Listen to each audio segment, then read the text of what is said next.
Good Wednesday morning, everybody. John and Lance along with Dell for the next 3 hours here on ESPN. Dell, turn up John's sound. I can't hear John. This is too low. This is too low. Too low? Yesterday when I did this, there's not these same problems. Turn John up. There's a slider on the right, and it says, and it's his, and turn it like closer to like a little above zero. Yeah. I gotta fix this. Dell, take some advice from a seasoned producer. Yeah. Okay. When I did this, the sounds were good. When it was on, the sounds were good. Right. How is it now, Lance? That's better. Yeah, that's better. Thanks. It's better now? Yeah, that's better. I got it fixed. Yeah. All right. Dell, any other advice that you need to give Dell before we move on? Have sound ready. Yeah. We'll see how it goes. Phones. Make sure that the phones are working properly. Push it on the right, not the left, because on the right it'll bring it to the air. But make sure the button's pushed on so you can hear, what's going on. Right. For those of you who missed it yesterday, Dell, I don't know what he was doing. He was fooling around, probably slept in, and missed the first hour and a half of the show. You know how terrifying it was, John, to get this phone call from Dell. Hey, where are you? I said, I'm headed up there. He said, okay, I got to get you on. I'm not going to be able to make it in. I got car troubles. Oh, he didn't even say car troubles. He just said, I won't be there for like the first hour of the show. Like, you mean first segment? And he showed up with his own car. So I think this might have been a granny thing. Yeah. Like we're sleeping in. Maybe we're going to have some scones this morning, a spot of tea or something. And he decided he just, you know what? F that. I'm not going in early. Was he with Dame Judi Dench last night? Well, who's he with? Tea and I don't scones? know. Granny's. That's scones and a spot of tea. You don't know. He got in at 8:24, so I was holding it down. 10 toes, as they say.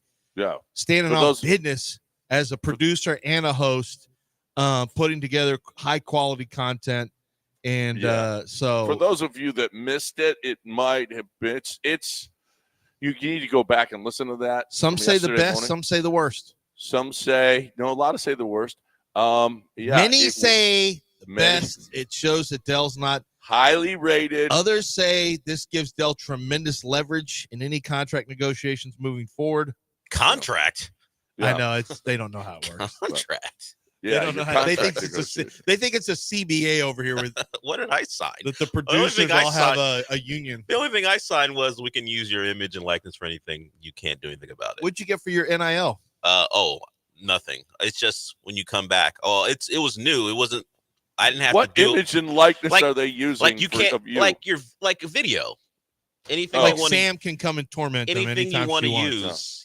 I asked Sam. I don't know if you saw. I asked Sam yesterday. I said, "Hey Sam, when you put those together, those videos, do you notice? I mean, I'm doing it right now on Twitch. Sam always puts you like you're looking up your nose hair. I'm like, Sam, but can you back that up just a little bit? Because she can't do that. That's not her Twitch thing. That's the way Dell has the cam. Wait, you have the camera actually? No. This is regular, and she like super zooms it in. I'm like, oh yeah, that's Yeah, that's not really. There's nothing you can do about that when you do Instagram. When you put that stuff on Instagram. Yeah, you can. You don't have to zoom it in that hard. Well, she doesn't zoom it in. It just, that's when you do Instagram stories. When you try to pull the video directly, it's not ideal. Well, she it is laughed super and said, close. Yes, she can stop doing that. So apparently, you can't stop doing that. So we'll see. But if you guys, I mean, maybe other people have some advice for Dell this morning. You're more than welcome to get in with that. You can tweet us, or you can. There's always some suggestions for you on Twitter, on Twitch, Dell. So that is always the case. So this morning is we can help Dell produce the show. See, I've got haters on Twitch, and Dell has a lot of haters on Twitch. You don't have as many haters on Twitch. No, people love me. That's why I'm a man of the people. So this morning we got a busy morning. We got Josh Pate is Wednesdays, right? Yeah. Yep. He's going to be here at 9:00. But we've got Buzz Williams going to be joining us at 8:30. We have got, as a matter of fact, let's give away because we only gave away because of Dell and he's sleeping in with Granny yesterday. So we only gave away 2 tickets. You can't give away 2 pairs of tickets in an hour and a half. Well, You're blaming me for that. There's a lot going on yesterday, I'm talking about from 8:30 to 10. Yeah, we were. I mean, it was swamped. Yeah, yesterday. it We was got a backed busy up day. because yeah. of all the commercials we had to backlog. Yeah, Oh, because that's not true. yeah, because you. I mean, for some reason, you didn't Somehow go I yesterday. was able to get here at 8:20, and I was able to give away against the Utes tickets. I And gave away those. I gave away 2 tickets, And- and you know what? We couldn't get the Yeah, other you 2 couldn't in. get to them. I don't know how. Busy. Yeah, We were so busy. very busy. Yeah, we had News of the Weird. It was packed. It was swamped yesterday. So we got 2. Let's give away 2 right now. As a matter of fact, and not right now, but at 7:10, you call in 713-780-3776, and the 5th caller is going to be able to go to that game. It is Sunday at 4:00. It's at the Fertitta Center, and it is and it's going to partially benefit. Part of the proceeds are going to benefit the Barrel Relief Fund because we had a lot of people who were affected by Barrel here. So we got there's like $6 million in that fund, and we're going to add to it. So get on in, and we've got tickets available. AnyTix, ANYTIX.com. If you want to go to the game on Sunday, exhibition game between the Cougs and the Aggies at Fertitta Center, which is I think our best place to watch a game. But also we will have Kelvin Williams on tomorrow with us right here on Kelvin ESPN Sampson. 97.5 and 92.5. What's that? You say Kelvin Williams. Did I say Kelvin? I meant that. Yeah. And Kelvin Sampson. Both of them are going to be joining us tomorrow. Kelvin Sampson and Buzz Williams. I did a little combination there. I know. You're saving time, combo. being efficient. A little combo there for us. Last night. Oh my by the way, God. while we were gone, I just want to throw this in there because we probably won't make it any other time. Did you see Jake Myers is one of the finalists for a Gold Glove? Oh, really? The Rawlings Gold Glove? Yeah, it was him. It's him, Dubon, and trying to remember the third player. We have 3 players who are finalists for Gold Gloves, but it was Can't be Pena. Is it Bregman? It's not Pena. It's not Bregman. It's not Whitcomb. I think it is Bregman. It's not Whitcomb. Okay. It's not with Singleton. his 4 errors in one game. It's not Singleton. Yeah, I think it's. I'll check and see who the third is. But I was a little surprised to see Jake Myers. Like, huh? But his fielding percentage is really high. His outs. He gets the balls that a lot of guys don't get to. Well, and his outs over expected or whatever. Yeah. All the metrics really back Jake Myers up. So Jake is our boy. Jake he's not going to win a Gold Glove, but a finalist. That's pretty cool. Chaz isn't a finalist, so Chaz Bregman had a pretty finalist. good year with the glove. He made some errors, but he had a. It was probably Bregman. I think if he doesn't come back, that's what we're going to miss a lot. Is his glove at third base. For sure. Yeah, his glove at third base is fantastic. Where were you guys for the heartwarming moment of Bronny and LeBron? I was at Nancy's Hustle. I was in bed, I think. I was in my car. I didn't watch a second. Don't worry, my son Mason, while I was having food and drinks with friends, he was texting me and said, "This is one of the greatest moments in sports history." It took a picture of the TV he was watching. Uh-huh. So I feel like I didn't miss it. So on a serious note, I think it's really cool that LeBron clearly loves his kids. LeBron, I think, is a good dad. I think that LeBron has a great relationship, like doesn't care what people, he's not trying to be too cool for school. He's been at all their events. You see him all the time, especially with Bronny, who's his firstborn. And I think his son means a lot to him. And I think his children do. And I think that's really cool. Do we get tired of it? Yeah, we get tired of seeing it. But This is clearly like, this has been building towards this moment for 2 years now. Now that it happened, and ESPN's doing a bunch of features. Now that it happened where they played on the court together at the same time, is it like, can it be over now? I just said all the good stuff that I think that's very, very positive. But now that it's happened, do we have to keep doing, we can do a lot of LeBron. He's one of the greatest players to ever play. Do we have to keep doing Bronny stuff too? No, because if we do, then I'd like for Cam Whitmore to start getting multiple features. I like for Landale to start getting multiple features. I want one of our backups to start getting multiple features on. Well, we still, he did. So did you see all the under-overs for him? Everything was a half. Will he get a rebound? Will he get an assist? Will he get points? His points were a half. His rebounds were a half. He hit the over on the rebound, and it's the only thing he hit the over on. So he got 3 minutes. He was 0 for 2, and he had 1 rebound. Yeah. And so we're not going to get it until he actually scores a point in the NBA, Oh. which might be his only point. And here's Bronny's first ever assist. Here's Bronny's. Yeah, you're right. Yeah, you're right. I mean, his first ever. So we're not I don't know if he'll ever it get a yet. steal.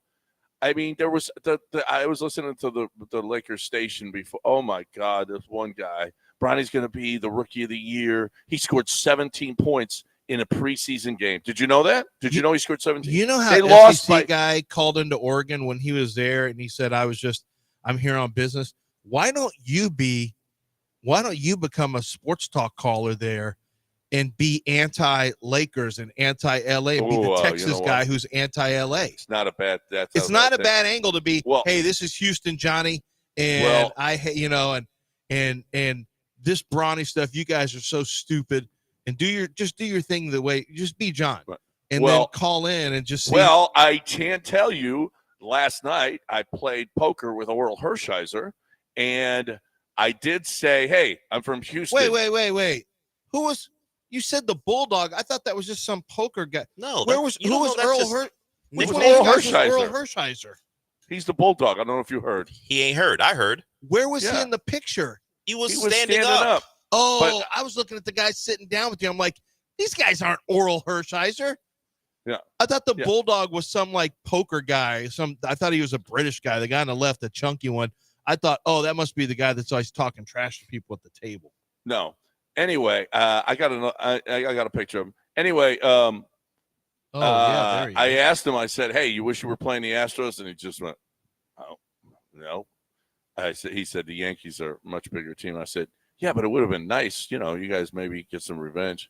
He goes, "We got it stolen from us." And I was like, "Oh, you puss." I mean, he was being serious too, wasn't he? Yeah, he was. He was just disgusted. They really think. I don't know if you heard Oral. The Astros won 2 games in L.A. I'm not sure if you know that. They lose 2 games in L.A. and they think they got it stolen. You think it's limited to Oral Hershiser? Brian Cashman was on yesterday and still hasn't let it go. Who was? Cashman. Do we have audio? Yeah, we can play it when we come back. Brian Cashman talked about their drought of 15 years between World Series appearances, and he made a reference to an organization stealing it from him. Dude, what? Oh, my God. A general manager saying this? Yeah, we'll have it when we come back. Oh, my God. All right, when we come back, we got to hear that. I mean, what a bunch of wusses. I mean, stop already. Oh, they stole it from. I got to stop letting this bother me. You scored. How many runs did they score? 2 runs in 3 games when they were here? The Astros, I mean, they kicked their ass. How in the world did the Yankees get it stolen from them, Brian Cashman? You know what? I don't think he's limiting it to 2017. I'm not going to do this anymore. I wouldn't be surprised if he thinks. Oh no, he probably is a buzzer guy. Like, I'm done with all these idiots. Sick of them. I'm so. Let's sick just go of move on to the Rockets. Or you know what? Let's talk Bronny when we come back. When we come back, don't you go anywhere. But first, a little quick assist. Quick Assist is Quick Assist is doing bang up business, and the reason's simple. People understand. Look, when it comes time to sell your tickets, we all know we're always looking for a place to buy tickets and buy it with the lowest prices. You can't find it at the lowest prices, right? You keep thinking you're going to get some kind of unbelievable hookup, but it doesn't happen. Well, it doesn't happen because the markets are aggressive with their pricing, and they understand how to price. Well, what Quick Assist does is they take your tickets that you want to sell, and it can be NBA, NFL, Major League, hockey. It can be college football, college basketball. If you have tickets to sell, especially if you're a season ticket holder, what you do is you go to Quick Assist, Quick ASYST. You can go find it on your app store, download the app, and you sign up, list your tickets. It takes about 3 minutes to do that. And then what they're doing is they're listing you have 2 tickets to LSU A&M game this weekend. You take it, you give it to them. What they will do is list it on 15 different ticket sites for you. Their program will list it on 15 different ticket sites. It will be priced for you at the best pricing possible, the one that's going to make the most sense for you to make your money. And with Quick Assist, they do the heavy lifting. You don't have to be a ticketing expert to get great return from your unused tickets. They will sell them. They get the most eyes taking a look at them, and they have dynamic pricing to move it up and down. Quick Assist has a 100% success record when it comes to getting your tickets sold. Do not go anywhere else. They're quick, they're effective, and they make it so easy and hassle-free for you to get the most money for your tickets and sell them with the highest success rate. It's Quick Assist. Download the app, Quick, ASYST. Quick Assist, your ticket everywhere.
So forever, I've been talking about a long time now, Doc Manavise, and you guys have responded because you've had prostate issues. If you're getting a little bit older, if you're peeing too much, you're getting up in the middle of the night, you can't start, can't stop. If you think you might have some kind of an issue, go see Doc Manavise, and she will be able to tell you. She'll do an MRI, and then and if you do have an enlarged prostate, she can give you an IV. It's so simple, so easy. It's the only way that you should do it. It's literally 45 minutes. But she also now, if you've got knee problems, if you've got vein problems, okay, circulation problems and to your feet, Doc Manavise can help you out there too. I mean, she does the vein thing that is really, and it's so simple. It's such a simple process that she's fantastic at it too. So this is real breakthrough stuff, as well as the knees. If you've got arthritic knees, she can help you there as well. So there's all kinds of stuff that she can help you with. Why don't you go to 975prostate.com and find out for yourself? But most of all, we have prostate issues. 975prostate.com, 975prostate.com.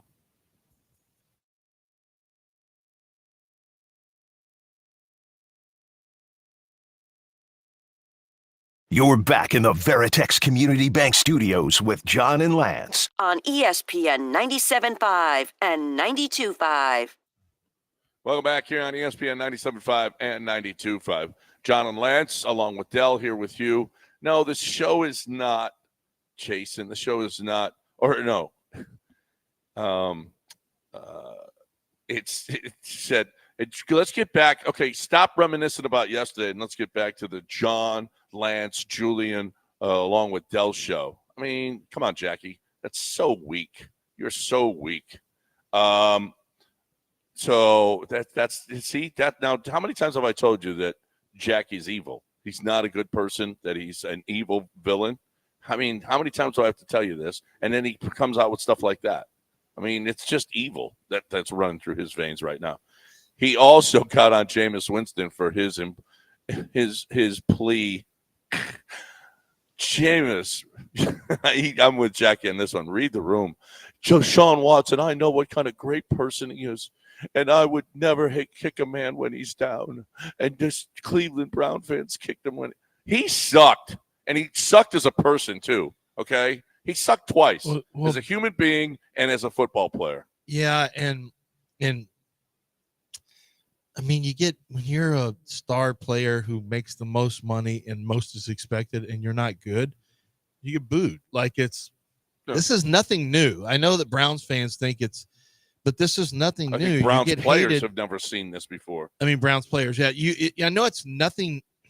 I mean, this is nothing new. Fans pick out the guy that they hate on every team, and then when things go wrong, they boo them, especially when they're really bad. Who is that for the Texans right now? What's that? Who's that for the Texans? Bobby Slowick. Yeah, and it's ridiculous. It's so ridiculous. I mean, I was watching the tape yesterday of how the offensive line broke down and just sucked on Sunday, and they're like, well, how you're not Sam somebody from the Chronicle was breaking down a lot of the plays, whatever, and how are you not blaming Bobby Slowick on any of this? How about if somebody blocks? How is you want Bobby Slowick to get out there and block? When you take your narrative and you regress and you work a regression backwards to find, okay, how can we make this narrative fit these plays? That's a problem. You got a problem. Yeah. You're not doing it right. If you're thinking, and you got to think about this, think to yourself about this when you hear me say this, whether it's on podcast or whatever. If you work to say, how can I find that this is the quarterback's fault? How can I find that this is Bobby Slowick's fault? How can I find that this is, whatever. If you are working at a final end result narrative and you're trying to jackhammer that into all the plays that you find, then you've got an agenda, and you're not being very open. No, you're not. I mean, that's a great example of, well, this is my narrative. How am I going to fit this? Let's figure out how we can fit this in. Well, that's just not good. That they're just not playing. Listen, this team is not one of the top right now. They're not one of the top 5 teams in the NFL. They're not. No. I mean, they haven't done anything. You tell me about their record. Who are they against? Who are they? They played against 3 really good teams. Are they the Longhorns? They beat the Bills. They beat the Bills. Okay, they beat the Bills. And in fairness, the Bills are a pretty good football team. They were going through a rough spot right there, and maybe Josh concussion. Maybe he got dinged. Brain fog. Dinged. Maybe you've been playing through brain fog. So maybe that was it. But you're talking about narratives, and we were talking about the narrative of the New York Yankees and the Los Angeles Dodgers. Speaking of evil, here is Brian. I'm looking at Dell sleeping. Here is Brian Cashman. Just waiting for you to stop yabbering. Here is Brian Cashman talking about how the Astros stole a World Series from them. Give me your thoughts here of finally getting back and winning a pennant after a 15-year. I don't want to say drought. That's not fair, but you understand what I'm saying with the gap. How about winning the pennant? How does that mean to you? Let me hear. It means a lot, and I hate the 15-year thing because it completely forgets and discounts that some other organization cheated us when we were all the way in the end. If you knew what was going on, I don't think they would be advancing during that time thing. I think we would have been advancing. So I hate that 15-year thing because I don't think it accurately reflects history. Oh, God, what a puss.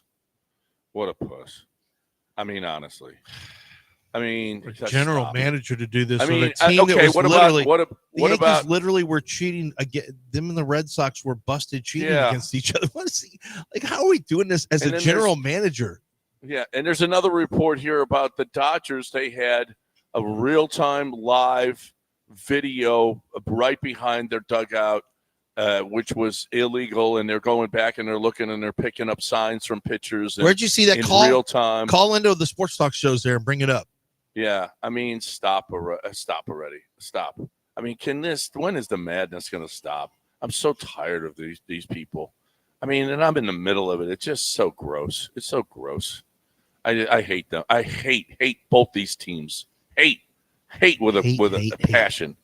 And it's just, I don't know. I'm not, you know what? I'm boycotting this World Series. Not watching it. Really good news today. The Rockets start their season.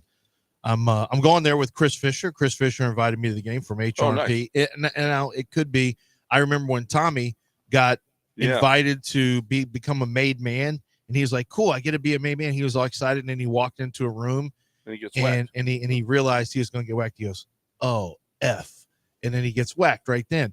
So Chris Fisher from HRMP invites me, hey, why don't you come to this Rockets game? It's going to be beautiful. Go to the club section, get some food and drink. Everything will be beautiful. Everything will be great. Why don't you come out here? And I'm like, yeah, okay, yeah. And I'm thinking, this could be where I get whacked. It could be where you This could be where they say, listen, some of your recent comments, you made a KY comment yesterday about Dell and the grandma. You have said some really suspect things lately. And I'll say, what about John? And they say, he's outside of our jurisdiction. We don't have jurisdiction in California. I'm a made man. Yeah. You can't whack a made man. So, he tried to whack me yesterday. I mean, he's in California. We don't have extradition laws that bring him back into Texas. Well, I mean, you did the same Texas. thing for sure. This isn't the first time you've run away from a town. You ran away from Chicago, and now you're running away from Houston because of extradition laws, and you just know that they can't touch you when you're there. I know what this whole it was thing different is. there. It was different there. So, but anyway, I am going to be back, and if Chris Fisher invites me out to something, then I'll know that. Oh, here we go. Well, I'm going to find out. You'll find out tomorrow if it's the Dell and John show or what it is. So I'm excited about going. Excited about seeing our Houston Rockets. This should be a really fun time. I think it's a lot more fun than some of the teams are having. You look at Joel Embiid said, "Yeah, I'm not playing back-to-back games this year." All right, we'll scratch that off. Not starting the season this year. He's too injured to start the season. Paul George, these chronically injured guys are injured again. Yeah. You've got a bone on. It looks like a bone on bone, a degenerative knee condition with Kawhi Leonard, which may necessitate. Well, basically, they're going to have to he got his contract. He tricked the Clippers. They're going to have to give him a bunch of money to leave is the only, or he'll just come back, pretend he's going to play it, and he won't play it. And we got Kawhi knee information. It looks like he's going to try to come back. He's not sure he's going to come back. And we'll be living through all this. All you need to know is Kawhi's knee is effed, and he's done, and he's just going to collect money for the next 3 years. Or they have to buy him out, give him a chunk of it, and he can retire. We don't care about him. We don't care about them. We care about our Rockets. Charlotte tonight. What an easy, like a preseason game you get the first game. This is great. That's awesome. If they don't win this by 20-24, I'm going to be disappointed. Yeah. No, they should. I've got high standards. It should be. Man, the Celtics look good. Holy crap. They hit 29 threes yesterday. They had 17 in the first half. Yeah, that's a high number. They are freaking good. That is a good basketball team. And it's not a good product, though. No one enjoyed. Forget about the fact that they blew out the Knicks, whatever. But the way that they play the game of basketball, they're spamming what they did last year. You're talking about Celtics. You never give evil people any validation. The Celtics won their title. Those evil Celtics won their title playing a certain way, and now they have validation to play that way. And it was pointed out by, I think, Roosh on Twitter, the Rockets did the same thing under Mike D'Antoni. Threes and layups is the only thing we're going to do. We're going to spam that, and we're going to play the game of math. It doesn't make the product great to watch people spam the game to shoot threes. Interestingly enough, it is Daryl Morey who started all that stuff. It was pointed out. In Boston. Well, no, he started it in Houston.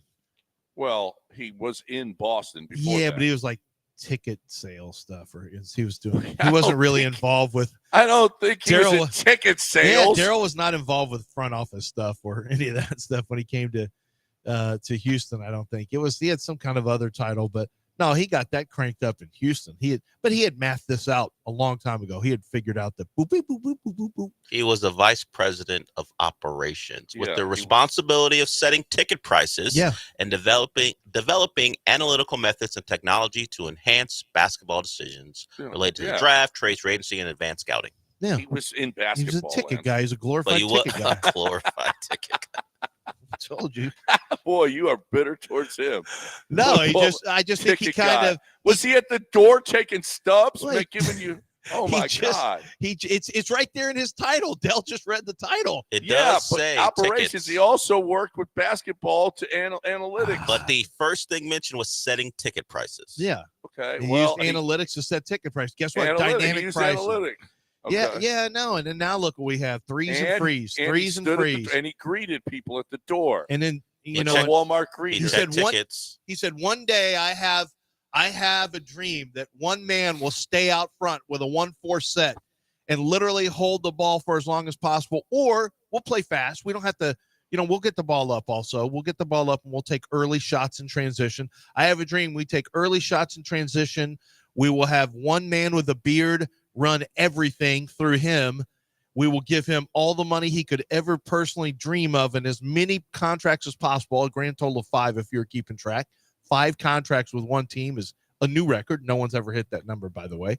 And I have a dream that we will bring Corey Brewer back twice, that we'll have him as a Rocket twice, despite his inability to shoot.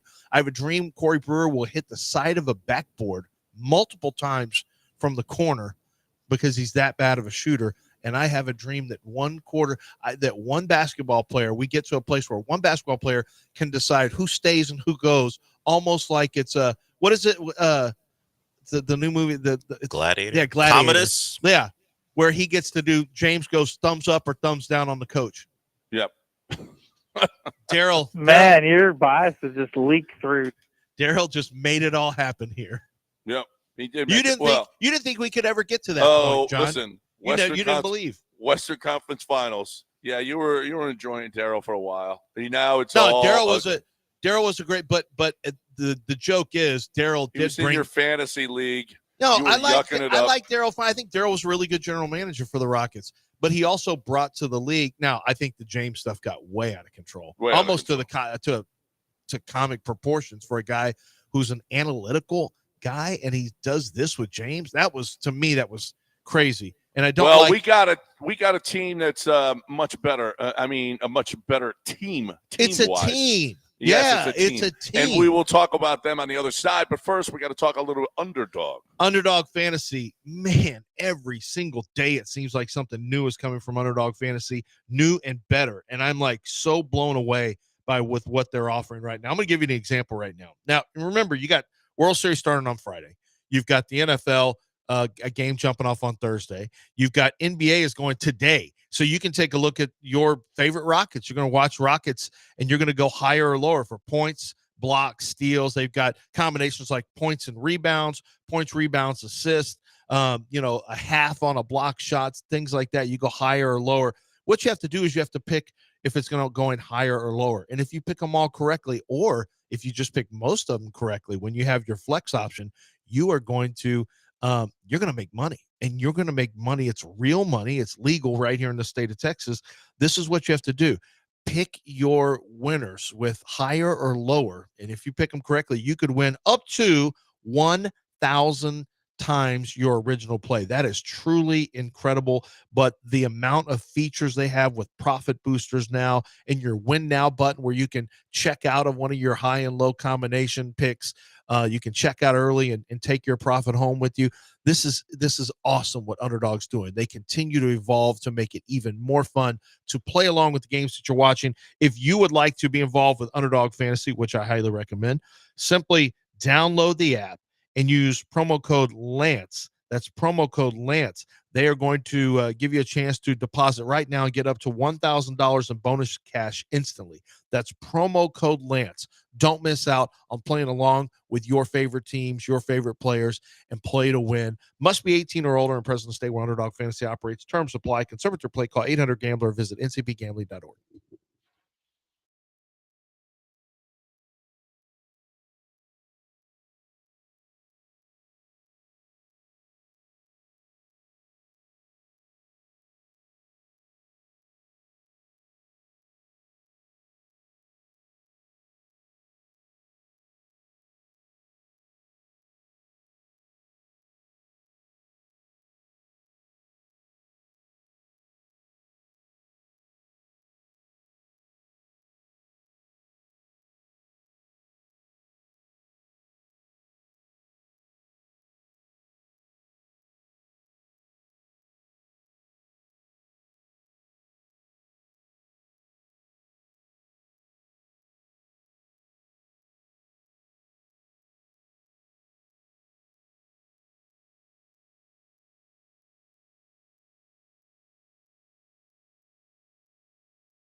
I did a commercial not long ago about drinking Coors Lights when I'm playing golf or when I'm playing poker.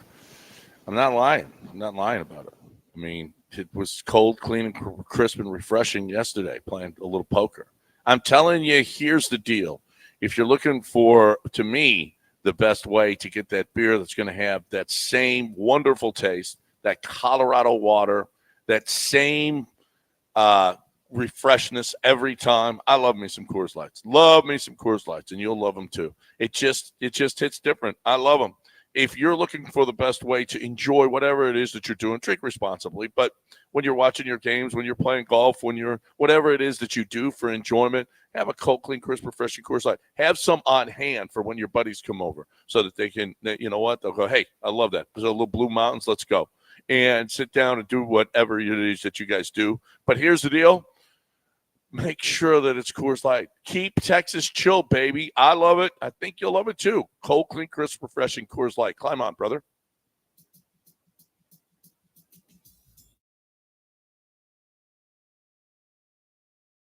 You're back in the Veritex Community Bank Studios with John and Lance. On ESPN 97.5 and 92.5. One other note that we haven't gotten to yet. D-Hop traded to the Chiefs. For how far dude's fallen? A conditional fifth that can turn into a fourth. He's not obviously not the same guy, but it's just a couple of years ago. It wasn't that long ago that he was. Well, it was 4 years ago. That's a long time in football play. What, 20? Before the 21 season? It was during the middle of COVID, so or was it before the 20 season? What are you saying? That's the last time he was good? Well, no, when he was traded. No, he had some time in Arizona, but yeah. He got a second rounder then. This just goes to show you. He got a second then. Yeah, they had to get a new contract, but we also took on a bad contract with David Johnson. He got a second then, and they got what is going to become a fourth rounder this year, and he's 4 years older, 5 years older. He's clearly slower. I actually thought they got a decent return for him, honestly, based on what you're typically going to get from a 30-plus wide. How old is D-Hop now, 32? Older than that? I don't know. I'm probably in the neighborhood. He's been around a while now. Yeah, he's 32. He's 32 years old. I think it's a good acquisition for the Chiefs. I mean, all they keep doing is having guys get beat up, and I mean, he's somebody who Pat Mahomes can throw you open. Pat Mahomes can fit it into windows. You don't have to separate really. They've got separators. Are you surprised? I can't say I'm super surprised that Xavier Worthy's not a bigger part of the offense. He had that big first game, but remember, one of his touchdowns came on a reverse. Xavier is he's got breakaway talent, but he's always going to be feast or famine, I think, where he's got this great speed, but he's not big. He's smallish. He got beat up a little bit the other day in the game because he's so small. And he, I don't know. I think Xavier Worthy's always going to be like a Will Fuller, good complementary type, hopefully without the injuries. But I don't know if he's ever going to have the impact that people think he is based on his speed. I think Pat Mahomes doesn't just sit back and bomb away. He's the guy who likes to work underneath. So D-Hop, to that point, the reason I make that point is you need somebody, not just Smith-Schuster. You need another guy that you can count on that's bigger and stronger and can win contested catches. And he's been one of the best contested catch guys the NFL has seen over the last probably couple decades. Like, he's really good at it. Even at an older age, he's really good. He just can't get it, just can't separate anymore. That's why he's always got contested catches. Yeah, there's a reason one fits with the other. Right. He always got contested catches. I think it's a good move. Apparently, the trade deadline in the NFL is going to be. They're expecting it to be active. Cooper Kupp's out there. Yep. Cooper Kupp is out there and could get traded now that you have Puka Nacua. That makes sense. Deontay Johnson, who is already becoming a pain in the ass for the Carolina Panthers. Did you hear what he said after last game? Yeah, well, remind me, but yeah, He saw it. said, I can't play every position. Oh, yeah, I can't play all the positions. Yeah. I mean, good Lord, man. Oh, Deontay, shut up. But Deontay also got a big contract, so it's not super easy to trade these guys. Yeah, Yeah, and he's kind of a pain in the ass too. Yeah, he's known as he was a pain in the ass in Pittsburgh, but the contract, because the contract, it's a 2-year, $36.7 million. So I'm trying to see what the cap hit will be if you move him. Oh, you know what? How is he an unrestricted free agent? Does he have an opt-out next year? I don't know how he's. Well, I don't know. He signed a 2-year, $36 million deal. He got $17.5 million signing bonus, which that's good to get that high signing bonus because it doesn't hurt you when you trade him. $27 million guaranteed and an average salary of $18 million. So, yeah, he's. I guess they can move him. And I think they may try to move him. So you're going to have Miles Sanders is another one that could get moved. There's talk about some different teams being sellers here. Some people think the Jets could be sellers. I don't see that. I don't see the Jets being sellers, but the Tennessee Titans sold. Like, I think it'd be, I don't know, John, I'd kind of be happy if the NFL turned into we've seen it a little bit more, but if you saw some players moving from team to team, I think it'd make it a little bit more exciting to have the trade deadline mean a little bit more in the NFL. Yeah, and you still got 2 more games before we hit the trade deadline. So, they backed it up, so it actually helps you now. There will be, and just so that there's actually something done. I'd move so that you actually know where you stand. Would you move Tyreek Hill, Del? Knowing that your quarterback's going to come back without the guardian cap, because he doesn't like the way it looks, he doesn't think it makes his drip look drippy. Is that why? I don't know, but why would you not wear something that makes you more safe? Tua's not going to wear the guardian. He's not going to wear it. The guy with multiple concussions. And apparently, the NFL, while they have said no one who's worn it has had a concussion, there's no evidence right now that says the guardian cap prevents them. It's just what they don't have enough sample. They don't have enough sample size, so that's, I guess, one of the reasons. He said personal preference, so be it. You heard him. He said, "I love this game to death," which shook people up a little bit. To answer your question, no, I'm not trading Tyreek Hill. I'm not saying that to troll you. I think that's it's been out there. People have suggested it happen. Omar, who's your beat writer? Is it Kelly? Omar Kelly. He's made some comments about his lack of maturity. I think the diva thing gets tough to deal with when you're not. They gave him the money. You're not a good team. The time. Well, we'll see how he deals with it now that he has his quarterback back. I understand being upset as a wide receiver when Huntley and Boyle and Thompson are throwing you the football. We'll see with his quarterback back, but they gave him the money this offseason. The time to get away from him was before you gave him new money. Now I think they're kind of stuck. Is it time for the Cowboys to start trading everybody away because is it time for them to sell off and just take their last place finish in the division? Well, is it time for the Jets? And after they just picked up Devontae Adams, after Hassan Reddick just came back? No, I mean, they think they got a shot. Yeah, they think they got a shot. With 2 wins. Yeah, well, but they actually do have a shot. You look at the AFC South the Colts are. This is a big week for the Colts to try to come in here and beat the Texans. Like, if you're the Texans, you've got to hold it down and win this game. You cannot afford to let this, because if you win this game, this division's probably done. Honestly, I think the division's done. If you take care of this, I think you're going to be fine. What does that have to do with the Jets? I forget. Well, I'm just saying. I'm saying the wild card, the Jets for the Colts. The AFC South. The AFC South will really just have one team in it. Then you look at the West, and you've got, I guess, the Chargers. You don't have the Raiders. Everyone's tricky little. Watch out for the Raiders this year. Gardner Minshew might make a real difference. He's not going to make a difference in anything. So it's not the Raiders. Who did they just picked up off the practice squad that's going to be their quarterback? I don't know. Timmy Chang. I don't even know. Who cares? Timmy Chang. Raiders. So right now, as far as what it might mean to the Jets, the Colts are 4-3. The Broncos are 4-3.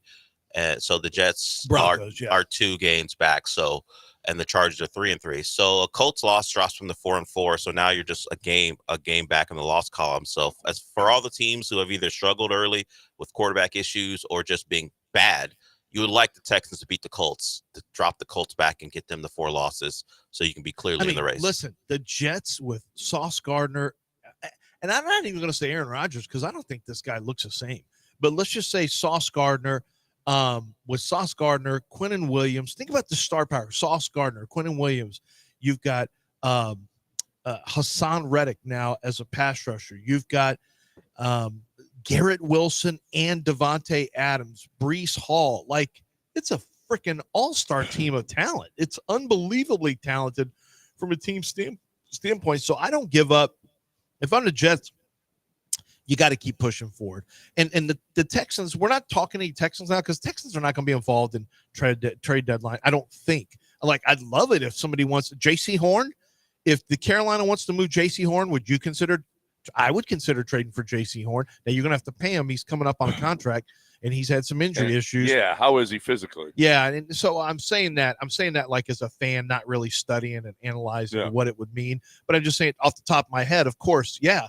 Oh, you mean I could have J.C. Horn on one side and Stingley on the other? Hell yeah, I'll take a look at And that. Lassiter in the slot. Drops Lassiter down to the slot. Absolutely. Jalen Petrie can take. Of course, Ward just got a contract extension, so that's a problem because Ward's not a deep safety and Jalen Petrie's not a deep safety. Oh, well, who cares? I mean, Bullock has got 3 interceptions this year. Bullock is doing his job. I like the addition of Bullock. That's been a nice addition so far. And by the way, it was Desmond Ridder who they just signed off the practice squad. I forget, it might have been the Chargers practice squad, whatever. And I think he's going to be playing this week for him. So how tutti frutti is that for Raider fan? It's if the season wasn't bad enough. You got Desmond Ridder now as your quarterback. To be fair, would you, as a Raider fan, probably not knowing much about Desmond Ridder, I think I'd just take the chance on him as opposed to another week of O'Connell or Minshew. Well, O'Connell, they're both banged up. Yeah, I would rather have Ridder play because I've seen Minshew and O'Connell here. I don't want to see any of that anymore. Ridder ain't going to be better, but you don't know. The unknown. O'Connell gives him the best chance when he's healthy. Yeah, and it's not good enough. I mean, I want to keep on losing if I'm them so I can get Quinn Ewers. Let me tell you, I talked to an NFL guy yesterday I hadn't talked to for a while, and he said, boy, this is a terrible year for quarterbacks. And we went down all of them. He said, I've got a 3rd-round grade on Carson Wentz. I've got a 3rd-round grade on Quinn Ewers right now. Carson Beck. I've got a 3rd-round grade on Quinn Ewers. He goes, Jalen Milroe, I got a 4th.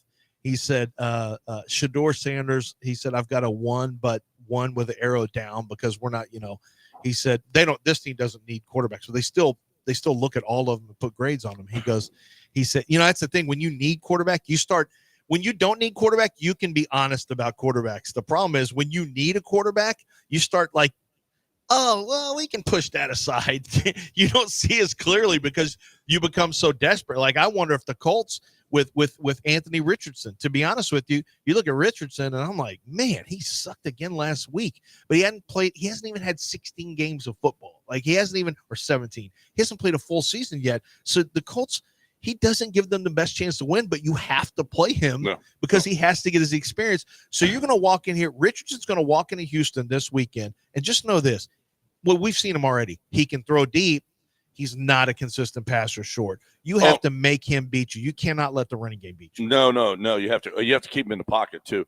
And which is something that's awfully important this week. All right, we got a break. 713-780-3776 if you want to get in here. We got to talk about Aqueduct Plumbing. Lance and I were both texting with Billy yesterday. He couldn't have been more pleased. He wants us to try to dash his main competitor, Gary Turds. Yeah. He does not feel like we should be mentioning him on his spots. Yeah. But Gary Turds is somebody that really has to be stopped in this city.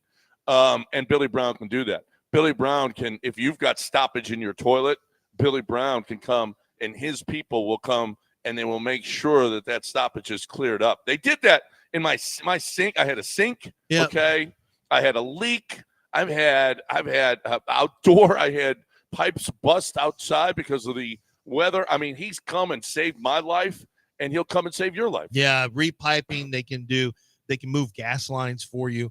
Go to their website and you can find out all the different services that they offer, because sometimes you won't even think about some of the services. They can find out where there's a leak, but most importantly, they will take care of whatever the issues are, big and small. You know what? Do me a favor. Go to the website, aqueductplumbingcompany.com. That's aqueductplumbingcompany.com. Aqueduct Plumbing, where they make the brown go down.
AllStateWindowsAndSiding.com. A complete siding job gets you a big discount. It's something that they do for ESPN 97.5 and 92.5 listeners, or the HD channel listeners, or our streamers, or our listeners on the app. It doesn't matter how you get there. Just get there. Just tell them that you're a listener so you can get that big discount. They have huge discounts on the complete siding jobs. What does a siding job do for you? It takes away all that rotting wood, all that dilapidated, wood that you have, where you're having to fix the wood, you're having to repaint it, it starts to crack, it looks bad. A siding job with the Hardy Plank siding, which have different types of, different colors and things like that to match whatever you're looking for at the home. It takes away the need to ever, go out and try to fix that wood anymore. Goodbye to repainting. You're not going to have to do that. You may pressure wash it every 5 years if you want to, but it's going to be a huge upgrade to your home. It's going to look better. It'll be more energy efficient. It's a great way to make your home look better, and it's a really smart investment. Hardy Plank Siding. Make sure you do it with Allstate Windows and Siding. That's AllStateWindowsAndSiding.com.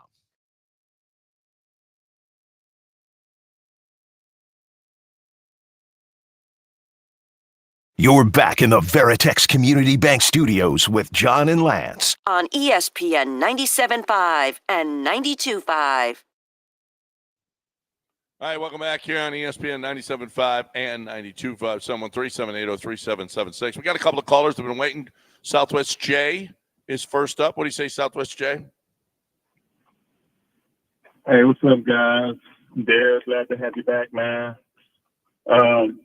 Yesterday wasn't your best moment there, but probably not for why you think, though.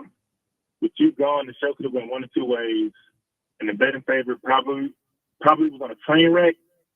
But John and Lance showed why they're Hall of Famers. Lance crushed the board. Mm-hmm. They had awesome echo audio effects. They had a Hatchet Man advertisement, exclusive D'Amico interviews. All true. It was amazing. And I want you to get your bread there. You deserve your money, man.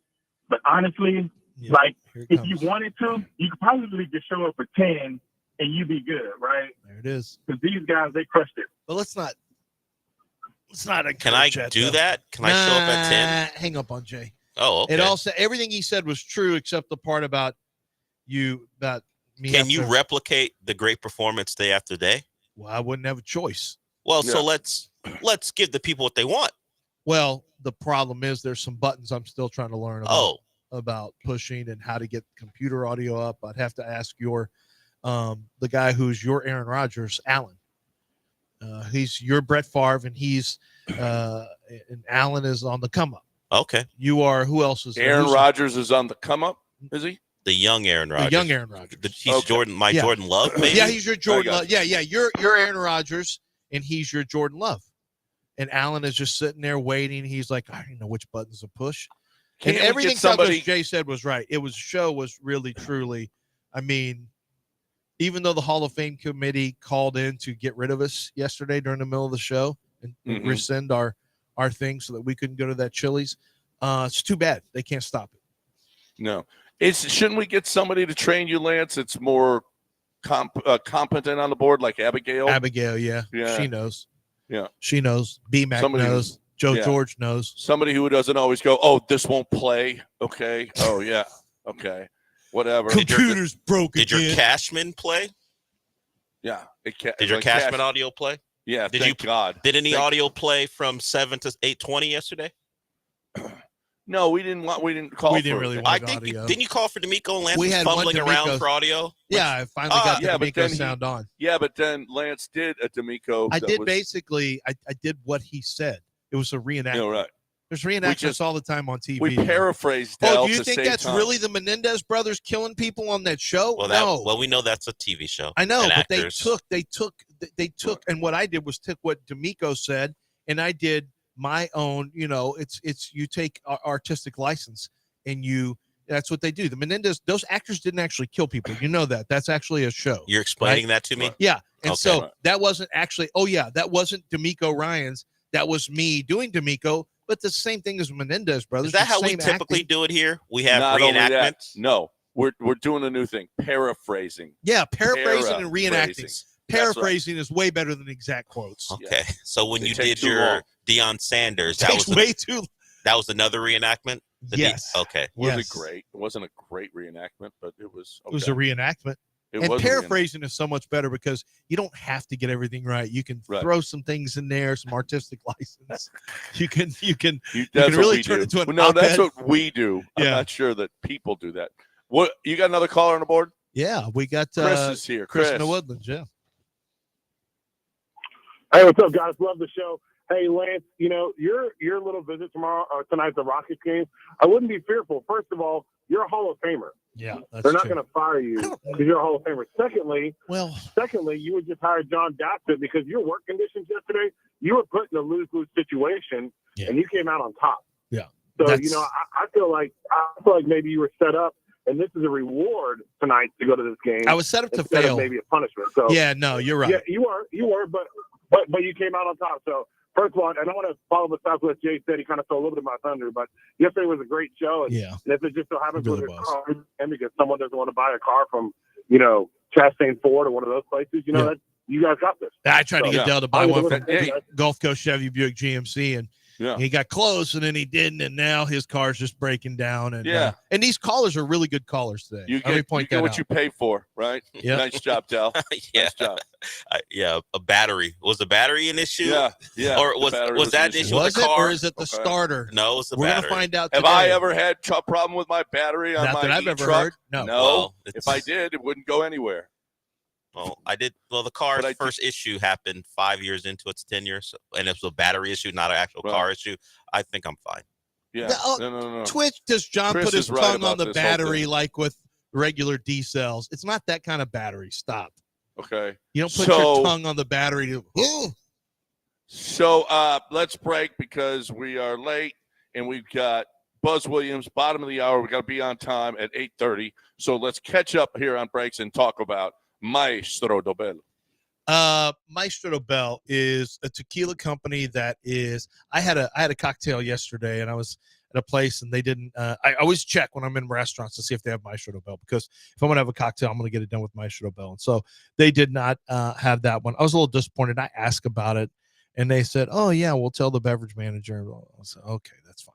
I just know that this is our job now to spread the gospel, whether it is at the liquor store, where you're pretty much always going to find Maestro Dobel if it's a good liquor store, unless it's Gary's Liquors, and then he's not going to have the same selection. But Maestro Dobel is a high quality tequila. It is a tequila with the experience of generations who have made the tequila in Tequila, Mexico, with the very best ingredients, best processes, best distilling, so that every single sip you have is smooth. It's never harsh. The impurities are gone. It's a great opportunity to have a top shelf tequila in your home at a very reasonable price. So I don't care what type of tequila you're looking for, whether it's the blend of 3 tequilas called the Cristalino, which is Diamante is the name of it, which is one of the most accessible and delicious sipping tequilas you're ever going to have. Or if you want something very specific like the Añejo or the Reposado or the smoked silver called the Humito, you're going to get a great bottle every single time with my friends over at Maestro Dobel.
So Doc Linville was in yesterday in studio, and I got to record some stuff with him yesterday.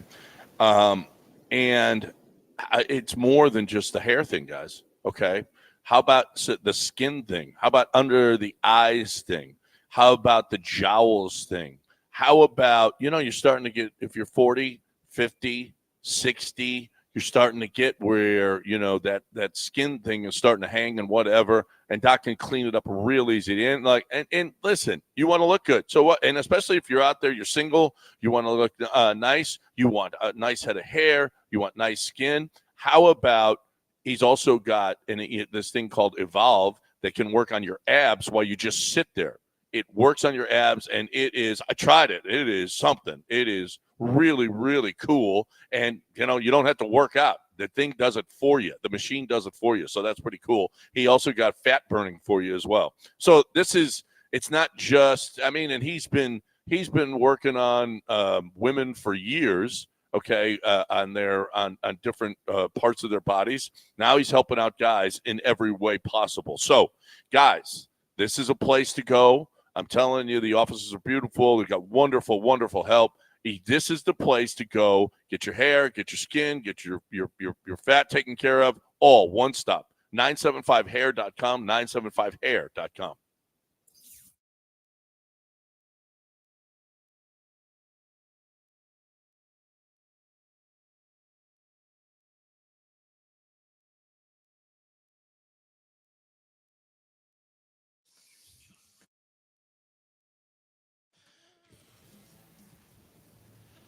All right, welcome back here on ESPN 97.5 and 92.5. I guess we will see if LZ is the real jinx because he's going to the game tonight. Yeah. And if they lose to Charlotte tonight because of you, I don't know how this me being a jinx thing got started at all. I mean, they usually lose when I go to Rockets games, but they've either been playing Golden State in the playoffs or they were the terrible Rockets under Steven Silas. Well, you can't win those games. What happened to Ryan Presley when he was near you for like 15 minutes? True. Boom. I've always blamed it on this show, but it might have been just you. A fair question. My wife said, I told Ballard, me and my wife had a little bit of a disagreement on, I don't know. I think it was Friday. Yeah, it was Friday night, I think.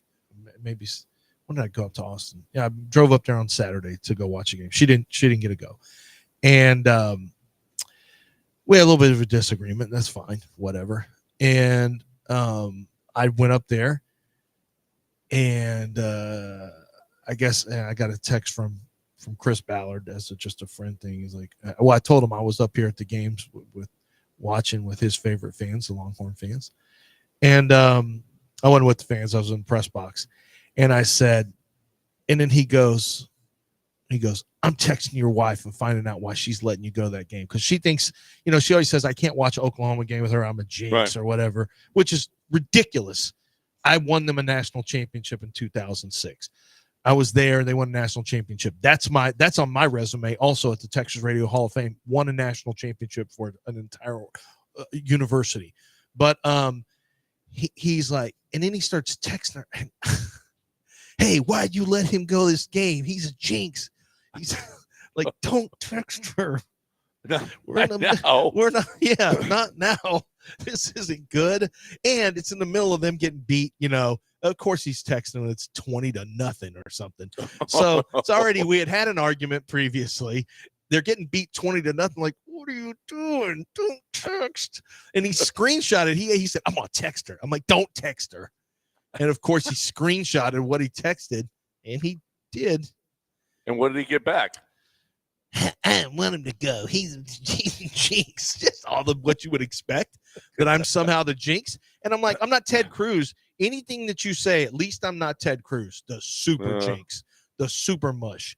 Now, if they lose tonight, if the Rockets lose tonight to start the season, and I'm there, I'm going to have to start really thinking about this because, and I know I'm adding to it a little bit here, but I was at Game 7 in 2019 of the Astros versus the Guardians.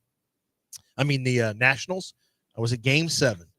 That was a loss in 19, and AJ didn't bring in Garrett Cole.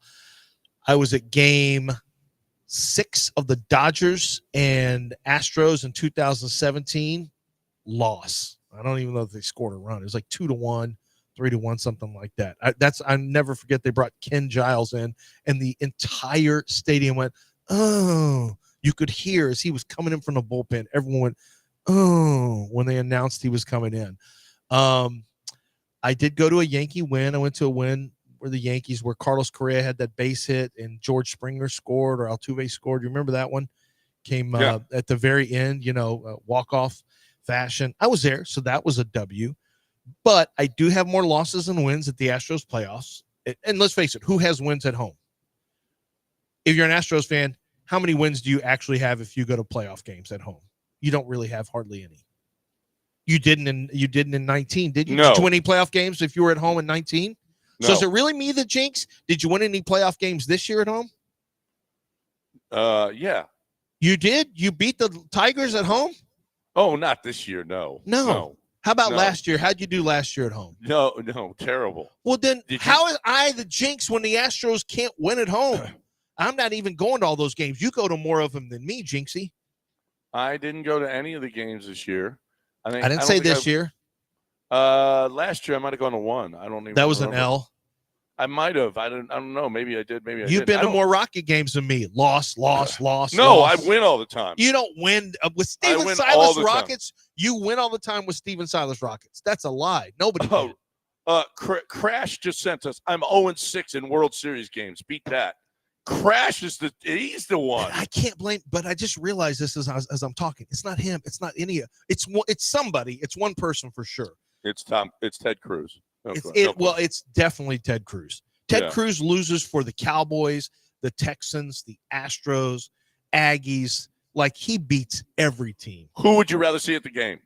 Ted Cruz, Tom Cruise, or Penelope Cruz? Penelope Cruz. Easy C. pick. Penelope Cruz. Her wins. and Penelope Cruz and Selma Hayek both. Both of them. And kissing. Okay, so Yes. listen, you got the Astros playing today, the Rockets playing today. They take on it's the start of a new season, and it's the start of a new era. Year 2. Couldn't be more excited. Really pumped about this season. Let me ask for some predictions here. Who do you see? I'm going to ask you a different kind of question. Who is going to be your fourth quarter lineup, your closing lineup? You may not see it. You may not see it today against Charlotte if you really play well. No. But it's crunch time. Last 2 minutes. Who's on the floor? Who do you think? I'll give you you make your pick. Who's on the floor? Yeah. The first time they have a crunch game and they're the last 6 minutes of the game, 5 minutes, their closing lineup. Who do you think they're closing? For sure. Yep. I think Van Vliet will be on the floor. Probably. Yeah. Probably because he also gets a lot of steals defensively. Yep. I think wow. I think I'm going to go with it. I think Tari's got to be on the floor. Okay. Jalen. Yeah. Say it out loud. Say it with your chest. I can't say it. Say Jalen. Say it. Jalen Green. New contract, 3 years. Jalen Green. Yes, Jalen's going to be on the floor. And then who else? Tillman. Tillman. Okay. Dylan. So I think, and I'm going to say the name, and you're going to go, oh yeah, I want to change. Amen Thompson will be out there. Tari Eason, Amen Thompson, Alperen Şengün, Jalen Green, and Fred VanVleet. I think the only way I would change it is saying I think some matchups Jabari will be out there, and it really depends on Tari. It's not like Tari's been healthy, so it may not be Tari, but Amen Thompson is going to be in your closing lineup. He is a high volume rebounder for his minutes. So he's a dirty work guy. He is, and I mean it in a compliment. He's the trash man. He gets his hands on loose balls and deflections. And Amen Thompson, I think it depends on the game. And I think it depends on who's hot. I think it depends on the game. I think it depends on who's hot. I think that Jabari could be in there if he's playing really well. Absolutely. I think that Reed Shepherd could be in there. Absolutely. I think Cam could be in there if he's hitting shots. Yeah. I mean, he could. Honestly, he's talented enough. enough. I think it's fluid. I don't think there's one set lineup. Like a lot of teams that these are your 5 that are going to be on the floor at the end of the game. I don't know that the Rockets know that. I like it better that way. I like it better when there's when you got a 7-man, like it's best when you have, it's like having a fantasy team with a bunch of pretty good players, but you don't make the right starts. Like it's been happening to me all year long. I leave somebody on the bench that scores 40 points or something, I lose. It's harder when you know who your guys are. It's easier. I think but it's a function of the good young talent they have. But I think they'll be better off when they know who their core seven is. Like Jabari and Tari, I could see them either way. I could see Reed Shepherd because he's a good shooter. Reed Shepherd and Jalen actually. I think Amen Thompson is a no-brainer. To me, Amen Thompson is going to be on the court. Probably Fred VanVleet, too. You need a primary ball handler and Alperen Sengun. But I think Amen Thompson 100% is going to be on that court because he just does too much. And I wouldn't be surprised if Jeff Green isn't on the floor. Oh, stop. I'd like to say there's no chance, but I can't. You can't say that. I just can't because you just can't say it. Defensive I honestly think it all depends on the game. Like if Cam goes in, here's the deal: the guys, especially the guys off the bench, Cam goes in and he misses his first 3 shots, he might get 6-8 minutes that night. I'm honestly, because then Reed get in there, or Amen get in there, or Jalen get in there, or Fred get in there, or you gotta as soon as you get in the game, you better not lag defensively. You better not loaf. You better not throw balls away. Right. You better hit shots. I mean, I think that as deep as this team is, he can just go, well, it's not your night. Come sit here. Yeah. You get 8 minutes tonight. Well, he did it last year. And last year, I think it was also a function of holding them to standards and holding them accountable. This year, I think it's frankly going to be more about, hey, I got to find the right combination. It's going to be less about standards and accountability, more about I've got a bunch of different guys that I can use, and we're frankly trying to figure this out. And listen, they are real 10 deep, and that doesn't include Aaron Holiday or Jeff Green or Jayshawn Tate. And those guys have logged minutes for this team before. So this is going to be, I'm going to tell you, it's going to be his combinations and his rotations are going to be, I don't know if that he doesn't have as tough a job as anybody making sure that he's got the right combinations on the floor. We got to break it here. Zadig Jewelers is what you're talking about now. Zadig Jewelers is what I'm talking about because everyone's talking about Zadig Jewelers when it comes to the jewelry world, when it comes to people looking for the great watches, when it comes to finding what it is that you're looking for that special someone in Zadig Jewelers. And Zadig Jewelers has done truly an incredible job over the years, over 40 years. And they moved relatively recently, I think it was a year and a half ago, to a 28,000 square foot 2-level store, still on Post Oak, but this time they are at 1801 Post Oak Boulevard. Largest selections of designer fine jewelry and luxury watches in Houston. You want the best? Zadig Jewelers is known across the state as being the best. The entire upstairs is a bridal shop, very bright, airy showroom. They've got everything for you. They've got experts on the premises who can help answer any questions you have and help give you the most detailed understanding of any piece that you are going to buy. They even have master craftsmen who can fix timepieces and timepieces from around the world. They're certified, multiple certifications, so that they're fixing all these different timepieces because many times they are family heirlooms that get passed down from year after year after year. Buy, sell, and trade watches. That's what they do at Zadig Jewelers. So much more. Start the process of your I do and finding a perfect ring for your prospective bride. All of this goes down at 1801 Post Oak Boulevard. Zadig Jewelers. For more information and see some of the selections they have, go to Zadig, ZADOK.com.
You know who else is a Coug fan?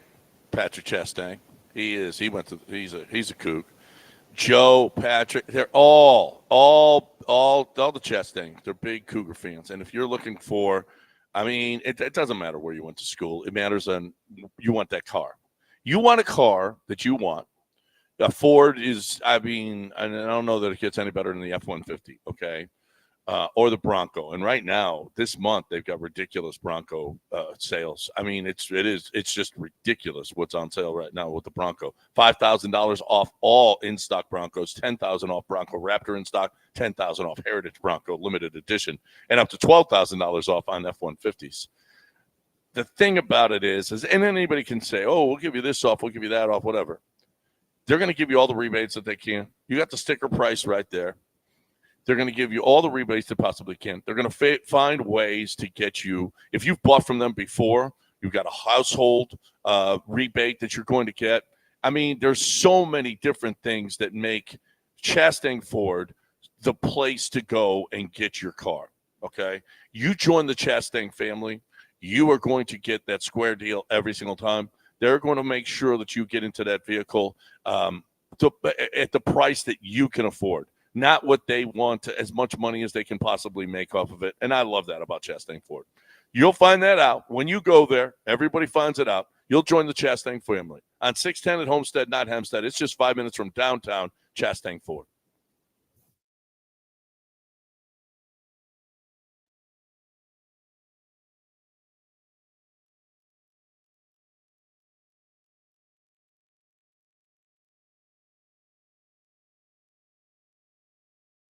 You're back in the Veritex Community Bank Studios with John and Lance. On ESPN 97.5 and 92.5. All right, Buzz Williams is coming up in about 8 minutes here on ESPN 97.5. Let's give away 2 more tickets to the University of Houston and Texas A&M basketball game at the Fertitta Center on Sunday, 4 o'clock. Anytix.com. If you don't win these tickets, anytix.com or uhcougars.com, you can get tickets there as well. It's an exhibition game, but it's for the Barrel Recovery Fund. So they've already raised close to $6 million. They want to raise more, and a portion of the proceeds from this game goes to the Barrel Recovery Fund. Let's get on out there and support these. These are 2 great basketball teams. See what you got. All right, 4 o'clock on a Sunday afternoon. Texans game will be over. Get on over there. All right, let's go. 713-780-3776 at exactly 8:25. They'll give those away. Caller number 4 is going to win those tickets. Caller number 4 is going to win those tickets. Looking forward to having Buzz Williams on. He's had a really nice basketball team, 3 straight winning seasons. 3 years ago, he didn't make the tournament, and he made the NIT. And I think he had some comments about the selection process. So he kind of got screwed the last couple of years. Last year, he got the 9th seed. They were playing Nebraska in the first round with the athletic director stink that went down. Remember that? I think that the NCAA tournament selection committee have a sense of humor. So they wanted to pit Texas A&M and Nebraska together to, just a little rub, a little dig. And it worked, but it didn't work for Nebraska because A&M beat them. And then they got the Cougs in the second round, though, and the Cougs beat them 100-95. So that wasn't. I mean, I think they got screwed with a 9th seed, if you want to know the truth. But Trev Alberts, remember, he came over to Texas A&M, and he was at Nebraska, and so there was a stink between the 2 schools. So they pitted them together in the first round. That's what the NCAA tournament does. Remember, they had Bobby Knight when he was at Tech playing Indiana. Remember, they wanted to pit those. I like 2. that they do that. I know. Yeah, the NCAA tournament's like, hey, this will add a little something to the game, and they know if there's one thing, the NCAA tournament that they market well. They market really, really well. It has turned into the regular season is the regular season, but the tournament is always turned into one of the major sporting events in this country because of obviously the buzzer beaters and the underdogs winning. All of that stuff, the Cinderella stuff has always worked well, but they do a good job marketing. They do a good job, and they don't stay away from some controversies. That's for sure. So Buzz Williams is going to join us actually in just a few minutes here on the show. So let's make sure that we're on time. Sorry, this was a quick one, but we were a little bit behind on breaks. Buzz Williams joining us on the other side right here on ESPN 97.5 and 92.5. But Lance, you need to talk about Craig DeSurf. Yeah, Craig DeSurf is the guy who runs Gulf Coast Chevy Buick GMC, and I'll tell you about, like, he's a great dude. I'm a big fan of everyone who works there. It's the same people for years and years. There's not the turnover. The reason simple, they hired great people, but more importantly, great people have been in place since Craig DeSurf got there. And he's like, man, these are good people. They're from out there near the Angleton area for the most part, and they just know how to treat people. Their customer service is impeccable. That's why they win the Customer Service Index Award year after year after year. But you know, for a lot of people, you say, hey, I expect good customer service. Tell me about prices. Okay, I totally understand that. And the price thing is what's going to really move the needle for you. So let me give you some opportunities to make that decision. The Buick, right now, if you're thinking of a Buick SUV, the Buick Encore GX Preferred is available right now. Generous interior space, great detail great detail on the interior and exterior to make it look great. Right now, there's a special offer for well-qualified buyers on the 2024 and 2025 Buick Encore GX Preferred models. You can get 0.9% APR financing for 36 months, plus a $3,000 purchase allowance for current eligible non-GM owners and lessees. This is just one example of the offers they have. Make sure you go to Gulf Coast Chevy Buick GMC.com.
Yeah, I don't know how either. Time to talk about mybookie.ag, promo code bet975. Get your bet on, okay? What's today, Wednesday? Tomorrow's the free bet, right? Whatever deposit that you make, either you're reloading or if you're making your initial deposit, put in promo code bet975, double that deposit. MyBookie is the place to go to get your game on, to get your bet on, to get your casino on, to get your election vote bets in. It is fantastic. You're looking for the best place to play, win, and get paid. It is the place to get your bet on. We love it, and you will love it too. It's where I go whenever I'm looking up my bets. It's a reference point for me. It's so easy to navigate. It's just the best site. You've got live in-game betting as well. There's nothing about this site that you won't love. Easy to navigate if you've never been on a betting site before. It's so simple. There's no problem. You got the money bag as well, where you can make crazy, wonderful bets that get big boosts and bet boosts, everything. If you're looking for the best way to play, win, and get paid, there's one place to go. MyBookie.ag, promo code bet975.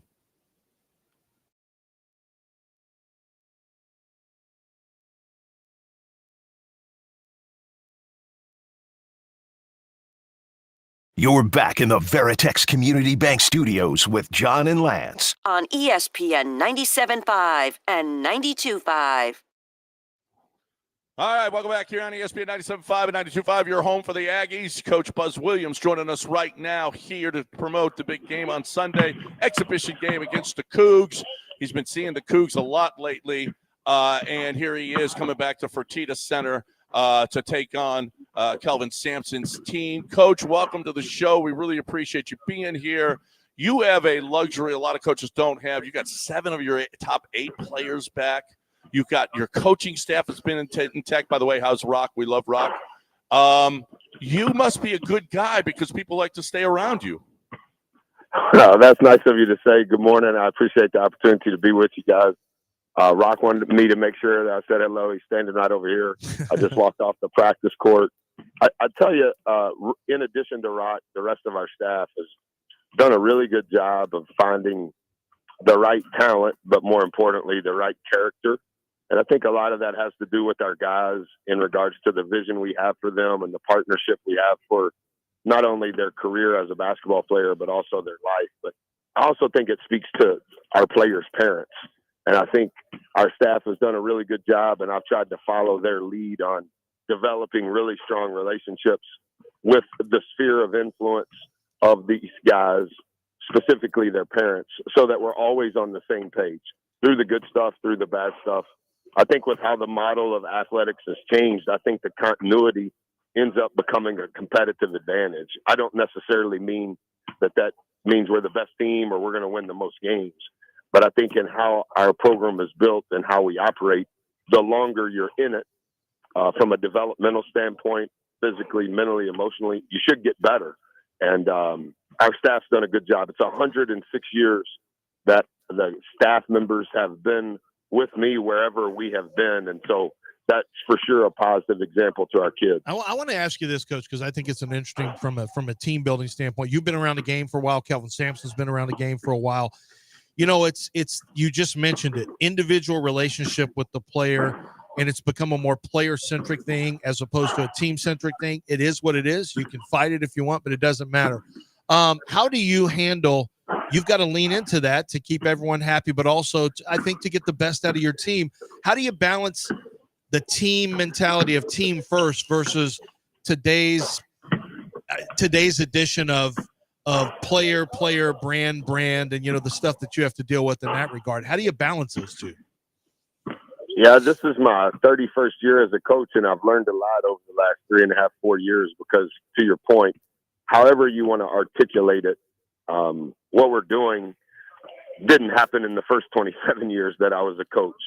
And so I've tried to be very receptive, very aware from learning from others that have been doing this for a long time, including Coach Sampson, but also from other organizations that have the volatility that ours now has, whether that's the portal relative to players, whether the amount of coaches resigning, retiring, being fired is at an all-time high. So for me, how can I be the best in honoring today? The relationships that are represented by our players, their families, our staff, their families, and how can I honor them in regards to what I think is important and not sacrificing those things, but also allowing them to feel like they're a partner and have ownership in what we're doing. And so I don't have all of the answers. And to be honest with you, I've tried to not participate in those types of conversations because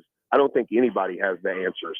But I do think each coach, each player, each parent, each agent, everybody's trying to figure out what is best for them. And so from a team dynamic standpoint, how can we figure out what's best for us while it also being best for you? And so the identification of those people, whether it's a coaching staff member, whether it's a player, obviously that's at the forefront of very early conversations. That's the only way that I know that you have a chance to have any sustainability. Buzz Williams, head coach, Texas A&M, with us here on ESPN 97.5 and 92.5. You picked up the Greater Houston Area Player of the Year, and Chris McDermott. How's superstar Chris coming along? How long before that rookie can make some contributions? I absolutely adore him. He's an introvert. He's quiet. But speaking of his parents, they were 100% in agreement with how we operate on the floor, off the floor.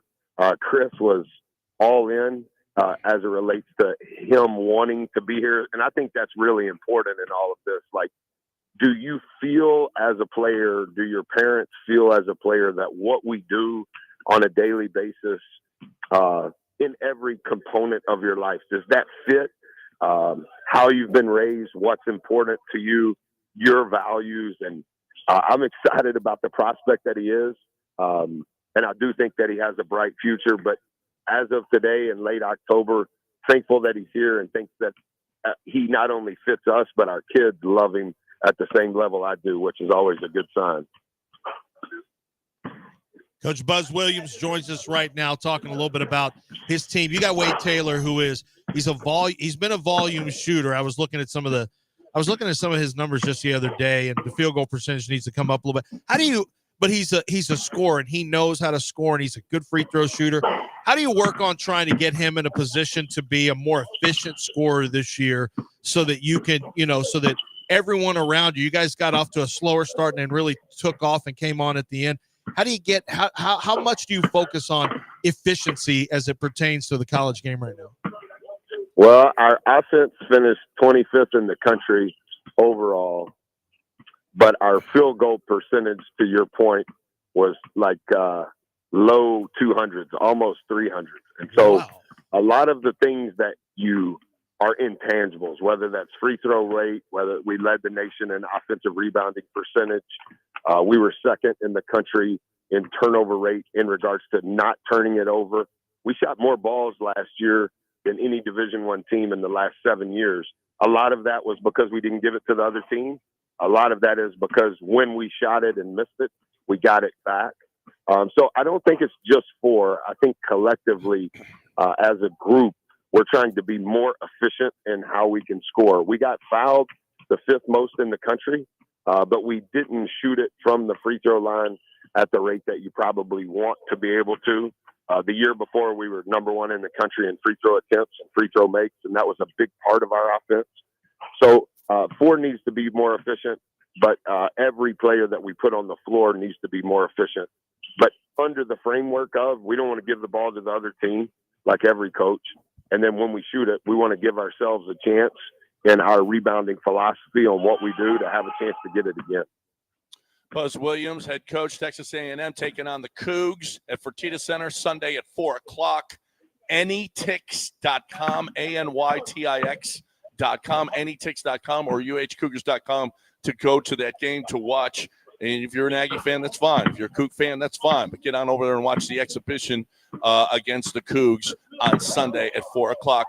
How much you miss I don't know if a lot of people know, but you and Dusty Baker were best of friends. How much you miss your buddy Dusty here? Yeah, I love Coach. I still talk to Coach. I knew Coach before he came to Houston and before I came to Texas. And, you never know the path that any of us will go down, particularly as coaches. But he's been an incredible mentor to me in many respects. Came to our Sweet 16 game.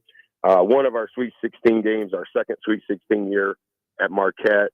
And then, when I was at Virginia Tech, he was with the Nationals there for a little bit. So it's like, it's been great. And what I ask him is, how are you enjoying retirement? How are you enjoying, I think he's quasi in the media now with some of the baseball stuff he's doing on Major League Baseball. So he's as good of a human being as I've ever known, and maybe the best leader of men in any sport I have ever seen. Throughout our relationship, I don't know anything about baseball at all. Like, I know nothing. But when I was able to spend time with him, for whatever reason, he just gave me all access to like everything that they were doing analytically from the GM side, everything that they were doing from a teaching side, all of the scouting reports. And, I don't know who Joey Votto is. I don't know who the shortstop is for the Astros. So I'm just kind of walking around like a civilian. But it was interesting watching his ability to lead and the magnetism that he has with everybody in every organization that I saw him with. And I'm very appreciative and grateful for that access, but more importantly, the relationship we have. I think sports is unique in that way, Coach, where you can, I know it's applicable in the business world, and you can take away from different disciplines, leadership and stuff. Yes. But I think sports is different in that you can go to baseball, you can go to basketball, you can go to football. You can go to all these different sports and see all these different leaders in different sports. And somebody from NFL could go pull something from Mike Krzyzewski in college basketball, and somebody from college basketball can go visit with Brian Cashman or somebody from or Dusty Baker and pull something there that you can integrate into how you do things, can't you? Yeah, and I've, to be honest with you, throughout my entire career, that's what I've tried to do. I probably have more football coaching friends than I do basketball coaching friends. I've been to hundreds of training camps, hundreds of OTAs, just so that you can have a sneak peek. And, you know, I don't understand the language that they're speaking, but from a leadership standpoint, how can I take something from a world that I don't live in? How can I learn something in that world and then translate it back to the world that we live in? And can it make us 1% better? And so multiple Major League Baseball coaches, I think the job that Torey Lovello has done with the Diamondbacks, like the opportunity to get to know him and to see what he's done in his tenure with the Backs and how they go about their 108 culture and all of those. And I do the same with college football and NFL. And so that's been a large part of the foundation of my career, is going in different areas and then figuring out how to bring it back to wherever I'm at and see if we can implement it in some way to make us a little better. Buzz Williams with us here on ESPN 97.5 and 92.5. The exhibition game Sunday at Fertitta Center. Anytix.com is where you can get your tickets. When do you think the NCAA is going to forgive you and start giving you better seeds in the tournament? Yeah, I don't know. You know, like kind of like some of the things that we've been talking about, you know, what I've tried to do as all of this has changed over the last 3 or 4 years. I've tried to really pay attention to the words I use publicly, but I've also tried to pay attention to the words that I use with our team. And the best way for me, just to be transparent, the best way for me to have the right thoughts so that I can use the right words is just to try to stay away from things that I can't control. And so, like, addressing different categories of what the business has become and giving my opinion and paying attention to social media too much or paying attention to the opinions of others too much, just because I'm not tough enough or mature enough, it makes my brain go to places that it shouldn't go. And then I end up saying words that I shouldn't say. And so, like, we do the same thing, Coach. Yeah, I know you two guys, you know that. But, like, I don't know what station this is. I'm not sure how this interview became an interview. I've tried to remove as many what I would call things I can't control and distractions. This is not a distraction, but this is not my primary job, even though I do understand I represent our program, and so I want to do that in a good way. But, like that, hey, Buzz, you think if you guys play this schedule and you have this record and you do this in the league and, like, what's your seed? And here's the whatever that guy's name is from ESPN. Here's the preseason March Madness tournament bracket. And I'm like, oh, goodness, we haven't even got to the first game yet. And so I've just tried to remove myself from thinking about and giving energy or emotion to things I can't control. We need to do a better job. We need to be more efficient. We need to continue to honor today and find a way to get a little bit better, however that is, inside or outside the organization. But, like, we want to be the best we can be, and we hope that we play in the NCAA tournament. And without arrogance, we hope we're in a position that we can advance. And I do understand that seeding, you can argue, has an impact on that. I think our game against Houston was among the best games of the NCAA tournament. I think if Jamal Shedd doesn't get hurt, I think the outcome of their Sweet 16 game could have been different. But, like, how do we do all of that? We're going to play a more difficult schedule. We'll play 8 quad 1 or quad 2 games in November and December. And I think that will be more than Texas A&M has ever played. And so we're trying to be more accountable in how we schedule, but we also have to be more accountable in our results. I want to ask you this, since you got a bunch of football coach friends as well. It's always well known that when you played a team like Alabama with Nick Saban, or you played Georgia, or, you know, there's Dan Campbell with the Lions. There's supposedly a Dan Campbell effect where He's an Aggie. Yeah, he's an Aggie. There's certain teams that beat you up physically, and it can have a carryover effect until the next week for a team. Is there any such thing like that as basketball with playing a defensive-minded physical team, a hard rebounded team? I say that because you guys try to play that way.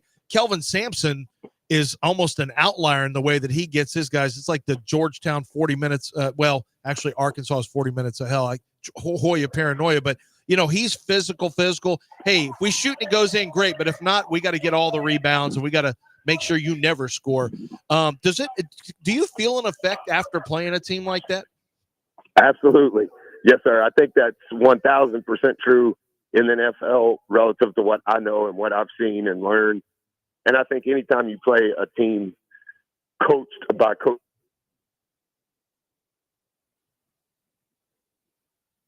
Oh, we lost him. And I know it'll be categorized as a basketball game, but the physicality in which you're going to play that game on both sides of the floor, if physically your mindset and your actions are not that of a fight, then you're going to, that's why they have held so many teams under 40 points. Because if you think that it's going to be free-flowing strategy, let's attack their ball screen traps, it's not going to end up being that. It's the physicality and the toughness in which they play. And that's why they're a top 5 team every year over the last 5 to 7 years since Coach has got everything settled there. You remember the last time you were in a fight, an actual fight, Coach? Yes, sir. I got in a lot of trouble for it, so I don't think it comes out when you do the background check on me. But yes, sir, I probably wouldn't win any Twitter likes by repeating the fight that I was in. I'll just ask Rock, see if Rock remembers, see if he knows. Rock will tell us, Coach. Rock knows. But Buzz Williams here with us. Hey, we'll let you go. We know you just had practice. You're on the court. We appreciate it. Who you got this week? Yes, good to talk to you guys. LSU? Thank you so LSU much. or Texas A&M this week, Coach? Who you got? I'm going with Coach Elko. He hasn't lost a game in the SEC. Big night Saturday night under the lights against LSU, 1 and 2. Playoffs potentially at stake. So I'm excited about the game. I won't be able to be there. We're going to try to treat this game against Houston just like we would any road game. So we'll work here on Saturday and then travel to Houston Saturday night. Several of our guys were wanting to stay for the game, but if we stayed for the game, now we're not getting to Houston probably till 11 or 12 at night. So we're gonna treat Saturday like it's the day before a road game and go through our normal rep of that relative to preparation in the film room, in the weight room, on the court. So we're going to have a watch party at whatever hotel our ops guy has us at on Saturday. But I love Saturday college football. This will be a big weekend for us. Big weekend. Buzz Williams. Playing the all-time winningest college coach, right? Yeah. BK is the all-time winningest college football coach. Yeah. Big game. Yeah, I think he's all-time winners. Yeah, active. Yeah. Active. Yes, active. Yes, sir. Active. Yeah. Hey, Buzz, we appreciate it, man. I got to work on my figure of speech when I join the media. I have to include active. Yeah. Well, y'all have a good day. I appreciate you. Appreciate it. We Buzz. appreciate you, Coach. Thank you. Buzz Williams with us here on ESPN 97.5 and 92.5. Any ticks? You want to go see that game? They're going to treat it like a regular game. Anyticks.com. It's an exhibition game, but hey, and the proceeds are going to benefit Barrel Relief Fund. So that's really, really cool portion of the proceeds. So that's really, really cool. And also you get to see what your Aggies got and what your Cougs got at Fertitta Center. I think that's our best venue in this city. So that's really, really cool. Anyticks.com or uhcougars.com. Buzz Williams here with us on ESPN 97.5 and 92.5. Kelvin Sampson tomorrow morning at 8:30. For you Coug fans, you'll get a taste. Yeah, Jamal Shedd doesn't get hurt, man. Gosh, dang it. No Jamal this year, but the Cougs have got a lot of guys back, including LJ Cryer. So we will talk to Coach about that tomorrow morning right here on ESPN 97.5 and 92.5. Right now, I'm talking about Gulf Coast Windows. I'm talking about Jim Fiume. I'm talking about how good that dude is. I mean, we're talking about the best in the business, right? Well, we got the best in the business as far as windows go. Gulf Coast Windows is just fantastic. Gulf Coast Windows is the double pane, double strength. They have the aluminum windows, vinyl windows, hurricane windows, wood-clad windows. If you're building a home, you want the best window. You want beauty, security, privacy. You want sustainability. You want a warranty that's a second to none. They have got, the installation is second to none. It just doesn't get any better than a Gulf Coast window, period. Or a Gulf Coast door, French doors, sliding patio doors, storm doors. When you go over to Gulf Coast Windows and see the showroom, it's like, wow, this is incredible. It's almost impossible to pick which door you want or which window you want because they're so good. But you do. You pick it, and not only do you live with it, but you appreciate it because you're getting all of those things. Free consultation. If you've got a question, go to GulfCoastWindows.com or call 713-849-5454. Tell Jim Fiume you heard it right here.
All right, we got the game on Saturday night. We got the game that we've been talking about, the basketball game on Sunday at Fertitta Center. Well, we got a game Saturday night as well. Utah homecoming. Let's go. UHCougars.com/home. UHCougars.com/home. It's the place to go and get your game on. Get there early for the Bud Light backyard tailgate area. They got food. They got drinks. They got tailgate games. You don't want to miss homecoming. 4 tickets and a parking pass for just $70. 4 tickets and a parking pass for just $70. To grab this deal, UHCougars.com/home. UHCougars.com/home. Utah's here. Let's beat them. All right. William, you got him. He's on the sideline. He just looks so smug. He's all bowed up. You got to beat their ass. Okay. Utah's in the Big 12 now. Let's go. Let's go, Cougs. Take care of that business and beat you some Utah on Saturday night. You want to be there? Hopefully it's going to be a beautiful night. For football, looks like it is. And so you got it at UHCougars.com/home. Get on out there.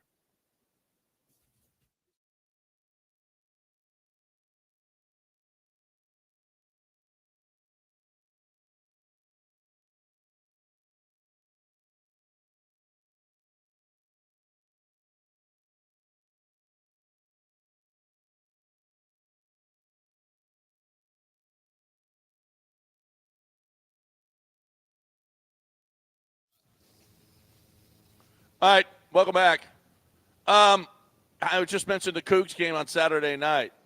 You know, they don't hit overs, and they've had a rough start of it. The toughest schedule so far played this year. What teams have played the toughest schedules? UCLA is number 1.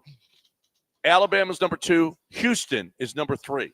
Wow. Toughest schedules in America. Houston, number 3? Number 3, Florida State, Oklahoma, USC, South Carolina, and Stanford. Yeah. Okay. So, I mean, we can all just slow down, everybody. Slow down on what? Well, criticisms. Okay. Well, you do have to score. Well, and they did. Yeah. They scored some Not points. for a couple games, but then they did, and it wasn't as much. But this is, this is Willie Fritz's. There was not a very good recruiting class he walked into. Like Willie Fritz is going to have to. It's going to take him a couple of years. It's just they don't have the dogs to run with everyone else right now in the Big 12. They knew that going in, I think, and it didn't stop you from commenting on games. It still doesn't stop you from being disappointed with certain results. But realistically, hopefully, Dr. Couture and more importantly, the money people at U of H and Tillman and everyone understands that this is not an overnight thing. It's not an overnight situation with Houston. This has to be a sustainable build out. It can't be done with portal guys. It's going to have to be done with recruiting and developing players. And that's what Willie Fritz is good at. That's how he's done it in the past. He's taken very average programs and turned them into pretty good ones. And so, yeah, I think we got a breaker right here. Josh Pate's already on hold. So no, Josh Pate, we already did. We already did. Oh, is that the official break? We combined. Okay. Well, let me just say this. Willie Fritz, not that Josh ain't going to want to talk about University of Houston, but there's always college programs that require, some of them can require some portal stuff. U of H is a grow your own program, and that's what they're going to have to be. And that kind of stuff does not happen overnight. Yeah. Well, let's see if Josh Pate wants to talk about the University of Houston. He's joining us once again. It's Josh Pate from CBS Sports. Every week talking college football. What's going on, Josh? I mean, somehow I woke up in New York City this morning. I don't even remember getting here. But, yeah, I mean, why not? When one comes to Lower Manhattan, why not talk University of Houston football? Well, I mean, it makes sense. It makes sense. Lower Manhattan, University of Houston football, it's all the same. Hey, they have had Heisman Trophy winner with Andre Ware, and that happens in Manhattan. So there I am. I pulled it together. It happened 36 years ago or 35 years ago, but 34 years ago, but still it happened. So just keep that. Are people doubting him? Is that what I'm reading? Andre Ware or Willie Fritz? Oh, Willie Fritz. No, Andre's pretty secure. No, I don't think people are doubting. It's just the nature of college football fans to get pissed off if their teams aren't good.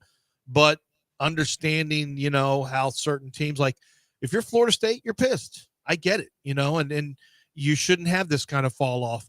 If you're University of Houston, it's a different situation. It's okay, we got to reset and grow this thing up from the ground again. And that's, it's a completely different situation, but all college fans want their teams to be good right now anyway. That's just the nature of fandom. Yeah, that's fine with me. Obviously, if you look at it logically, there's a little bit different carve out for Willie. Even the baton that Kalen DeBoer took at Alabama in the handoff, it's not beyond the pale to think they may be a little shaky in his year one. Norvell is the total opposite end of the spectrum in year 5 or whatever he's in. That is off the grid of explainability to me. All the data points throughout history, all the comparatives I could do, that's off the grid. The one that's in between the two concepts is Hugh Freeze at Auburn. They're in the 3rd year. They cannot win a game to save their lives right now against anyone in the Power 4 at least. And, find every way possible to lose games. The team, there's nothing really overly special about them. You try and tell yourself, well, he'll get this thing fixed when he gets it built. And that's okay. I don't have a problem buying into that. Year 3 for that to still be the message, though, it's a little tough to square. We got Josh Pate with us, brought to you by Damaris Barbecue and Bobcat of Houston every week right here on ESPN 97.5 and 92.5. So we were discussing the Texas and Georgia game, and maybe Texas. Here's the deal. Texas was number 1 in the country. What marquee win do they have? Who have they faced so far that you would say that they're the best team in the country? I know they look great on paper, Josh, but so far they hadn't been tested until Saturday, and they failed that test. Yeah, I was one who had no problem if someone made that argument.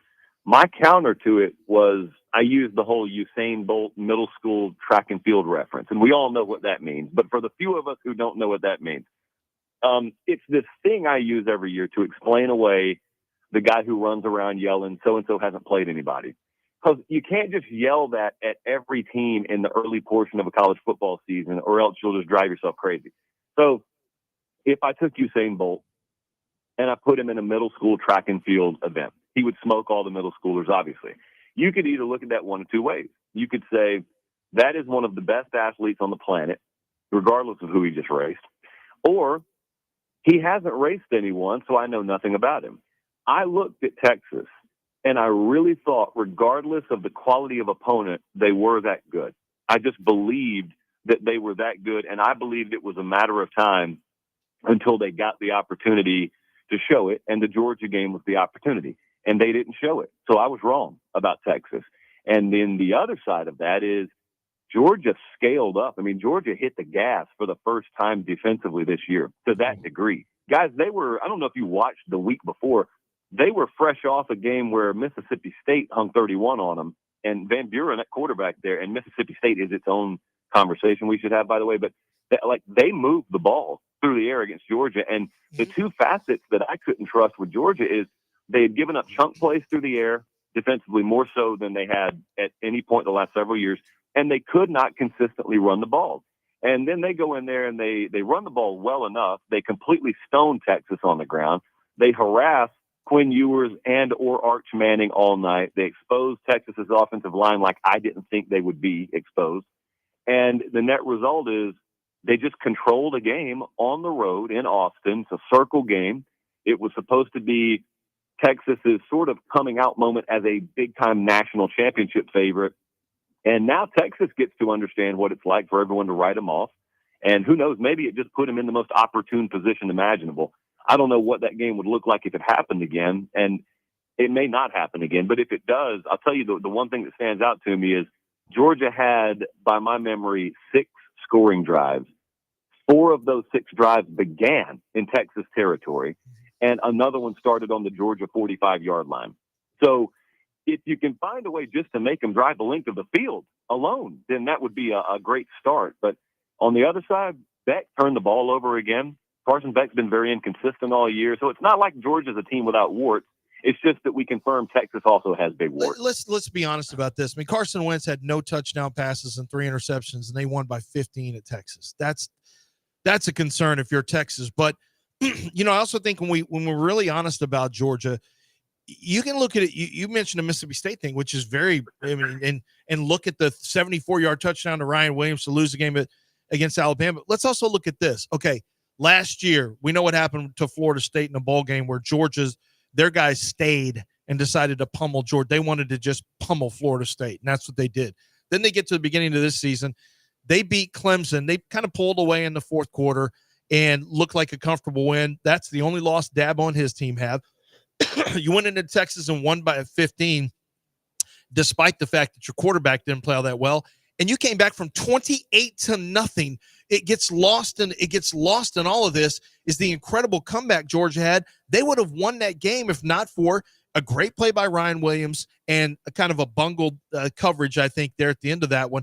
I mean, Georgia and Kirby Smart are still, when I look at it, I think it's still, Josh, I think it's a litmus test of truly where you are. But I also don't think it means that Texas can't compete at the highest level for a national championship. I really don't. I just think that Georgia's that team. Who is it? Alabama? No. Is it Oregon? I don't think so. I don't think any team gives you the type of challenges in a single game scenario that Kirby Smart and Georgia can give you. I would agree with you. I also think maybe, just maybe, in a year like this, where if we don't have a truly elite team, people fall victim to comparing this year's, in this case, Georgia, to past year's teams.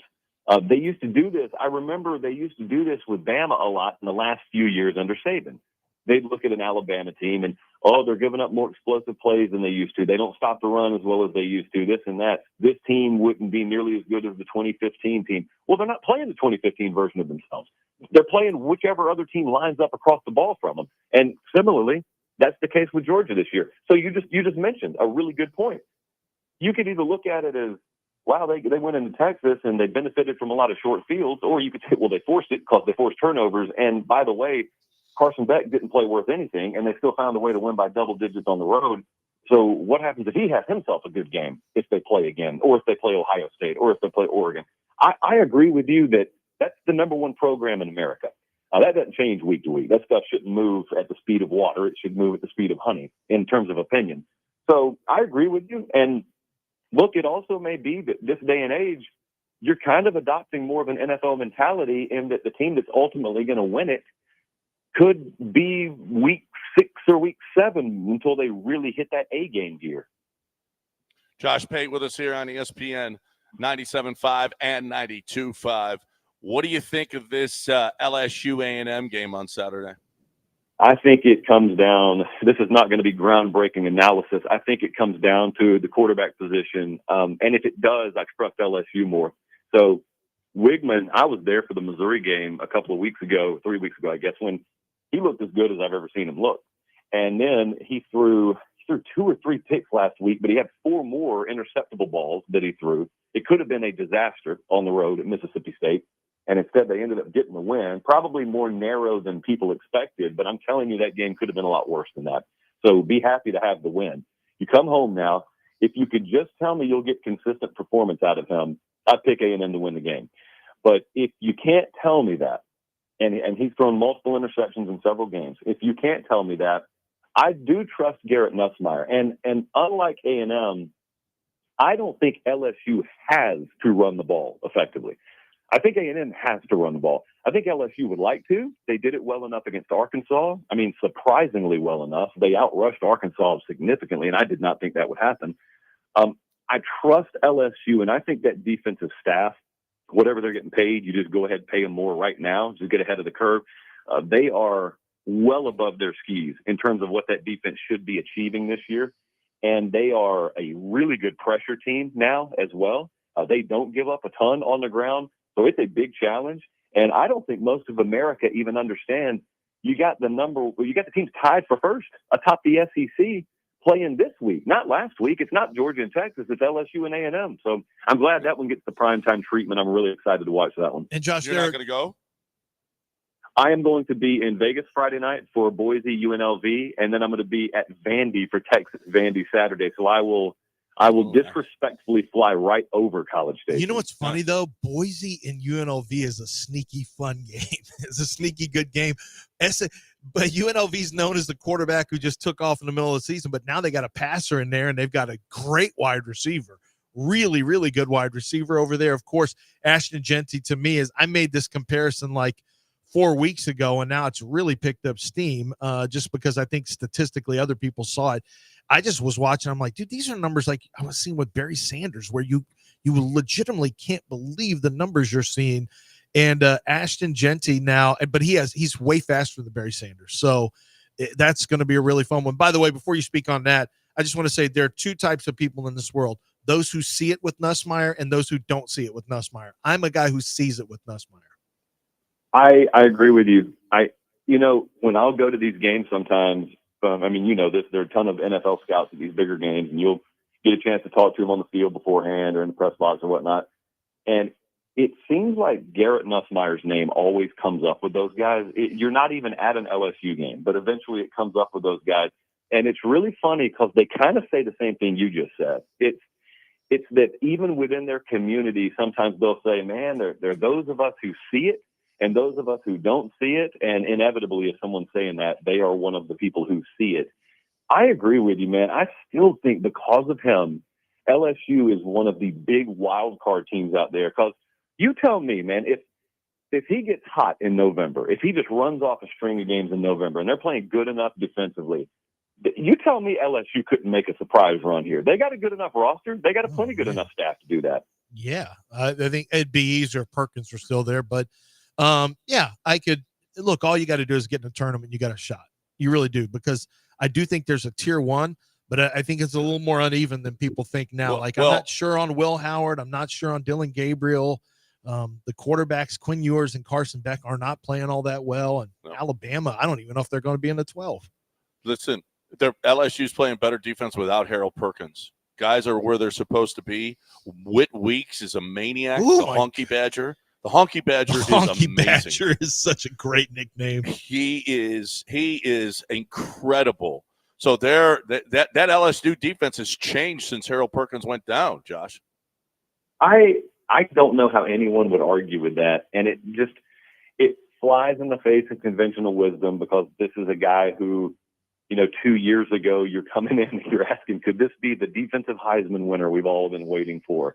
And if you told those people who were writing those headlines that a year and a half later, the headline may secretly be LSU kind of better in the aggregate without Harold Perkins, it would blow their minds. And yet that's the case here. And I will again say, I'm not sure that's the case if you look at last year's team and last year's coaching staff. But the guys they have brought in have done a phenomenal job.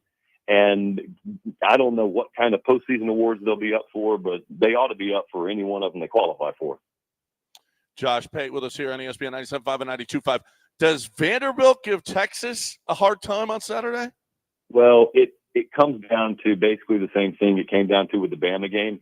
If you look at this as some get-right game, you're in trouble, because it is not simply a get-right game. And the other part of that is, I remember, because I was at A&M the Saturday that Bama went up to Vandy, and you check your phone, and you're checking to see if the game started, and there's 9 minutes to go in the first quarter, and it's 13-0 already, and they've put a drive on Bama, and then they pick-sixed them. I mean, if they do that against Texas, I'm not sure. Look, I mean, any game could be a one-off game, but I'm not sure I would just trust them to bomb away and be a quick strike offense. I think Vandy can make them earn it. I think Vandy can make them go on extended drives. Now, in Texas's case, they should be able to do that. If this game plays out the way it should, Texas should comfortably win this game. However, unlike most years, there is a world where if Texas goes in here and plays at a B- level, Vandy can clip them. And it's not normally the case. Normally you play B- against Vandy, and it just means you win 31-10 instead of 51-10. This one, yeah. I mean, I'm going to the game. So that's how careful I'm being and cautious I'm being about this. Because so help me, if I have to see them carry that goalpost out of there and I'm not there for a second time, I will never forgive myself. There's some interest. Does Navy give Notre Dame a tough time? Look, Navy is in the 90s in run defense. So my short answer is they shouldn't. I think Army matches up with Notre Dame a whole lot better than Navy does. But if Notre Dame messes around and let that game get into the 30s, where it's just kind of a back and forth affair, which Navy has done to teams this year, it is not out of the realm of possibility. I think Notre Dame has settled into this role as a top 10, top 15 team, and they have not been tested whatsoever after that A&M game. They have been banged up. They've lost a couple of very key guys that probably have created vulnerabilities on that team that haven't been exposed yet. So that one may be a dogfight as well. It's an early kickoff over there on the East Coast, so we'll know early, I guess. But I still think Army matches up better. But that doesn't mean Navy can't get it done. You're going to have to overcompensate for that run defense that you have, or lack thereof. Penn State, Wisconsin. So I've got my power numbers here, and that's just computerized. And I've got Wisconsin as a top 20 team right now. Wisconsin is on the come up. There's no way you can look at them and not say that. They are playing a different brand of football than when they played Alabama. And if I remember correctly, you have Penn State like 8th in yours, right? Yeah, I got them a little bit lower than the AP has them. So I've got Wisconsin higher and Penn State lower. The funny thing about Wisconsin is if you haven't watched them, but you just look at it on paper, they've started to look like older Wisconsin, and that they're playing good defense and they're running the ball. Now, if you turn the game on, the way they're generating those rush numbers in a Phil Longo offense may be a little bit different than vintage Wisconsin, but they're still generating rushing numbers. I just wonder against, I think, right at a number 10 run defense in the country, I just wonder if that's going to be there. If they cannot put this game on Braden Locke's shoulders, I don't believe they can. I don't believe that he can be the key for them beating Penn State. So it has to be a very complementary style. I'm pretty sure the entire Big Ten league office has their fingers crossed that Penn State can win this thing, so it sets up Ohio State, Penn State next week. I lean Penn State in the game, but I've watched far too many Penn State games come down to the wire to be comfortable about that. I will say this, though. If James Franklin loses that, we're kind of in election season right now. People talk about firewalls all the time. If James Franklin loses that game, that kind of ruins his Big Ten firewall. Because thus far, he's had that stat where outside of Michigan and Ohio State, I'm undefeated against everyone else. Well, if he loses this one, he can't say that anymore. So I think he'll win it, but it will have both of my eyeballs on it. How is Indiana done with Rourke thumb surgery? I don't know that they are. They're still nearly a touchdown favorite. They'll get him back, apparently, unless that headline's changed. I think they get him back soon. Look, anytime a backup quarterback is playing, case in point, UNLV, under different circumstances. But it's funny what happens, especially in college football. When a guy goes down in the middle of the game, it can stun your team. But if you know your backup is going all week, it can do something to galvanize a team. And a defensive line plays at a little higher level because they know a secondary, special teams units play at a little bit higher level. Running backs run a little bit harder. And what you find is, even though you're quote unquote weakened at the quarterback position, the collective level the rest of that team plays can be a tide that raises the boat instead of sinking the boat. And I wonder if that's what we'll see from Indiana this Saturday, because I'm not counting that team out because that team's done. I mean, last week when I looked at that Nebraska score, I thought it was a typo. I didn't even think it was real. So you get game day in town, you get all that energy around them. I mean, if they lose the game, by the way, it's Indiana losing the football game. It's not the end of the world, but I still think they got a good shot to win the game. Can they get in a playoff with a loss? I don't know. I think whether it's fair or unfair, I think folks are waiting for them to lose a game. It's kind of like, Herman Boone and Remember the Titans. You lose a game, they'll fire you. Well, with the Indianas of the world, because of your helmet, you cannot afford to lose the game. You will not get the same preferential treatment that a brand name team will from the committee. Nope. That's Josh Pate, College Football Show. Damaris and Bobcat of Houston, thank you for sponsoring Josh Pate every week right here on ESPN 97.5 and 92.5. Josh, great stuff. 2 games, UNLV and then Vanderbilt. Wow, that is going to be a big day. That's a long day for you, but congratulations. Yeah. You're crazy, bro. You're picking up 2 games. You're like the Kirk Herbstreit now. You're going to Las Vegas, and Nash Vegas? Yeah, and I'm doing it commercially, so you can call me Commercial Kirk. Commercial Kirk.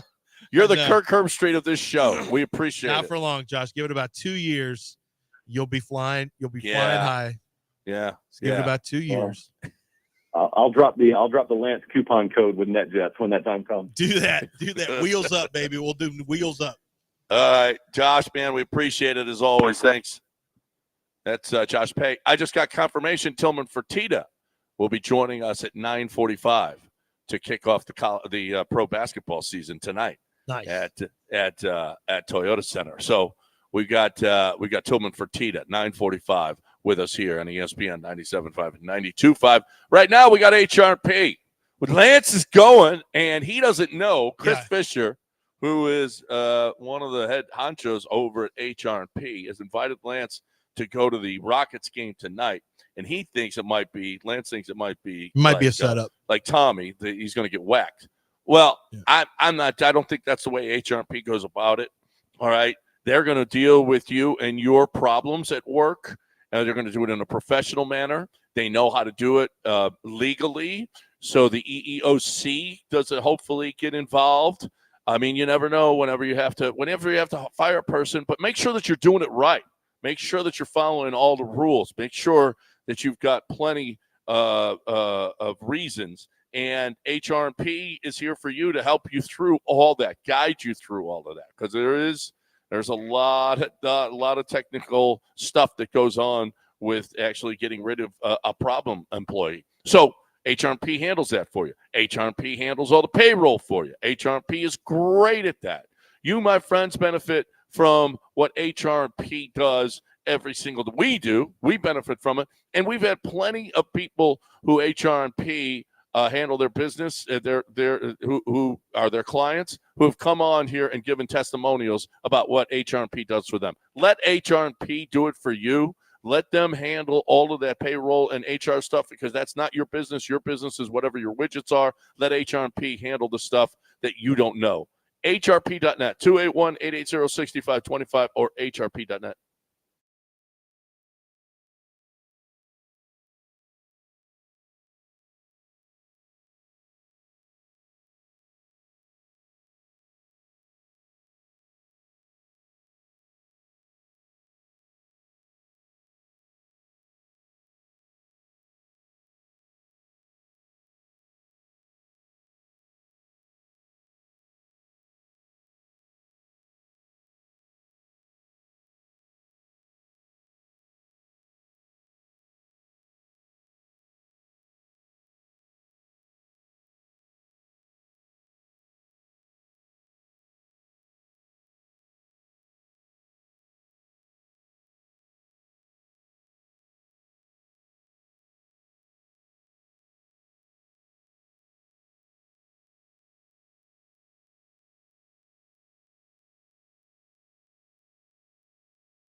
You're back in the Veritex Community Bank Studios with John and Lance. On ESPN 97.5 and 92.5.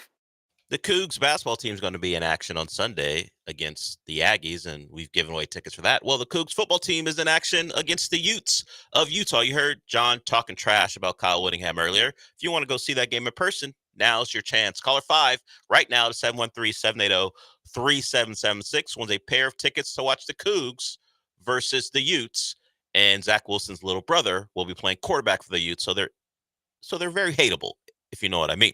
Get ready for a night of thrilling plays, hard-hitting action, and unforgettable moments. Nothing beats the tradition, pageantry, and the roar of the crowd at a college football game. Tickets start at just $15. Go to uhcougars.com/tickets or call 713-GO-COUGS. Come early, be loud, and wear red, and pack that stadium for homecoming. Caller 5, 713-780-3776. All right.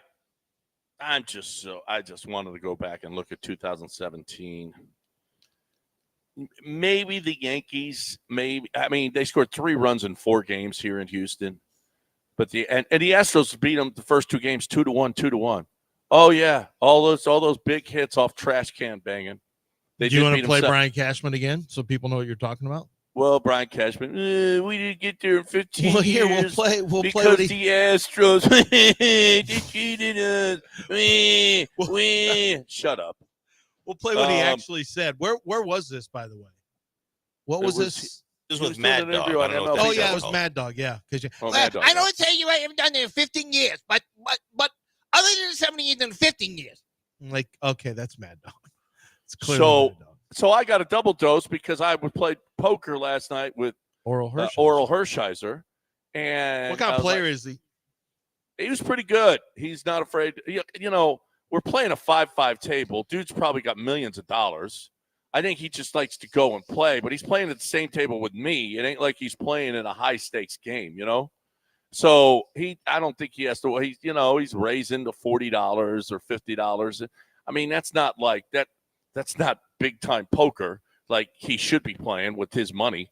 But, I think he just goes to enjoy it. And a lot of people came up and were talking to him more than not. I left him alone except to say, I'm from Houston, and don't you wish you were playing us? And he was like, no, we got cheated. I was like, oh, wah. But the Dodgers, you don't have an argument. It's ingrained in all Dodgers and Yankees. You don't have an argument. The Astros beat you twice in Dodger Stadium. In a 7-game series, twice. 2 of their 4 wins came at your place. Yeah. And well, the 13-12 game, I mean, that was insane. Nobody could no pitcher could get anyone out in that game. No, nobody could. And then they scored 2 runs and 5 runs in the other 2 games. The Astros did. So I mean, stop already. I'm not. They beat you 7-6. They beat Kenley Jansen with Marwin Gonzalez in Dodger Stadium. Charlie Morton just crushed you 5-1 against Yu Darvish in Dodger Stadium. You don't have to sell us, John. We know. Stop already. You don't have to sell Sick us. of you. And what about Brian Cashman? What about the cheating Yankees? Here was Brian Cashman was talking to Mad Dog on Mad Dog Radio Network or MLB, one of those shows. I don't know which one. And Brian Cashman, a general manager of a baseball team, actually still has decided the Astros cheated him. Give me your thoughts here. Fun of getting back and winning a pennant after a 15-year. I don't want to say drought. That's not fair, but you understand what I'm saying with the gap. How about winning a pennant? How's that mean to you? Let me hear. It means a lot, and I hate the 15-year thing because it completely forgets and discounts that some other organization cheated us when we were all the way in the end. If you knew what was going on, I don't think they would be advancing at that during that time thing. I think we would have been advancing. So. I hate that 15-year thing because I don't think it accurately reflects history. Okay. Brian Cashman, you do know who brought the cheating over, okay? You do know that Carlos Beltran walked in the locker room and says, you guys are doing it wrong. You guys don't know you guys aren't cheating good enough. He came from the Yankees organization and did that, okay? You do know that. You were the ones that were sanctioned or that got a slap on the wrist for the watch thing that you were doing with the Red Sox, okay? So stop already with the holier-than-thou crap that you're spewing about, we got cheated, Okay, you scored 3 runs in 4 games at Minute Maid. Okay, 3 runs in 4 games. How are you going to win a series when you score 3 runs in 4 games? Were our pitchers cheating too? I mean, Brian Cashman, stop. All of this, stop. You're a bunch of whiny little biatch. Okay, stop. I'm so sick of this. I can't even tell you. Oh, the Dodgers and the Yankees hate the Astros. Ooh. Pusses. But it's never going to change. All right. I mean, you're just going to sit there and you're going to give yourself a literal heart attack because you get so mad at the Yankees and Dodgers. They lost. Well, we won. Too bad. When one of those teams, unfortunately, evil will prevail. Sometimes, you know what? Sometimes evil wins, kids. Sometimes money and evil are just going to overcome everything.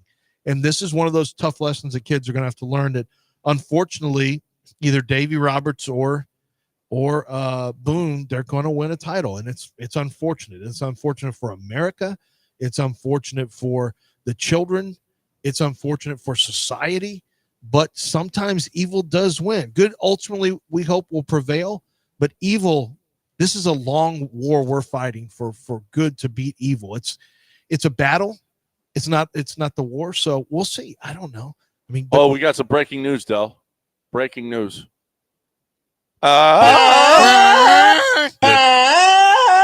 FSU quarterback DJ Ugalele will sit out the rest of the season to focus on getting his CDL, his commercial driver's license. That's not true. That's not 24/7 Sports put that out. Well, they put the Quinn Ewers thing out too, and had to pull that back too. On his CDL. Someone photoshopped that. Oh my God!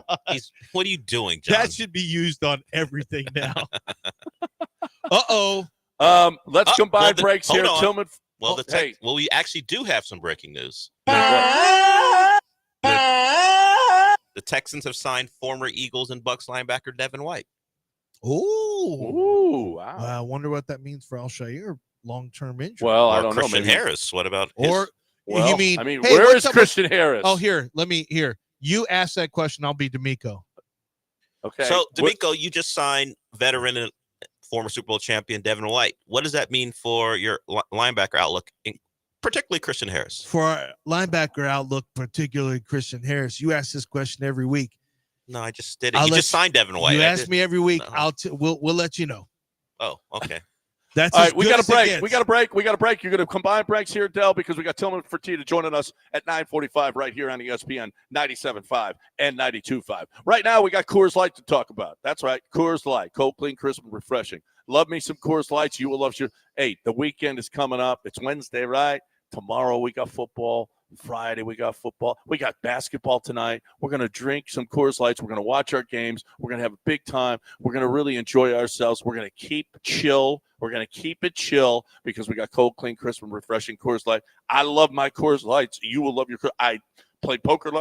Had a few Coors Lights. Okay, the day before or this weekend played some golf.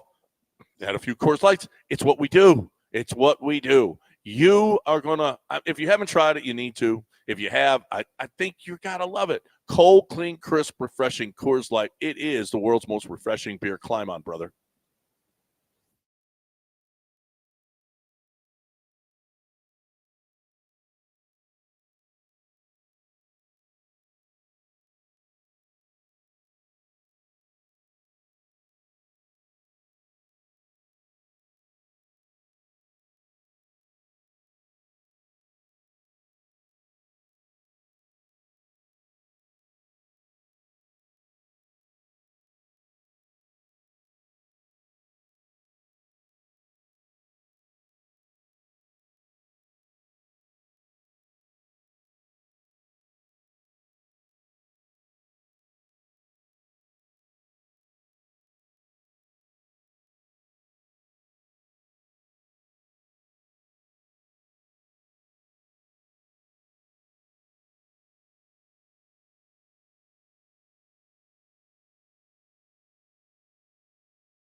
John Daspit and the Daspit Law Firm want you to call them when you have been in an accident, and it can be on the roadway. It can be, really, frankly, anywhere. It can be at a store. If there's a slippery area and you fall and bust your head open and you got a concussion and you have to be taken to the emergency room. I saw that happen actually in a casino one time, and I just thought, ooh, John Daspit should be here. It was nasty. I saw the lady fall, and I'm like, oh my gosh. That stuff does happen.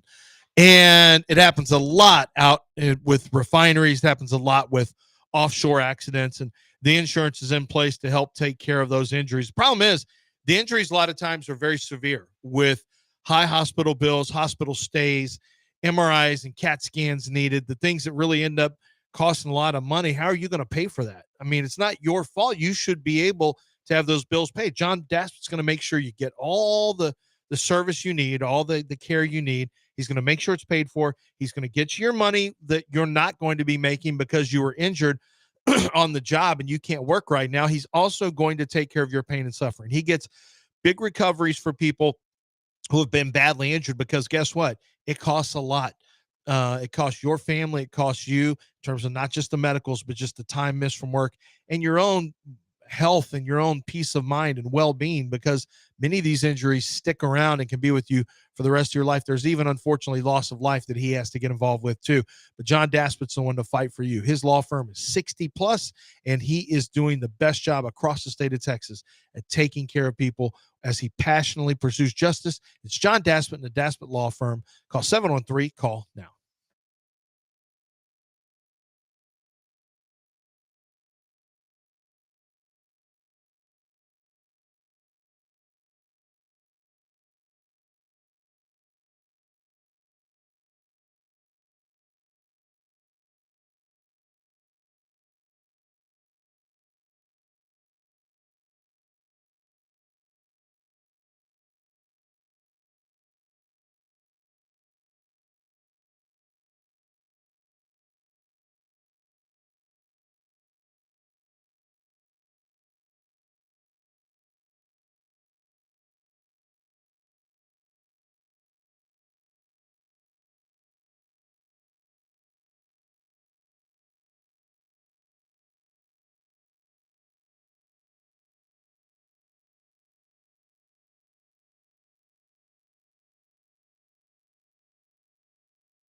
We've been talking a lot about the Cougs games coming up, and the Chastangs are huge supporters. They love the Cougs.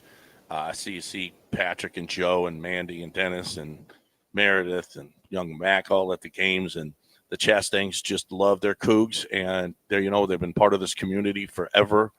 That over 80 years, the Chastangs have been selling cars in this city. They are part of and parcel of the community, doing great work, being given to charity, doing all kinds of things, being big in the community for years and years and years. But you don't stay in one business as a family unless you just do it right, and they do it right at Chastang Ford. They love the car business. They've grown in the car business. I mean, honestly, they were the number one commercial Ford dealership in the city of Houston, and literally no one knew it. They were, in anonymity. Not anymore, man. They are just taken off, but they still give the best in service, give the best vehicle they possibly can at the best price, and customize it exactly how the businesses want, which makes them still the best commercial dealer in the city of Houston. They do it right. Businesses love them because of the bottom line. You should love them because of the bottom line as well. You're looking for that Ford car or truck, there's one place to go. Chastang Ford on 610 at Homestead, not Hempstead, just 5 minutes from downtown, chastangford.com.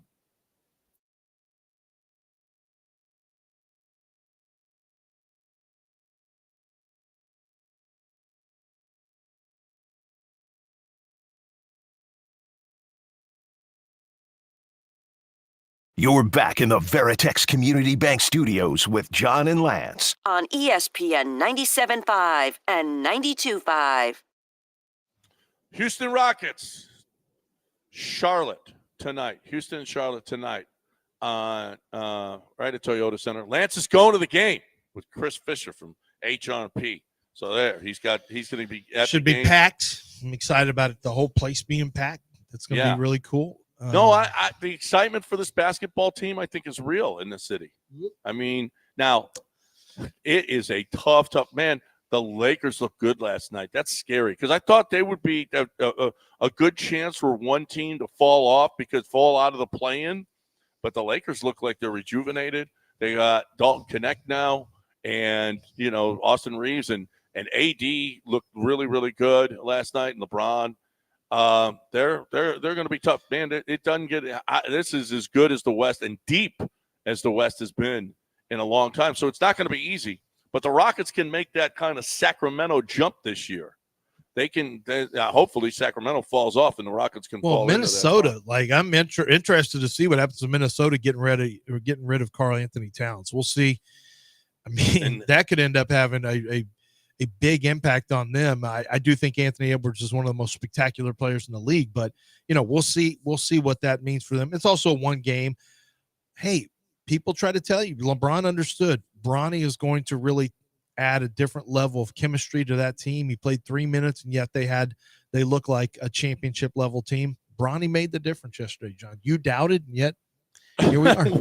one rebound. Here we are. Well, listen. And listen, they get rid of Karl Anthony Towns, and they give Rudy Gobert all that money yesterday. Yeah, I'm not sure that's the play, but obviously there's something else at play there. We'll see. To get rid of Karl Anthony Towns. But Houston Rockets have, I am really excited to see Reed Shepherd. Really, really excited to see Reed Shepherd because this is the first time the Texans have had a sniper at 3. It's the first time. And so I'm really excited to see that level of shooter on the Rockets squad. That's going to be something that could set this offense up into a position to be a more explosive offense. It's one thing they can get downhill on you as a transition team, and they can get downhill on you as an offensive rebounding team that can get putbacks. And you have Tari Eason and Amen Thompson that play that brand of basketball. Jalen Green has become a much better rebounder, but man, you stick a sniper out there at 3. Oh my gosh. All it takes is one hot quarter, and all of a sudden the Rockets with their defense can put teams away. Yeah. Dell, call again. I told them that we would be calling from a 713 number. So we'll see. He wasn't answering Dell's call, was he? Well, it went right to voicemail, and hopefully he'll be able to. He'll do you think he knew it was Dell? Because I would not. He might have known it was Dell. I mean, if you were calling him, Lance, if you were on the board, I think he probably would have answered. Yeah, he would have answered if I was running the board like when I run the board. Yeah, like when you run the board. I mean, it's different. Yeah. But we'll see. I run the board. Well, come in here and make the call. Well, because I got right to voicemail, but it looks like we got a call back, so maybe it's okay. Here's the call back. I gave him the number, so maybe he's calling back. Here we go. Anyway, Tillman Fertitta, owner of your Houston Rockets, in action tonight against Charlotte, and that's a good way to start the season. I hope it is. I hope that this team, it all comes together tonight, and man, you got to talk about a bunch of pieces. I think that Ime Udoka's got as tough a job trying to decide what his rotation is all season long because of all the talent that he's got this year. And joining us now is the owner of your Houston Rockets, Tillman Fertitta, right here on ESPN 97.5 and 92.5. Tillman, welcome in. We are really, really excited. I don't know do you guys feel it? You're I don't know how much obviously a lot of people are talking to you about the Rockets, but are you feeling the kind of love for this season that we kind of feel we're getting from the fan base as well? Yeah, absolutely. We had a function last night with a lot of our season ticket holders and Oak Room members, and there's just a tremendous amount of excitement. And I just got on the line and was listening to what you were saying. And you know, the excitement is you have all these young guys, and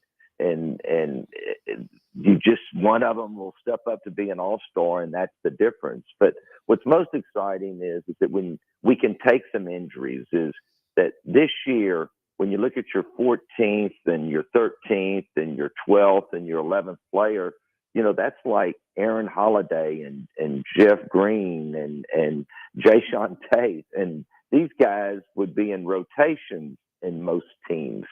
But that's all real positive, but we need a couple of guys to step up and start on that all-star track. Because if you look at all the teams that are really, really good, they all have 2 all-stars. Mm-hmm. But we're young. They'll become all-stars. It's just, are they there yet? Tillman Fertitta with us here on ESPN 97.5 and 92.5. So we loved the deals for Jalen and Alpy. They weren't the other guys, are 4 or 5 other guys in that draft class that got the max to 224.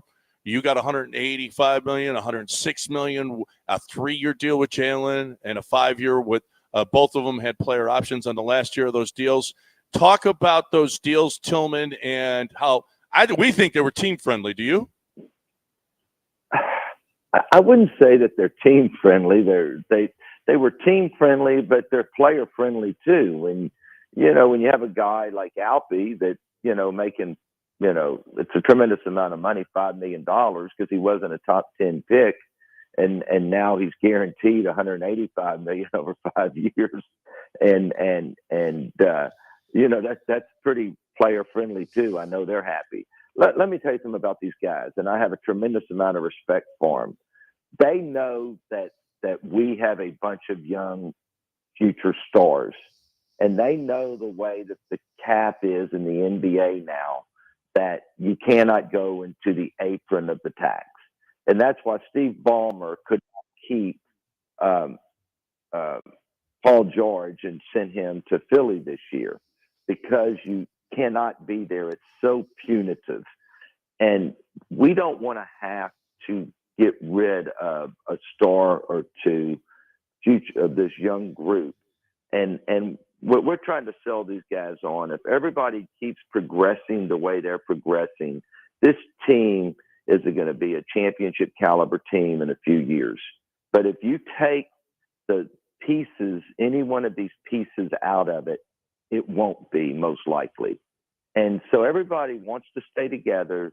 They like being a part of this organization. They like living in Houston, and they all did the right thing. And they understand where we're coming from.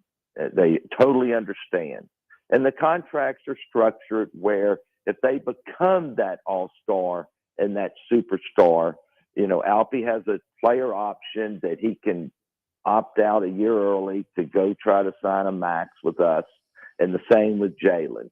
And so it's kind of just doing it very methodically and with a scalpel to make sure that we can keep this team together as long as we can. Yeah, and you can see from a timing of other contracts on the that are on the books now, it kind of makes sense from a timing standpoint. You can see it was crafted in such a way where it's layered and timed in the proper way so that you don't get stuck from a cap standpoint and from a maneuverability standpoint, which was something that Daryl was really good with for most of his tenure here.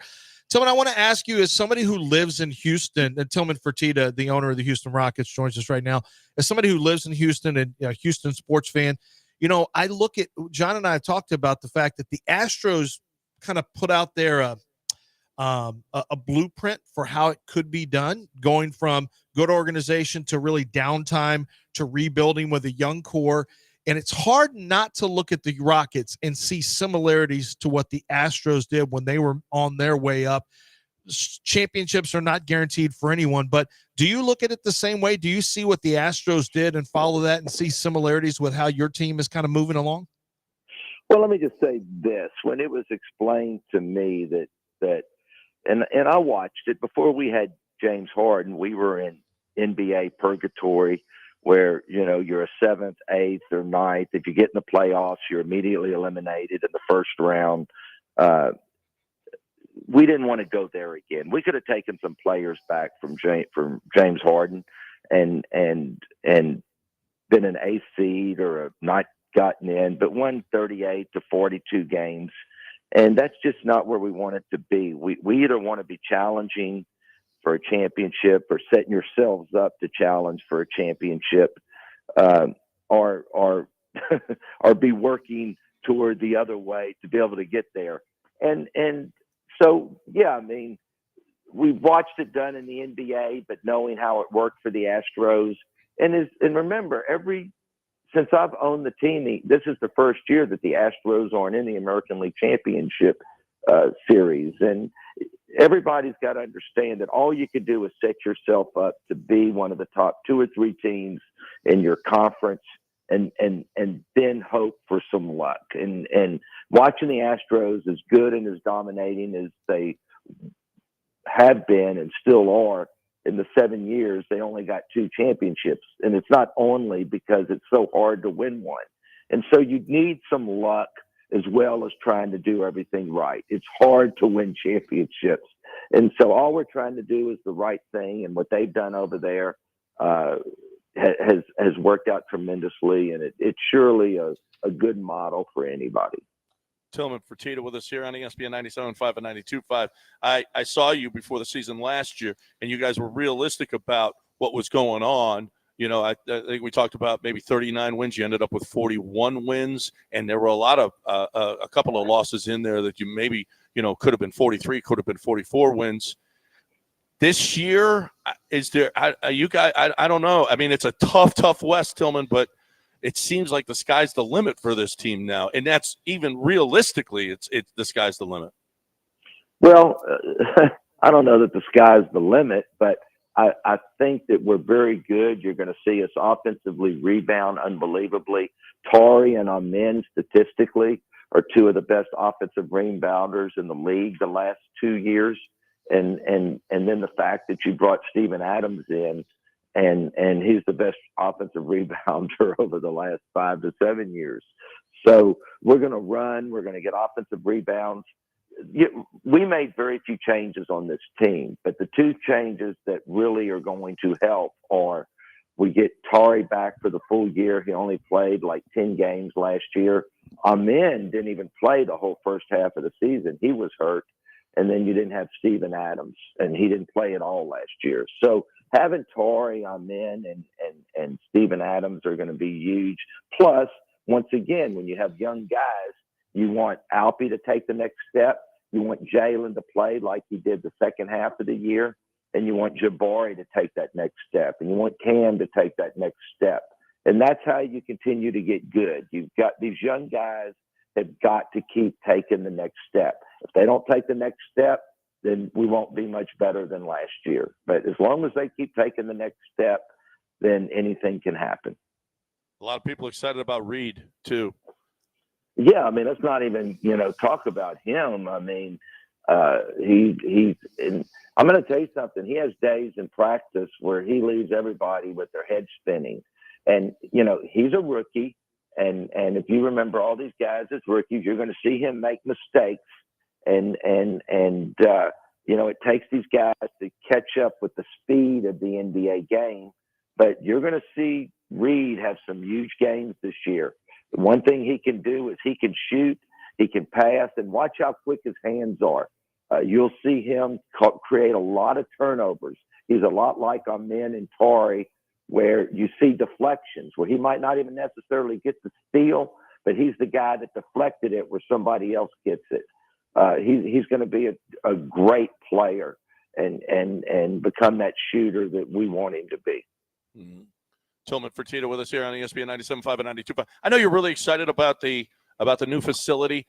Why is it a difference maker? What you put a lot of money into that thing, and it was well designed, and it's going to. What is the difference maker with that thing?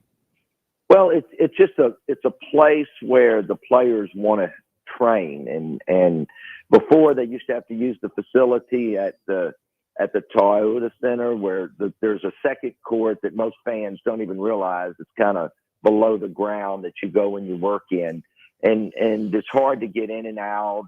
And I flew in and I guess it was last Friday night. I was somewhere, and the heliport for us is right there next to the training center, and Tori Eason was in there, had been shooting baskets from like 9:30 to 11:30 at night. Okay, they wouldn't have done that at the Toyota Center, and the guys are probably spending 3 times as much time in the training center than they did before, and it's because there's places to relax, and then they go practice some more, and they just love it. It's kind of like a big home for them, and any edge that you can get, just like doing the 767 a few years ago for them, we want any edge that we can get for our team. Tillman Fertitta, we'll let you go. We know you're busy. We really appreciate your time here. Has it affected? Have we seen the ticket sales? Do we see the fan base excited, and especially with their wallets right now? Yeah, absolutely.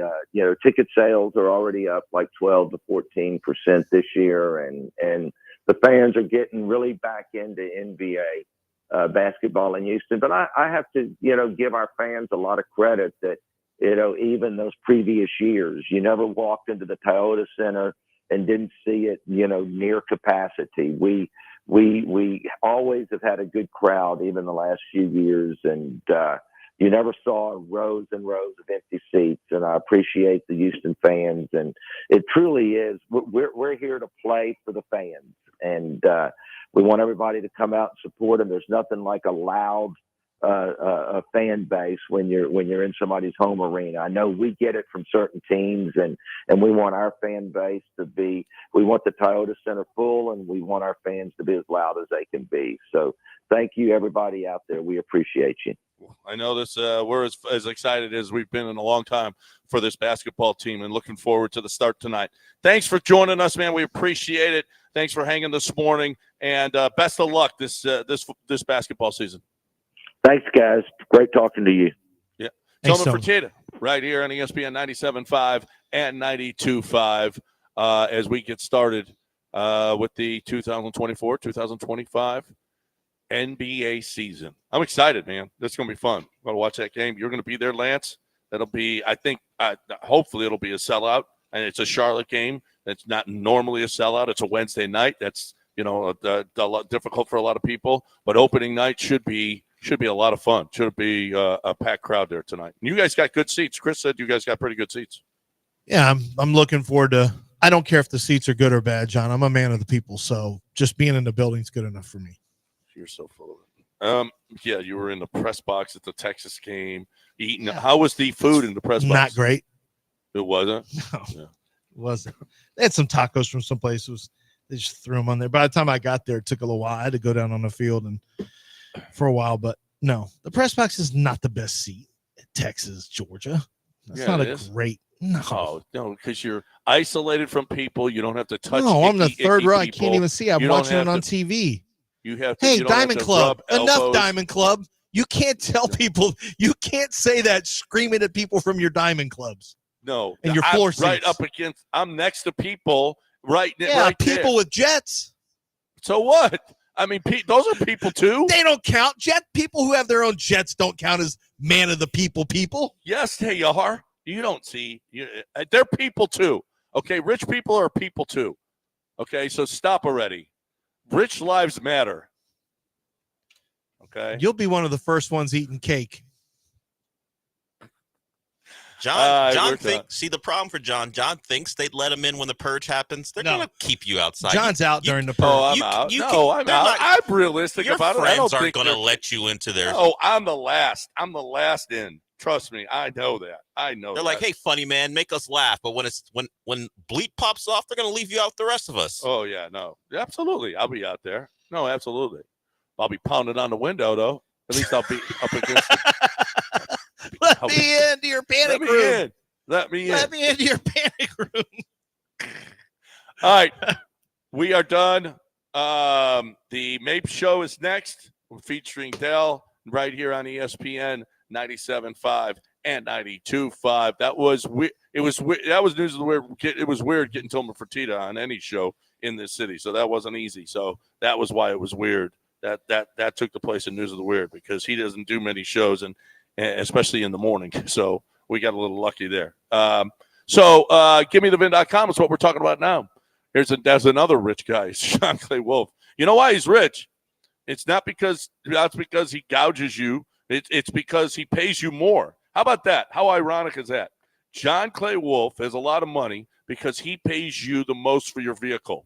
That is irony. That's dripping with irony. The reason for it is because he sells them at auction, but he makes less money than the other guys do. But you know what he does? Volume. So he does about $2 billion a year in business. That's crazy business. Okay. But why is because you go to GiveMeTheVin.com and you're going to sell him your car. You're going to sell it to him because he is going to pay you more. And that's as simple as it gets. And then when he goes down to when he goes to sell it at auction, he just makes less. That's all. And sometimes he loses. And that's fine too. He says that's fine too. He's lost before. I mean, even good businessmen, they lose in deals. And you know what? That's okay with him. But he's going to give you more. So you always, if you're going to sell your car, there's one place you have to go. GiveMeTheVin.com.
Hey, I want to tell you about Underdog Fantasy. Speaking of your money now, it can be your money now that is coming into the account because Underdog Fantasy has some. I never talk about daily fantasy often, but they have daily fantasy. They have season fantasy. But what's really taken off on the site, and I understand why, is instead of just cheering for one player at a time in fantasy, how about the fact that you're cheering while you're watching the games for rebounds to go higher, for your guy to get a rebound?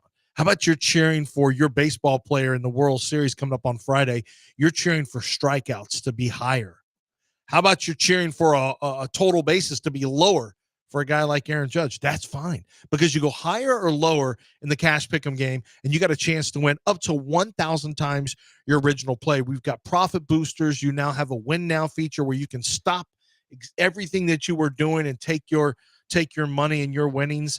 And it's completely legal here in the state of Texas, and it's real money we're talking about. Look, the best way for you to check it out is just to get on board right now and go play around with it. Go play around with some different cash pick'em games, and you'll see for yourself.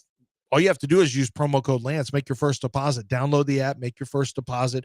You are going to put yourself in line for bonus cash up to $1,000 in bonus cash when you make that first deposit using promo code Lance.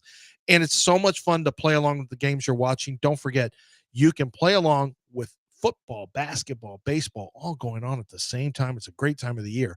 Underdog Fantasy must be 18 or older and present to state where Underdog Fantasy operates. Terms and conditions apply. If you feel like you have a gambling problem, call 1-800-GAMBLER. Go to ncpgambling.org.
Sean, I'm going to put you on the spot to start the show, mostly because of the time this show started.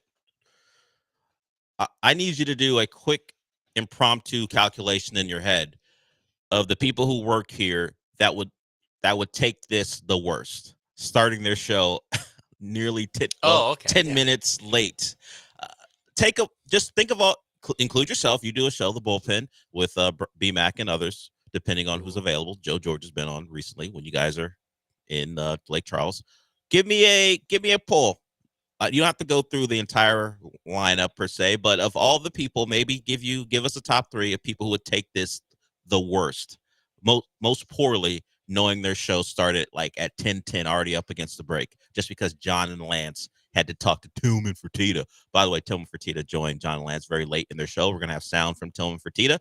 He discussed the contracts for Jalen Green and Alpert Sengun and what the Rockets need to take the next step. Turns out he agrees with me and not with Lance, which is always a win for me. And I'll tell you what that means a little bit later. So, top 3. Paul,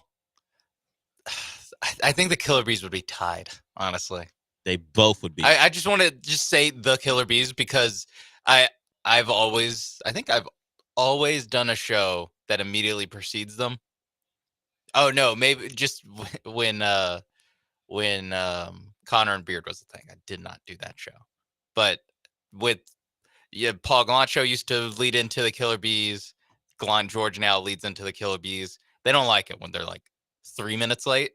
I can't imagine that they would like it too much. 10 minutes late. And I think, and they're luckily never in this situation. John Lance wouldn't love it. There's no chance. But there's no chance it ever happens. But just imagine if there was the chance that they're just not 10 minutes late because of extenuating circumstances like yesterday. Just 10 minutes late because the show before them just decided they had content they wanted to get to. Yeah. They're taking advantage, obviously. And it's fine because whatever. This show's at the very beginning is an extension of that show, and then we move on to whatever. But it's a little much. The only reason it took so long is because they couldn't get out of a previous segment where they couldn't shut up. So the Tillman thing went the way it did. So did they also make Tillman wait? No, what they did was I had to move around live, so Lance had to do a live or two that he wouldn't have had to do if they would just got out on time before, because we had to get Tillman on at 9:45. Obviously, the owner of the Rockets. So it was all I thought they got out at 9:45. They're like, just 2 more minutes, Tillman. No, he joined at 9:45. They got out at a reasonable time, but that show, they love to keep guys on. Like I get a little worried because like a lot of these guys, they're fine with 10, 12 minutes. John Lance like, let's go 15. Let's go 18. I mean, let's go 20. Yeah, I was going to say. Like Buzz Williams. About 20. Buzz Williams was on earlier today, and he's a coach getting off the practice court. And he joined us right at 8:30. We made sure to have him on exactly when he could come on.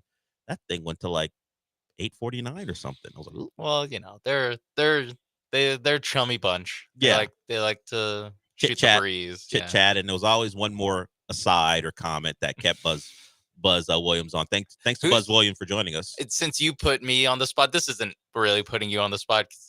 I'm sure you have no problem saying I this. got no problem. Who's more at fault for the interviews going long? Ooh, that's not a bad one. John loves to talk to coaches. He loves a coach. And getting Tillman on is probably a once-a-year thing, maybe, so understood. I would blame John.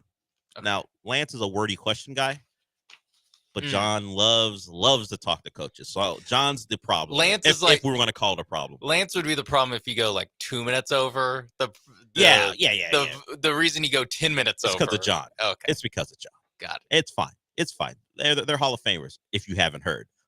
Wait, what? Somehow you missed those proclamations, those announcements. Those guys are Hall of Famers. Let them cook is what we say.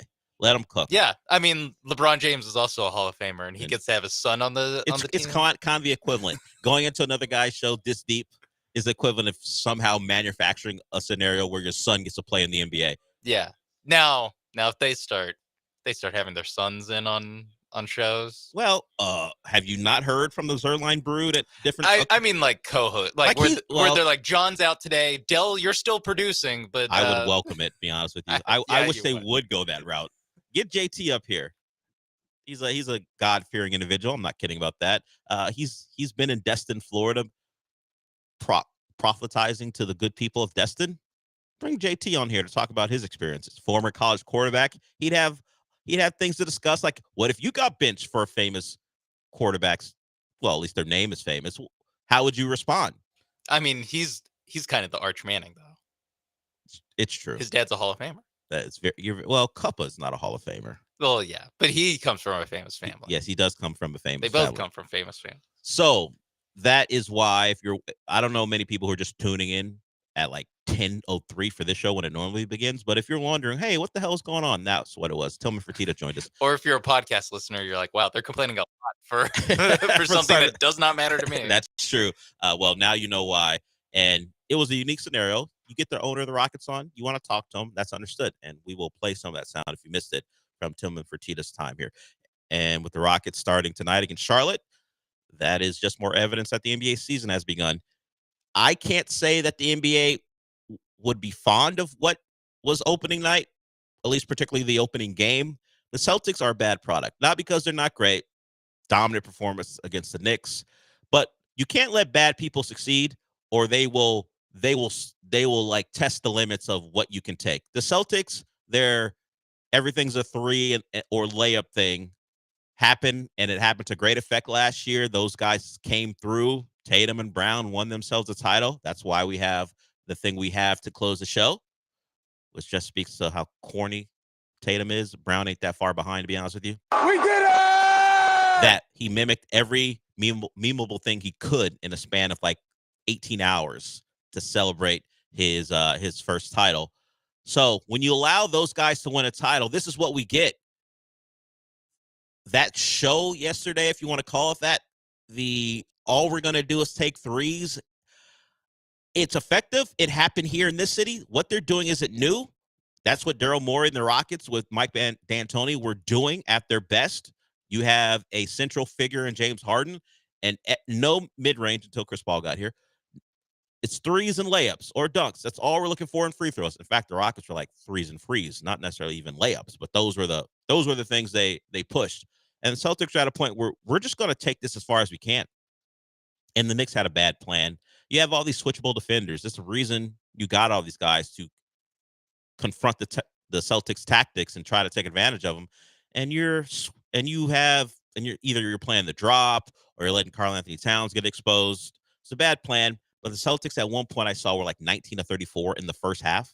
I think that's where they got to as far as threes, and not like even deep into the first half. I think I saw they had put up 30+ threes like 3 minutes into the second quarter. They're like, you know what? We were validated by what we did last year. We're going to go even further than you think and see. Imagine if James Harden won a title. Imagine kind of that did cross my mind. What would have happened if the Rockets got what they wanted and won a title the way they were playing, particularly before Chris Paul got here?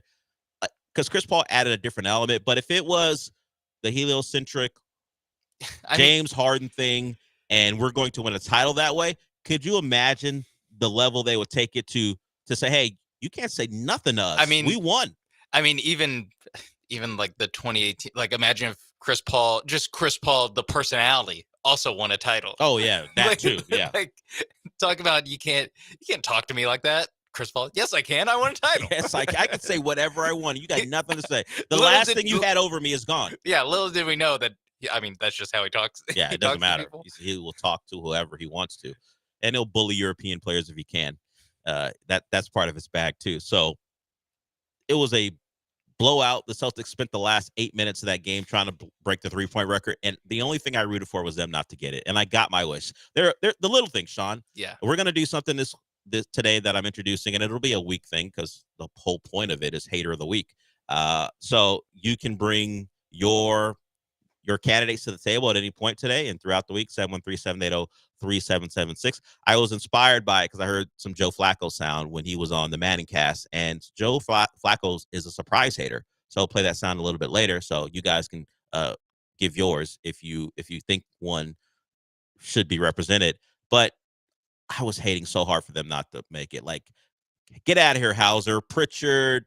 You had what's Tillman taking threes to try to break it. I was like, none of you guys deserve to be the person who breaks this record. And I was so thrilled. I don't care about the Knicks. They can lose all their games. Certainly the Celtics can fall in that category too. But the fact that they tried as hard as they could and couldn't get it done, only solace you can take from what appears to be the clear favorite to win it all again. Yeah, I think they started 29 of 51 and they ended 29 of 61. Yeah, they still shot almost 50% from three, and they missed the last 10. Yeah, that's how good they were. Josh Hart said they all need to be tested for performance-enhancing drugs. He said, "I never seen shooting like that. The NBA needs to test those guys." Josh Hart's definitely not seen shooting like that. not when he's reviewing his own film. Certainly not. Not when he's watching Bridges shoot either.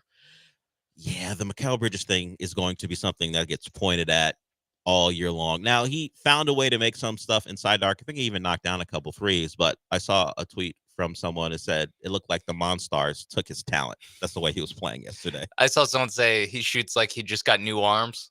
I did see that too. That's how he shoots. It's like he's not used to having arms. The giant story in the NBA, mostly because he's a Knick now, and the trade, the 5 first-round picks, is that Mikal Bridges has tweaked his shooting form, and it's awful. There's a hitch that no one can really explain. Austin Rivers was talking about it. He didn't know why it was going this way. We got people pointing out what he looked like as a net and as a Sun, and what he has done to change that stroke looks terrible. And the results aren't great either. 2 for 7 is actually a positive because his last preseason game, I think he missed every 3 he took. He was like 0 for 10 or something like that. 0 for the preseason. Yeah, taking threes. And I think he might even got into double digits in that final game. Don't remember exactly, but he was bad all through the preseason. So he made a couple. So that's improvement. It wasn't great.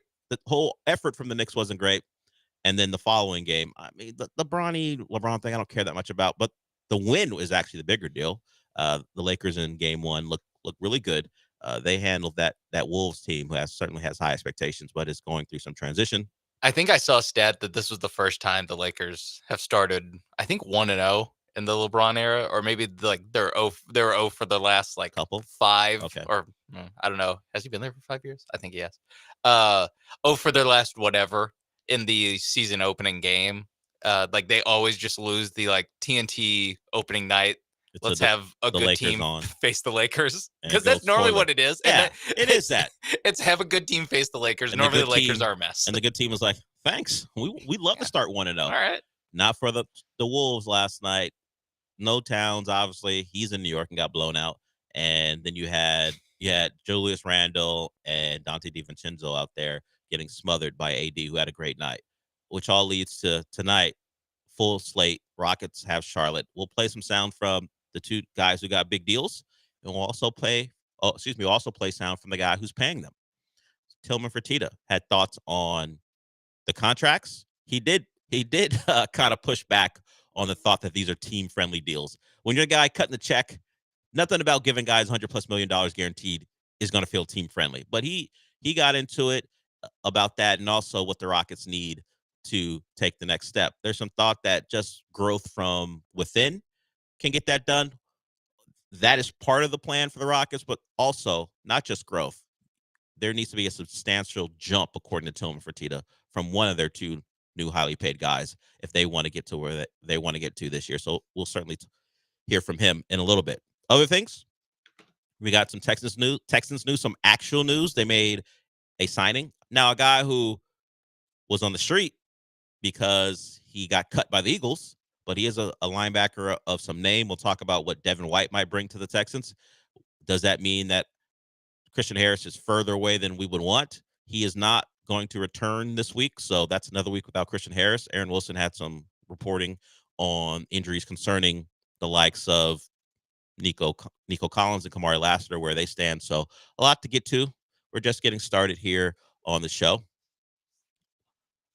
I was thinking about this because it's something we have in our misery index, but there's a report of the 10 most disappointing teams. And I don't know if you looked at it, Sean. We should do a blind guess and then we'll see if Oh, we match up with this. We each try to think of like 5 different ones. Yeah, and then we see if it matches up with the article, because we do this all the time, talking about teams who lose and make their fan bases miserable. We should have a good gut feel for it. Yeah, who they are. What names we say a lot. Names we always talk about, and it should be pretty simple. Just go by who was rated high or who had a high ranking in the AP poll to start the year, and see where they are now and make the comp. So we'll see where we fall there. So anyone want to get in? Once again, 713-780-3776. We do have more tickets to give away for the Cougs against the Utes. Maybe Utah might make the list. That was a team people thought could win the Big 12. That is no longer the case. So if you want to go see the Utes versus the Cougs, we'll have tickets for you there. Okay, so we got Rockets. We've got Texans to get to. We have Roy Oswalt chiming in on the Astros Bregman situation. So we'll hear from a former Astros great as well. We'd like to hear from you too. We will be back.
This is the Del Olaleye Show, on ESPN 97.5 and 92.5. broadcasting live from the Veritex Community Bank Studios. Here's Del Olaleye. Rockets begin their season tonight against the Charlotte Hornets. Their starting center, Alperen Sengun, got a new deal. And for him, that allows him to focus on something else. Here's Alperen Sengun yesterday after practice on what he can now focus on with that deal done. I can focus on the basketball now only, just go over there and hoop and give my best for the team. And, I want to be championship with the Rockets one day. So that's my next goal now. And that's what we're going to do. So Jalen Green also spoke, and I was going to pull that, but the sound of the basketballs bouncing just obstructed all the sound. Yeah, he's a little bit too soft of a speaker. It's not great. He talked about being happy to be in Houston, and obviously he has the same goals. Sean mentioned during the break, he did a sit down with Vanessa Richardson, formerly of ESPN 97.5, now Space City Home Network, that the goal is to make the playoffs. That's what they need to do. It's what is expected. I know that is an expectation here in the city after that 41-win season. You're paying a couple of your young players, so you're solidified with them. Yes, Jalen Green has a more of a show-me type deal, but you still committed to him over $30+ million per year going forward.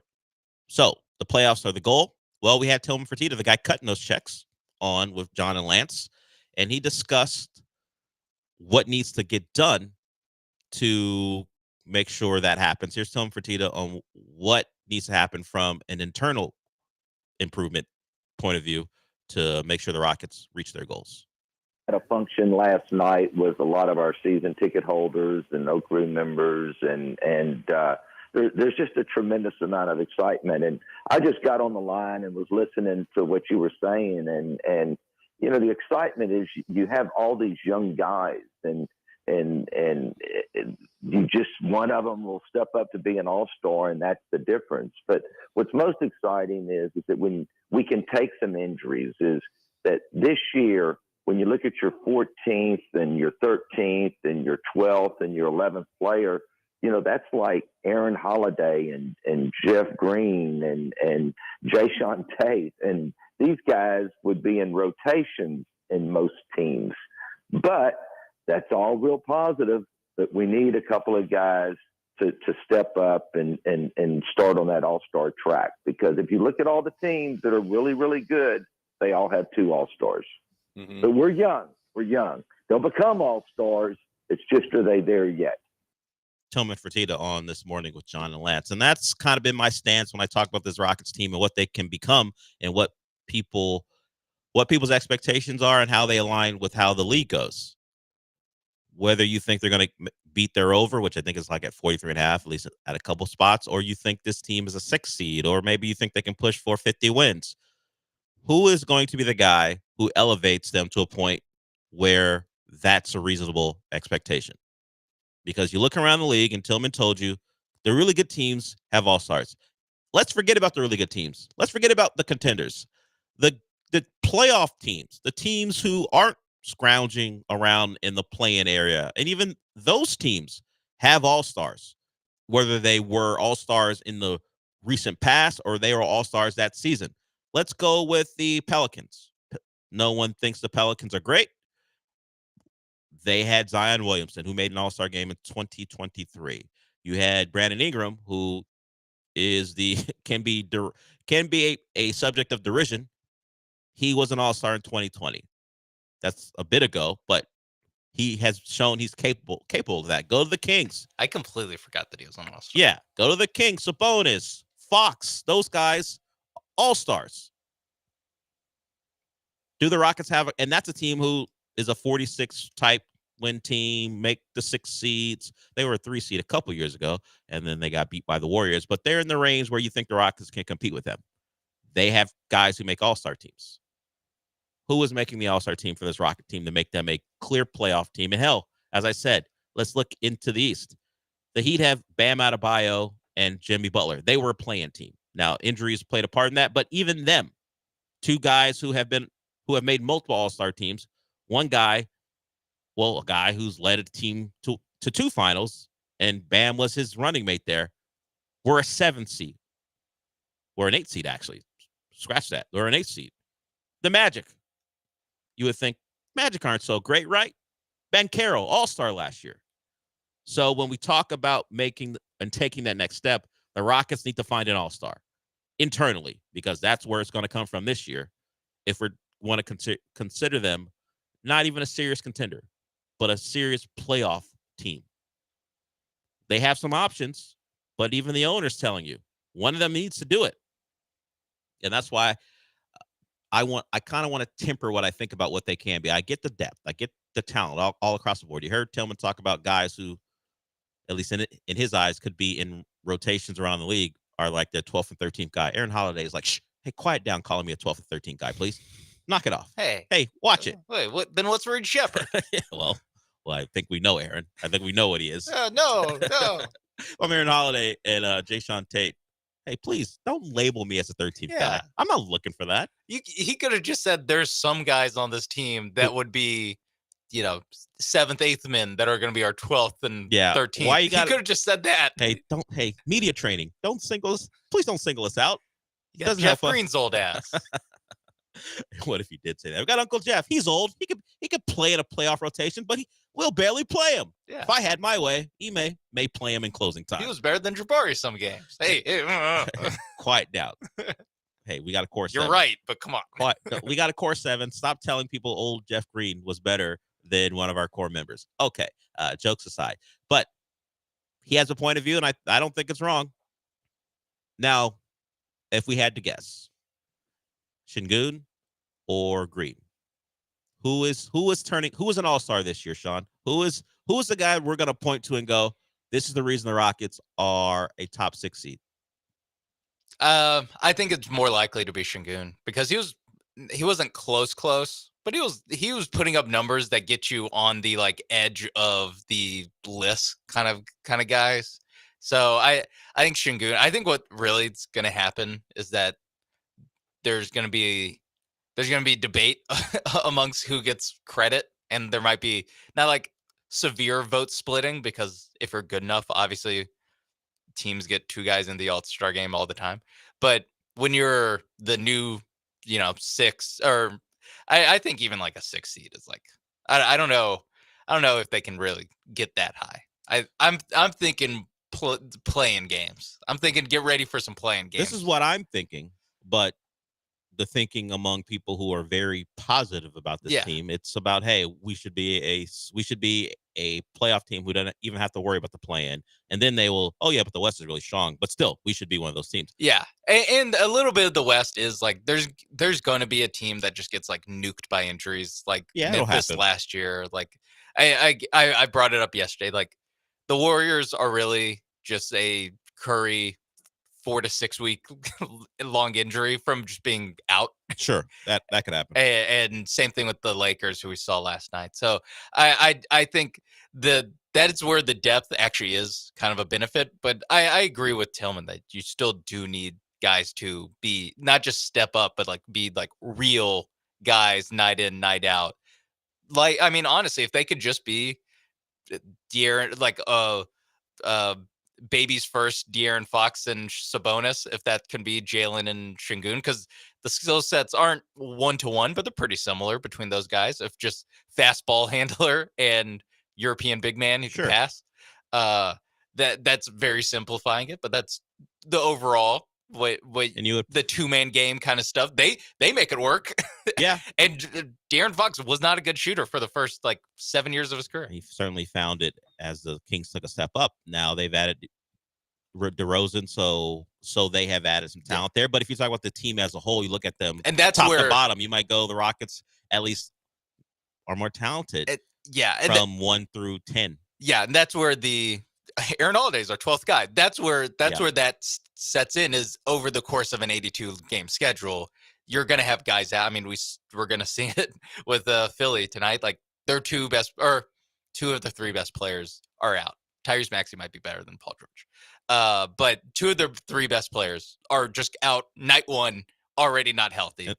And that's just going to happen when You look around at the West, especially, and there's such a chasm between young teams and old teams. There's old teams, and then there's young teams. There's not.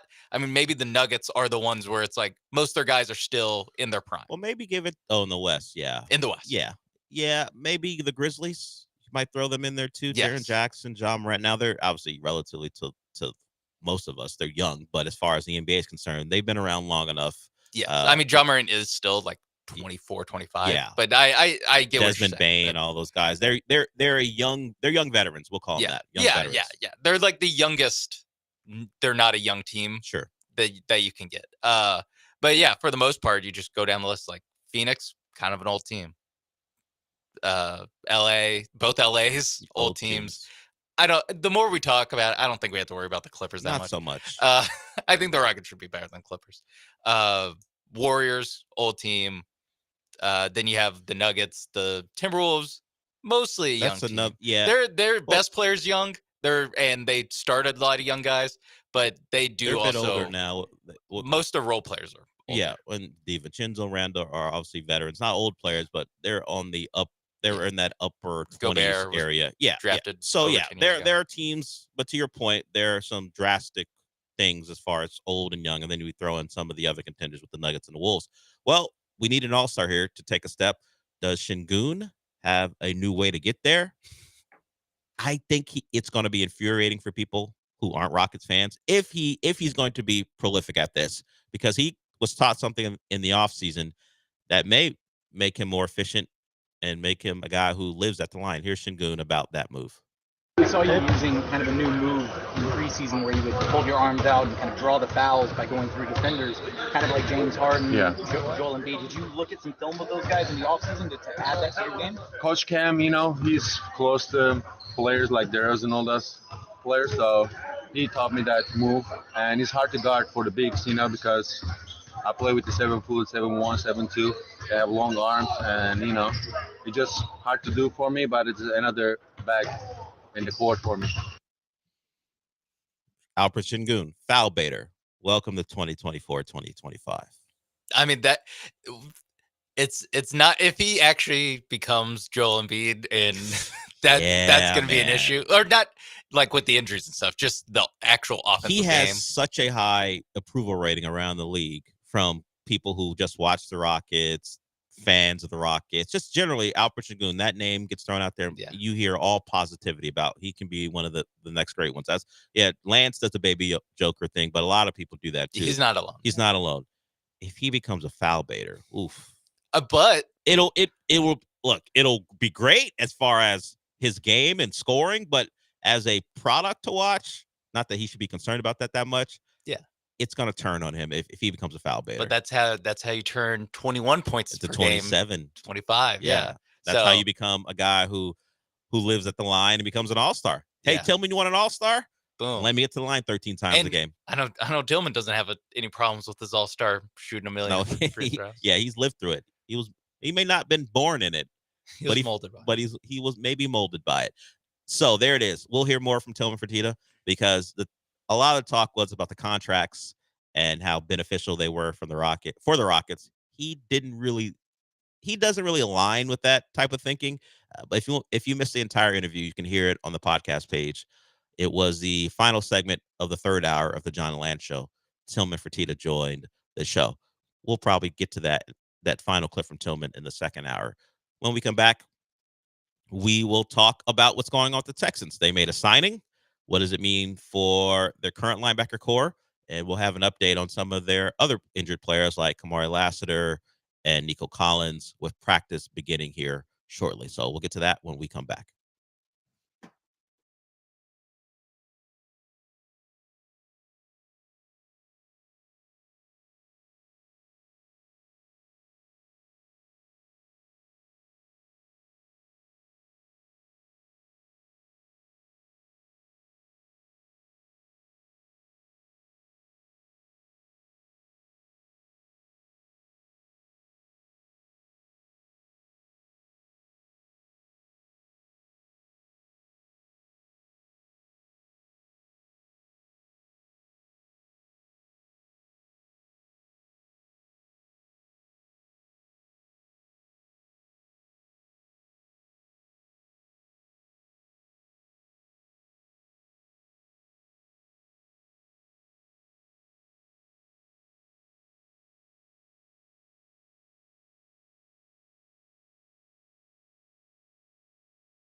You're listening to the Del Olaleye Show. On ESPN 97.5 and 92.5. Live from the Veritex Community Bank Studios, here's Del Olaleye.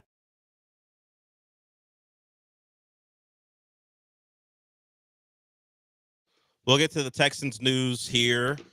They host the Colts on Sunday. But if you want to go to a game in the city on Saturday, now's your chance. Caller 5 right now to 713-780-3776 wins a pair of tickets to watch the Cougs host the Utah Utes. It'll be at TDECU Stadium at 6 p.m. It's homecoming, so get ready for a night of thrilling plays, hard-hitting action, and unforgettable moments. Nothing beats the tradition, pageantry, and the roar of the crowd of a college football game. Tickets start at just $15. Go to uscougars.com/tickets or call 713-GO-COUGS. Come early, be loud, and wear red, and pack that stadium for homecoming. But now's your chance to go for free. 713-780-3776 wins a pair of tickets to watch the Cougs versus the Utah Utes here at TDECU Stadium. Okay, we'll get that done for you. The Texans, they made a signing. They signed Devin White. That name should sound familiar. Former Tampa Bay Buck, the linebacker, Super Bowl winner.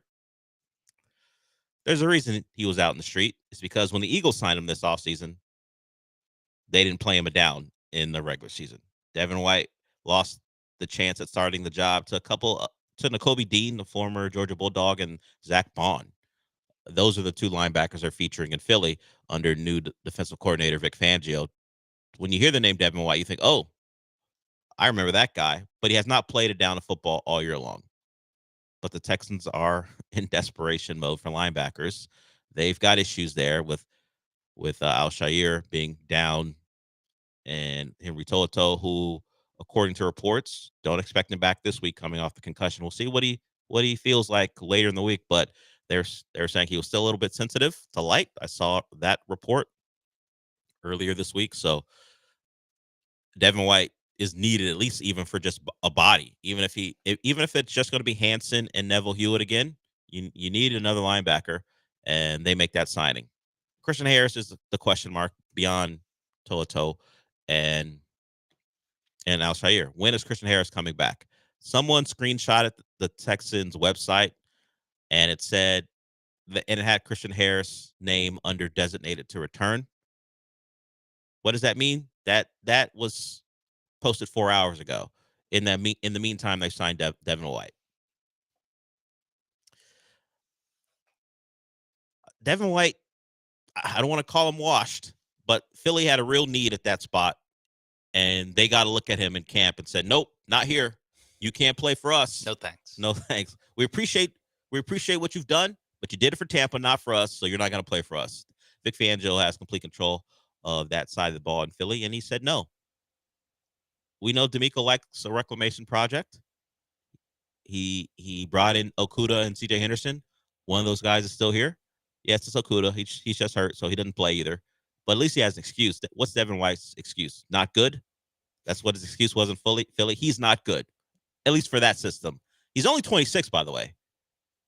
Feels like he's been around forever, mostly because he was a college linebacker. He was a big name as a freshman, so he's seen him around for a long time. But he's only been around. He's only 26 and not out of the league, but off the active roster. Was he on the 2019 LSU team? Was he before that? I'll look that up. Okay. Because if he's like 27, that's like right around there. Yeah, it would make some sense. Maybe he left right before. But he's 26. So he was in the 19 draft. So it was the year before that team went on to win a national title. Because Burrow and all those guys were in the 20. Yeah. No, Burrow was in the 20 draft with with Tua and Herbert and Chase. And Clyde. No, Edwards Chase came in the next year. Yeah, I was thinking Clyde Edwards-Helaire and those guys. Yeah. Jefferson. So, what do we make of it? I hope he's got something left. I hope it was just a bad system fit in Philly. They misevaluated how he would fit into their system because Nakobe Dean was a guy who had struggled there. It's one of the reasons they brought in Devin White. They needed answers at linebacker after some departures and what appeared to be whiffs on draft picks. Instead, he couldn't get on the field. So will he be active this week? Certainly we'll certainly will be determined by what type of shape he's in. But welcome Devin White to the Texans. A body was needed. Just so happens your name that we know. We hope it's more than that, though. Hope it's not. Hope it's like, oh, Devin White's out there. And look, Philly just didn't know how to use him. I don't want to say, man, Vic Fangio was right about him. He is not an NFL linebacker anymore. Yeah, and I hope that when Al-Shaair and when Toto is back, we see less Devin White. I hope he's Jake Hansen insurance. Or Jake Hansen. He's taking Jake Hansen's job. A depth linebacker. Depth linebacker, special teams, that kind of I wonder if I don't remember him playing a lot of special teams in Tampa. Because he was drafted in the top 10. Yeah. So, that's probably why. So maybe he doesn't know how. Or if he was he was the 5th it. overall pick. If he was a special teams linebacker, I'm sure Philly would have found a place for him. But he didn't have any value on special teams, and he wasn't going to play for them on defense, so he didn't get on the field. So I don't know if there's much special teams value for Devin White. I think they're just taking a shot.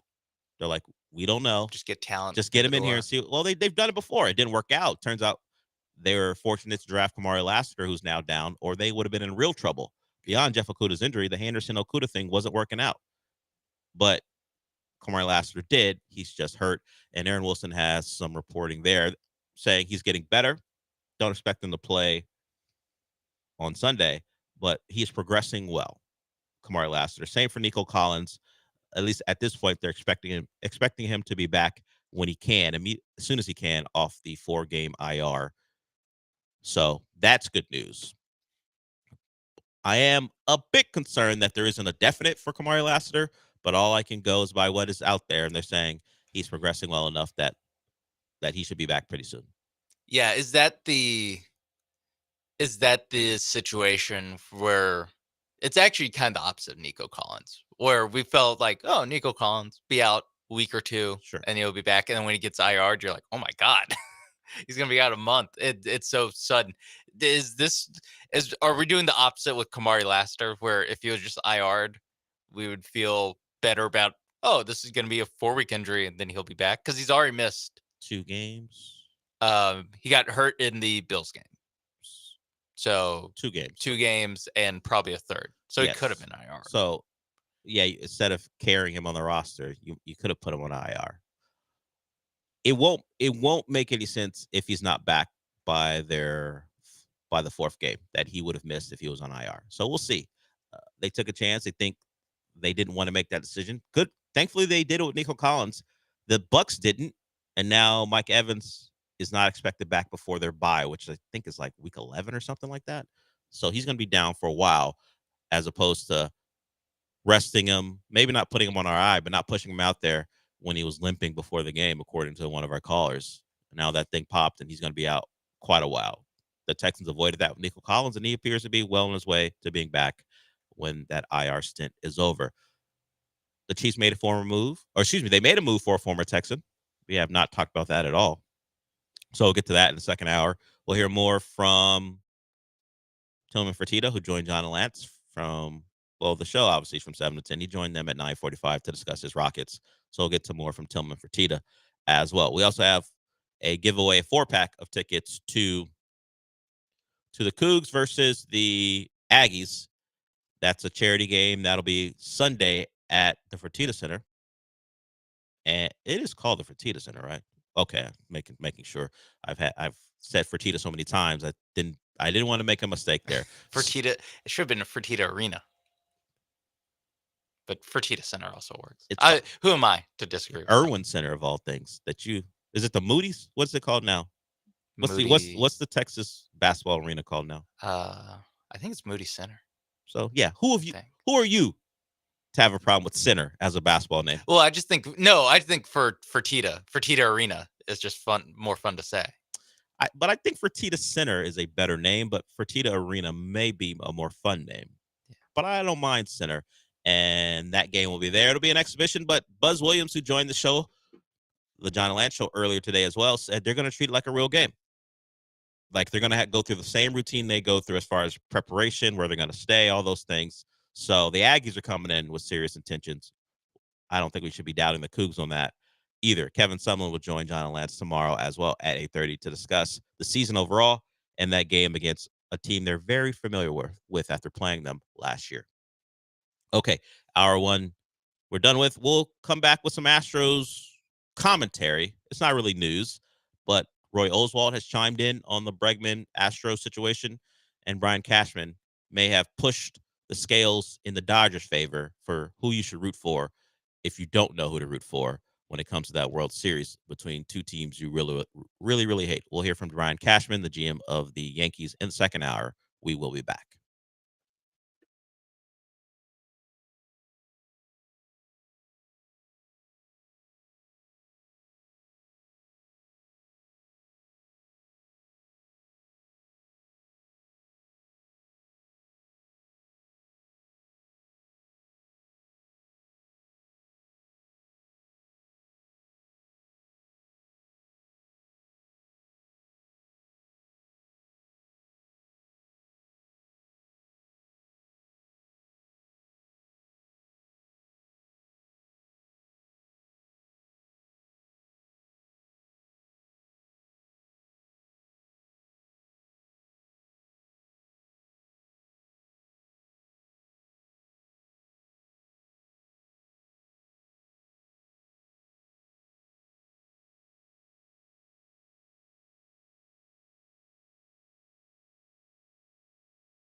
This show generally likes to start with hate when we speak ourselves or there's a clip to play, but we'll start with some love.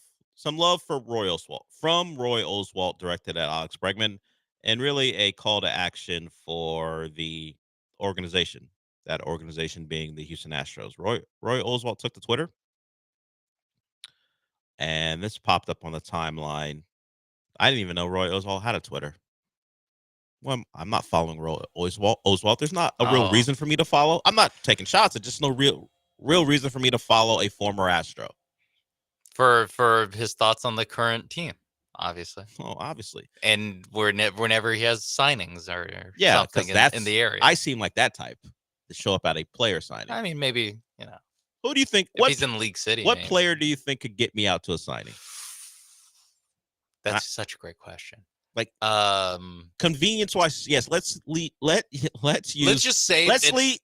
use League City Town Hall. Okay. A player signing at League City Town Hall. What player could get me there? Santana Moss. Not a chance. I'm trying to think of you guys because I think that's your best shot. I don't know if like Dwayne Wade.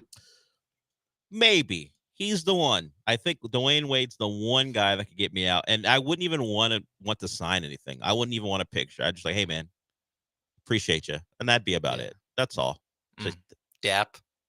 If he would make me so happy, yes, Okay. I do. I give him Picture? a dap. Nah, I don't care about pictures. Oh, okay. I wouldn't go there for the gram. I don't care about that. Oh, I forgot how real you keep it. It's not about that. It's just a lack of care. It's not about being real. Chad Pennington. No. Chan Gailey. No. Oh, Cam Cameron. I'm sorry, Cam Cameron. Chan, I was you're not wrong. Chan Gailey was the OC for that Ryan Fitzpatrick year. He was there. Okay. I was trying to think of the guy who was the 1 in 15. Yeah, that was Cam Cameron. Cleo Lemon, who drafted Ted Ginn and said we're not just drafting Ted. We're drafting his family too. Ted Ginn's family. Not a chance. Ohio State Buckeye Ted Ginn. Not a chance. Ted Ginn the third. No, not a chance. None of it. Ted Ginn's mom. I gave you the one. I don't think you can get past. Yeah, Ray Lewis. Nah. Willis McGahee. No. Okay. It's probably Wade, and that's what he's doing in League City. I don't know, but if he's there, that's the funniest part to me is Dwayne Wade at League City Town Hall. I don't know. Or Town Center. Maybe he's building. Maybe he decided League City was a place for him to build something, and he decided I'm going to make an appearance. I don't know, but yeah, he's be the one. investing in Kemah Boardwalk, and so he's like, Possibly. Who knows? Kema's actually closer to my house. I live more near Clear Lake Shores than I do League City proper, but. What about you? Do you have someone who would get you out? You don't seem like the type either. I don't know. It's tough. We're not those types. There are people who will go. Like I was at the Jeremy Pena thing with Taquerias around us, and a lot of people showed up. A lot of people wanted to go. So there are certain people who will do that. Yeah. I'm just not one of those people. Maybe Altuve. If he was at your apartment complex, you go downstairs. For a signing. If he was at the Memorial City Mall signing things, I'd go. I'd show up. Vince Young, Colt McCoy. Those Texas legends. Yeah. Okay. If he played at Texas from like 04 to 09. The good old days, yes. Man, those were the great days. Yeah. My first years watching. I was like, this is awesome. This is what every year's like, right?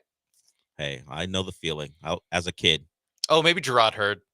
Gerard Hurd. I just want to mention someone from the Charlie Strong. Chris Boyd, he's in town. Yeah. No, I would mention one for Miami, but it'd be too much of a deep cut. At least people here would know the guys you're talking about. Greg Olson. Third leg Greg. G-Reg, I think is his name.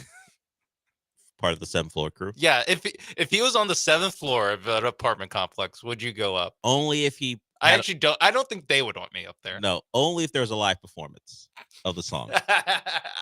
I find that I believe he tries to distance himself. I would imagine he would. He's got a whole career going that he has a family that wouldn't want to be associated with that particular time in his life. And why would he? He was a college kid, and now he's like 40 now. Now he's got to deal with that. Oh, Greg Olson, the author of Third Leg Greg, is now the lead guy for Fox. He's going to do a Super Bowl. Look at that. He's signing things. Yeah. You walk up. I'm gonna need that. Greg, I appreciate it, but sign that as third leg. What's your name? G-Reg. What you do? Nope. Oh, you can't say it. I'm yeah. not gonna do it. You know what? I think what's your name, G-Reg, is probably the only lyrics we can say Hey, on the air. Hey, Mr. Olson. If I was a young kid, hey, Mr. Olson, can you sign that as G-Reg? It's just the printed out lyrics to it's just Seventh Floor Crew. Yeah, it's just the song lyrics printed out. And I need you to sign it. His verse only. I'm gonna get Beeson to sign it too. Merriweather, I'm getting him too. If Merriweather probably still stands by it. I think the only one who's disassociating themselves from it is Greg Olson, because he's got a career that that isn't something that's going to go great for him. If people are like, "Hey, G-Reg," I don't think that's great for his broadcasting career. He works for Fox, so it's a tough one. Yeah, I just think it's something where he's going to go. I was a college kid, man. It was fun, but that's not who I am anymore. I wonder if off the record he's like, man, the Seventh Floor was crazy. When those guys get together, it wouldn't be for any really team reunion because they didn't win anything in this time there of any real consequence. Do they perform the song when they get together, when they relive the glory days? I think they have a band that plays like the acoustic cover of it. Some singer-songwriter type. Yeah. Makes it all romantic. The good old days of when Miami was great and they can get away with rap songs. Now, just shut up and beat it. 1-6 Florida State team. Yeah, the Zombie Land song, celebration that Western Kentucky was like, hey, yeah, we did that. Everyone's like, yeah, we get it, but shut up. We don't care. Yeah, that's like Incarnate Word taking credit for Cam Ward. It's like, yeah, sure. Yeah, when he's drafted, hopefully for him in the top 10 or at least in the first round, it's not going to go former quarterback one. Well, possibly. It won't say from Incarnate Word Cam Ward. It'll say Miami. Washington State's like, hey, wait a minute. Yeah. Well, come on. I mean, he was pretty good there. He was good. Not as good as he is now, though. Like Incarnate Word can get credit for discovering him, for finding him, being a 0-star recruit and noticing him. And Miami can take credit for making him a Heisman what candidate. We think, Heisman candidate, top half of the draft kind of draft, like one of the first quarterbacks taken. Yeah, that's true. Wazoo. I don't know where they stand. I don't know.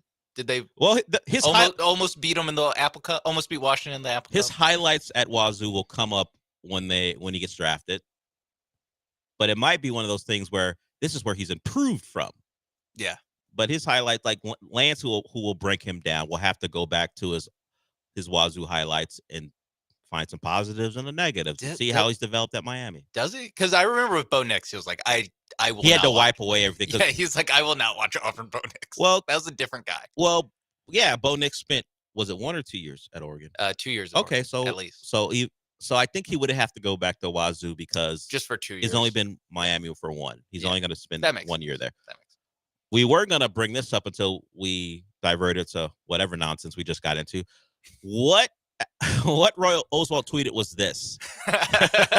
Remember? That's how this started? Yeah. He tweeted, "Bring Bregman back," in all caps. Done. He was talking directly to his former teammate, Jeff Bagwell. Bring Bregman back. Through Twitter. Yes, through Twitter, because that's always the way things work. And of course, everyone's like, right on, you damn right, Roy. Bring him back. Unfortunately for you Bregman and you Bregman fans who want him to come back and still be an Astro, Roy is the wrong one to be pushing for him. You need Bagwell to feel that way. And then you need him to convince his boss, Jim Crane, that whatever Bregman's asking for is reasonable so he can come back. Look, we've had Roy Oswalt speak out. Jose Altuve has spoken out. It's all going to come down to how much Bregman's going to want and the years and whether Jim Crane's willing to do something he has not done before for a positional player on the verge of leaving. Pony up. Is this the guy he decides to pony up for in real free agency? I have my doubts. Now, the question is, which team could Alex Bregman join where you wouldn't be bothered by it? Like, some people expect him to join a contender. I saw someone have the disaster scenario of he will join the team that doesn't win this World Series. I was like, why is that your thought?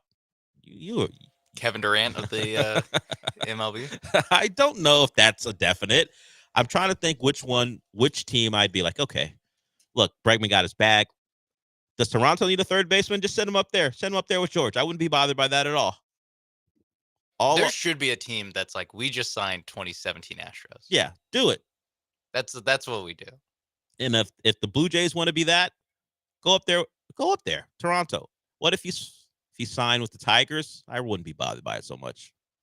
I don't even know if they need a third base. I'm just chucking out teams. Something you should be bothered by, or maybe you're over it, but one man who isn't over it is Brian Cashman. Before we go, let's get to this. Brian Cashman, the GM of the Yankees, he was on with Mad Dog, and Mad Dog brought up the drought for the Yankees, 15 years of not making a World Series. Well, Cashman wanted to add some asterisks and some not caveats, but, add some context to why they haven't been. Here's Brian Cashman on with Mad Dog about that Yankees drought. Give me your thoughts here of finally getting back and winning a pennant after a 15-year. I don't want to say drought. That's not fair, but you understand what I'm saying with the gap. How about winning a pennant? How does that mean to you? Let me hear. It means a lot, and I hate the 15-year thing because it completely forgets and discounts that some other organization cheated us when we were all the way in the end. If you knew what was going on, I don't think they would be advancing at that during that time thing. I think we would have been advancing. So. I hate that 15-year thing because I don't think it accurately reflects history. So they're still bothered by it. Obviously, he's bothered by it. But it was pointed out this morning that you guys scored no runs in Minute Maid. And I think he's not just talking about 2017. I think he's extending it to all the times the Astros beat him, which has no factual basis behind it. But I don't think he's just using 17 as the prime example where you could say, okay, there was evidence the Astros were cheating that year. I think he's talking about all the times they faced them. It'd be very funny. It feels like the 2015 wild card game. They knew what Tanaka was throwing. I wouldn't put it past them to suggest, at least at 19, that it was still going on. 19's that serious or more serious one. I mean, 22, they got swept. Like, what are we talking about? I get that a cheater, probably in his mind, always a cheater. And also, I imagine every time Brian Cashman has to either probably not speak publicly, but every time he's on with non-friendly media in New York, especially, they probably have asked him about why haven't we made the World Series in X amount of years? Sure. Like, he probably heard that when it was 10 years. He probably heard that when it was 7 years. I think a little bit of it's like his ego of, hey, everyone keeps saying how I inherited the World Series winning team. Like, he didn't make any moves to actually get any of the core four from the like late 90s, early 2000s, or I guess 2000 winning teams. And then when he actually had to do it on his own, he won one in 2009, and that's it. And I'm sure there's some point of like it's covering his ass. He's just trying to cover his ass for. Wait, if you're not going to give me credit for the first 4 World Series that we won, because I maybe didn't have a huge part in it, now you're only giving me credit for 1 and then a 15-year gap, and I have to hear that every day of my life. I think that's probably where a lot of this comes from. Just like insecurity in that. He's being berated or barraged with lack of accomplishments. Yeah. For a decade plus, which is crazy because. Like he's in the World Series this year. Well, finally. Yeah, thanks for getting it together, Cashman. Yeah, there we go. Thank you. There it is. So bring Bregman back, according to Roy Oswalt, and the Astros cheated us out of multiple World Series appearances, according to Brian Cashman. So there that is. I don't know what your allegiance is, or if you had any rooting interest in this World Series. I was not rooting for we talked about it. I'm rooting against the Yankees. Okay. That is my stance. And so I would submit this as for people who are like, no, we're rooting against the Dodgers. I'd submit this as evidence. Yeah. As why. Is recency bias because the Dodgers, I don't know how many of them are still left, but plenty of Dodgers. Yeah, Kershaw had comments. Yeah, Joe Kelly is I mean, the Astros are basically still in the playoffs. Yeah. How much they talk about them. Can't stop talking about them. So the only time baseball is nationally relevant was when the cheating Astros scandal. when the Astros are on job and about their business. But recency bias has the Cashman thing at the forefront for me. And also, I was never going to root for the Yankees. Never. There's no chance. The only reason I would ever root for them is to make Boston people sad. But even then, I would be rooting against both teams. Yeah, that is interesting. And a Red Sox Yankees ALCS. I don't have any love for the Yankees, but the thought of Boston people being sad comforts me.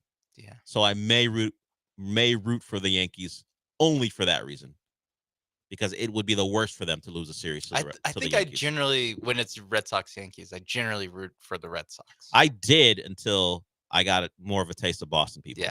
Yeah. That's some Heat Celtic stuff. It's Patriot stuff too. It's all of it. Oh, all of it. Bruins Panthers from a couple years ago. I mean, I'm not a giant Panthers fan, but yes, you can throw that in there. I just know that they played. Yeah, I'm not looking for any Boston happiness when it comes to sports. It's just how I'm built, I guess you'd say that. When we come back, we'll hear more from Tillman Fertitta. He joined the station at 9:45. People are positioning the contracts he's given to Şengün and Jalen Green as team friendly. He says, maybe not. So we'll hear from him. We also have that giveaway with the Aggies in town to face the Cougs in that charity game on Sunday at Fertitta Center. So we'll play that sound. We'll give away those tickets when we come back.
You're listening to the Del Olaleye Show, on ESPN 97.5 and 92.5. live from the Veritex Community Bank Studios. Here's Del Olaleye. We'll get to Tillman's comments here. Didn't mention this. I alluded to it, but didn't actually say what happened. The Chiefs trade for DeAndre Hopkins. That broke early this morning. So the Chiefs need a wide receiver help. Xavier Worthy has not, I wouldn't even say lived up to the potential. He's just like a lot of Chiefs wide receivers who aren't Rashee Rice, who is hurt right now. They haven't had great success implementing young receivers into their offense and having those guys take off. Xavier Worthy's only a rookie. I'm not making any real determinations on what he will be, but they felt like they needed a guy, and that guy is DeAndre Hopkins. So DeAndre Hopkins got to be happy to get away from the likes of Mason Rudolph and Will Levis. We will see how big, or if he is a big part of the Chiefs going forward. But it's another name, and the Chiefs don't mind going for wide receiver help, in the middle of the season. This is like really going to be his, and it's only going to be half a season, more or less. But this is only his third season with a good quarterback in his career. Deshaun got there in 17, but played 6 games, and then 18, 19. 18, 19. Then they traded D-Hop. He was in Arizona, I guess. Oh yeah, he played with Kyler for a couple years. So he had a couple years, but we're going into you would probably say this is year 6 of, and it's half a year Deshaun, half a year of Mahomes. So let's say 5 years of playing with competent quarterbacks. So he's almost over 50% competent quarterbacks for his career. So yes. Okay. And he's been able to rack up nearly 13,000 yards and nearly 80 touchdowns in his career. So we'll see what Patrick Mahomes can do for him as the Chiefs make an acquisition. They're not great offensively. Patrick Mahomes' numbers aren't good with the 8 interceptions this year. I believe only 6 touchdowns. So they go get one of the old veterans to see if he can help a team who's undefeated. They need help, but they've been able to overcome all their issues to be the number 1 seed in the AFC. Okay. Tillman Fertitta this morning joined John and Lance, and he got a deal done with his 2 young stars, Şengün and Green. 2-1 for Green, a 4+1 for Şengün. A lot of money, no matter how you want to couch it and what it means for the cap and how it compares to the other guys. A lot of money was given out, but yet it was term team friendly. Here is Tillman Fertitta on that term and what those contracts mean for his team and those players. I wouldn't say that they're team friendly. They were team friendly, but they're player friendly too. When you have a guy like Alpy that making it's a tremendous amount of money, $5 million, because he wasn't a top 10 pick, and now he's guaranteed $185 million over 5 years, and that's pretty player friendly too. I know they're happy. Let me tell you something about these guys, and I have a tremendous amount of respect for them. They know that we have a bunch of young future stars, and they know the way that the cap is in the NBA now, that you cannot go into the apron of the tax. And that's why Steve Ballmer could not keep Paul George and send him to Philly this year, because you cannot be there. It's so punitive. And we don't want to have to get rid of a star or two of this young group. And we're trying to sell these guys on. If everybody keeps progressing the way they're progressing, this team is going to be a championship caliber team in a few years. Tillman said, I'm handing out generational wealth, and you think it's team friendly? What are you talking about? I handed out damn near $300 million guaranteed. Alpy made 5 last year. He was like, by the way, tremendous amount of money. And now he's guaranteed. Yeah, obviously. Now he's guaranteed this. What are we talking about? I set that man's family up for the rest of his life. You're talking about team friendly. Get the F out of here. I won't go there. But, internationally too. The money goes further? It might. I don't know the exchange rate in Turkey, but you're probably on to something. Do you know how many cousins are coming out of the woodwork for how many Alfred and Şengün cousins there back home? We can throw that any guy, Jalen Green, Yeah. Jalen Johnson, all those guys. I'm sure you got relatives you didn't know you had coming out. I do love the owner going, you signing checks for $100 million plus? What are you talking about? Team friendly. Team friendly. Get out of my not Tillman friendly. Yeah, not bank account friendly. What are you talking about? Team friendly. I like how it goes from these deals aren't team friendly directly into. And by the way, this tax, woof. Ooh, that's a big problem. Which, by the way, he was like 1/30th of the side that agreed to it. Yeah, but he ain't gonna pay it. Like all these owners like agreed to this. Yeah. Like you agreed to implement something because and then they go, "Ugh." Because you couldn't trust yourself to limit your spending. So you wanted to implement a tax that would, and also revenue would be given out if you guys hit the tax to the teams who didn't. Yeah, it's also the teams that blew past it. The Warriors. Okay, Yep. good. That's a good successful. Sure. They won one title when they blew past it, but still successful. Got their title, sure. The Clippers completely unsuccessful. The Brooklyn Nets completely unsuccessful. Yeah. The Phoenix Suns completely unsuccessful. So all these fans calling their owners cheap and saying, "Hey, it's not my money. Spend it. Spend as much as you can and have a contender." The teams who do, for the most part, aren't building real contenders. And it's also from the owner side, like we have to get this spending in line. We can't have teams out here spending like drunken sailors. Like, oh, actually, kind of can't because if the Suns don't win it like this year or next, they're kind of just going to be a basement team for a while. They're spending like drunken sailors and their player personnel decisions are what a drunken sailor would do. Too. Yeah, that too. And that's what's going on. That's new owner syndrome in Phoenix. He was like, "Let's make moves. Give me Kevin Durant. I've heard of him. Give me Kevin Durant. Bradley Beal. Get him." My son loves playing with that guy. Yeah. On 2K. On 2K. Yeah. Well, isn't the connection that Bradley Beal's agent, is he in the Suns front office? That would not be shocking because there's a lot of former agents. Yeah. That we see it with the Knicks. That's how the Knicks are run. There's some connection between the two that made that appealing to Bradley Beal beyond living in Phoenix over, I guess, living in DC with a bad basketball team. So we've heard from Tillman, team friendly, his ass, pretty much is what he says. Now, this is something that is for charity. So in Tillman's arena or center will be involved in this. If you want to take part in the game, and by take part, I mean go watch it, the Aggies Cougars game, charity basketball game on Sunday at Tillman, at the Fertitta Center, be caller 4 right now, 713-780-3776.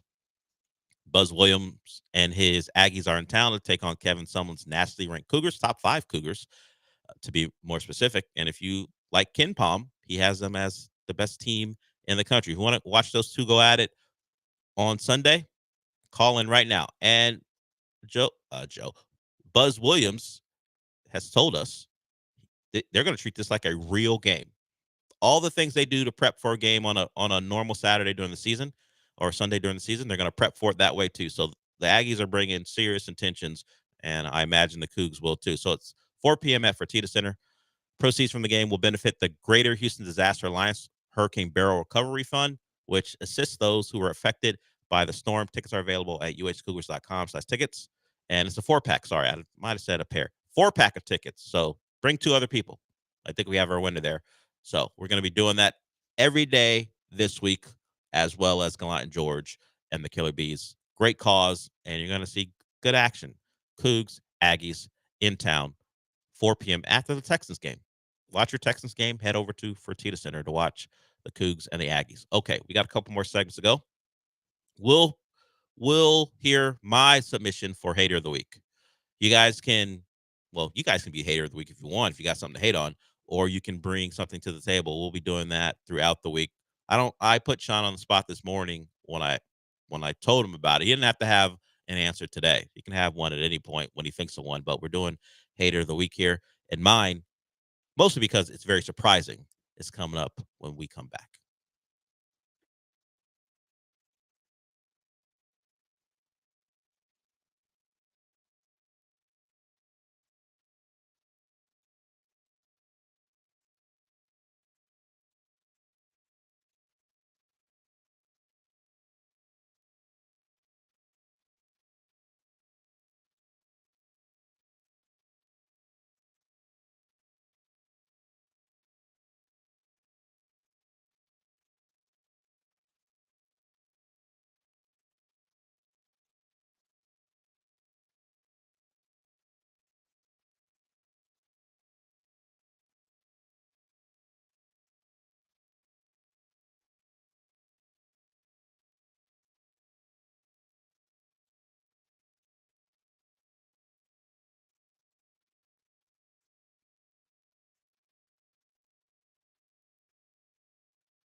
You're back inside the Veritex Community Bank Studios with Del Olaleye. I mean, you're not actually in the studio, but if you watch ESPN Houston's YouTube channel, it's kind of like you are.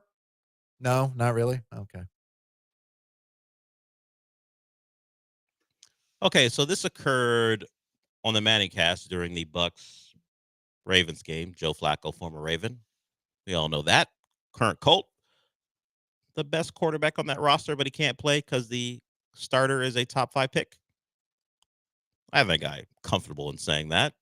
The Colts would be better off with Joe Flacco as their starting quarterback, at least in the short term. If Joe Flacco would play 5 more years, they'd be better off in the long term too. But you can't guarantee that, so they got to get Richardson his reps, and we'll see if he improves his passing numbers from the game against the Dolphins when he's in town against the Texans. Texans are going to be thin in the secondary, so maybe the deep ball will be an option again for him. But Joe Flacco was on. He joined Manning Cast, and this is my nomination for Hater of the Week. Joe, you obviously played 11 seasons in Baltimore. You won a Super Bowl there, and you're, obviously still an active player with Peyton's Colts, as he says it, and y'all are fighting for a playoff spot. And we won't tell anyone, but are you maybe secretly rooting for the Ravens tonight?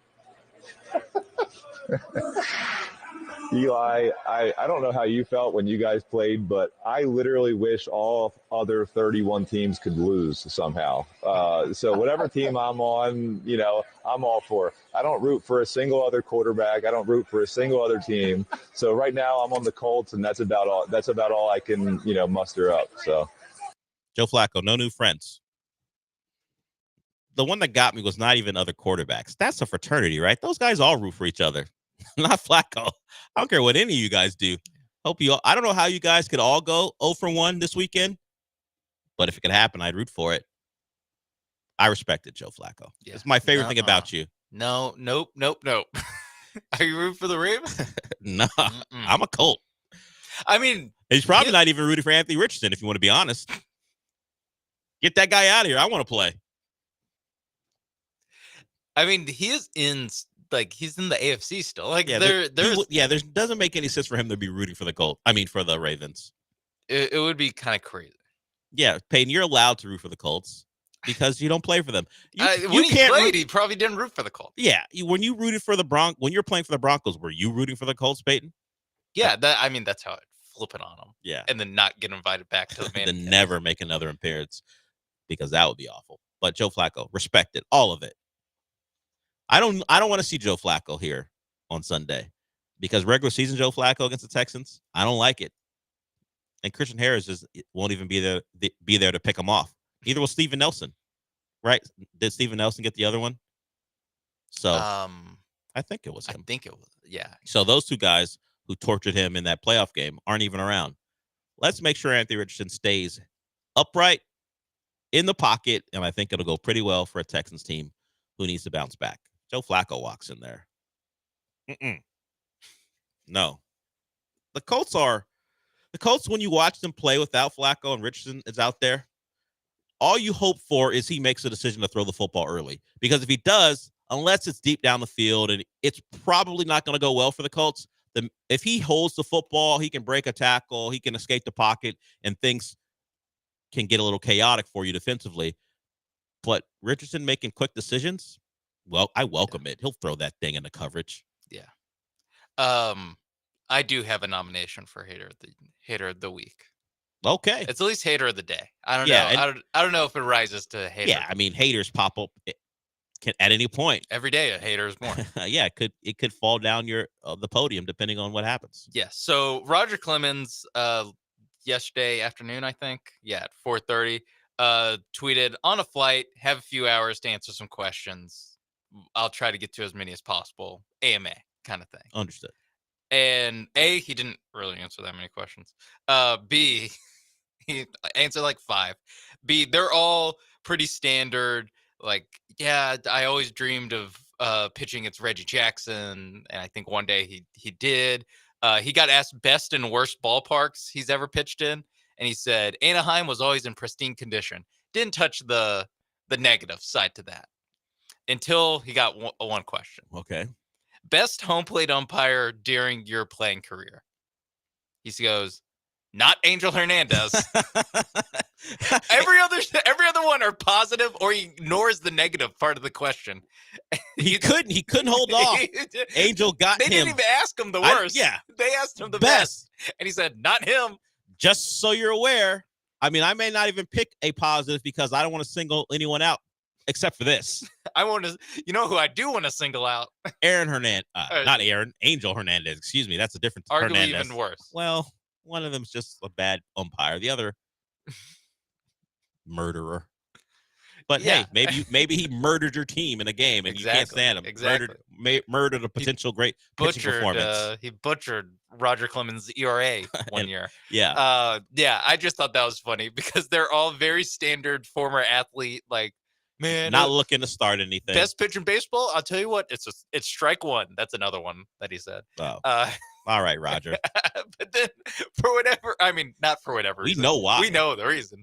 But he just wanted to take a drive by Angel Hernandez while he's on a flight. Yeah, it's like, hey, I'll take my shot as long as Angel Hernandez is involved. And Angel Hernandez, F me. What do you say F me for? No one asked you about me. Why am I the one? I don't think anyone asked Roger Clemens about throwing the bat at Piazza and then going, I thought it was the ball, which also doesn't make sense. No. You're a pitcher. You know what a ball feels like. Also, why would you throw it directly at him? What's the difference? None of that made sense. Yeah, man. Just say you misremembered. Anyone who asks you about, I misremembered. I don't remember what happened. You're better off saying that instead of lying, or what is an apparent lie. I thought it was the ball. I can't believe he tried to get that off. I forgot about that. Yeah, it's a crazy. shard it's a wooden shard. You think it's a ball? And he threw it at him. And why are you throwing a ball at him if you think it's a ball? Throw it to first. Yeah. Just admit you're upset. It's okay. You're mad. I guess he can't admit to why he might have had that level of rage. See, you're going to a point where I didn't want to touch. He might not be able Well, that's why he was misremembering. Remember? Yeah. Yeah, he can't. I knew it was a bat, and I was so furious because of substances that I chucked it at him. No, he's not going to give that on his Twitter response thread. Not what he was looking for on his flight. And if he was a real hater, he'd be like, and who cares? Piazza was on it too. Yeah, I threw that bat at him. Ball, because he was on the juice. Yeah, the guy's juicing. No room for that in our game. And I want to protect the sanctity of the sport. Yes, me and the Yankees. Me and the late 90s, early 2000 Yankees. Yes, on the and now the front line. And the 2024 Yankees, if you listen to what Brian Cashman said. Yeah. Of course, speaking of what could be potentially hypocrisy, Carlos Beltran was a Yankee. And he came over and said, you guys aren't cheating well enough. What are you guys doing? This is not how you cheat. This is how you cheat to the Astros. They literally got told by baseball to stop cheating. Yeah. Secretly. Beltran was yours. Baseball told you to stop cheating. And yet, because you are high and mighty about what went on. Yeah, because he couldn't hit 25 straight curveballs from Lance McCullers. Is that cheating? That's what. Lance McCullers gave his arm for that. Yeah, it's never been the same. Yeah, and is that maybe that's the cheating he's talking about? Maybe it's like no, somewhere in the rules that you can't throw us one fastball, please. No, 24 straight. Him and Chris Strouser don't think stunts can happen in a game, Yeah. and Brian Cashman thinks It's dishonorable. they're not allowed. It's you're an honorable hooper. What's it called again? Unethical. Unethical hooper. Unethical hooping. Yeah, unethical. Coming soon to Alfred Shingun. Oh yeah. If you missed that, we played it earlier. Alfred Shingun has a new foul baiting technique he's going to use. We might see it tonight. Credit to Jackson Gatlett for I think it was Jackson that That's where I pulled the clip from. Yeah. Yeah, that was like, hey, I noticed that you're sticking your arms out when you're going up for layups now. And Alfred guys are fouling. And Alfred answered it straightforward. Yeah, he was like, he wasn't yeah. like, Shh, hey, what you doing? He just answered and go, look, yeah, someone taught me that. So be on the lookout. You love Alfred Shingun. There's a part of his game you may not like, except he's on your team, so you probably will be fine with it. People are fine with it. Yeah, you're fine with Harden doing it. The 13 free throws per game were pretty cool, right? But it's going to be a bad night to be Mark Williams and Nick Richards. Well, Mark Williams won't be playing, so Nick Richards will have to deal with it. Yeah. Yeah. I didn't know that, Mark. Oh, yeah, he's out for like a while. Yeah, LaMelo Ball is coming to town. That should be cool. And by cool, I mean infuriating. He's one of those players that if he has a big night against your team, you are furious about it. Yeah. You don't LaMelo Ball on that bad basketball team, he'll pose after jumpers. Don't let him hit a couple in a row. You will lose your mind thinking, you're down by 10. What are you doing? LaMelo don't care. So the Charlotte Hornets in town. The Rockets' schedule isn't that tough, but they play the Spurs like 3 times in their first 10 games. That is nuts. A Spurs team that's trying to win but isn't expected to be very good. So the Rockets can take advantage of that. They do have Memphis, but it's not a crazy opening stretch. They can get off to a pretty good start. We got one more segment to go here before we wrap it up. We will be back.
The Del Olaleye Show continues. On ESPN 97.5 and 92.5. Live from the Veritex Community Bank Studios, here's your host, Del Olaleye.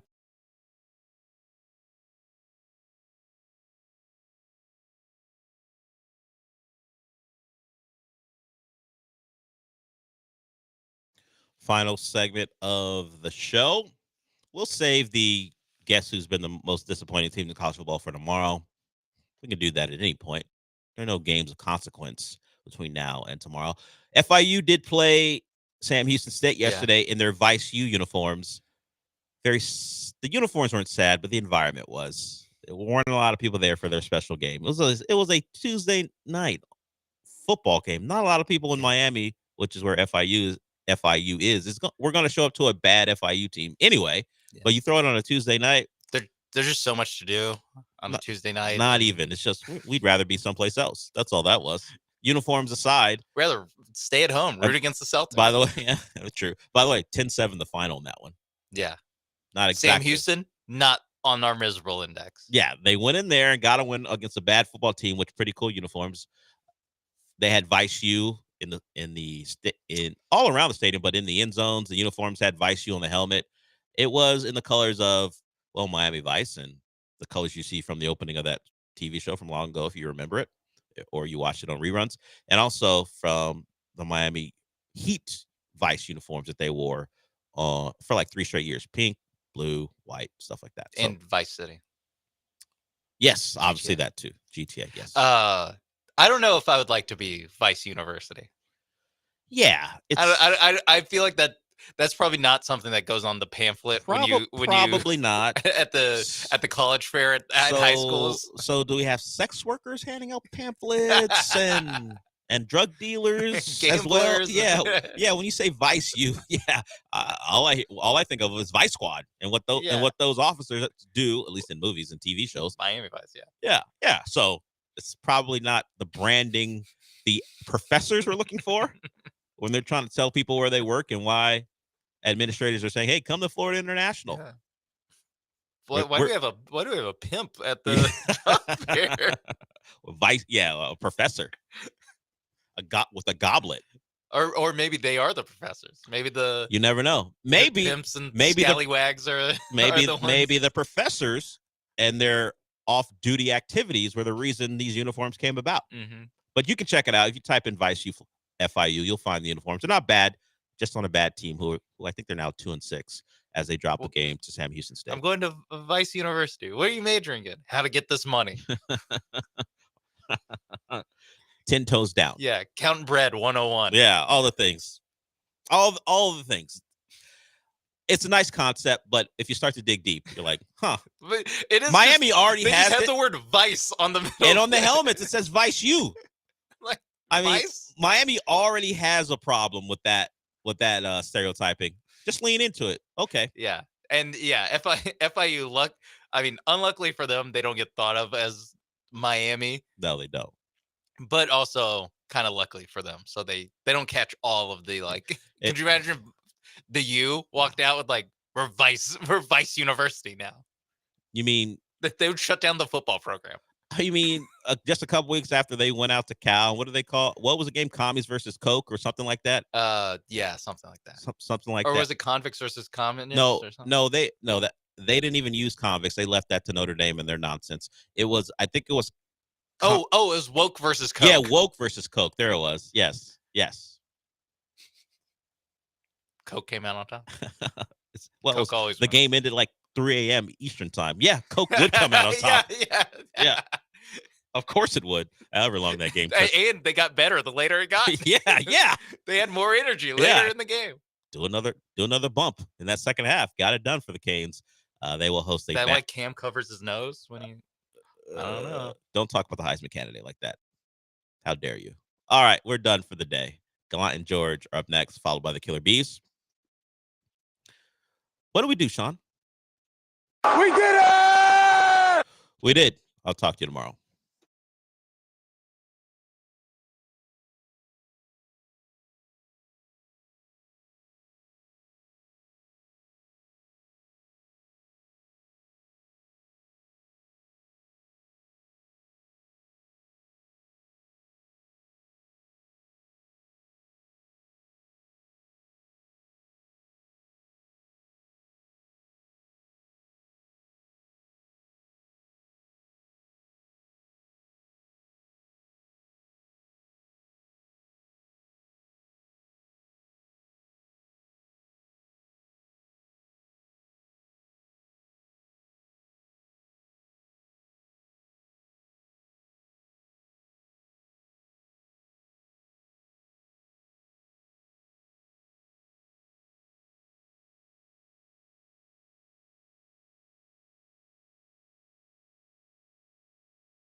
Jalen Green got to be ready to make a play if he gets trapped here.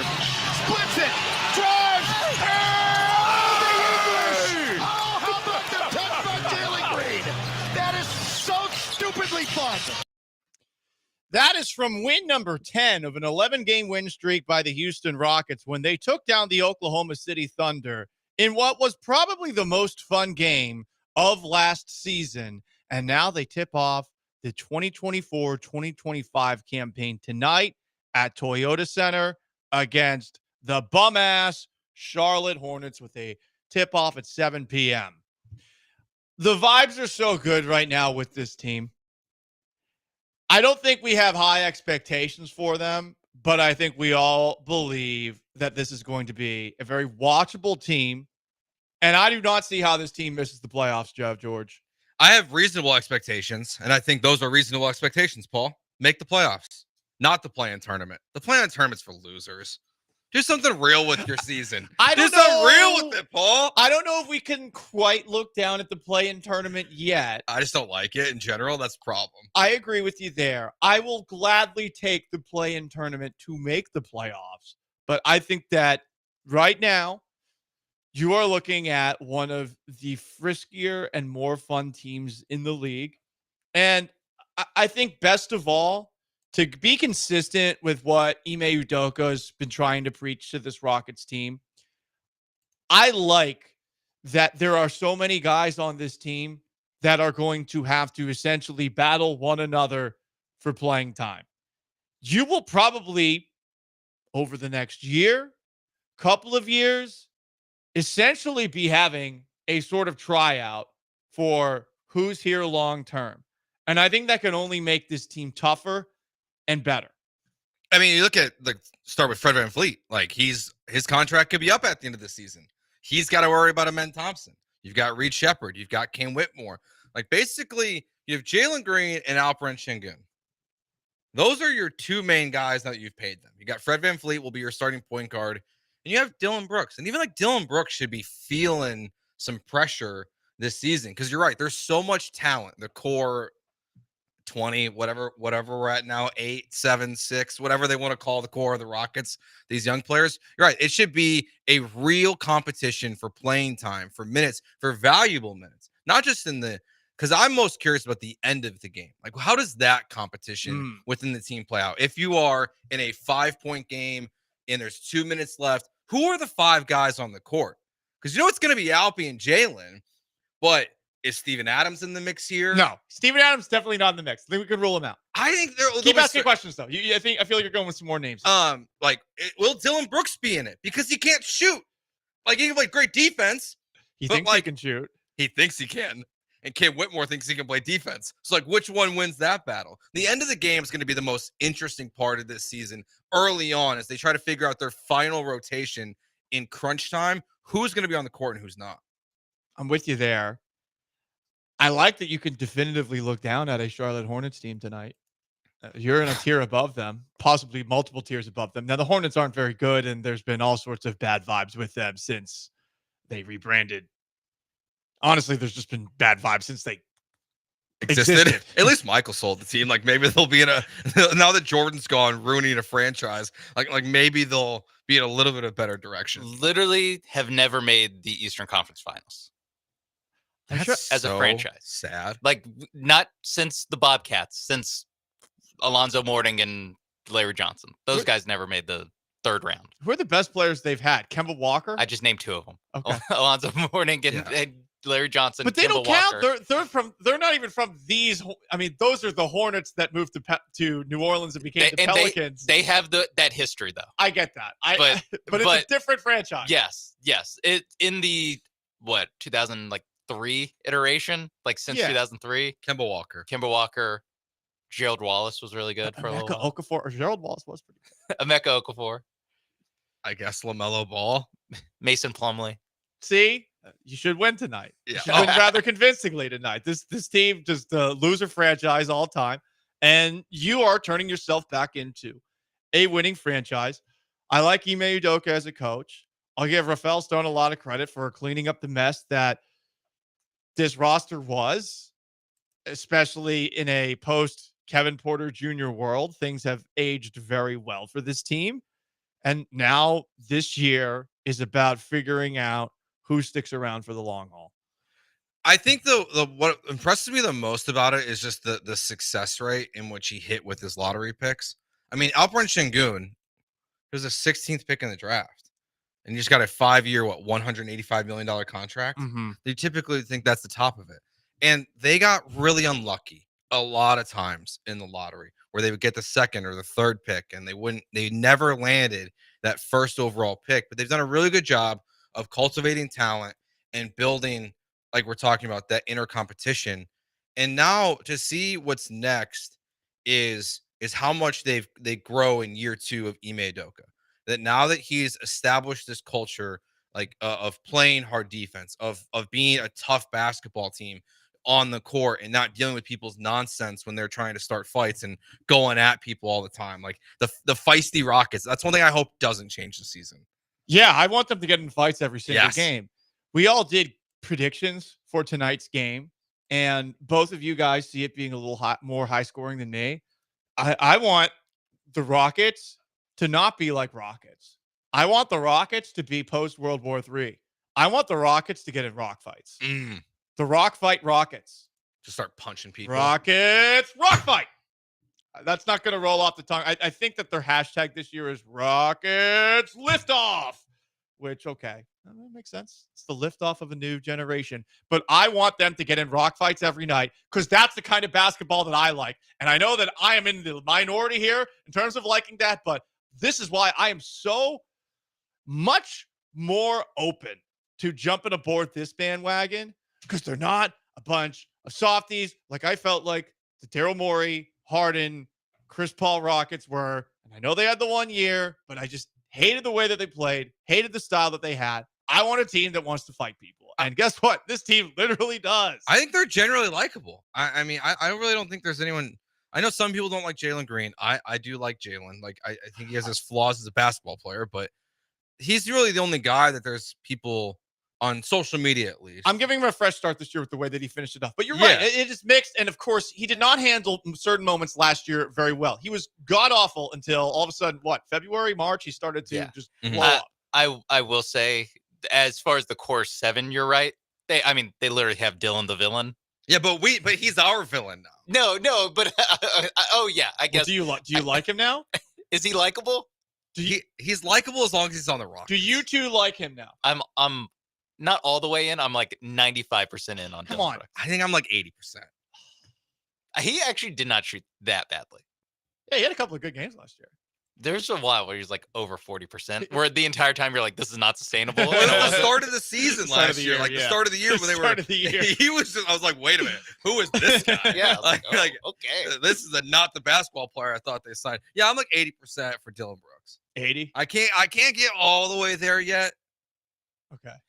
For me, it's mostly how he conducted himself in the after the Lakers series and the not doing the media stuff after losses, but doing it after wins and talking smack. It's like that just still leaves a little bit of a bad taste in my mouth. But for the most part, I like Dylan Brooks. But before a game, when he's just awkwardly, when he's just staring out, staring at LeBron, and just well, no, he's just staring in the distance. No, he doesn't stare at anything.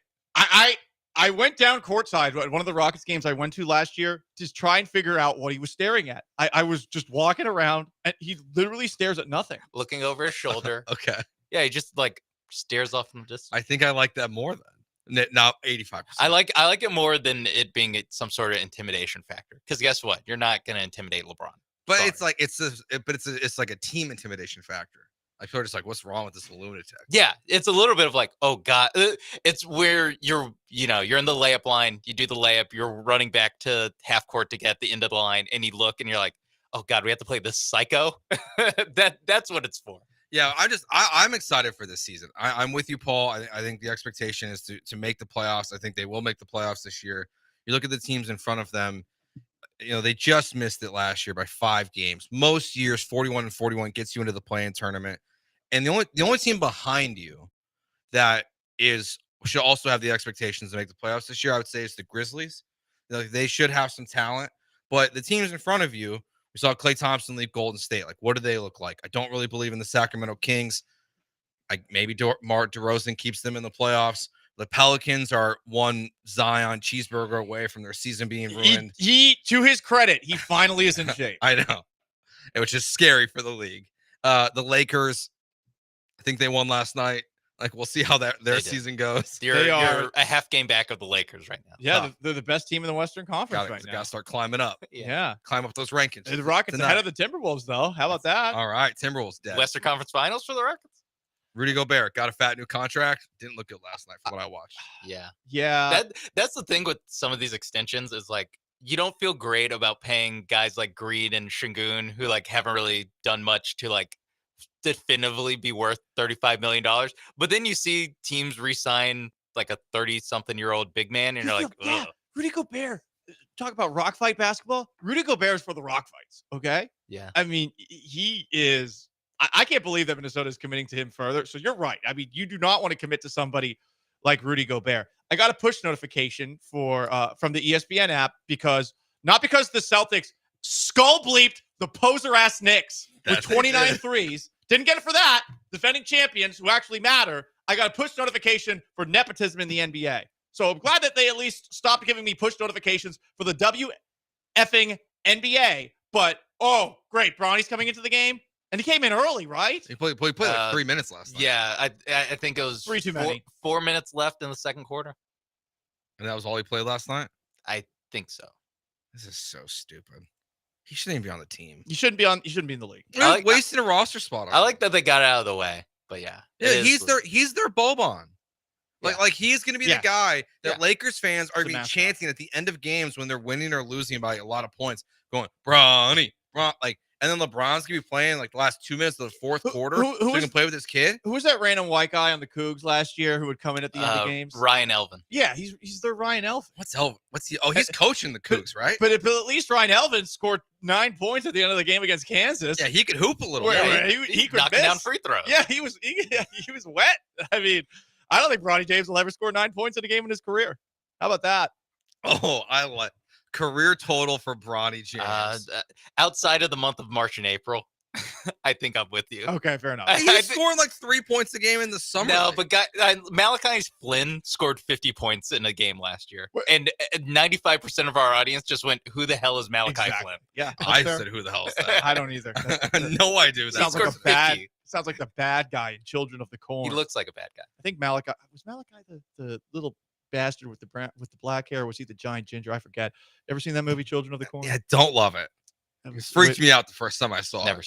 Never saw it again. I had a hard time believing the actress who plays Sarah Connor in the Terminator franchise. I had a hard time believing that she wasn't a badass after having seen Terminator 2. Anyway, Reed Shepherd, Rookie of the Year, odds, plus 600 from, I believe, which website is this? I can't recognize the logo. But generally, Reed Shepherd has the second best odds to win Rookie of the Year. We in, we out. Reed Shepherd, Rookie of the Year. I don't know if he's gonna play enough. I like the bet. I like the bet at plus 600. I would a little sprinkle on there. I'll go with it, but I just don't know if he plays enough over Edie. Yeah, more of an indictment on everyone else in the draft, or not an indictment, but just they're also uncertain as to whether they are A, good, B, will play. Except for him, who we feel pretty confident's good, and Zach Edey, who Joe mentioned, who is the favorite most places because he will just have so much opportunity. I think there's a chance that by the end of the year, Reed's playing more than Fred VanVleet. I think there's a chance, and I think if that happens sooner rather than later, then I'm in. And guess what? I'm in on it. I would love to see Reed Shepherd be a major, the clear 6-man off the bench. He can pass. I mean, at least summer league. So take it with a grain of salt. He was a good passer in college, and he's got a great jump shot. And he plays pretty good on defense. I don't know. I feel like there's a lot that adds up to him being a better play than Fred VanVleet, and at some point they will turn to him. He's definitely someone who, over the course of the season, gets more and more playing time because of what you mentioned on defense, where he's a smart defender. He knows. I mean, obviously he's limited with his size, but he knows his limitations, and he's engaged.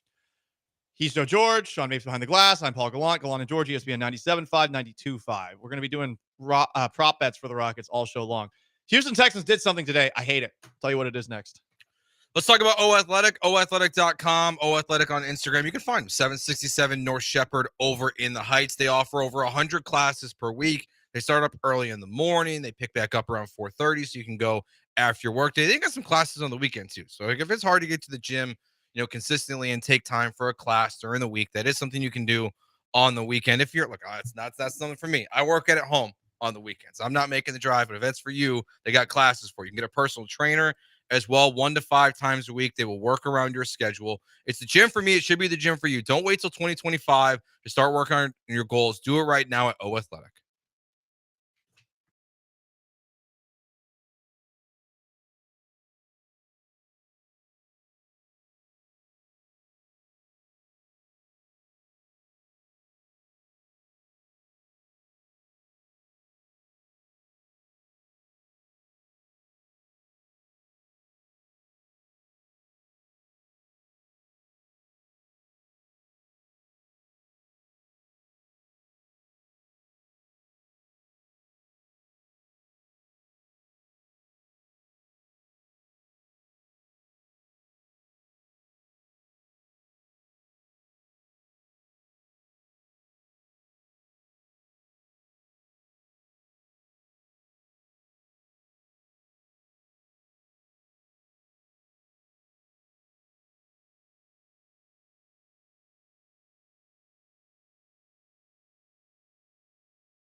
You are back with Gallant and George On ESPN 97.5 and 92.5. from the Veritex Community Bank Studios. Here's Paul and Joe.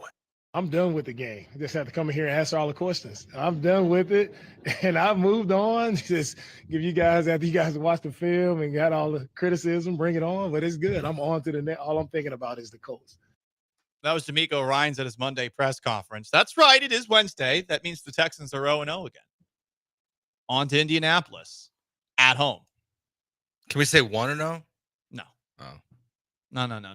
But they beat Indianapolis already this season. Joe, we're trying to put the past in the past. And since this team has had similar issues pop up in just about every single game except for against the Patriots, who stink, they're 0-0. All right, 0-0 on the Indy. They signed linebacker Devin White today.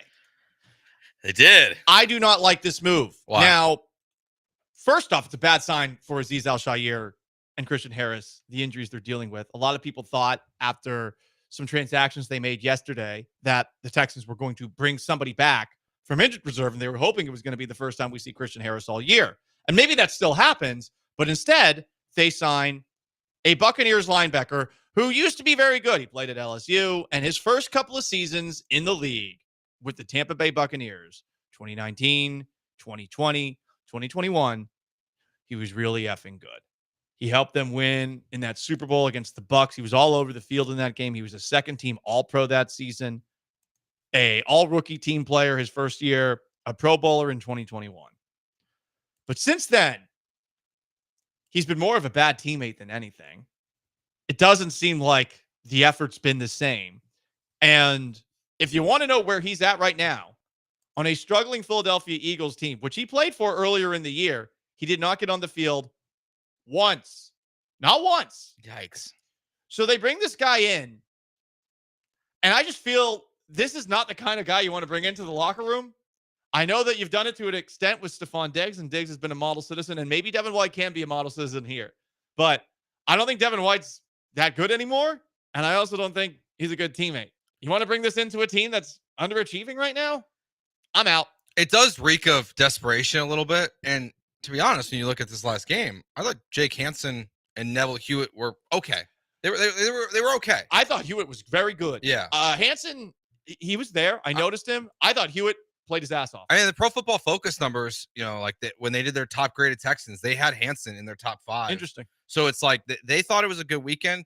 Like maybe this is one of those moments where it's you need someone, and you find the first person on a piece of paper whose name and who played well against you last year. He had 9 tackles for the Buccaneers last year against the Houston Texans. So maybe like they just think that there is a guy in there that they can unlock. I will say I do trust D'Amico in terms of like character guys, that if it doesn't work out, he'll get rid of him again.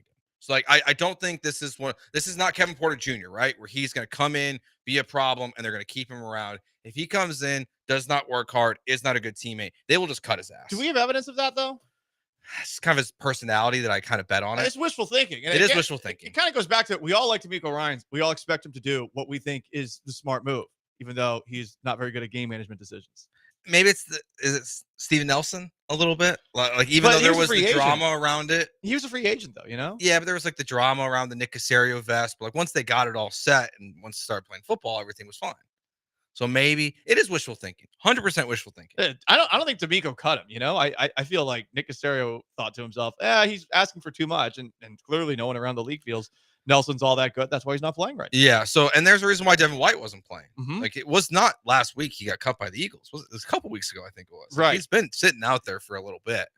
So people see the name, the ESPN headline, sign ex Pro Bowl linebacker White. People immediately are going to be like, oh, this is a great sign for the Texans. He's going to come in, make an immediate impact. He's a depth piece. I don't even know how much we'll see him this weekend. For a fan base that is very casual, the Tampa Bay Buccaneers, this guy went from a fan favorite to the most hated player on the team. He got pissed off about playing time while he was with the Buccaneers at the very end. And most recently this year, he's been doing dumb stuff on social media that with the Eagles did not seem to be the signs of a guy that is embracing being a good teammate with this Eagles team. So I'm not a fan of this move. You want to weigh in on it? 713-780-3776 is how you call. It's how you text. You can join us on YouTube at ESPN Houston, on Twitch at ESPN 975. We've got Dom in Jersey, and he's mad at the Texans from Sunday. Dom, what's up? My man, appreciate you taking my call. I know it's not Reaction Monday. I tried letting the dust settle a little bit, but I'm still just as annoyed today as I was on Monday. Let me just sound off here. D'Amico Ryans, I love you. I would die for you, but your game management is somehow getting worse. You're absolutely right, Paul. He's a great character guy. He's proven me wrong. He's definitely coached this defense up this year, but his game management decisions are puzzling. Bobby Slowick, I don't even want to dive down this road. I share the same opinion everyone else does in Houston, fans all over the country. I can't stand him. Now, my guy C.J. Stroud. I would also die for C.J. Stroud. I'll say that over and over again. Show me something this week, bro. You have to show me something. You're an unbelievable player, but your performance Sunday in Green Bay, a lot left to be desired.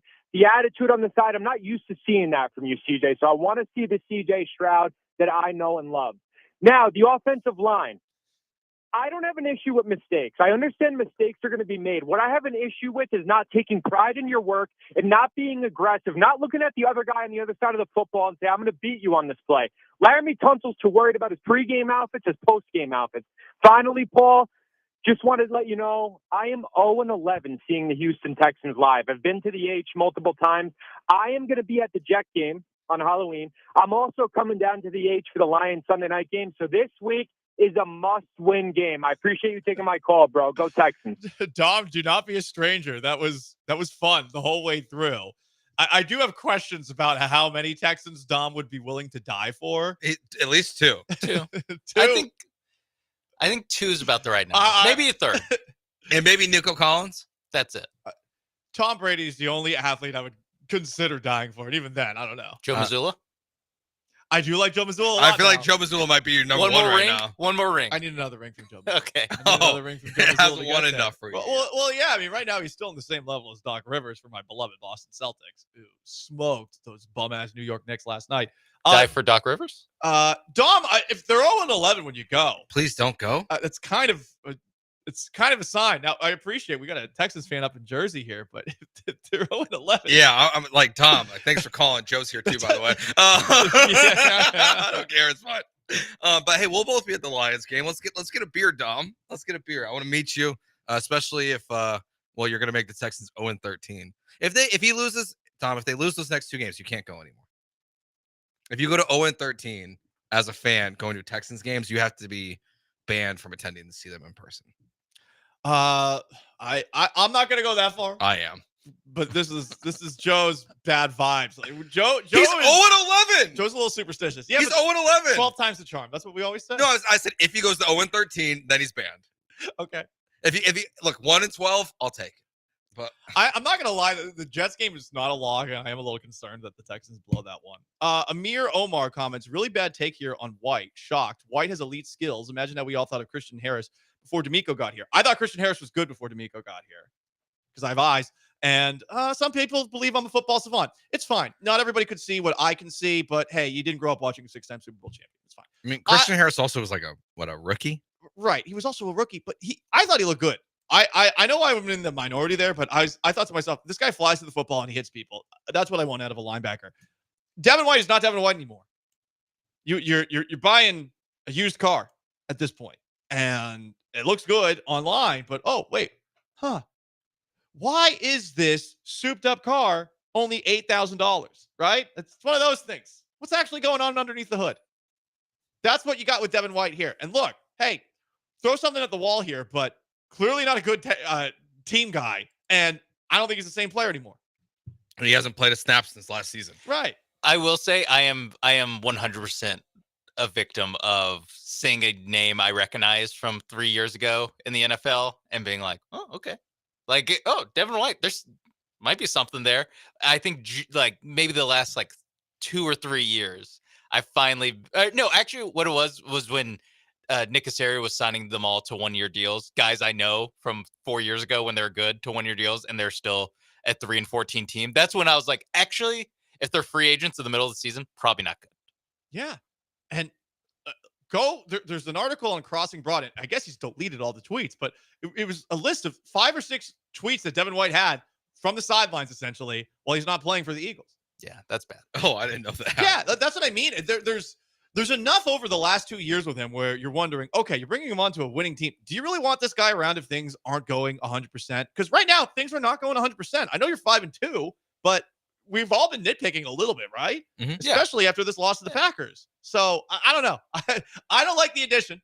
I hope he proves me wrong, but this isn't like adding Stephon Diggs, where Diggs was still playing well last year. Yeah. This is adding a guy who literally hasn't played this season. I do like his Twitter timeline. It looks like he's got a mix of Jack Easterby in him. He's just tweeting out some motivational quotes, some books with like the headlines of Lions don't lose sleep over the opinions of sheep. He's retweeting highlights from Brian Baldinger from the preseason, breaking down his game tape. I like that. I mean, that's his resume. Yeah. That's what got him into this job. Do you think D'Amico Ryans is scrolling his Twitter? And he's like, oh, Baldy likes him. Yeah. It's like that's Baldy like Kenyon Green Baldy too. like All Kenyon Green. Yeah, that's. Oh, that's a bad. But listen, I don't know. The play he was looking at was a good play. Right, it was. Green, I think, is physically talented. I just don't think he knows how to pick up stunts, which is a little concerning. He doesn't know how to play football. Guard, Yeah, that's been killing them all game long. Jimbo Fisher doesn't know how to develop talent. Clearly, maybe the Texans do. Gosh, just saying. Jimbo Fisher didn't think he'd take strays today. No, he definitely woke up this morning. It was like, I know 12-3, I will not get a stray shot thrown at me. There's no reason. Aggies a lot better. They're a lot better with Mike Elko. The I think there's some things that need to be cleaned up from their win against Mississippi State. Anyway, it is Gallant George. Joe George taking shots at Jimbo Fisher. Sean Mapes behind the glass. I am Paul Gallant. Up next, we got Soft Boys. I have to revisit probably my most embarrassing moment this month, which happened on Saturday night. I really feel ashamed for backtracking. And speaking of backtracking, good God, I never thought I would see the day where my favorite team in sports is the biggest joke in sports. But here we are, Soft Boys. Who's been soft in the world of sports? We do that next. Plus, some crying from the Yankees and Dodgers. Stay put.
In honor of the time that Ime Udoka got into it with LeBron James last year, calling him a soft-ass boy. Every Wednesday at 12:30, we go over who's been soft in the world of sports. But with the Rockets tipping off their season tonight, and with Ime Udoka, a guy installing a new culture here, a team that doesn't take crap from anybody, I thought this could be a fun prop bet. This is not listed online, and we're not 100% sure how many they got into last year, but clearly the Rockets were a team that liked to get into scuffles. We talked in the break. We believe that the Rockets got in about 7 scuffles last year. Conservatively. Yeah. Give or take. Yes. And there's always like what is and is like what passes the threshold of it. But I think 7, maybe 8 is like a good number, a good guess. Okay. So over under 8.5? 7.5. 7.5? shuffles Okay. For the Rockets for the 2024-2025 season. Well, because we anticipate them playing more than 82 games this season. I'm cheating. I'm taking the over. All right. Taking the over. The extras. Give me one playoff fight at least. Yeah. Yeah. Or maybe they win the in-season tournament because that's still a thing. That is still a thing. Maybe they get a fight in that game. I want the over, and I know they'll give me the over because they play the kind of basketball that I want to see. Rockets, bang, rock fight. The kind of basketball that I want to fight. The Freudian slip almost was. Okay. No, not sex. I don't want to have sex with that brand of Rockets basketball. I thought that's what you were gonna say.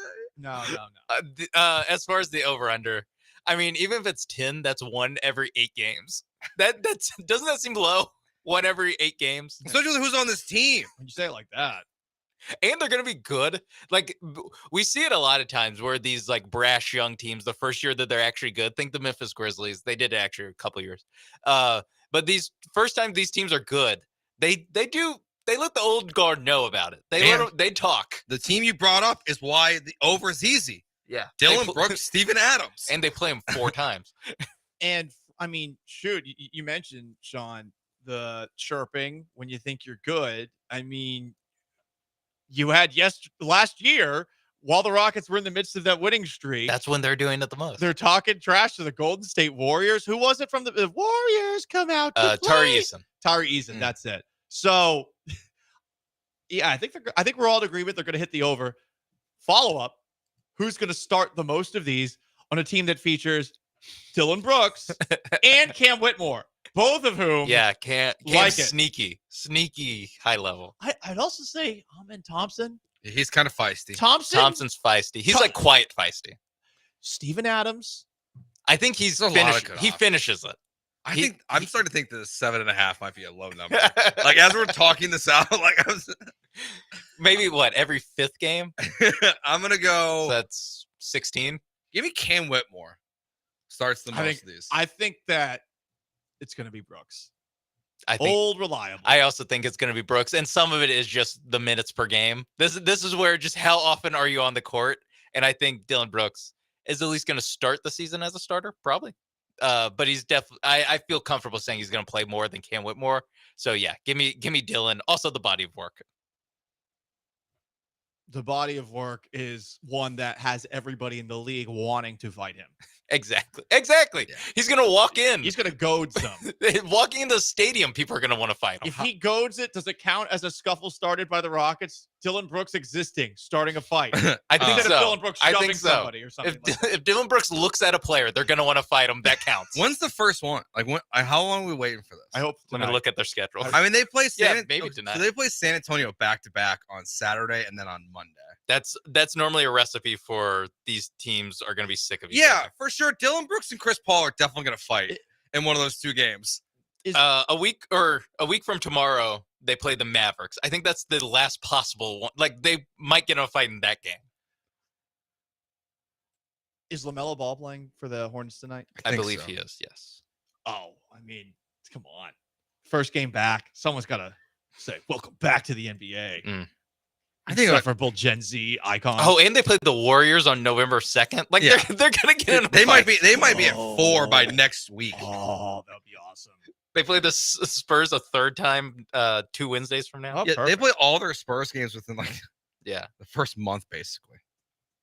All right, it is Soft Boys every single Wednesday at 12:30.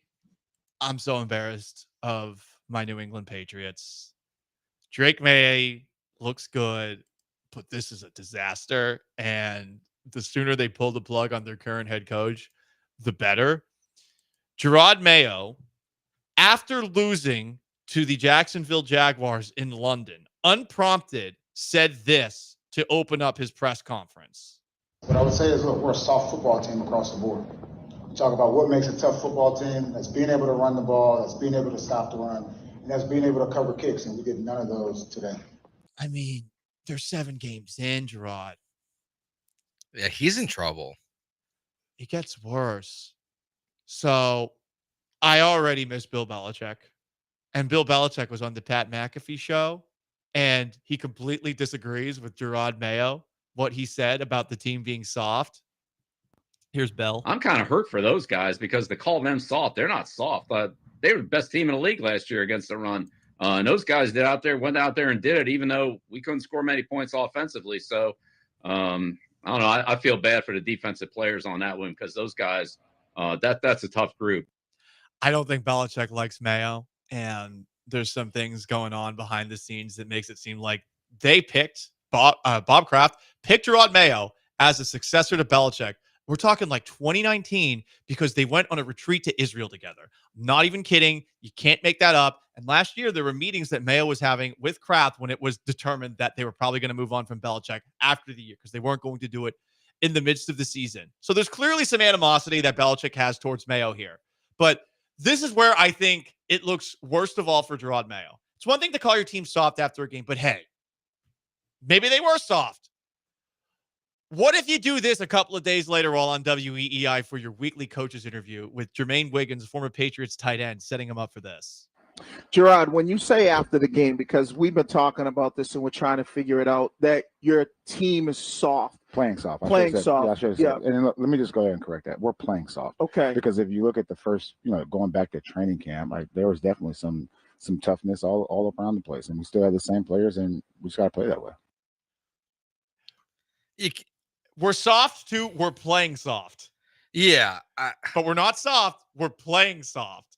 That's a backtrack. But even that then, is soft. You're still calling them soft. Yeah. It's a backtrack, but it's not. He didn't go back far enough. Like he should have. You gotta totally. You're either gonna like dive in or totally retract. Joe, you can't go back.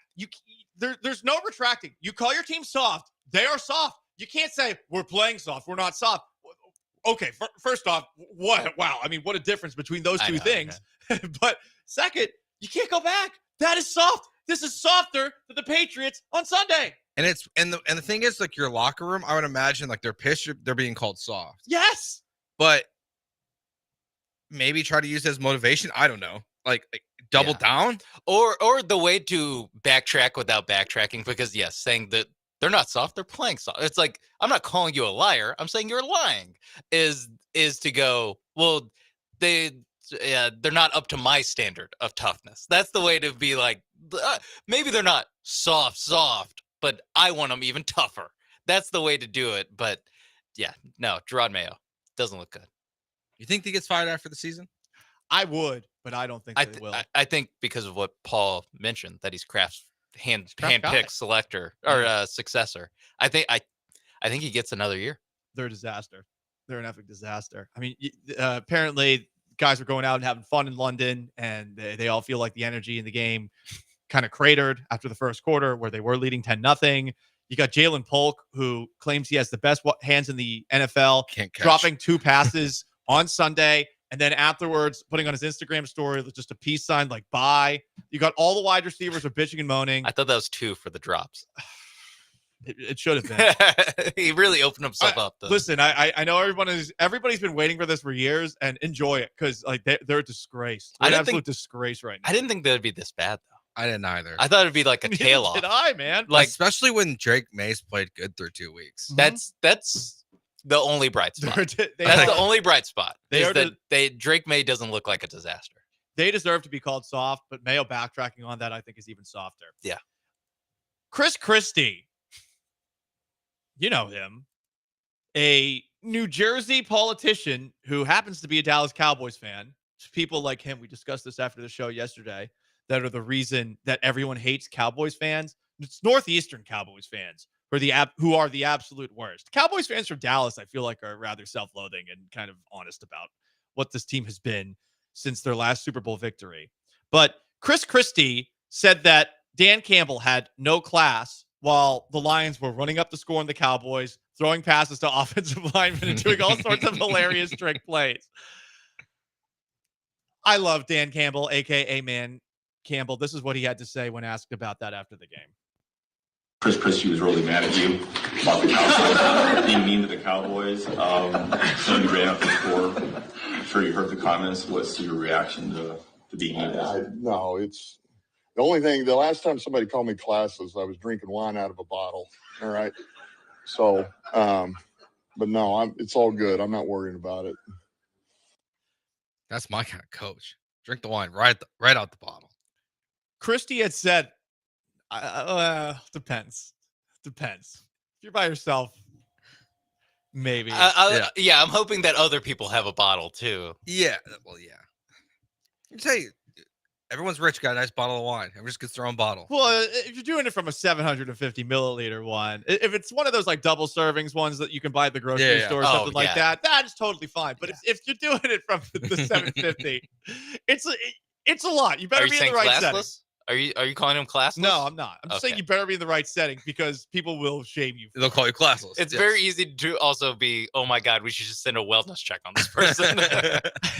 Right. It's more that than the lack of class. But as someone who hangs out with friends who are way classier than me, I constantly deal with little reminders that I am classless white trash. Like I get reminded of this all the time. Because listen, I am what I am. I'm the son of a Bostonian and Philadelphian. I am just like the perfect storm of white trash. No matter what I try to be, and no matter how far our family digs its way out of it, with my sister going to Harvard and stuff like that, I still am what I am, and I'm proud of it. Okay, but Dan Campbell being called someone with no class by Chris Christie. Here's what he said. Chris Christie did on with Chris Russo, I believe, on Mad Dog Radio.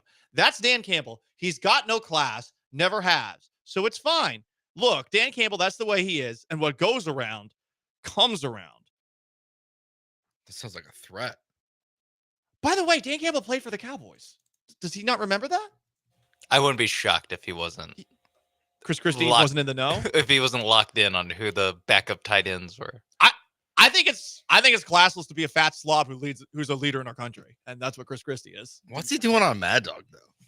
That was my question.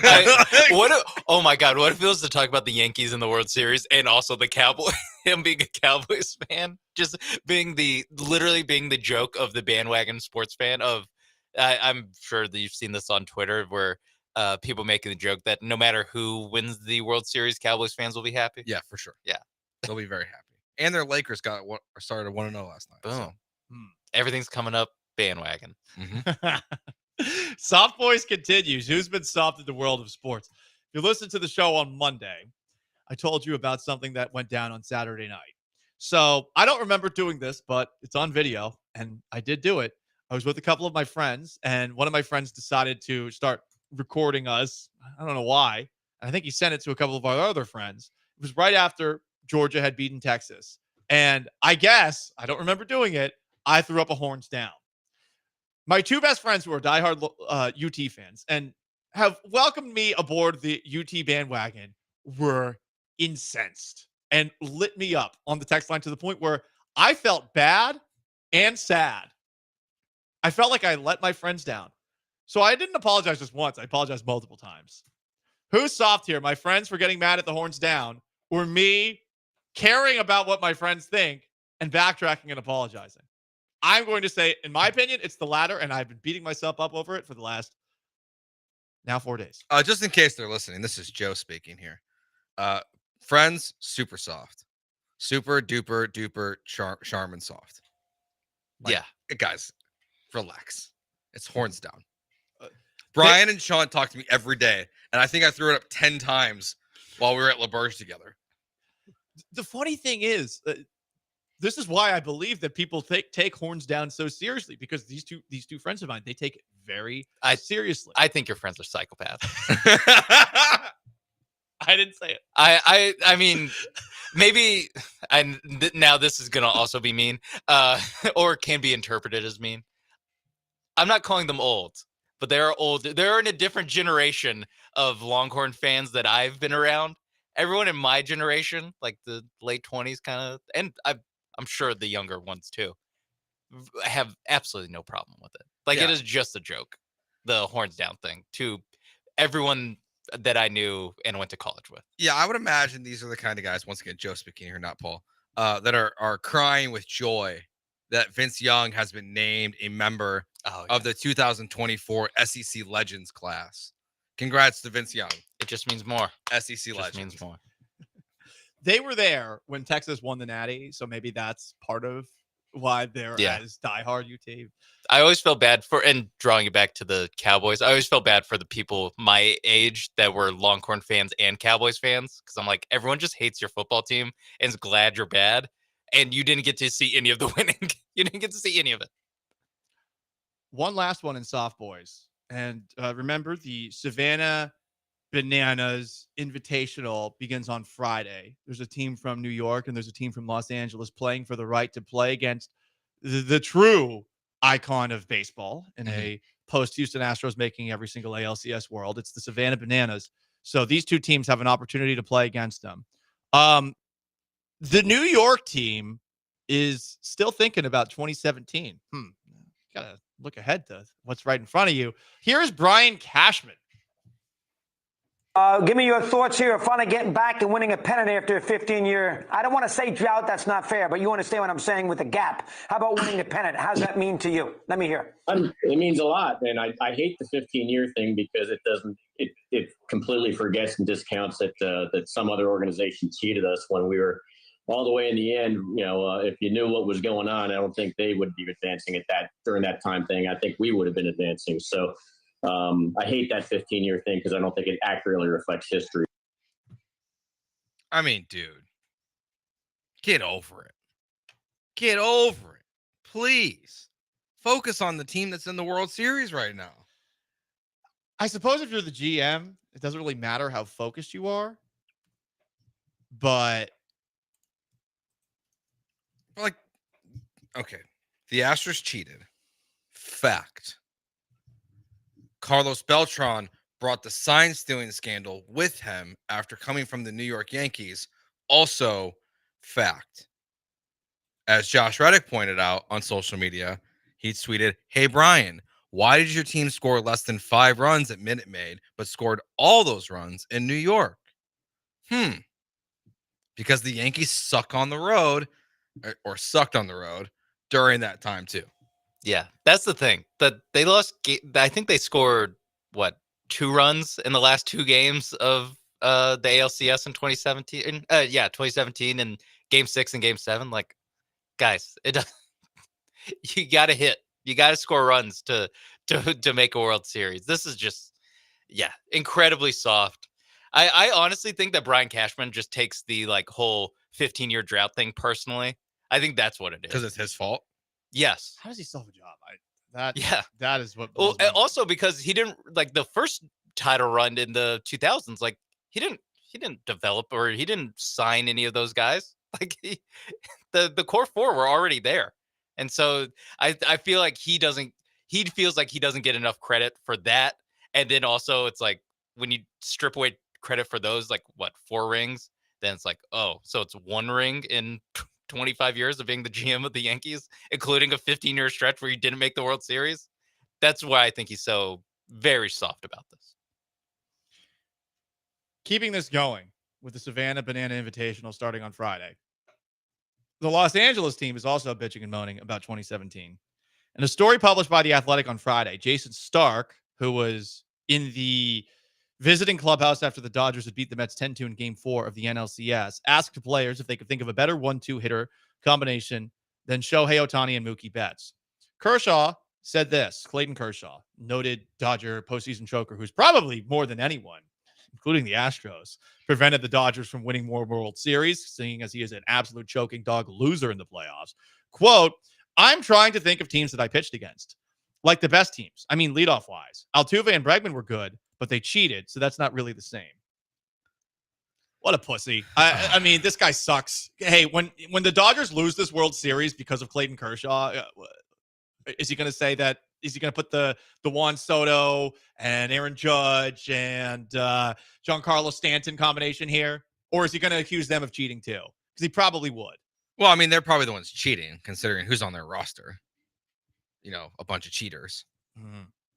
Like Mookie Betts. Yeah, literally the 2018 World Series winner. Kike Hernandez. I mean, we don't. Mookie Betts. And Teoscar Hernandez. Mookie Betts was on a team in 2018 that was cheating, by the way, against the Dodgers.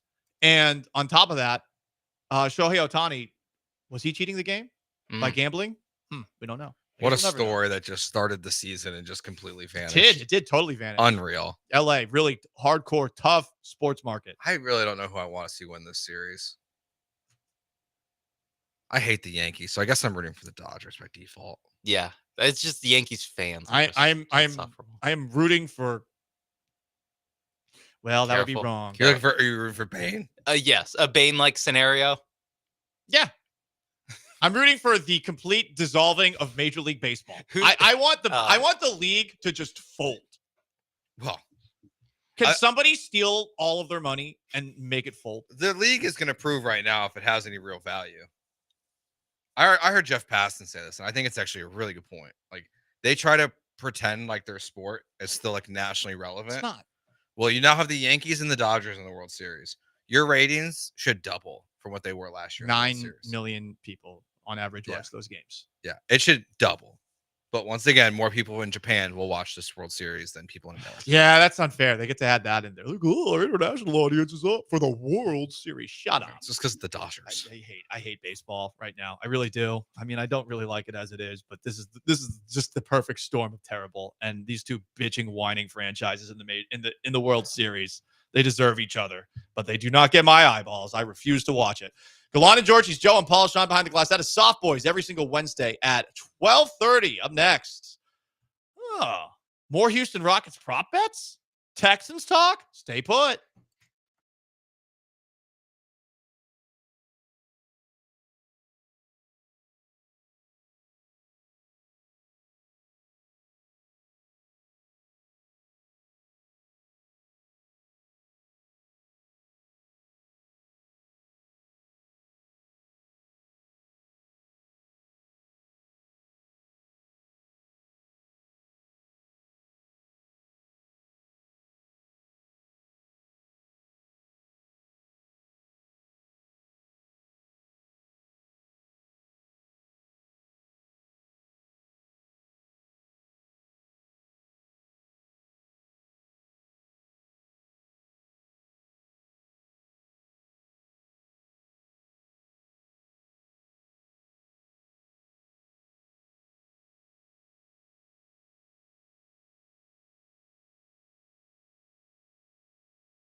The Texans lost on Sunday. They play the Colts this coming Sunday. And today, the news is that they added a linebacker.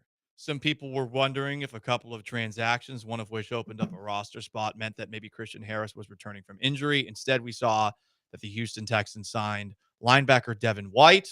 You might remember him from his time with the Tampa Bay Buccaneers, where they won the Super Bowl against the Kansas City Chiefs in 2020, where he played out of his mind in that game. Hasn't exactly been the same player since then. Hasn't even played this year. Was on the Eagles earlier this year. And joining us in studio right now, DJ Bieneme, Houston Texans beat reporter for ESPN.com. What do you make of the signing? What I make of the signing, I think obviously you want to add more depth at that position. Obviously, Devin White hasn't played much this year at all. Got beat out by Nakobe Dean, even though he signed with the Eagles in the offseason. It looked like he was going to be one of their starters. So obviously, kind of a little bit of a fall from grace. But I think that if there's any coach that can get the best out of him, it will be D'Amico. And again, in this scheme, because he's a fast linebacker, he's one of those guys that kind of just plays off a reaction and is more sideline to sideline. Obviously, he can get downhill. But a swarmer. Yeah. I mean, I guess. What do you mean? You don't like the swarm? It's corny, but whatever. Come on. So you're not up there breaking the rules in the press box saying Texans swarm for every third down? Sadly, I'm not. Okay. I would if I could. So, I mean, you couldn't do that at the game. You'd be in a suit. You might rip your suit if you do that. But they are tight suits. And you have on tight shorts. Yeah, DJ doesn't like my shorts right now. His shorts are showing his whole thigh. Yeah, his whole thigh. That's what it's supposed to do. I can see his whole thigh. Yeah, what's wrong with that? I can see his whole thigh. What are you in the mob? Are you? I am in the mob. From The Sopranos? You can't wear shorts. You're gay if you do. I am in the mob. Anyway, special work ethic and relentless mindset. Devin White, you don't think he's bringing that? Sorry, I know the swarm acronym by heart. That's nasty. I think he could be a solid fit. Obviously you have him being in rotation with Aziz, and whenever Christian Harris gets back. So I think that it's a smooth move. It's a move needle that much. No, not really, but it's better than nothing. Why is he here? Is Aziz not going to play this week? Because I know I saw a couple tweets. Looks like he was not at practice. That's my concern.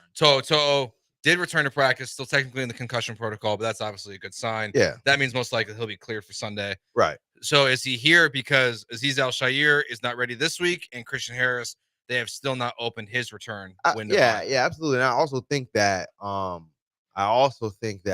they probably want a little bit better play out of it. Even though the linebackers did a decent job on Sunday, they probably want to add there, because you always got to read between the tea leaves, right? Like, never really believe what the coach says at the podium, just believe what their actions are.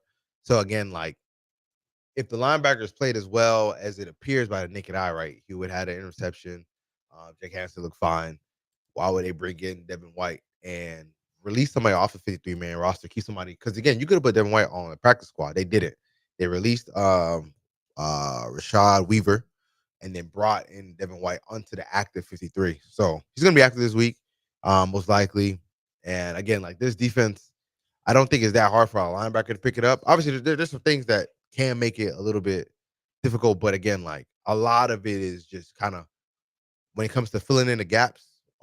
When it comes to, like, when the D-line gets knocked back, just kind of filling the gaps and being able to track on the ball carrier. So I think that he should be able to hit the ground semi-running. We'll see what happens. I'm not a big fan of the signing, but to what you said about D'Amico Ryans, hey, if anyone can get it out of him, it's D'Amico. I'm just a little skeptical, given that he seemed like he was a bad teammate, not just with the Bucs, but with the Eagles this year. Yeah, I mean, all that's kind of, I won't say it's overrated, but I think, like, it's two good teams, though, Are the Eagles a good team? I mean, they're better than most. Yeah, I would say that this year, the Bucs you're right. for sure. The Bucs different. for sure, but that's year before. But I mean, the Bucs just wanted his money, so it kind of is what it is there. But I mean, hey, sometimes you kind of need a couple of knuckleheads on the team to be able to get where you want to get to. All right, well, we'll see if Devin White can be one of those guys. The Chiefs got knuckleheads all over the place. Yeah, but it's the Chiefs. All right, I mean, the Patriots had some knuckleheads. That's Aaron Hernandez. Okay, that's a little beyond knucklehead there. More of a murderer than knucklehead. Well, to each their own. Well, hey, that's your team. You rooted for a murderer. Oh God. D'Amico talked about change this week. Looks like the offensive line was as is at practice today. So no change. What's going on here? They're terrible. They sucked on Sunday outside of Joe Mixon. So they're fine at run blocking now. They just they struggle at pass block, picking up stunts. On pass block. You've brought this up before. Who's I at have. fault the most? Interior, Kenyon Green, Drew Scruggs, young players aren't, some of these things they're still like working through it. Because if you remember a lot, Kenyon's first year, the way people got around him was just they went through him for the most part, and you have success there, so you could take advantage of that there. And last year he didn't play at all, so now this year he's doing something a little bit different, that aspect. And obviously, Juice didn't play that many games last year. He played like under 10 games last year. He tore his hamstring off the bone, basically last year to start the year. But I think teams just attacking those two guys. And when you attack those two guys, you can have a lot of success. Because sometimes it's not even like the stunts are getting them per se. Like sometimes, I mean, this is my educated guess. Like sometimes I feel like Juice sometimes is just making the wrong line calls, and like the teams are able to like, counter whatever he's doing, or sometimes they're just not all on the same page. I think at the biggest crux of it all, and this includes everybody, they don't block as one, they block individually. And that's the problem. That's what I wanted to ask you about, because they clearly have talent. I mean, Yeah, it's exactly. highly paid talent. They got Right. Laramie Tunsil, you got Shaq Mason, you got Titus Howard. All these guys are making a lot. And if you add up all the total contracts for all the Texans offensive linemen, it's big. It's $188 million in total if they actually see those contracts all the way through. That's just for their 5 starters. Right. And yes, Scruggs is struggling. And on top of that, Kenyon Green is struggling. But don't you feel like the guys who are highly paid should be picking up the slack here a little bit? And I get it. Like, it's not as simple as, hey, just one guy here. But as you said, it is a team thing. And I feel like Laramie Tunsil and Titus Howard are part of this too, in a way. Even if they're not the number one problem. Yeah, I mean, again, it's just everybody being on the same page, everybody knowing exactly what to do. There are plenty of times where, like, I think Nate Tice put a tweet out. It was like, I want to say maybe it might have been early, but CJ ended up rolling out to try to throw it to Dare, but he was under pressure, obviously. But it looked like Nate said that they went like a 5-0 call, which is I'm not gonna try to get into all the details on that. But point being, the running back was supposed to pick up whoever came up the A gap, and he ran a route, right? So when somebody came up the A gap, I think it was Sean Gary, somebody else came up the A gap. Now this guy sees his face and CJ's running, right? But people are thinking that he's supposed to be in the backfield, or like there's one play where a guy comes free. It might have been Xavier, the safety for the Packers. He comes free. It looked like Dalton just completely missed him, but like it's just so many plays where it's so clear it's just miscommunication. It isn't like guys just can't block. Have there been plays this year where guys have just gotten beat straight up? Yeah. But most of the sacks are, again, off of stunts, right? And the stunts are working extremely well because the Texans, my math is correct. CJ on third downs is the most pressured quarterback in the league. He's been pressured 46 times on third downs, 10 most than the next guy. And the time to pressure on their third fastest, I think like 2.38 or something like that. Something along in that vein. And it's because the press like and obviously there are plays where they pick it up, but there are also plays where it's downset a hut, this guy in CJ's face. So obviously you can't live on that. And how many times did their drives that were actually moving solid, like there was some decent movement, they got taken out of field goal range because of sacks. You know what I'm saying? And that changed the tenor of the game because let's say one of those drives, right? They're able to get a field goal out of it, right? Because there was one I know they got taken out of field goal range.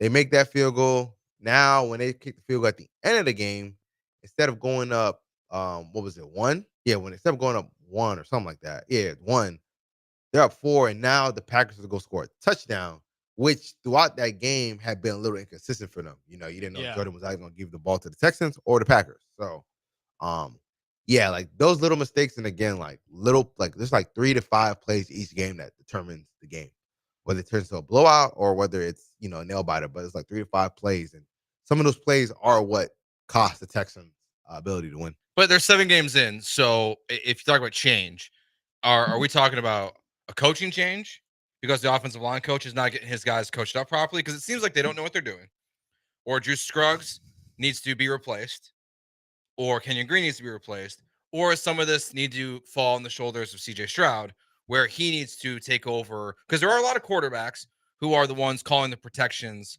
at the line? Like, what is the actual fix to this? Because until they fix it, I don't view them as a real contender for a Super Bowl. All right, so I agree with you on the latter part. Until you fix this, I don't consider you a contender for Super Bowl, mainly because you're going to see Chris Jones and Chiefs in the playoffs and Steve Spagnuolo. And if he knows you have terrible pass protection and your protection communication is bad, he's going to have guys running free at you all day on third down. So, yeah, I agree with you there. So I would say I'll go to each option you gave me. You said basically bench, Juice, or Kenyon Green. I don't think that changed the needle on anything, mainly because the guys behind him obviously aren't as good. And again, it's a communication issue. Second point, I would say it's going to be on Chris to get them right. Like Chris has to. That's the offensive line coach. Absolutely, he has. Right, yeah, Chris Shasher. He has to get them right. It starts and ends with him. Would they replace him in the middle of the year? I don't think replacing him in the middle of the year does anything. Okay. Yeah. They have, and I know there's a Popovich that's on the offensive line coaching staff. They have 3 offensive line coaches. Yeah. I mean, again, like it doesn't seem like they're doing a good job. Yeah, exactly. Exactly. Like for me, you probably just get a completely different all offensive line coach staff. You know what I'm saying? Maybe that's a next year thing. Yeah. So I think that it's on him to get them right. Because I'm a big proponent of your O-line looks like how your coaching is, right? Like if you got good coaches, your O-line is going to be good, period. And I think that them, especially with all the talent that you mentioned, like if we could be honest, the group has more talent now, more seasoned talent now, but the 2022 O-line was better. And it was makeshift everything at certain points outside of Laramie and Titus at right tackle. Even sometimes Titus had to play some games at left guard, I believe, that year. But again, like they felt like a better unit. And I think this year, it goes back to coaching. And to the CJ point, this scheme doesn't do that. If you look in Miami, if you look in San Francisco, you look in Green Bay, the guys making the line calls are the center. Okay. So Drews has to get a little bit better and make sure everybody, because he's the quarterback of the O-line. So you got to make sure everybody really knows what's going on. Everybody's on the same page. And I guess maybe CJ could be a little bit more vocal and like making sure guys know what they're doing. But again, like it starts with Chris and it ends there. Let's go up the totem pole. Bobby Slowick. Talk to me. What's the deal? I mean, if anyone's going to be blamed for this year, once you go north of the offensive line and the offensive line coaches, it's on Bobby. They got plenty of wide receivers. It does feel like the offense has turned into, at least on Sunday, give Joe Mixon the ball, hope he figures it out. Yeah, I would say that I wouldn't put that much on Bobby this last week, mainly because if your O-line isn't blocking very well, what can you do? Obviously you could say the same thing for Stroud too. Yeah, exactly. So I was more critical of him at the Vikings game, the Bills game. I was more critical in those situations, but I think the Packers game was more like guys are just like, what is he supposed to do when Titus Howard trips on Dalton Schultz's foot? And now you have a free runner at CJ. What are you supposed to do there? You know what I'm saying? Or what are you supposed to do when, Dalton and LT clearly aren't on the same page where LT slides to protect, block whoever's in front of him with his right hand. And Dalton, I think slides also and then realizes there's a guy coming around him. Like, well, there's only so much that Bobby can do in those instances. I do think that passing game, I will say, whereas a fair criticism is I do feel like the passing game when they go against better teams is stale because teams know where they want to get the ball to, which is the middle of the field, right? They don't really have many concepts that are attacking outside the number consistently. And I think that's a problem with the majority of the Kyle Shanahan trees is like, I forgot. It was Jay Gruden. He mentioned how this tree, he specifically talked about Kyle Shanahan, but obviously you see it with, I guess, in Miami, you see it here in Houston. Their pure drop back game isn't the best. It isn't that crude. Like the concepts aren't the greatest, which is why they need their run game to be clicking. So then like you can kind of keep teams off balance. But when you kind of keep them in pure drop back situations, that's when you can have a lot of success against them. And I think that because there's so many times like last year, I feel like every time they ran like that play action and you had like that over route over the middle or something, Guys are hitting that. They guys are running down the sideline, running down the middle of the field or whatever. Like I remember Noah Brown scoring a touchdown off of that, right? There hasn't been a play like that all year because a lot of times the middle linebacker, when they say hike, he is beelining to whichever receiver is coming towards him, and then he's carrying that because he knows the overall's coming. That's how I want to say I forgot his name is escaping me, but Terrell, number 43 from the Bills. That's how he caught that interception against the interception against CJ against the Bills, right? Like obviously, like he washed over what he had to wash over, but he ran to a spot because he knew where the ball might go since play action, and he turned around, ball right there, boom, interception. So I can't even blame CJ that much for that because that's not even like CJ's fault. He's just operating the play, throwing to a spot, and then obviously it gets intercepted. So I would say that Bobby might need to figure out some other ways to attack defenses that doesn't fully rely on just attacking the middle of the field. It's kind of like what happened last year where like the first 4 games, they start off really good. And then they had like that stretch where Saints, Falcons, Panthers, even Bucks, but that 3-game stretch where they were trying to throw over the middle of the field and they couldn't. And it was clunky. Then the Bucks game, they got back rolling, Bengals game, et cetera, and then they were good for the rest of the year. So he just got to get out of that funk. Whenever he gets out of that funk, we'll see. Because they do have to find ways to get outside of numbers. But again, like the receivers got to do a better job outside of Diggs. There are other receivers got to do a better job of getting open. So I mean, the problem though is like even with Bobby this year and the offenses, DJ, like they're having clear success in the first half. They've only got 2 games this year where they've scored over 10 points in the second half. One was the Patriots. And one was the Patriots. And then so you have the Patriots, week 1 versus the Colts. Every other game, it's field goal, maybe a touchdown, but they can't score more than 10 points in the second half. So it's how all these games, they're either have turned into close games because their offense is incapable. Right. So it just seems like Bobby Slowick has zero idea how to counter whatever the defense does at halftime. Yeah, I agree. I agree that he struggles with countering because I feel like sometimes coaches kind of get too up their keister where they focus. And that's why sometimes like when players say it's nothing that they did, it's us. We got to execute better. Texans say that a lot. And it's like, well, sometimes the other team is just better at they're better at executing what you're trying to. Well, they're better executing stopping what you're trying to do. And sometimes it's not about, oh, well, I'm going to just keep banging my head and trying to overcome that. Sometimes you need to counter what they're doing because obviously if they're trying to stop what you like to do, there's something else that's vacant, something else that's voided. You know what I'm saying? It's kind of like if you're playing basketball and like the team that you're playing wants to keep getting to the rim and you just wall all that up. Well, now the 3-point shot's open. And you can take those 3-point shots, right? And I think that the Texans, Bobby has to figure out ways how to counter. Because, right, like it always looks fine in the first half, then the second half, it completely goes down the drain, right? Like that's the majority. Like, if we take out the Patriots game, because the Patriots aren't a real football team. Sorry, Paul. They're not. That's been the case the majority of the games outside of the Colts game. The Colts game, they were able to score some points in the second half, but Bucks game, none of the Bucks game. Bears game, I think they got 3 points. Vikings game, they got 7. The Jags game, I believe. What did they get? Like 6? No, they got 7. Well, they got 7 in the fourth. Oh, the final drive. Yes. The last drive of the game. Yes. The last drive of the game. They got nothing. The Bills game, they got 2 field goals. Yeah. That's it. Like they're incapable. Yeah. Of doing anything in the second half. Yeah, I know. Now we sound like negative Nancy. Well, we're being honest though. They're 5-2, and like the vibes are bad. Yeah. Well, I won't say the vibes are bad. I think Texans fans realize it's a flawed team, and that the team that they were sold coming into the season hasn't transpired into that.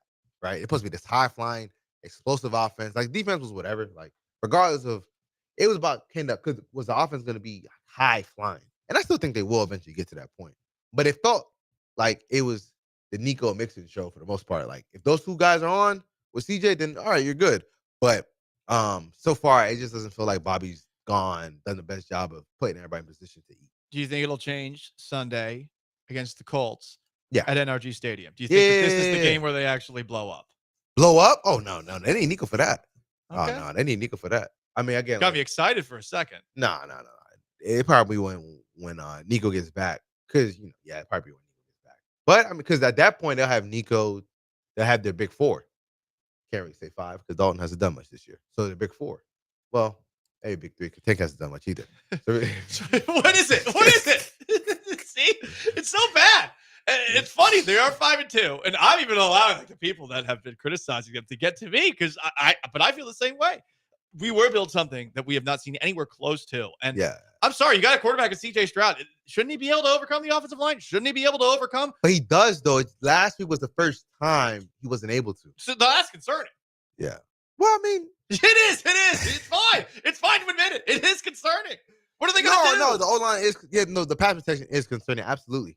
Because again, if this team was built to be a 9-win team, everybody would be feet in the air, ecstatic.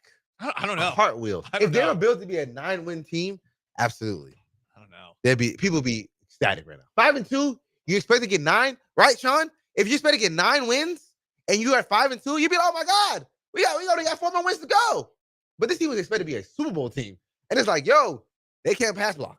They can't pass block at all. Where's Tank? Where's the interior offensive line? Nico's hurt. Diggs looks fine, but people thought Diggs was going to be what, and I think that's more of a Bobby thing than it is anything else. Defense is okay. The defense, I'm a swarm, but I mean, the defense is okay, right? Like, defense did his job on Sunday. The defense did his job. Oh, no way. No, keep on going. Keep on going. They gave up 24 points. It's the NFL. 24 points in the NFL is not that much. It's not. They gave up 24 points. Let DJ cook. They gave up 24 points. Caleb Bullock, they went through your hands, bro. What are you doing? Let's be honest. They gave up 24 points. And, yes, they did force 2 turnovers, right? But that was just Jordan Love having CTE for half a second. You know what I mean? That was just that would make the Brett Favre comparison. He was just But then, he was able to, when they had to get things done, they got things done. So I mean, I don't know. Obviously, defense playing fine. Yeah, they were fine. Yeah, but the year they've been a solid to good unit. They haven't been dominant, right? Yeah. All right. So they were built to be a dominant team. This team, I don't know if they could beat Kansas City, but I do think this. I want to end on a positive note. Okay. I think they'll get it together. I think by the end, because I feel like I'd rather them be working through this while they're winning than working through while they're losing. How together? Oh, I mean, I think based on the way the AFC looks, man, the AFC looks like garbage. The AFC is pretty bad. Yeah, the AFC is pretty bad. AFC, you could be the Bengals, you could be the Dolphins, you could be the Chargers, and still have a chance. You could be the Jets, and still have just a 2-5. And I have fans. My homeboy Drew, he called me saying, "Yeah, man, they're still in it." I mean, he's as since he's ever been since I know those him. people need help, but he still think they can make a lot of help. Yeah, but I mean, But again, I think the Texans, once they get Nico back, I think that they can become the offense because this is gonna be an offensive. But we're waiting until Nico gets back to wrap it up. Oh yeah. Okay. Yeah. He is DJ Bieneme. You can catch his work for ESPN covering the Houston Texans. DJ, it's always a pleasure. Yeah. Our flag team's doing good without you, buddy. The cleats are in the mail. Whatever. Gallant George, stay put.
Of effing course, the Kansas City Chiefs, the only undefeated team left in the league, got better today.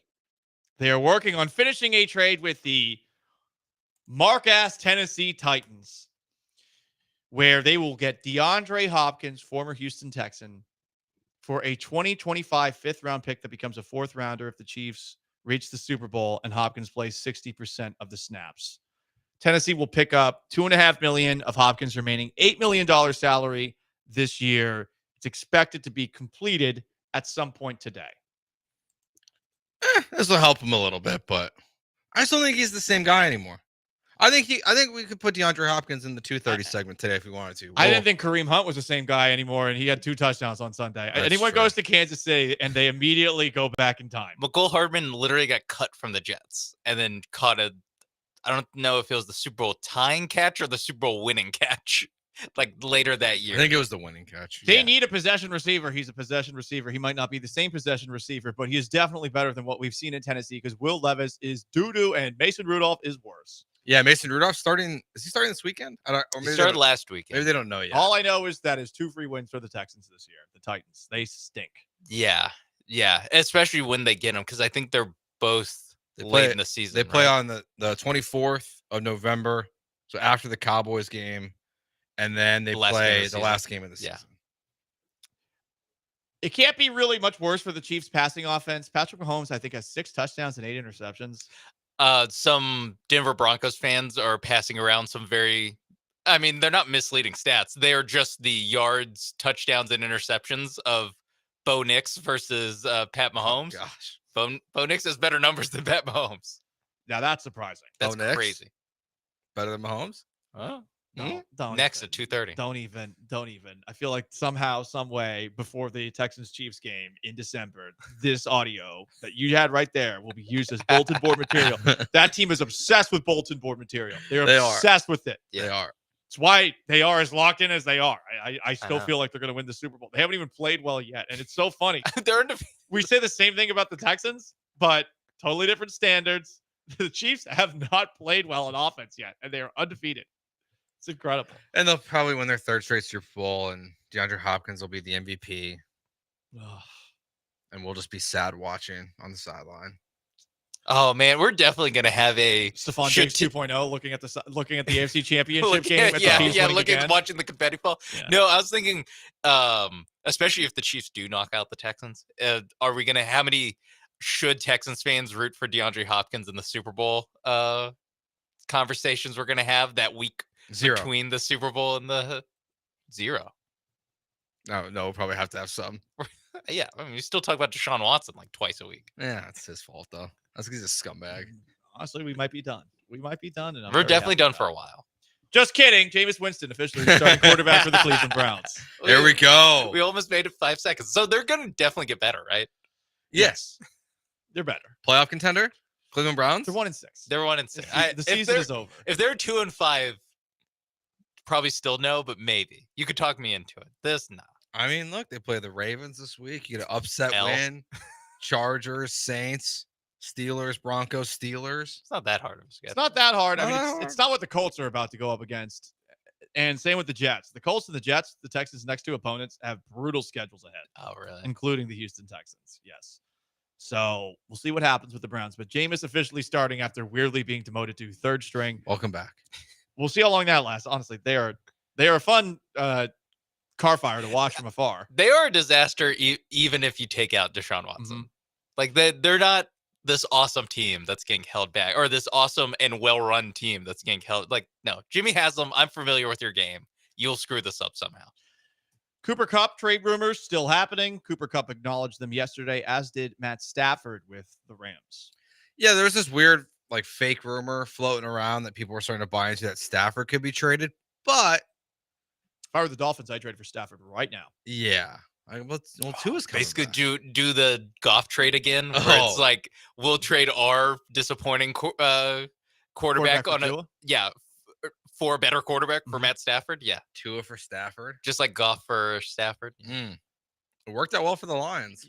Worked out well for both. You know who else should think about this? I'm just going to throw some fun trade possibilities for Matt Stafford and not for Cooper Kupp. Denver Broncos. Trade for Stafford. I mean, they have a better quarterback than Mahomes. Yeah, Bo Nix. Why do you need him? No, I agree. They're better. I mean, the Broncos had Matt Stafford. I would think the Broncos are For a real. top 5 contender in the AFC. Right now, I feel like they're there, but they're not quite. And that would be such a Sean Payton move to just be like, well, I really like Bo Nix, but I'm going to trade for Matt Stafford. Throw him while in I the can. garbage. Yeah. And Bo Nix will develop you into the next Taysom Hill. Probably a little small for that, but. And one last one around the NFL. Aaron Rodgers told the Pat McAfee show this yesterday. The Jets are playing with too much anger and not enough enjoyment. Oh. Okay. The power of belief is a snowball that can start an avalanche. He actually said this. And I think that's what we need, and it starts with me. Oh, you don't effing say. Worst teammate that there is as a quarterback. I've got to bring the right energy every single day, especially on game day. I feel like we've been loose. We've been having good practices, but for whatever reason, there's been a bit of tightness on game day. And I think that's got to start with me. I've got to bring the same energy during the week and lead with that energy. I also saw he confirmed he did not pick his nose in that interview. I feel like it's Yeah. a real situation where if you have to get on TV and say I wasn't picking my nose on TV, you've already lost. That's like me saying I didn't do a horns down on Saturday night. The video is there. I did do it. I think the video's been deleted, so I don't think it happened. Well, I don't know. Well, yeah, because I don't want to see it anymore. I don't want to think about it. I still feel bad about it. You shouldn't. But I do. Okay. I'm a good friend. I don't want to hurt my You're an friend. empath. You're an empath. When you send an olive branch, what do you do? No, I'm not going to say anything. I'm just going to be passive aggressive and No. I don't think that's what you really want. No, I apologize. Like sing them a song. It's in no, it's in their court. It's in their court. If they want me as a friend still, it's in their court. Sing the Texas fight song and just send it. No. No. They That are might not age going to well. accept any Texas fandom by me the rest of the year. I can guarantee you that. They'll be mad if I Then- wear burnt orange, and guess what? I'm not going to wear burnt orange. Then is the move. Turn heel. Oh. They lose to Vandy. To tweet them a horns down or to text them. It would be really funny if I showed up with an Aggie shirt on for the Texas A&M game. Yes. You should just buy T-shirts for the rest of the remaining. Oh wait, no. What did we talk about yesterday? We talked about this with Brian after the show. You need to do your half T-shirt. You need to do the Longhorn Aggie half T-shirt. Like, I want to amend an olive branch to you guys, but because of you, I've made new friends as well. The best I can do is half. Yeah. So a half Longhorn, half Aggie shirt. All right. Maybe. It is Gallant George. He is Joe. I'm Paul. Sean behind the glass. Up next, you can chime in 713-780-3776. It's how you call. It's how you text. Rockets tip off the season tonight. We continue to go through fun prop bets that we've made up before the season tips off. And you'll never guess who is finally jumping on the Rockets bandwagon. Stay put.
This is Gallant and George. On ESPN 97.5 and 92.5. Now back to Paul and Joe inside the Veritex Community Bank Studios. Van Fleet had to the runner.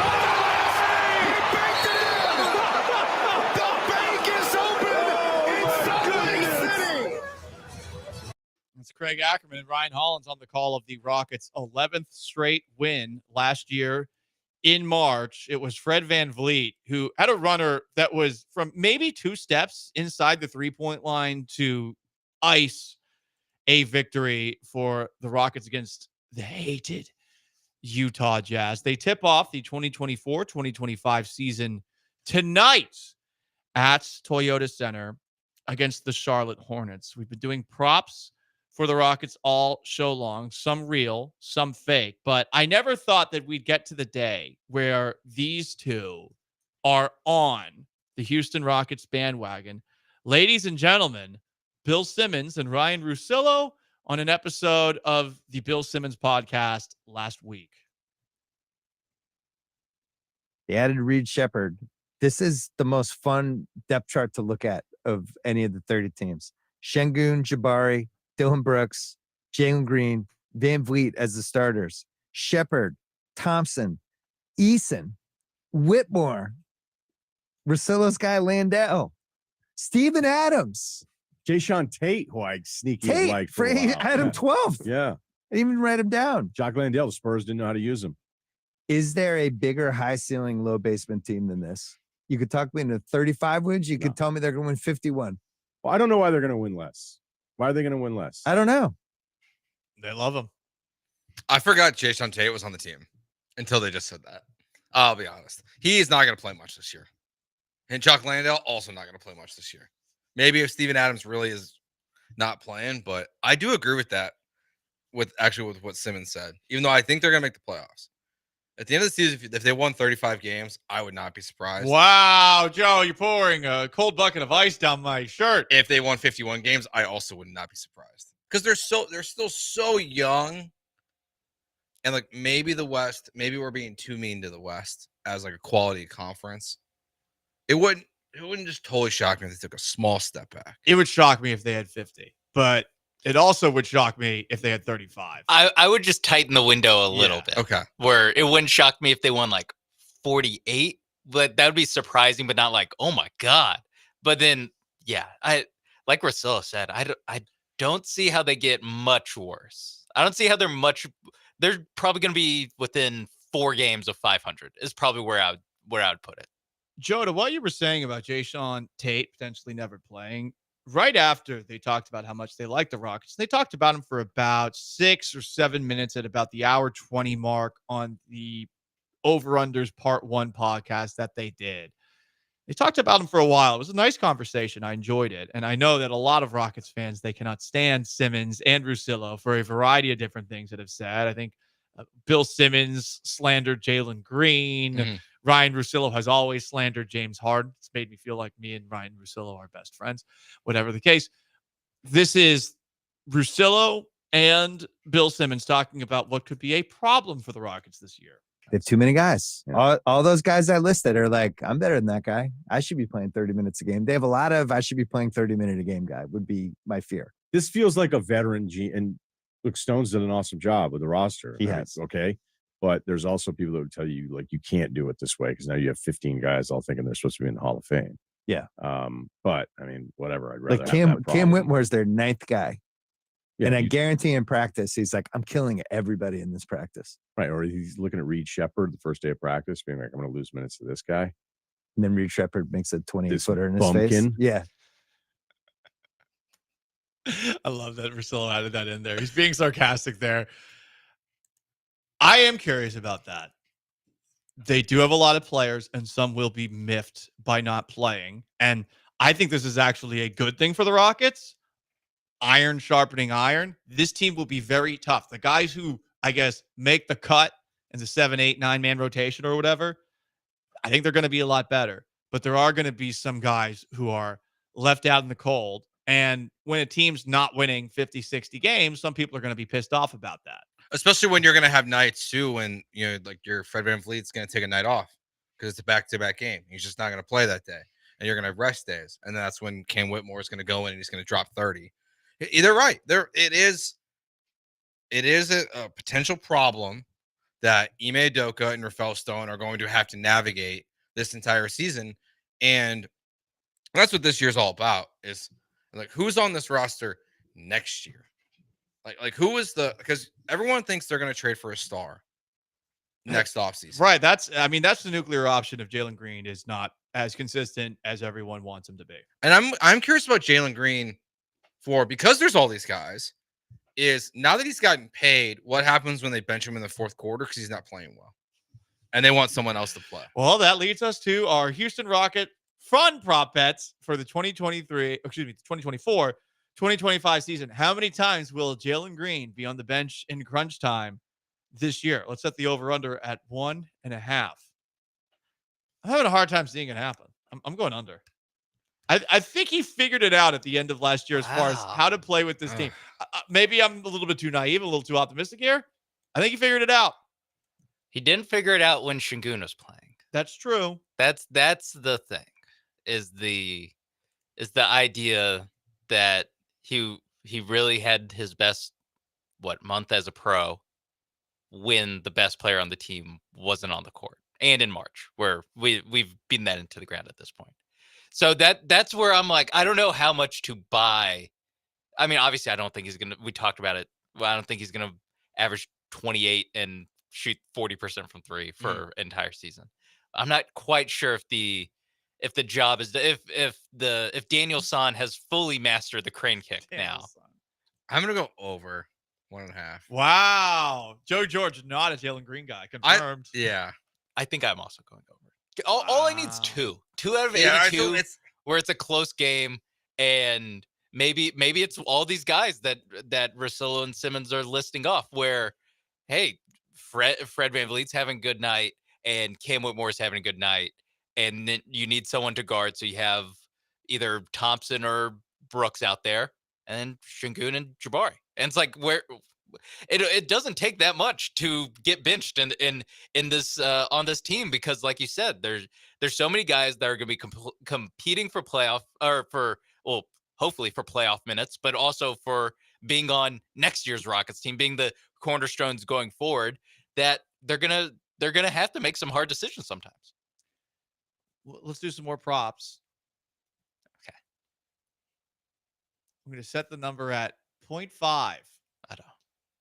Jalen Green new child announcements. Over.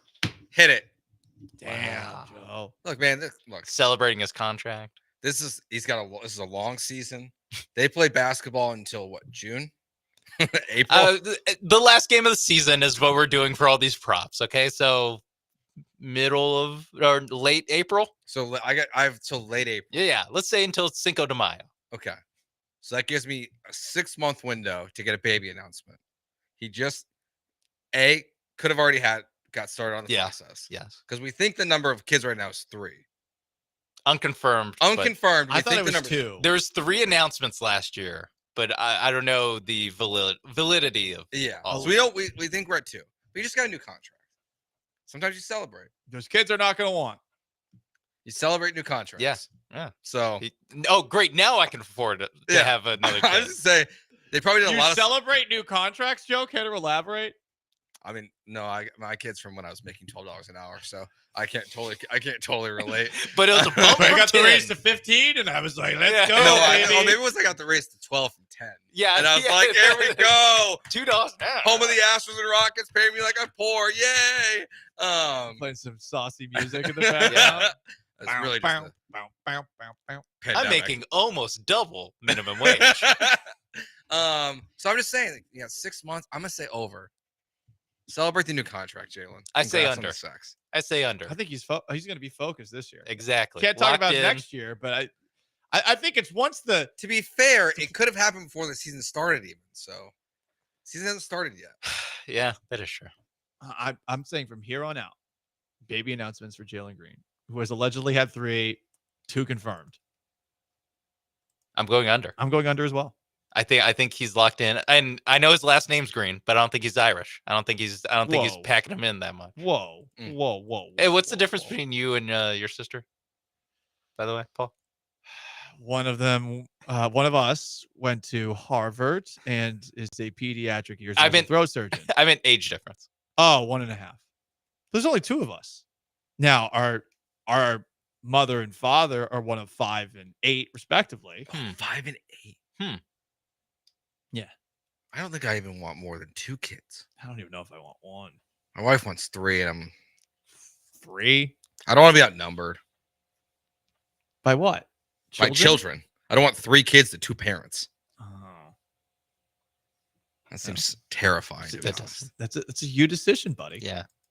Hopefully, like Jalen Green and the Houston Rockets, you can find a middle ground on 2. Opt out, maybe an opt out, or not feeling the vibes on this one. Ryan Lost in Texas comments, my great grandmother had 27 kids. Damn. What?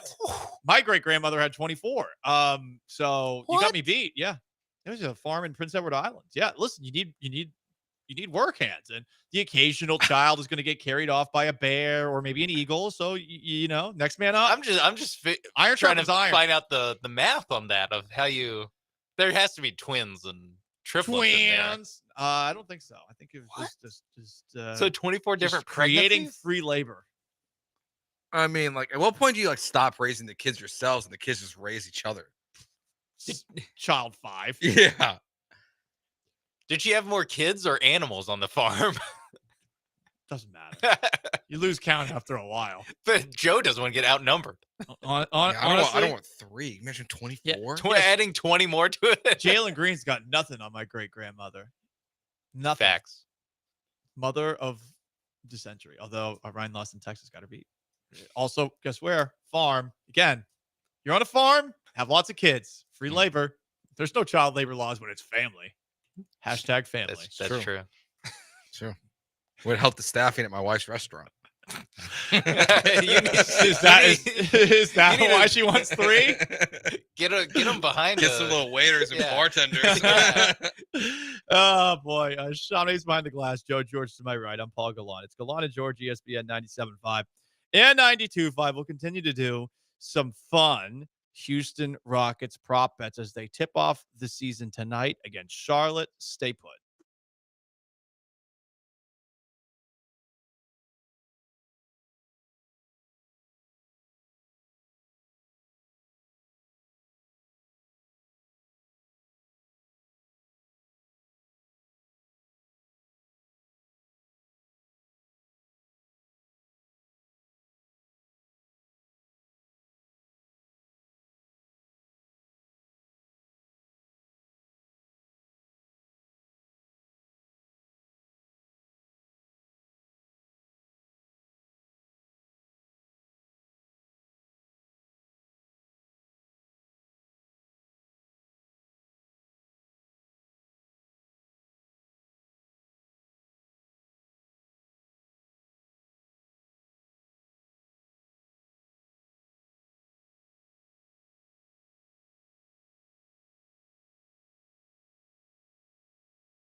There's 2 on Green.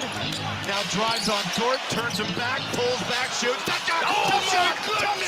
Tough shot! Tough shot! Tough shot! Jalen Green. That was incredible.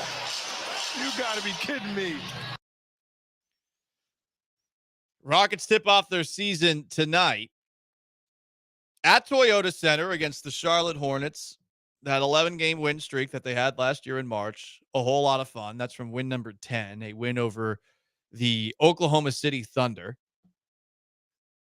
We'll see how things go this year, but I feel like the vibes are fantastic, and I think that they're going to be a playoff team this year. Do I get specific and say they'll make it via the play-in tournament or they'll actually straight make it? Nope.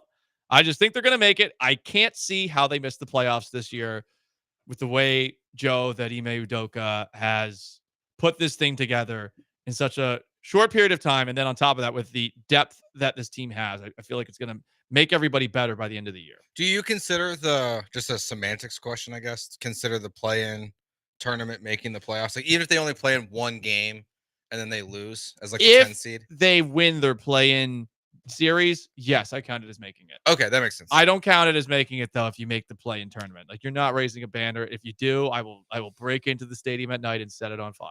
You need to play a 7-game series. Okay, I figured. I just want to make sure we're all on the same page. Yeah. I'm with you. I really don't see a lot of these older teams in the West like figuring out their problems without just like, it's going to get worse. The Clippers are going to be a disaster this year. The Suns are going to be a disaster. They don't play any defense. Like, maybe Budenholzer gets them heading in the right direction, but the Rockets should continue to improve. And with Udoka there, I would be shocked if they don't make the playoffs. I really would be. And I don't think asking them to make the playoffs without having to go through the play-in tournament is asking for a ton. Asking them to get to the 6th seed, they can do that. They could be the 6th seed. That might be a little hard. I feel like they're going to be in the play-in tournament no matter what. But if you are in the 7 or the 8, I do kind of count that. Yeah, if you're the 9 or the 10 is really where I'm getting at into the nitty-gritty. If you're the 9 or the 10 and you don't make it, you didn't really make it. Yeah, I mean, last year does seem like the exception, but in previous years, because last year, like, the Lakers were part of the play-in and they had 48 wins last season. But the year before, the 6 seed, or sorry, the 7 seed had 43 wins. The year before that, very similar. So if you get to 44 wins in most years, unless the West really is just this good because the East is terrible and they're just going to beat up on everyone, if you get to 44 wins, you should be just on the cusp of being the 6th and 7th seed. And the reason I don't think that you're going to need as many wins as last year is that you look at last year's teams and they're all, or in the playoffs, a lot of them are either old teams or old teams that got a lot of games out of guys that you don't expect to get a lot of games out of. The Lakers, like you talked about, the Pelicans with Zion, even Kevin Durant played like 70-something games last year. Like, these guys are getting up there in age, and you're a team full of 20-year-olds. So that should be an advantage when it comes down to, are these guys going to get hurt? And a lot of these teams are so dependent on these old aging stars to be a decent team. We'll see what happens. I'm feeling good, though. Feeling good, guys. Are these the expectations we should have had for the Texans this year? No. Like, with how we feel about the Rockets right now? No. Okay. Because the Rockets don't have a CJ Stroud. Yeah. The Texans have a CJ Stroud, and they added a lot this offseason. Who do the Rockets really at? They drafted Reed Shepard, and it's the same team for the most part coming back. Steven Adams, I guess, is the new piece. Like, he's what, your 8th guy, 9th guy? Yeah. The backup center. Right. He's going to play 10 minutes a game. Exactly. Yeah. Well, he should play more than Jock Landale, though. How do you hate Jock Landale? I feel like watching Jock Landale had a 20-point game. Yeah, Landale was money. Watching him play basketball, like, I don't enjoy watching this guy. He was the opposite. He was the opposite of Dylan Brooks, and it really just goes to show how much a first impression is worth. He stunk it up at the start of the season. They benched him early in the season. Yeah, but at the end. But when they were winning games. There was one game, I forget which one it was, but I think it was the one I went to. And I think he scored the first 18 points for the Rockets. and he was just perfect from the That field. sounds right. It was That insane. sounds right. It was insane. He had one late. It was like February. Or no. Yeah. It was like It was February, March. I was yeah. there. I remember. I was like, "What is going on? How is he doing this? Who is this guy?" Oh, right. Tillman Fertitta. He is the owner of the Houston Rockets. He joined John and Lance this morning, and he talked about the new deals that he gave to both Alperen Şengün, 5 years, 185, and Jalen Green, 3-year player option for what, 108, 105, something like that. Here is Tillman Fertitta with John and Lance. I wouldn't say that they're team friendly. They were team friendly, but they're player friendly too. When you have a guy like Alpy that, making, it's a tremendous amount of money, $5 million, because he wasn't a top 10 pick. And now he's guaranteed $185 million over 5 years. That's pretty player friendly too. I know they're happy. Let me tell you something about these guys, and I have a tremendous amount of respect for them. Can I pause before Tillman tells us about these guys?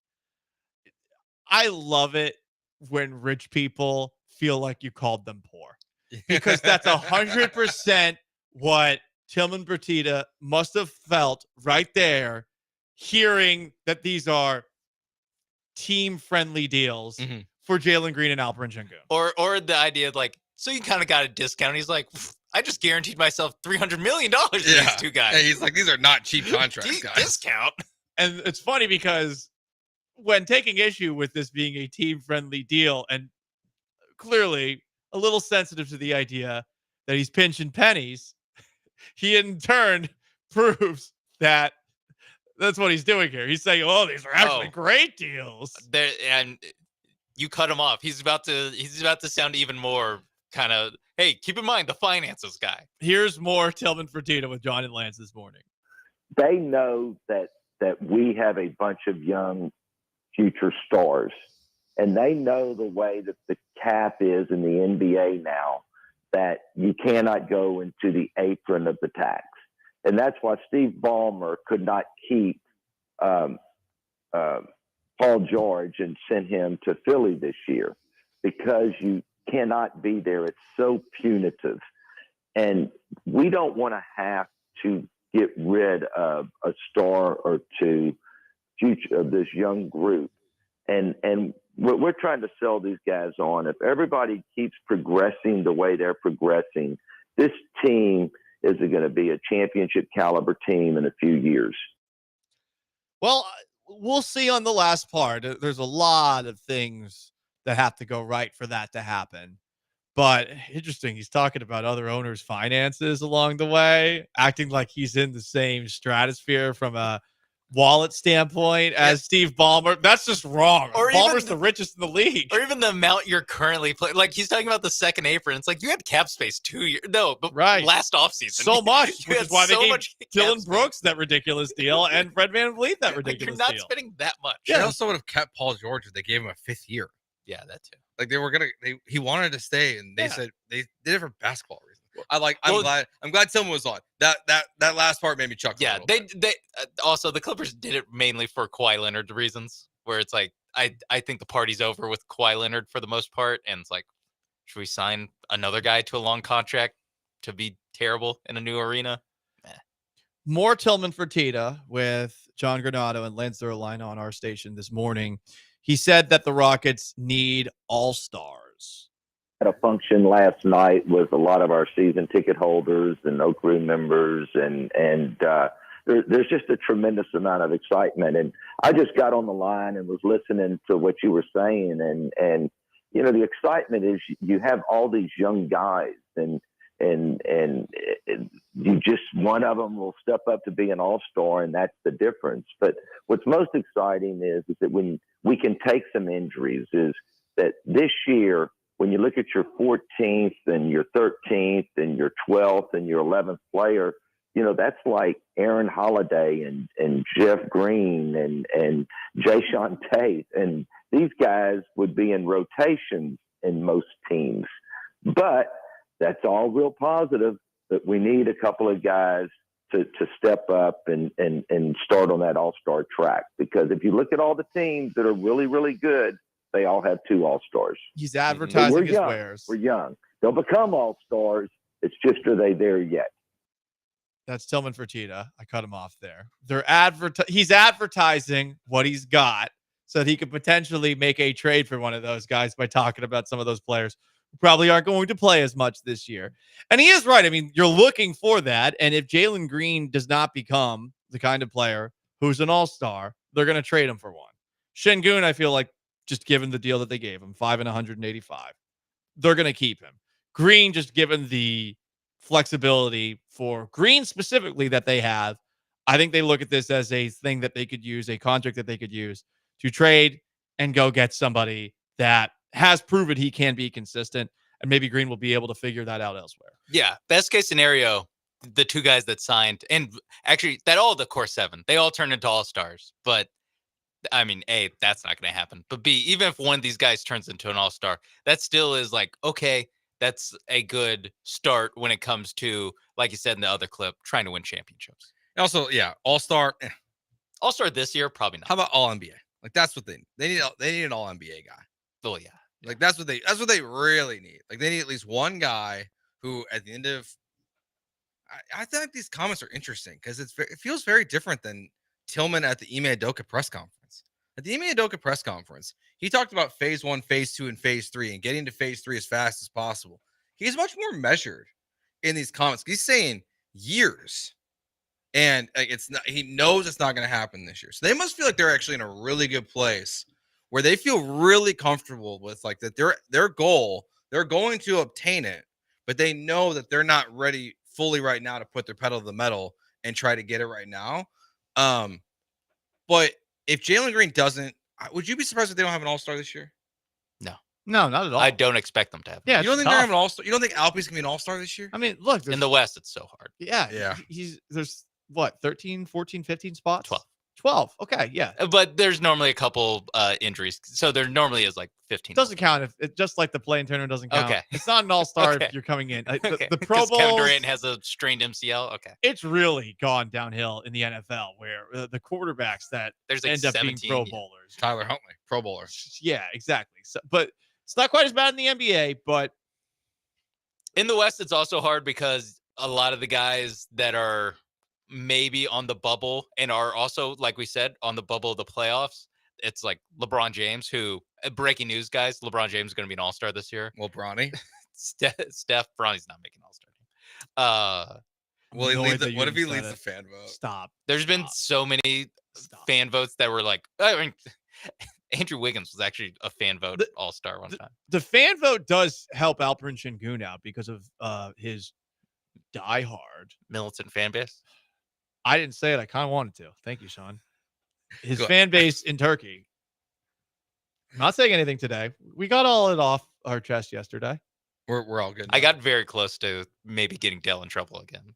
Yeah. Oh, really? When I was talking about Tillman saying that, like, hey, I just signed him to $185 million. That's not team friendly. And I was like, Tillman wants to go, you know how much $85 million buys you in Turkey? But I didn't say that. I wish you had. I was going to, but I didn't say I still think it's so ridiculous that was a controversy. And I'll leave it at that. I'm not going to go any further than I did yesterday. I felt like I went a little bit too far. Gallant George, he is Joe. I am Paul. We got Sean behind the glass, 713-780-3776 to call into text. And you can join us on YouTube at ESPN Houston, on Twitch as well at ESPN 975. Before we move on to our next topic, I do feel like we need to get back into some of these Houston Rockets props this year. So we've gone through Reed Shepherd, Rookie of the Year, Jalen Green, fourth quarter benchings, Jalen Green, baby announcements. Well, let's just do the basics. Wins, 42.5, which right now is same as the Los Angeles Lakers. MyBookie.ag, promo code BET975. Are the Rockets going to win more or less than 42.5? I'm going to go more. I think they get the over this year. I do too. I think that's a fun, pretty easy number. Yeah, I think it's pretty close. I think they're in the 44, 45 kind of range, but that is an over. So over. Yeah, I think it's I think they get it. I would be. If you look at some of their underlying numbers, and obviously last year's kind of a weird year because a lot of it happened without Şengün. A lot of it, there's just so many new pieces and stuff. But they had the point differential of a I think a 45 win team last year. So they actually played under their underlying numbers last year. So if they get a little bit closer to neutral on that, and we think they're going to get better, that should be 45 wins. 2 more quick ones. Play-in tournament, plus 130 to make that. In. Definitely. If anything, I'm worried about them being the 6th seed. I think there's a better chance that they're 6th seed than the 11. Minus 150 to make the playoffs. Do I get the play-in tournament with this? No. This is different. So this is to be the 6th seed or above. Or to win qualify through the play-in, yes. To get a series. What's the number? They seem backwards. I'm guessing that this is that you know what, I might have written this down wrong. Minus 150 to make the playoffs, plus 130 to make the play-in. That seems backwards, probably backwards. Right? Okay. So no, wait, you said plus 130 for play-in, minus 150 for playoffs. That is definitely backwards. Okay. Sorry, I'm going off of what I heard on the audio that I was listening to. Okay. I think they're making the playoffs by playing their way through the play-in tournament. 8th seed against the Thunder, probably. Or maybe not the Thunder, but yeah, 8th seed. I see that. Yeah. I'd be down for this one too, that they make the playoffs this year. It was a fun game last time around. Yeah. I'm on the fence. This one's hard. This one I wouldn't bet on. But if I have to pick a side, I'll say they make it. It is Gallant and George, ESPN 97.5 and 92.5. Do we want to roll through, or do we want to move on to the next? We can roll through. All right, let's roll through. I mean, we could get into another prop bets. What else we got? A fun one. We've done in-game scuffles. Mm-hmm. Yeah. Over under. How many Rockets players will be in the core? Yes. It's a core 7 right now. I'll say on July 15th next year. So after the offseason. Or no, maybe just after July 1st, on the first day of free agency. How many players do we consider, not are on the team that are in the core 7, that we consider? Are we still saying core 7 basically next after the season? I'm gonna say no, because I think that I don't think all these guys will be on the Rockets. Ooh, trade? Yeah, I think there's gonna be a big trade this year. I feel like it's coming next off season. Like the July 2025. Yeah. I still think there's a chance that it happens at the deadline this year. I'll say we'll be down to at least a core 5. That 2 people will be excommunicated from the core 7. Excommunicado. Wow. Whether they're not on the team or whether just because they don't perform well enough. Okay. That's where I am leaning, where there might be, and just the math of the playing time. They're not for all all going to these hit, guys. right? Like not all these guys are going to hit. There's going to be one of these guys that plays 8 minutes a game this year, and guess what? You're not unless you're Reed Shepherd, who plays 8 minutes a game. You're not going to be still considered part of the core. Is that 100% fair? That I'm, the rookie, that's fine. These second-year players, you got to play.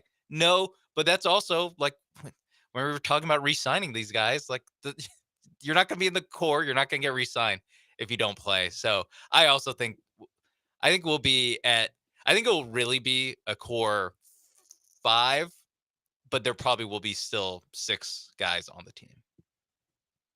I think just mentally we'll be okay, some of these guys aren't. I think we'll be down to 6. I don't think we're going to have a core 4 figured out. Really, that's what it is. The 6, whatever. 6 is so many. It's a lot of guys.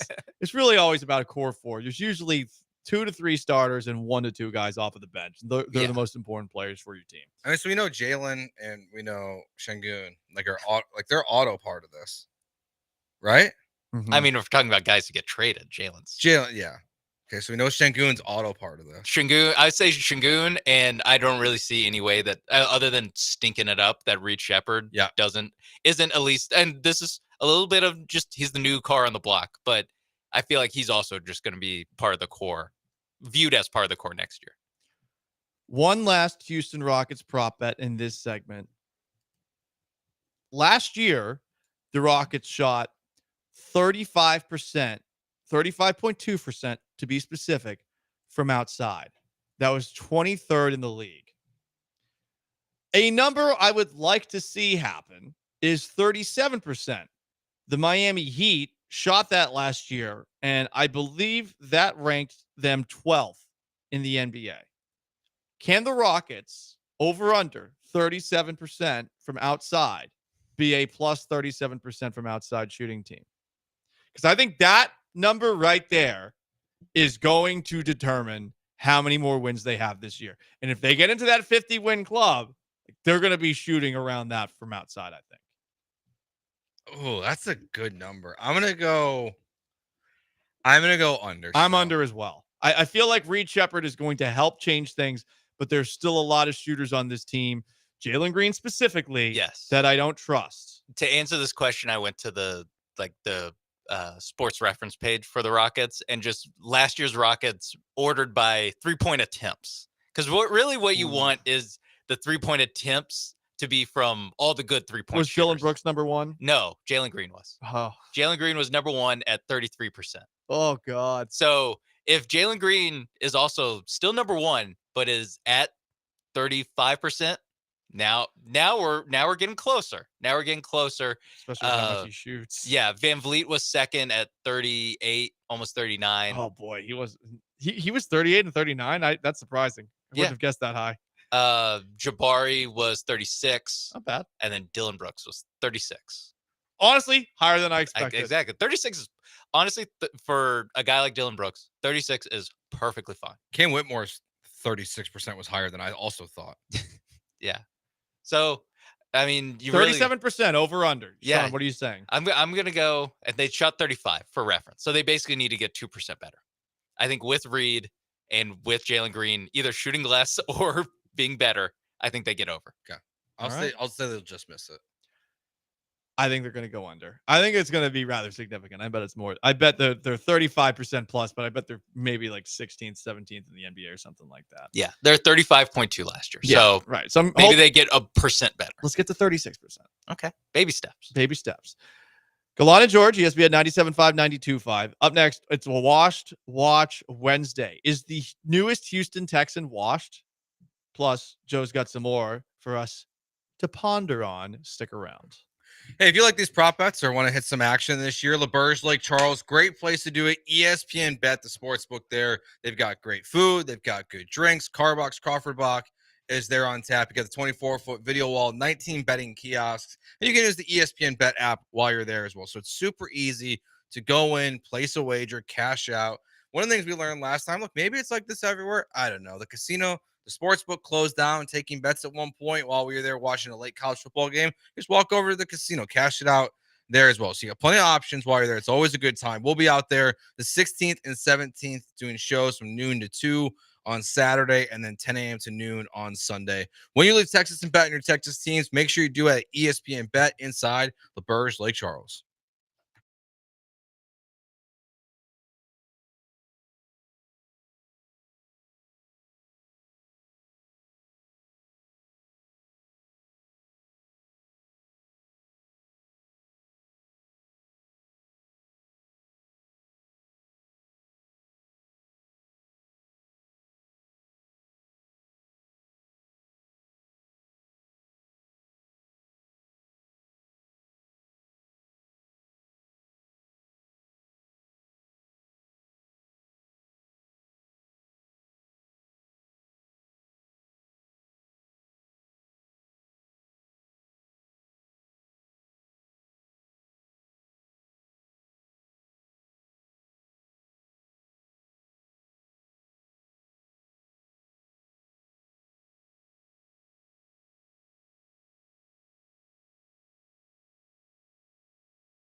You're listening to Gallant and George on ESPN 97.5 and 92.5 from the Veritex Community Bank Studios. Here's Paul Gallant and Joe George. Every single Wednesday, we do something called Washed Watch. Who's washed like Scott Boras in the world of sports? That's what started it all. Joe George said that Scott Boras, super agent, is washed. Yeah, we'll see what he does with Alex Bregman right now.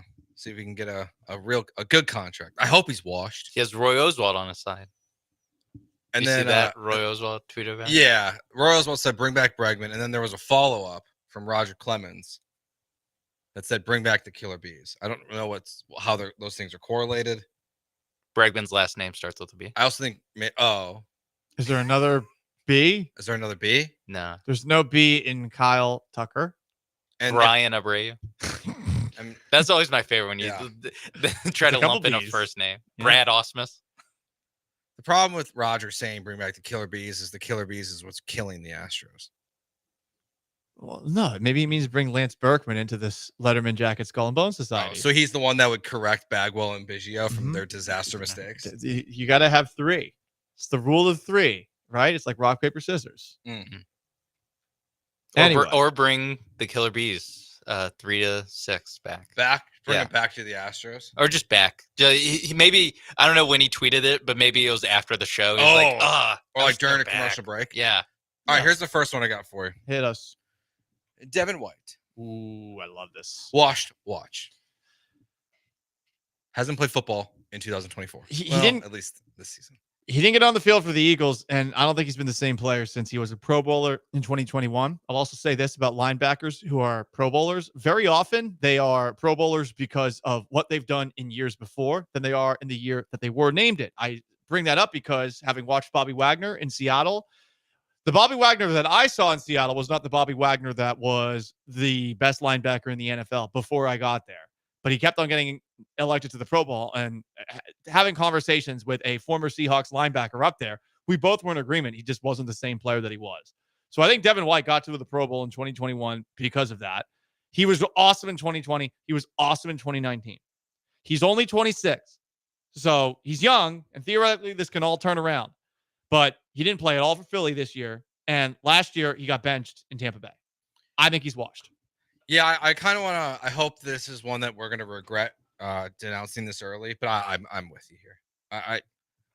The fact that, and I like Nakobe Dean coming out of college. He was a fun player at Georgia. But the fact that the Eagles cut you, needed you, and Tampa Bay let you walk, and you're on a new team now, I just have nothing to believe in. Yeah, getting signed and then cut and then not being signed for a week in the middle of the season, that's normally a bad sign. And it is crazy because Devin White, when I was looking him up when I saw the Texans signed him, do you guys know how old Devin White is? Probably 29. 26. He's 26 years old. But see, remember, and this is where I think what Paul's saying is spot. Remember, I just forgot his name. Colts linebacker, changed his name, Darius Leonard to Shaq Leonard, whatever it was. Shaq Leonard. Remember that? He was awesome. He was one of the best linebackers in football. Yeah, his first couple of years. And then all of a sudden, by 27, he was out of the league because it's just like, it seems like right now linebackers are going quicker than running backs. And I mean, the great ones retire early. Yeah. Kuechly, Chris Borland, Patrick Willis. Yeah. So yeah, I'm with you. Washed. It's a tough position, and it's one where speed is more important now, and it's just hard to be that size, super fast, and never get hurt. Yeah, you're gonna have more collisions than anyone on the field. Yeah, that's the thing. The never get hurt mixed with the job is to cause collisions, and if you get hurt and you rehab and you're not the same guy, that little different, those two steps is the difference between being a Pro Bowler and being signed by the Texans in week 7. All right. So I think we're all in agreement here. Yeah. Washed. Devin White is washed. I don't have any expectations for him. We're almost going to look like this from the other perspective because I think I know what everyone's answer is going to be. But is there any chance that Paul's favorite basketball player, the bearded wonder, James Harden, is not washed? Oh. Or is he just for sure cooked? Where's he playing now? He's with the Clippers still. I thought so. Okay. I was trying to ask that to be dickish, He's implying that he asked for another trade this offseason. Open their new stadium today. Oh no, that comes in like 2 months. His trade offer, his trade request. Yeah, when they yeah, it's coming. Don't when they're 12 and 30. Yeah, it'll come some point. If I'm giving this a serious answer on a watch Wednesday, what do you envision James Harden as right now at age 34? Right? Yeah, sounds about right. In that range, maybe 35. We'll see with Kawhi Leonard out. I think the reason why we're gonna know he's absolutely washed is because he's gonna try to play Rockets basketball. Like he's gonna try to be the James Harden of the Houston Rockets without Kawhi Leonard out there and no Paul George and no Russell Westbrook. I actually wonder if he will. One-man band. I actually wonder if he will. I feel like he may have realized his limitations and how to, I guess, do just what's expected of him last year. I felt like he was better about that last year. There was a stretch towards the end of last year, and it's March. Everything's fishy in March. But there was a stretch at a point last year where people were saying, oh, wow, he's not looking bad. So it's really a matter of what do you think he is at this point? He's not a star anymore, but is he a plus player? Sure, he can be a plus player for you. But I think it will be tricky the first couple of weeks of the year if they're going to be without their best players. Yeah, James Harden's the kind of guy. Remember, we used to think his game was going to develop so well over time that he was going to just age like fine wine, and he just never bought into that role. Like, there is a version where James Harden could have gone to a younger basketball team and been like a great spot up shooter and a little bit of a defensive effort guy. Just give some effort. Go back to what he was at OKC. And it would have been like he'd be great. Like he could have been great for the Thunder right now. Yeah, James Harden, his entire career was him being an awesome six man. Awesome, love it. Getting his own team with the Rockets, being really good. Honestly, like the success story of let me trade for a young player who isn't quite getting the minutes, and now he's turned into an all-star. That's great. And then basically since like 2014, 2015, he's like turned into more and more of a parody of himself. Like he turned more and more into what the like stereotype of how James Harden plays basketball. Yes. He just got more extreme at all I do is shoot threes, try to get fouled, and on my way to try and get fouled, maybe I shoot a layup. That's like he used to, when he came to Rockets, he would shoot mid-range jump shots. He just stopped doing that. Now it was all step back threes and going to the basket to get fouled. So yeah, I mean, washed. He's not gonna finish in top 5 in the MVP like he used to playing Harden ball. He's gonna have to play Harden ball because look at the roster, no one else on there. His numbers will be better, but I think he's on washed watch. Also, the strength and conditioning. Like, do you think he's gonna age gracefully? No, not like, anymore. I never really did. Yeah, the work he's gonna put in. Like, come on. We give him credit. He was very. He's durable. He was very durable for a while, but I feel like that's starting to go. So, as a star player and by himself, washed, but as an NBA contributor, not washed. Alabama football. Oh, so washed. Yeah. Really? Oh man, the prestige is gone. They do not. No Nick Saban. They're not Alabama anymore. 2 losses before Halloween for the first time since 2007. This is the Alabama that I grew up watching. Isn't this kind of what you guys thought it was going to be, though? Did you think they were going to continue on? I thought there was a very good chance that they were going to fall. I back thought to this. like the year or two afterwards, they would still be a top 5 team. Just because of the talent, and DeBoer's a good coach. But He is. But that's they're why not. I can't say it yet. They're not as sharp. Yeah. There's some of the stuff that's going on there it's definitely concerning if you're an Alabama fan, because the bringing the cigars in before a game against Tennessee. Yeah, the coach having the cigar is a bad look. Look, you beat Georgia, but you played like crap in the second half of that game, and Nick Saban would have lit them up for that second half against Georgia, letting them back in. They play horrible against South Carolina. You'd think they'd wake up after that, and then they play horrible against Tennessee. So it's 3 games in a row of this, and I mean, amazingly, it feels like Kalen DeBoer is now all of a sudden being sensitive to that article that Alabama.com wrote about him, where Alabama.com's Skip Bayless was calling out Kalen DeBoer for wearing T-shirts on the sidelines. So now they're tucking shirts in going forward. Did you see that story? I did not see that. This story blows my mind, and it does feel like it's something that you're doing because all of a sudden there is a perception that you are no longer the same Alabama. Alabama is focusing on tucking their shirts in and showing up to meetings on time to turn the season around. That is an article at 247sports.com. Refocusing on small things. Refocusing on them. Nick Saban, that was never an issue. And these are the same players who played for Nick Saban for the most part last year. We've already lost it, and we're going back to fundamentals in the middle of the season, to quote Angels in the outfield. Yeah, they're washed. This is not Alabama anymore. Yeah, it does have that article makes me change my answer for the record. Washed for sure. That was concerning. Didn't miss that one, guys. But yeah, it was funny how like just the Patriots and Bama. Yeah, the Patriots were in a bad spot. Obviously, Alabama was not with Nick Saban there. But like the fact that you can't have any semblance of continuing that culture without these guys, like you would think they'd find some way to continue the Nick Saban way without Kalen DeBoer. And I know all these coaches have left and tried and failed to do that at other programs. And I mean, Nick Saban's tree is better than Bill Belichick's tree, but you would think like they'd have some success of being Alabama still.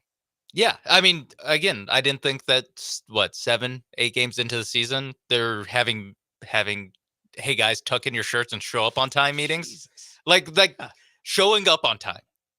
Like the shirts thing, it's a joke. It's funny that it gets people mad. 2 wardrobe controversies for Alabama already this year. And they need to tuck it in, whatever. We need to focus on showing up on time. Guys, it again, like you said, that's the concern. Yeah. Probably 75% of the roster was recruited and coached by Nick Saban. What the hell are we doing? Yeah, why are they still here? Is it substitute teacher time? Like this is where you need. I honestly think they went wrong by not hiring a Saban guy because of stuff like this. Normally, you don't want to hire like, hey, this guy will just try to be a Saban clone. He's not as good as Saban, so it won't work. But for this kind of drop off, like you don't need the laid back Washington coach. Like you don't need that. Should they have hired Bill O'Brien? No, that would not. I mean, work. he would have him showing up on time. O'Brien doesn't work in the South. Oh, that's good. That's a good take. It works. I don't know what their record is still. So they are Boston College. They suck. I mean, they're running out of gas. Yeah, he has gotten a lot out of them, all things considered. Maybe he's getting ready to replace Gerard Mayo, in New England. He's just, finally gonna. Wait, are you open to this, Paul? That's not out of the realm of possibility. I'm not saying I'm open to it. I'm just saying that's not out of the realm of possibility. And I mean, look, I think O'Brien would have that team more focused. What can I say? Yeah, Mayo, everything about the Mayo hire is terrible right now. They picked this years ago, and he's on the sidelines. He's not showing any emotion, and he's calling the team soft. We're 7 games into the year, man. Yeah. There's still 10 more games. Like, how are you going to hold on to the reins for 3 more months? I don't see it. Watch Bob Kraft. He was a great owner for 20 years. Sean already said was. He was a great owner. Then no questions asked. He was a great owner. Depends on how he handles this year, but I'm pretty there. Okay. He's getting up there, so it's washed. Look, if it's gonna happen, at least with age, we understand why. Yeah. The Rockets prop bets. He's supposed to go to Florida. They're a basketball team that plays here in Houston. Jalen Green points per game.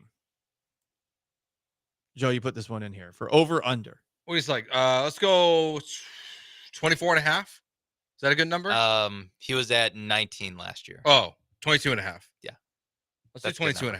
That's a good number. So that's like a blend of what March was versus the rest of the season. Man, March, he was still 19.5 after the year. For the whole season, it was 19.5. So it was like, wow, man. So 22.5. I would have guessed it was 21. Okay, 22.5. It still remains to be seen if he can play with Şengün on the court. But I'm going to continue to be optimistic when it comes to this. I think he's going to go over. Barely over, but I think he's going to go over. This one definitely feels like what's the end of the season result for Jalen Green if he's traded for a superstar or he is the superstar.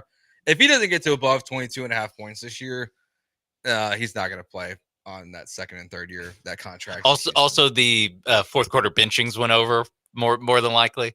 I'm in the same boat, and a lot of it just comes from looking at the team that they're bringing back. There's not really anyone that you're expecting to take so many shots away from them to where it's going to be less. You'd think that at the very least he's going to have the same or even more workload this year, and you hope he just makes more shots. Yeah. So I'll go over. And you only need to make what, two shots per game? Or it's not a huge jump here. Yeah. I'll go over. Also over, but barely. This year is going to determine whether or not Jalen Green can be a franchise piece anywhere, or if he's going to be best case the Jamal Crawford of some team. Yeah. Like the best six man in the league. To be a win for that team. It would be a win for that Yeah, team. no, that is his base. His basement is good six man. He's that good. He honestly, like, if he turns out to that player and ends up sucking for the Rockets, but there are a lot of guys like that. Like we saw with Andrew Wiggins. Yeah. Who, like, he struggled in his career. He got to Golden State, was a great six man. We've seen it with Jamal Crawford, where these guys end up being like really talented basketball players. It just doesn't work out for their first team. Yeah. Jordan Clarkson. Jordan Clarkson's a good one. It happens. And you hope it doesn't happen. Or if it does happen, you hope you're getting off of him before the league realizes. And normally with the guy with this much talent, where we're talking about his basement, again, as a rotation player in the NBA, there's going to be a team that's going to take a chance on him, basically, no matter how this season goes. But you definitely, again, the easiest way to find an all-star, which is what Tillman Fertitta says he wants on John Lance this morning. Easiest way is for Şengün or Green to become one. Gallant and George, that's Sean Mapes behind the glass. Joe George to my right. I am Paul Gallant. We wrap things up with a little garbage time next. Stay put. You know, it's not garbage. Going to the gym, trying to get into shape. 2025 is right around the corner. Do not wait to get into the gym. It's going to be packed in January. We all know that. So get the head start. Get started right now. Get into some classes. They offer over 100 per week in the morning and in the afternoon, also on the weekend. So you can find something that works to your taste. Try something new. Brazilian Jiu-Jitsu, weightlifting, whatever you want to try, you can do at O Athletic. They got the full-on recovery system there for you as well. You've got the endless pool, the sauna, the steam room. I love going to O Athletic. I'll be there tomorrow morning myself. We'll be trying do a little treadmill and Rockets game watching at the same time. We'll be starting that workout routine tomorrow. Don't wait till 2025. Go to O Athletic, oathletic.com.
You're listening to Gallant and George on ESPN 97.5 and 92.5 from the Veritex Community Bank Studios. Here's Paul Gallant and Joe George.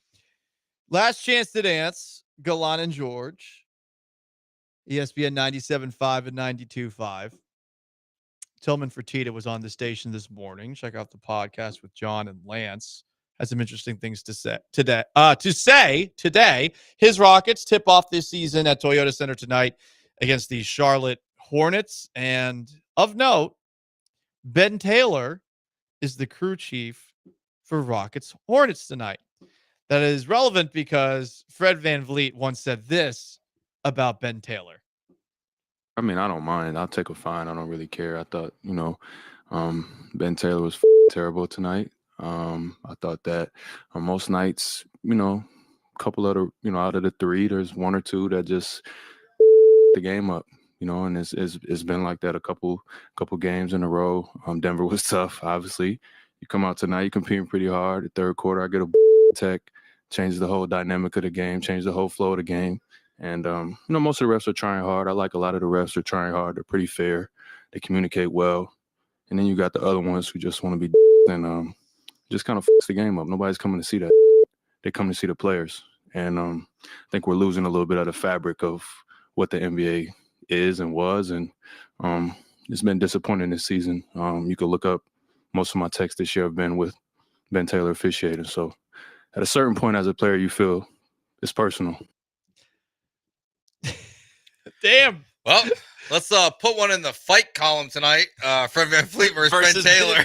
I was gonna say I don't know if Prize Picks lets you do technical fouls. Technical fouls. More. I would hit the over for Fred VanVleet against Ben Taylor. That's a lot. I mean, that's like Chris Paul versus Scott Foster. Everything that we wish Chris Paul had said about Scott Foster. Also, this clip, because when I grabbed it, it's from March 9th. It was from the March 9th show, so it was probably March 8th. Kickstarted the run. Kickstarted the winning streak. Maybe it was Scott Foster refereeing the Spurs game tonight.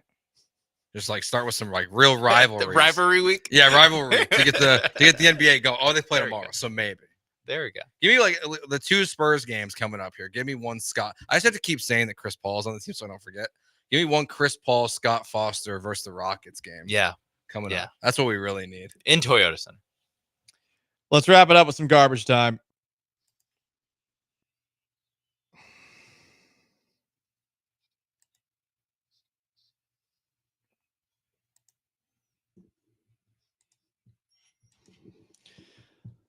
I got a push notification from my ESPN app because LeBron James was on the same court as LeBron James Jr. last night. Congrats to them. Congrats. I just don't. It's a great family moment. I wonder how much they talked about it like on TV today, like on the ESPN. I saw a couple, like just looking up, I saw a couple times, but not like it wasn't every time. There's still a lot of football and stuff. But okay. Yeah. That's good. Right now they're looking at the new Clippers arena on NBA Today. Oh, fun. Yeah. Lakers did win for what it's worth. And it's really only impressive on LeBron's side that he's good. That LeBron James is old, or is 20 years older than his kid and still better than him at basketball. That's impressive. Did you guys see the fake TikTok thing they made yesterday that went out? Oh, the like, hey Rook, don't be late. Yeah. And LeBron put like Fruity Pebbles. Yeah. In his son's car. He was like, hey, don't make a mess on my driveway. But like they tried to make it seem like it was organic. Yeah, it was like but they were mic'd up. It was a bit like a very weird. So stupid. It was so clearly a commercial. Yeah. But then also it was filmed like a TikTok video. Yeah. No. 3 minutes for Bronny James Jr. 0 for 2 from the field, 0 for 1 from outside. 1 offensive rebound. Hey. The offensive rebound was a missed tip. That was the second missed shot. Gotcha. Oh, so we missed his own tip? No. It was I forgot who shot it, but he went up for it. He just kind of like, this happens a lot where you just tip it towards the rim and they count it as a missed shot. It wasn't like, I don't know. It wasn't that bad of a miss. But the 3, terrible. Shohei Ohtani's 50-50 ball fetched $4.39 million in an auction. I want to kill myself. That's the dream, right? To catch a meaningful home run. I judged I judged those Doyer fans for fighting over it, and now I get it. I'm surprised no one got stabbed in the parking lot after that. Well, it was a little kid, but And it was in Miami. oh, that's right. Oh, that's true. And so there's no one there. That's a great point. It was a Marlins game in September. So The auction house did not identify the buyer. So they don't identify the buyer, but they will identify who wins the lottery in Texas. It was like Dan Rovell, a loser. I don't think Darren Rovell has that kind of cash. That's probably true. Probably a Japanese businessman, right? Like Japanese Elon Musk.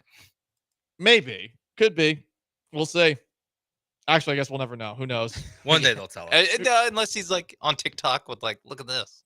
Yeah, I don't want to go all Israeli Defense Force and say like, hey, this guy's address. This is where all the money is. Go steal it. Go find it. That's what they did yesterday. I saw that. That was pretty funny.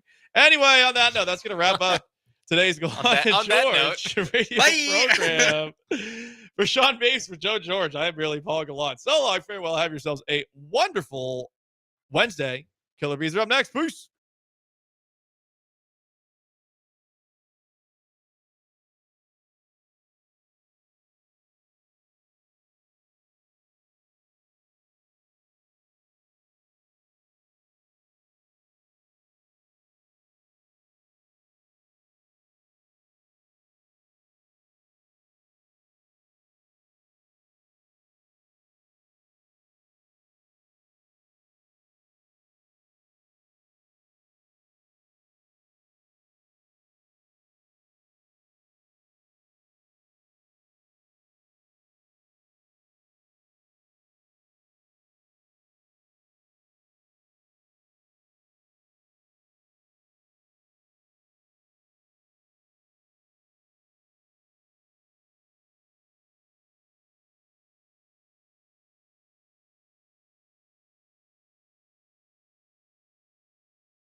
Ooh, what up, H-Town? Hey, how we doing? He's Blank. I'm Branham. It's Brian behind the glass. Today's a Wednesday edition of the Killer Bees on ESPN 97.5, ESPN 92.5. A jam-packed show today. DeAndre Hopkins is a Chief. Devin White is a Houston Texan. Rockets season opener is tonight. Kelly Eco will be joining us at 3:45. Are we blessing or are we stressing? Overreactions in the NFL, but I'm mad. I'm mad today. So good luck, Blankers. Good luck, Brian. Good luck, Hive. I got thrown in jail today. I was placed. I tried to do the best I can, but I've not been perfect, and I'm a knucklehead at times. I've been placed in Twitter jail. I am in Twitter jail for about the next 10 and a half hours. The next 10, I'm being dead What the serious. hell did you do? Well, you know, I'm a criminal. I'm a thief. I'm tough. Video People look use, at me. I'm assuming? No, Not not even- 'cause video that's use. usually, I've that was the never. thing they cracked down on with the highlights a few years ago. No, it is not that, Brian. Look, you look at me and you know that I'm a bad hombre. You know that. I've been stereotyped that way before. People look at Branham, that's a bad hombre. He's probably done some hard time before. Well, I'm doing some hard time right now. I got thrown into Twitter jail for this interaction earlier today because I'm having a really tough time believing that Kamari Lassiter has a fractured scapula. A very difficult time thinking that Kamari Lassiter with a fractured spatula is only going to miss 2 games. That would be the fastest return from a fractured spatula in NFL history. I'm having a very tough time believing that. So I sent out a tweet, which I just quote tweeted DJ Bieniemy, actually. He said, Kamari Lassiter's back at practice. He missed the last 2 games, shoulder/spatula. And I said, this is an incredibly fast recovery from a broken spatula. Okay, no harm done. A little silly. People think that I actually think that a spatula is part of the body. They actually think that I misspelled that on purpose, which is hilarious to me. A fellow by Nomad Scott, he said, man, I broke my spatula mixing some refried beans, and it hasn't been the same since. Okay, broke a spatula, a little spatula joke, no problem there. To which I responded, how did the beans turn out? And I got thrown into jail. I'm being stereotyped. I am being looked at, and I'm being, because of how I look, quite frankly, I think is what's happening here. I got thrown into Twitter jail because I asked him how the beans turned out. I didn't even enter beans into the conversation. I didn't bring up the beans. Nomad Scott said I made refried beans. Cool. That's awesome. I hope they turned out well. I asked them how they turned out. I got thrown into Twitter jail for that. So what? Usually Twitter, there'll be like a specific flag that they cite for why you're being They banned. said Like, violating our rules against violent speech. You may not threaten, incite, glorify, or express a desire for harm or violence. Wow. The bad beans? I don't know how the beans turned out. How in the world they deleted it. any of those things? My speech is being suppressed here by Twitter. Is there I'm being discriminated and stereotyped against. Is there an ex-appeals court? I did place an appeal. I have not heard back. Okay. But I mean, it's a 12-hour stay in jail. So like by the time I hear back from the appellate court, I feel like my time in jail is going to be up. Have you ever spent time in jail, Blankers? No. Look at me. I'm the tough guy of the show. I am the bad hombre of the show. I am the guy that is doing the hard time. I'll let you know some stories whenever I get out. I'll let you know the things that go on behind those bars. I'll tell you. Don't worry. I'll tell you. The BS thing is they're gonna, by the time they see your appeal, your stint in jail is gonna be up. I know. That's what. Yeah. That's weak sauce. That's very much like right now, Brian. It is weak sauce. You're 100% right. I'm getting all these stupid tweets that I love to respond to and like make fun of how stupid they are. Like I'm triggered right now that I cannot respond to these stupid tweets that I see because being in Twitter jail for my violation, I cannot respond to comment. I can be on Twitter. Like I can see that you, Brian, just posted the show preview, Killer Bees menu. It looks delicious. I can't retweet it because I can't tweet, can't retweet, can't like things. I can't bookmark tweets. So like this is problematic. So I'm not so much triggered that I'm in jail because look, I'm used to it. I know what it's like to be in jail. I am a bad hombre. I know what it's like. I've done it before. I've been there many times. I'm well seasoned when it comes to being behind bars. No big deal there. But what I'm really triggered about are all these stupid comments that I'm seeing that I can't respond to. That's what really gets me. Kind of feels like you're in Twitch, huh? No, I respond to Twitch. No, I mean if you were. I know I make fun of the Twitchers all the time. I mean, if you're locked out. I've never been locked out of Twitch. Well, but I'm saying it's kind of like the same thing, though. You can't respond. You'd like to, you want to, but you can't. I guess so. Yeah. I've never experienced being locked out of Twitch, but I guess that would be similar. Yeah. You should get a job. That is true. 3 hours a day, three hour a day job. Yeah, but I'm in jail. This is unbelievable. Unbelievable. Hard time. I am being discriminated against. I'm being stereotyped because of the way I look. I'm a little dark. I have a darker complexion than most. And I think that that's part of the reason that I'm being held in jail behind the Twitter bars. You know, I'm upset because I once upon a time thought about buying a Tesla. I don't know if I'm going to do that anymore. I don't know if I'm going to buy a Tesla anymore. This took you out of the market? Maybe I'll have to think longer and harder about it. Discrimination against the Branham family. Yeah, it's unbelievable, really, if you ask me. So I'm mad. Anyways, DeAndre Hopkins, but you've rubbed elbows with a criminal now, so you can tell all your friends, you know what it's like to be around some bad guys. Oh, absolutely. I have way more street cred now because I've experienced the slammer. Yeah, I do have more street cred. I hope you're able to adjust when you get back into the free world. Like some guys come know. out, you know, they have to sleep on the floor. They're not used to the soft bed. They're not used to having the free time. I don't know how you're going to adjust to this. I have faith with discipline and be able to compartmentalize, maybe put it in the back of my mind, you know, the tragic events of these 12 hours that are currently happening. You know, the first thing I did, because you know the first thing that you're supposed to do whenever you get thrown into jail, the first thing that I did was I went to Facebook. I found the biggest, baddest son of a gun on Facebook, and I took him out. You found somebody talking about a FIP as a legit stat, and right. you took him down? I found this idiot that was saying RBI in the plural sense on Facebook, and I wiped the floor with him. I wiped the floor. I took out the biggest, baddest RBI sayer. Enough about call that. Me big and bad. I appreciate that. Do you come out fighting when it's over, when the suspension's over, when you get out of jail? I've been do you thinking come about out just blazing? No, I want somebody to Photoshop like my picture on a prisoner's like body. So like if anybody wants to Photoshop my head on a prisoner, 713-780-3776, I think I'm just going to announce my authority with my presence with authority. Whenever I get out of the slammer, the Twitter slammer, I'm going to put a picture of me might be able up to there. make something work. Yeah, just a Photoshop of me out there and be like, I'm back, baby. Back in the free world. Back into society, ready to make an impact. And then I'm going to go back with all these stupid comments that I've seen currently today.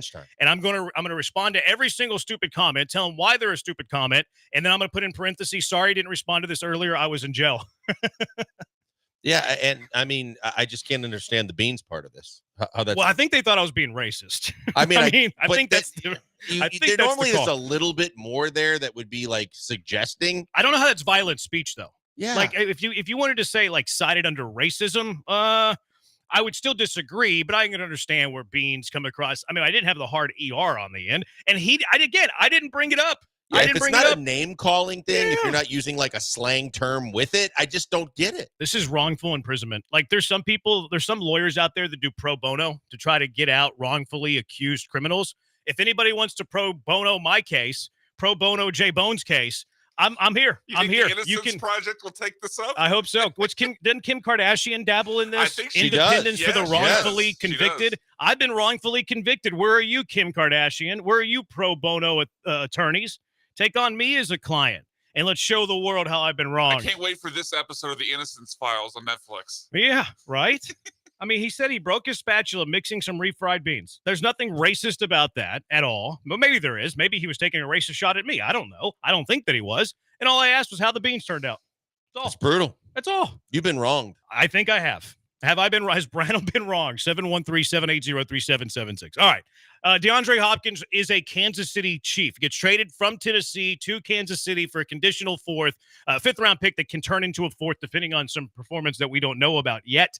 What are your thoughts on this trade from a Chief perspective, from a Titan perspective, from a Texan perspective? I think from the Chiefs' perspective, anything helps them. I think that when you start uncovering some of the numbers in terms of how he fits and the fact that they didn't have to give up much to get him, I think this is a really good match for the Chiefs. They need wide receiver help. They get it from a guy that's been there, done that still has good hands, that, you know, with the Worthies of the world and the other guys that they have, they needed a guy like this. I think from a Titans perspective, it just tells you that they're going to start looking to be sellers across the board, that they're going to try and go for the long haul, new GM, looking for, guys that fit their system better and probably unloading contracts. So Tennessee's probably going to be added to that list of teams that are probably going to be big sellers if the opportunity arises. From a Texans perspective, I think the one thing that you can say is just it hurts you in the fact that the Chiefs were already considered the best team in the AFC, if not the best, one of the two best, and now they kind of put a Band-Aid over a weakness. Yeah, I think this is a good move by both teams. Kansas City perspective, like I think DeAndre Hopkins is nowhere near the player he once was. Like, let's be very clear who DeAndre Hopkins is currently as a football player. Although it's a little bit difficult to gauge when you have Will Levis and Mason Rudolph throwing him the ball, and you have some mouths to feed. Calvin Ridley's been complaining. So I don't really know what DeAndre Hopkins is in 2024, but I can say pretty confidently that he is nowhere near the player he used to be. I do think he is on the back nine of his career. I don't think he has too much left in the tank. Is he immediately Kansas City's best receiver? Yeah, probably. Like, Worthy gives you the speed threat.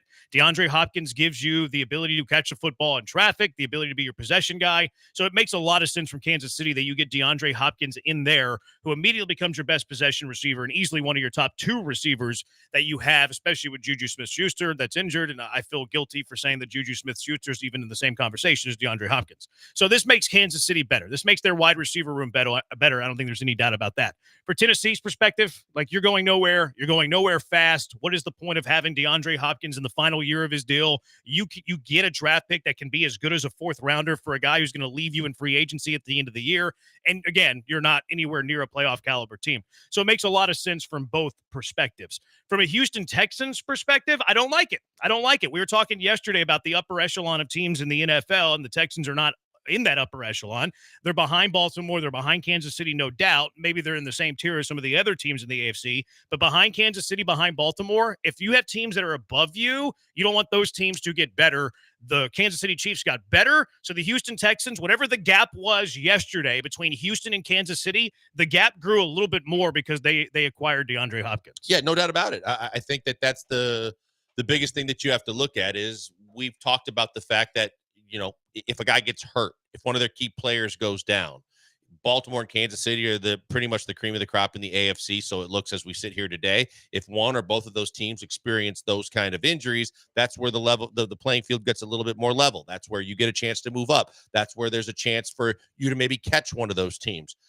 This doesn't help because of the fact that we all knew the biggest glaring weakness that the Chiefs have right now is wide receiver, and they got better. And because they got better, that means the offense got better. We know their defense is good. And that means that they've put a Band-Aid over a wound that might have been able to be something you could capitalize on. I couldn't ask this farming engagement question on Twitter because I'm in the slammer. I'm in jail. Should the Texans have made this move? No. Should the Texans have traded a fifth conditional fourth for DeAndre Hopkins? I don't think so. I don't think that they need DeAndre Hopkins. I think that, Nico's not season ending. Yes, it's 4 weeks. They said that he's on the telecast that he's progressing to be ahead of schedule. I think you're going to get Nico Collins back. You got plenty of wide receivers that you can rely on. I don't think the Texans need. And let's face facts, Tennessee ain't trading to do anything to help the Texans either. But yeah, I don't think this is a move that they should make. That's a great point on the second front. Like, if Amy Adams Stunk had a chance to take a fifth rounder from somebody else or a fourth rounder from the Texans, she probably takes the fifth rounder from somebody else out of spite. So it's a good point on that sense. I'm with you too. I wouldn't have traded a fifth conditional fourth for DeAndre Hopkins. I like the wide receiver room. People are, they should be doing more. I would point to the offensive line as the reason they're not doing more. You have Nico Collins, who's going to come back. Aaron Wilson, although I'm a little nervous about what Aaron Wilson's reporting lately. He's saying that Kamari Lassiter has a broken spatula. He's going to be back in 2 weeks. I don't know about that.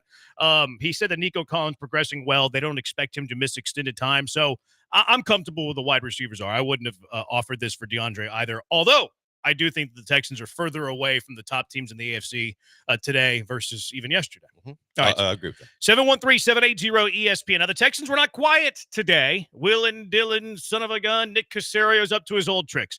He signed Devin White. Do you like the signing of Devin White?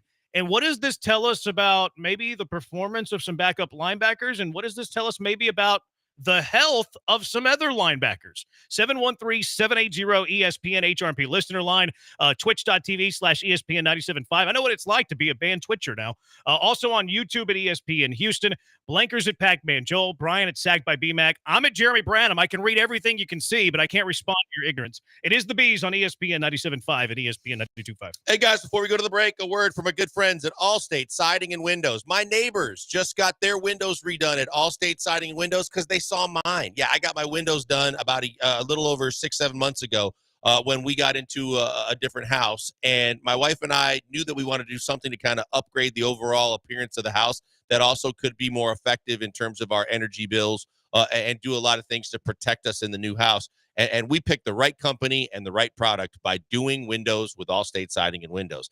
It first and foremost, it upgrades the overall appearance of the house right at first glance when you pull up curbside. But more importantly for us, it basically reduced our energy bills by about 30 some percent. And on top of that, they're unbelievably protective. We know we're in hurricane season. We know what those high winds bring. And we know the fact that a lot of times with the winds come the moisture that can get through the windows, get into the house, and cause damage. The fact is the windows are phenomenal. They are hurricane resistant. They do what they're supposed to do, and they're going to help you in so many ways. And the great people at Allstate Siding and Windows are the people that I tell you should go to, because the process is painless. It's very easy, and it starts with a free estimate. All you got to do is call them, and they'll tell you all about their siding, their windows, their products, and how they can possibly help. Nothing that you have to commit to, but nothing you have to pay for to get them to come out and check and see what your house looks like and what you're looking at possibly doing. They're going to tell you about all their deals right now, 30% off all windows, $2,500 off a complete siding job. You mentioned us in ESPN 97.5. They're always looking to take care of our listeners. With those free estimates available, it's as simple as this. Call them, 832-204-1936. Just have them come out, and just tell you exactly how they can help and the products that they suggest. 832-204-1936. Check out all their products at allstatesidingandwindows.com.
Broadcasting live from the Veritex Community Bank Studios, it's the Killer Bees with Joel Blank and Jeremy Branham. On ESPN 97.5 and 92.5. The time in the Clink's not as bad as I thought. It's not as bad as, I don't know why people always gripe about going to the Clink. It's not nearly that bad. All right, 713-780-ESPN. Texans signed Devin White. Do you like the move of the Texans signing Devin White? 713-780-3776. What do you think, Blake? I love it.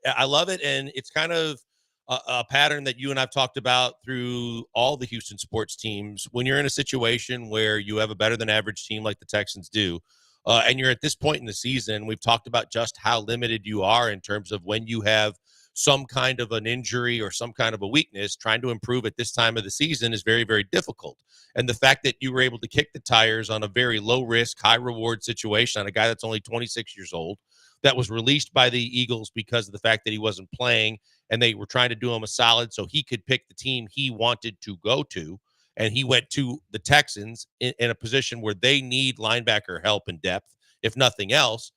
I think it's the risk worth taking. I've heard some things subsequently that said that maybe he's not the greatest locker room guy. Well, we talked about this on a larger scale when Diggs was brought in here. You're in a situation where you bring him in basically for nothing. And if you decide he's not going to work out or he acts up, then he can be sent packing. But in the meantime, he gives you everything that you need right now, which is linebacker depth from an experienced guy that maybe still has plenty left in the tank at 26. We'll see. Yeah, I'm curious about the usage of him.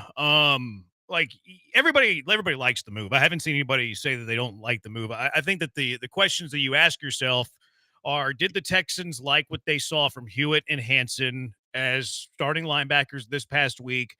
I think the reason that they brought in Devin White is because they didn't necessarily like what they saw, at least from one of those players.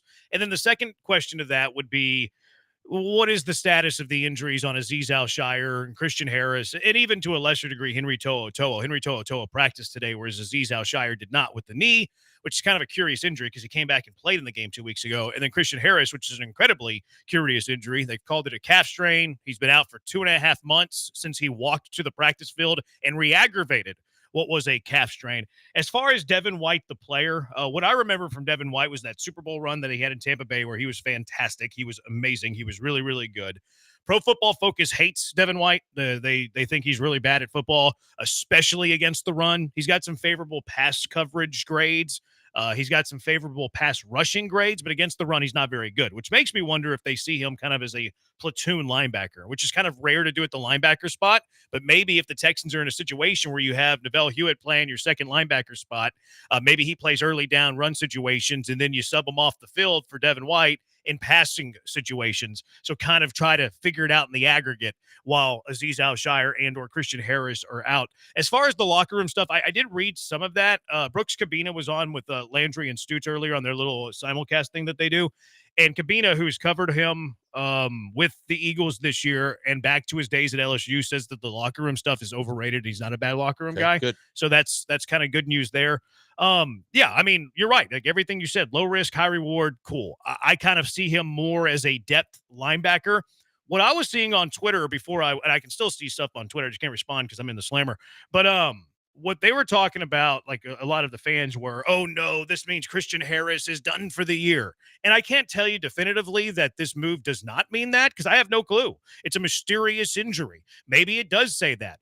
But I would also say that Nick Caserio is never one to shy away from adding depth to the team. It could very easily be like, okay, we didn't love what we saw with Jake Hansen. If we get into a spot later in the year where we have more injuries, we don't think that Jake Hansen should be on the field every single play. So let's see what Devin White has. And let's see if Devin White's better than Hansen, because now we're getting a little bit better deep into our linebacker career, which is, I think, how general managers should operate.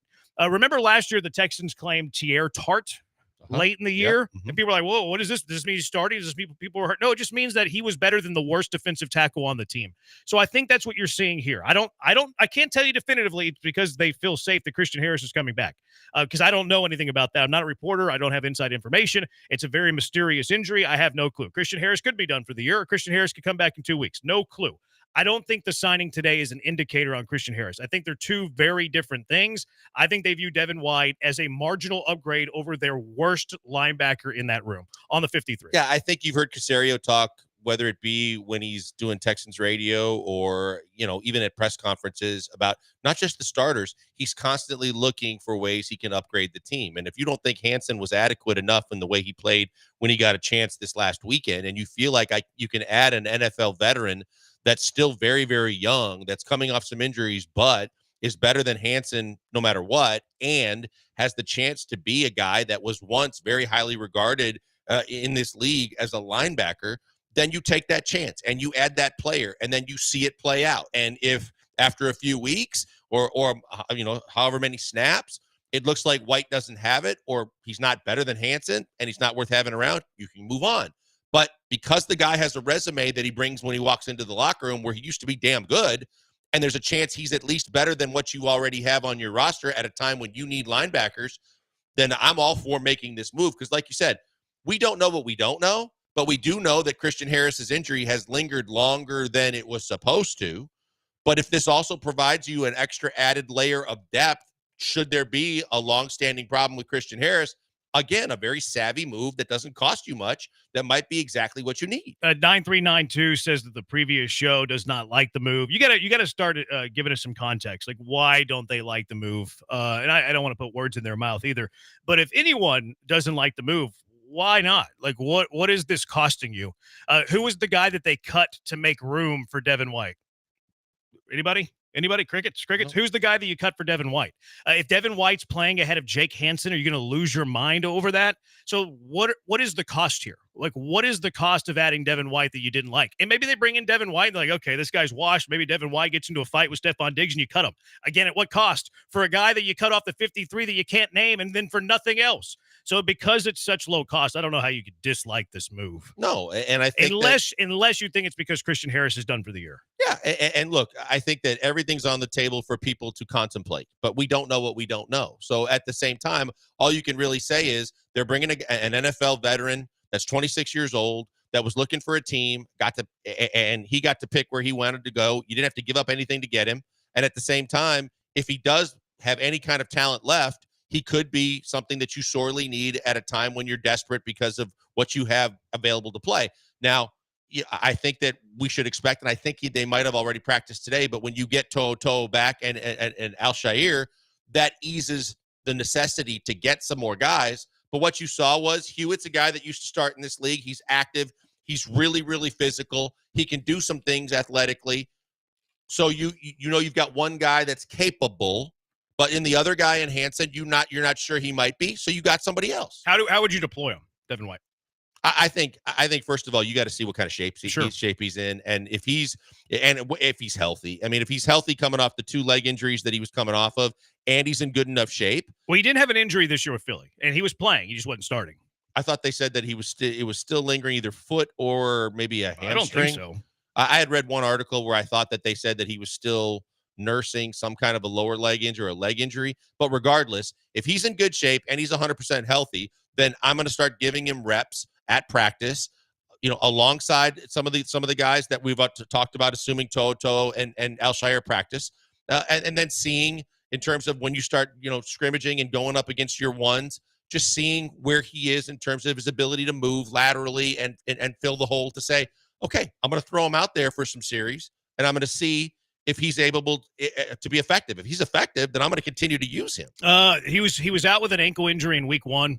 Ankle injury, okay. But he's been healthy and active ever since. So I didn't even realize the ankle in week 1, but maybe that was an ankle, because he's been a healthy scratch in every game since. Now, the way that I'm deploying him is he's probably my linebacker 4, and not right away, but at some point, probably the week after this, he's ahead of Jake Hansen for me. I didn't like what I saw on film for Jake Hansen. D'Amico was going to say all the right things. Oh, we liked what we saw, blah, blah, blah, blah, blah. He's not ahead of Neville Hewitt for me. Obviously, he would not be ahead of Harris. If Harris comes back, he wouldn't be ahead of To'o. He wouldn't be ahead of Azeez Al-Shaair. I would have him ahead of Hansen, and I might even go as far to say that I would have some sort of platoon there. If Devin White's good at pass rushing and he's good at pass coverage, but he's not good at the run game, and then like a Jake Hansen's better in the run game, but he's atrocious in pass coverage, then maybe you're looking at a situation where Jake Hansen's playing first and second down and then Devin Hewitt's playing third down, assuming you have injuries to other guys. But is it worth the risk? Yeah. This is nothing. Like, you got him for free almost. Right. I mean, you look at it and say, look, he's a bigger, solid, physical guy. If he can cover in the pass game, great. If he can cover in the run game, fantastic. If he's limited and there's only situational times you can use him, okay, so be it. But if he can help you and shows that he's got plenty left in the tank and he looks like he just wants to, make the most of this chance, you start him out slowly, but the more he progresses and shows he can play, use him as much as you need to. The texters who are snitching on the Killer G's, they've given us and I know all about snitches because, I'm a bad hombre. But they said that the Killer G's are saying that he's washed over and over throughout the show. Blaine saying noon show just thinks he's washed, just a non-needle mover to them. Wash is hard to call for a guy who's 26, but I do think he's not as good as we remember. I don't think he's as good as his name. I think a lot of it is cachet, but do I think he's better than Jake Hansen? Yes. And if Jake Hansen is on the football team, then why wouldn't you bring in Devin White? A lot of times you bring in players and people, he's not going to be a starter. Okay. So what? You can make your team better if he's better than your 53rd guy. If Devin White's better than the previous number 53 guy on your team, why wouldn't you do that?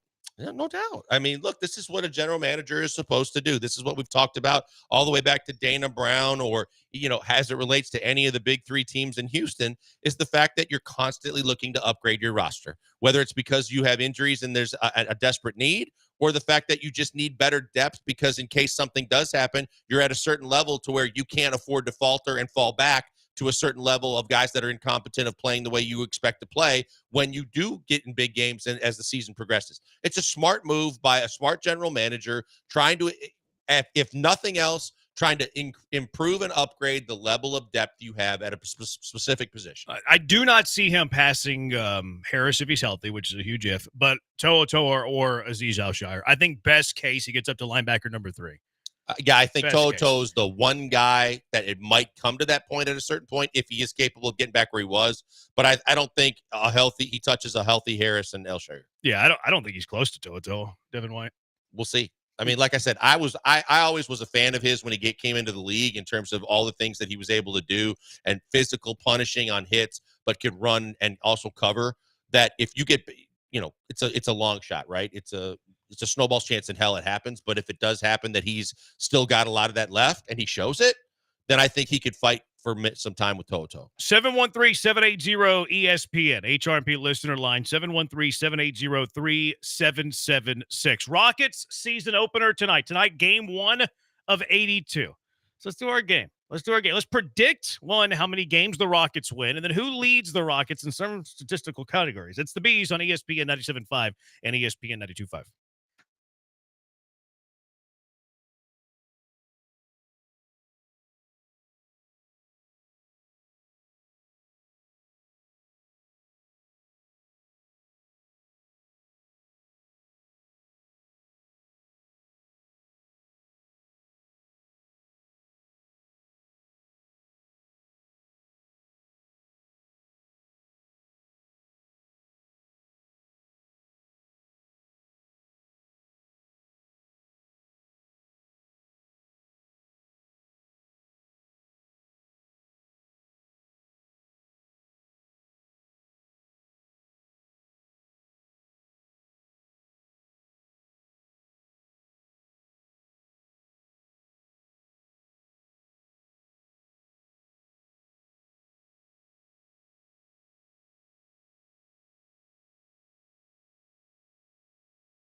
You're back with the Killer Bees on ESPN 97.5 and 92.5. Live from the Veritex Community Bank Studios, here's Joel Blank and Jeremy Branham. How does it feel for you guys to be sitting in the same room or adjacent room with a criminal who has done some heinous things, some bad things? I'm just glad there's this really thick, I don't know if bulletproof glass, but it's really thick glass between us right now. Better be bulletproof. Yeah, I with know. This I'm arm. just a little nervous around you now. I was just wondering if we could get the charges upgraded. I'm not sure if there's life sentencing or longer terms. I hope not. That'd be bad. All right. How many games do Rockets win this year? I think they win 43.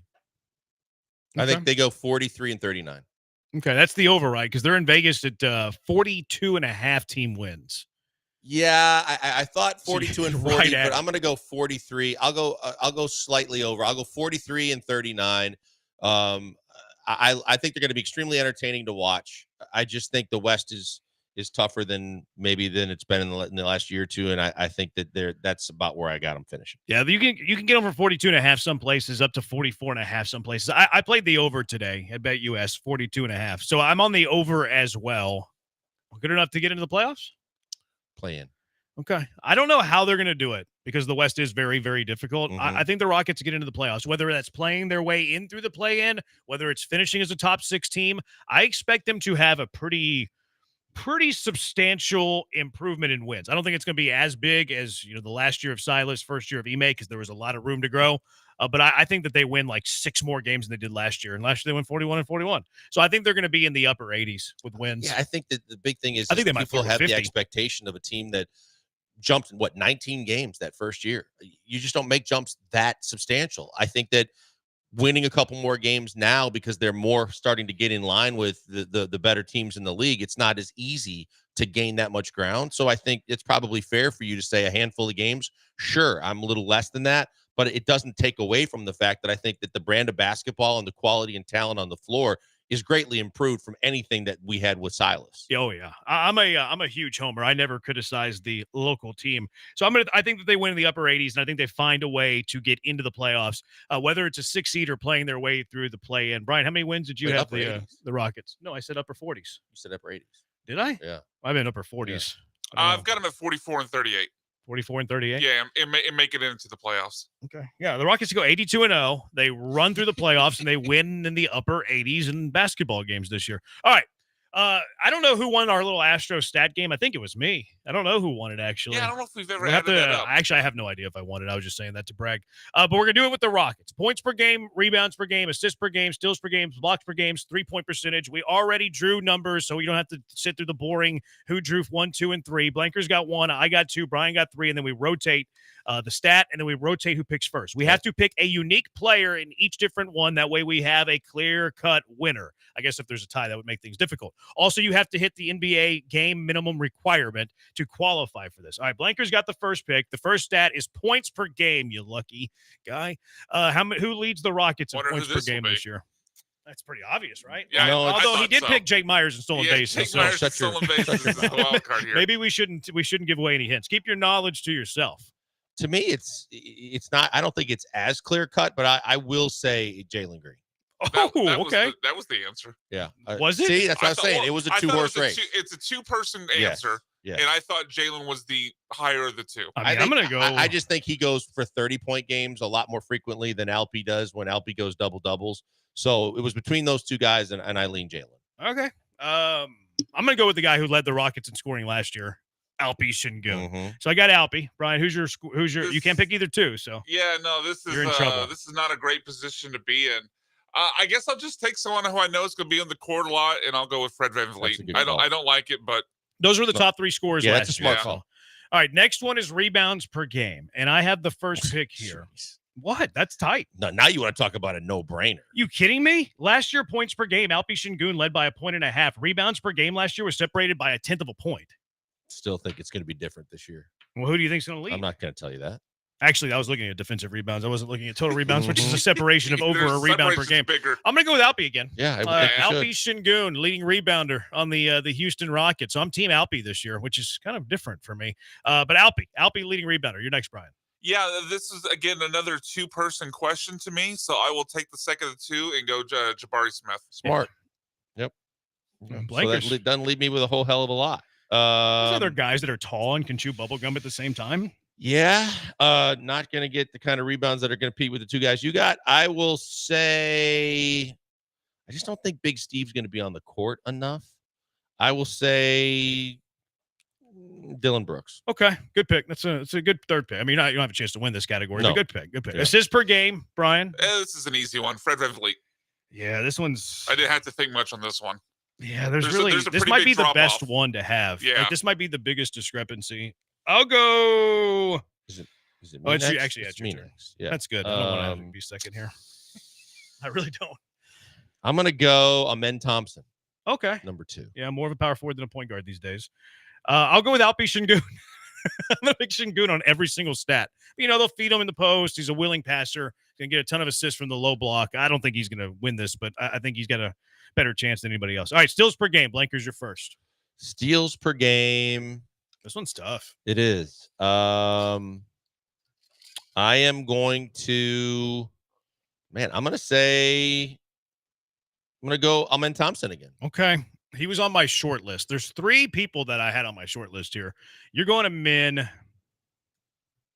I'll go Fred VanVleet. That was going to be where I went. Yeah. This is tough.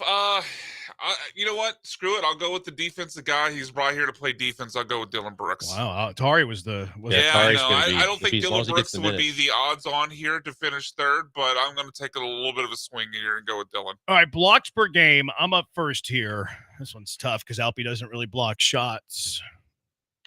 Fred VanVleet almost led the Rockets in blocks last year? What? Per game, yeah. Yeah. I'm not going to say who led and all that stuff right now. I'll go Jabari, though, because Jabari needs to take a step up in that department. So I'll say Jabari Smith leads the Rockets in blocks per game this year. Brian? I'll go with who did lead the team in blocks per game and go with Tari Eason. Now, obviously, getting the amount of games played could be a concern here, but I'll go ahead and take was the arguably the best shot blocker in the team. You can go VanVleet, who was tied for second last year? No. I'm going to go with Alpi. Okay, Alpi Şengün. Not known for his rim protection, but he gets up, though. Boy, he flies. 3-point percentage. Brian. Reed Shepherd. It's pretty much a no-brainer. Reed Shepherd. Now, obviously, again, the concern is playing time. Yeah, he's got to hit the minimum. He's got to hit the minimum. So that will be the. I think if we didn't have the minimum, Reed Shepherd is the easy number one answer, and I still think it probably is the number one answer. But it definitely complicates things with the unknown of playing time. Yeah, best 3-point shooter on the team. I feel Without confident question. saying that already. Blankers? Fred VanVleet. That was gonna be my pick. I'll go a growing year, developing year, improves a lot in this area year. You going Jalen? No, I'm going Jabari. Okay. Are you kidding me? Jalen Green. I knew you weren't going I Cam. thought you were going bold take there. No, he's not getting enough threes. Although he is a chucker. I'll go Jabari. Give me Jabari Smith to lead the Rockets in 3-point percentage. What are our stakes here, by the way? Same as they always are. I Pretty don't- much nothing. Are they? Is this a drink one? No, we pay our bets here. That's the Killer G's that do not. Brian Yeah, paid a I'm bet. fine with the drink I bet. owe you lunch, but that's coming. You also eat way healthier than me, so it makes things complicated. Who, me? You, yeah. Oh, Yeah, thought I you like thought Brian. I like fried food and Well, things unless that we're are at high in Nick's place, calories. then Go to I'll your put Panda down an entire Express and I pizza. can get something there. What's your Panda Express order?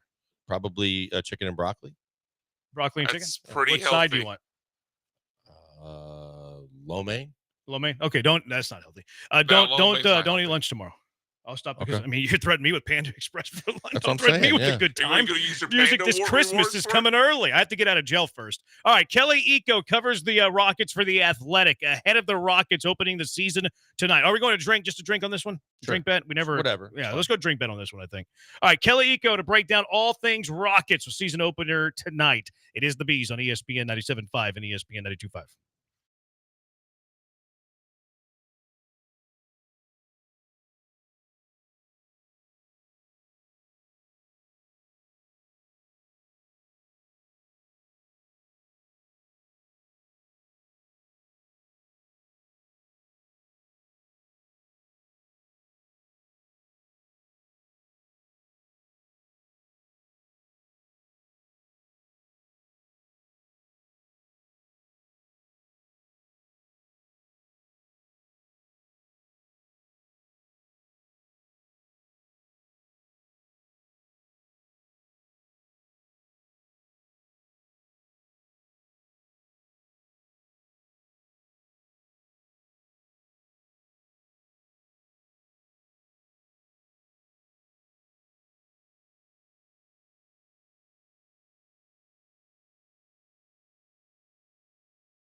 You're back with the Killer Bees on ESPN 97.5 and 92.5. Live from the Veritex Community Bank Studios, here's Joel Blank and Jeremy Branham. Let's go straight out to the HRMP guest line, being joined by Kelly Eco, regional NBA reporter for The Athletic, based here in Houston. Kelly, just want to let you know you are talking to a criminal. I was thrown in jail today. Just wanted to let you know who you're talking to as we conversate over. Don't laugh at that. It's not funny. It's very, very serious. Kelly, the Jalen Green, Alpi Şengün contract extensions. Why? Right. Why the years? What do you think was behind the Rockets' thinking and the players' thinking here? So starting with LP, I think, the more the Rockets looked at the landscape and saw players like Donovan Mitchell, Larry Markkinen, those guys kind of signing extensions elsewhere, it didn't really behoove them to be, a cap player, next summer. So, with Alperin, they decided to lock him up for 5 years with the option on the 5th year. He's somebody that if you compare him to his current draft class, you can make the argument he's the best player in that draft class right now. He was a fringe all-star. He finished third in the most improved player. So getting him at that number, I guess around $33 million a year, is pretty good business for them. If that's going to be your franchise cornerstone, right? With Jalen, it's a bit different because of the years and because of the risk on both sides, right? So you have with Jalen, he can opt out after 2 years and either hit the market, sign another extension. So there's a reality that he could walk and Houston could get absolutely zilch in return in 2 years. And there's also the possibility that he doesn't play to his standards and accept for himself, and then they're stuck with the contract. Like it's risk on both sides, right? So, in all these negotiations, the key is for flexibility. And the Rockets, their optimal goal was to be a flexible team. They want to keep that young core together.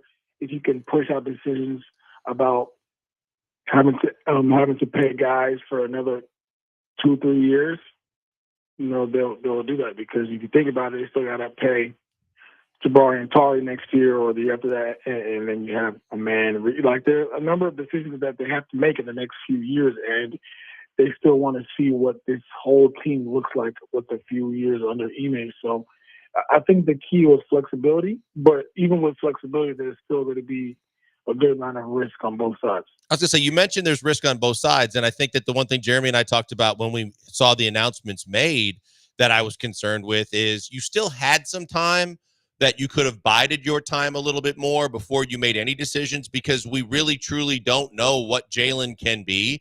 We think we know what Alpi can be, and then there's that whole thing about what can they do together, because it seemed like they were both more successful when the other one wasn't on the court.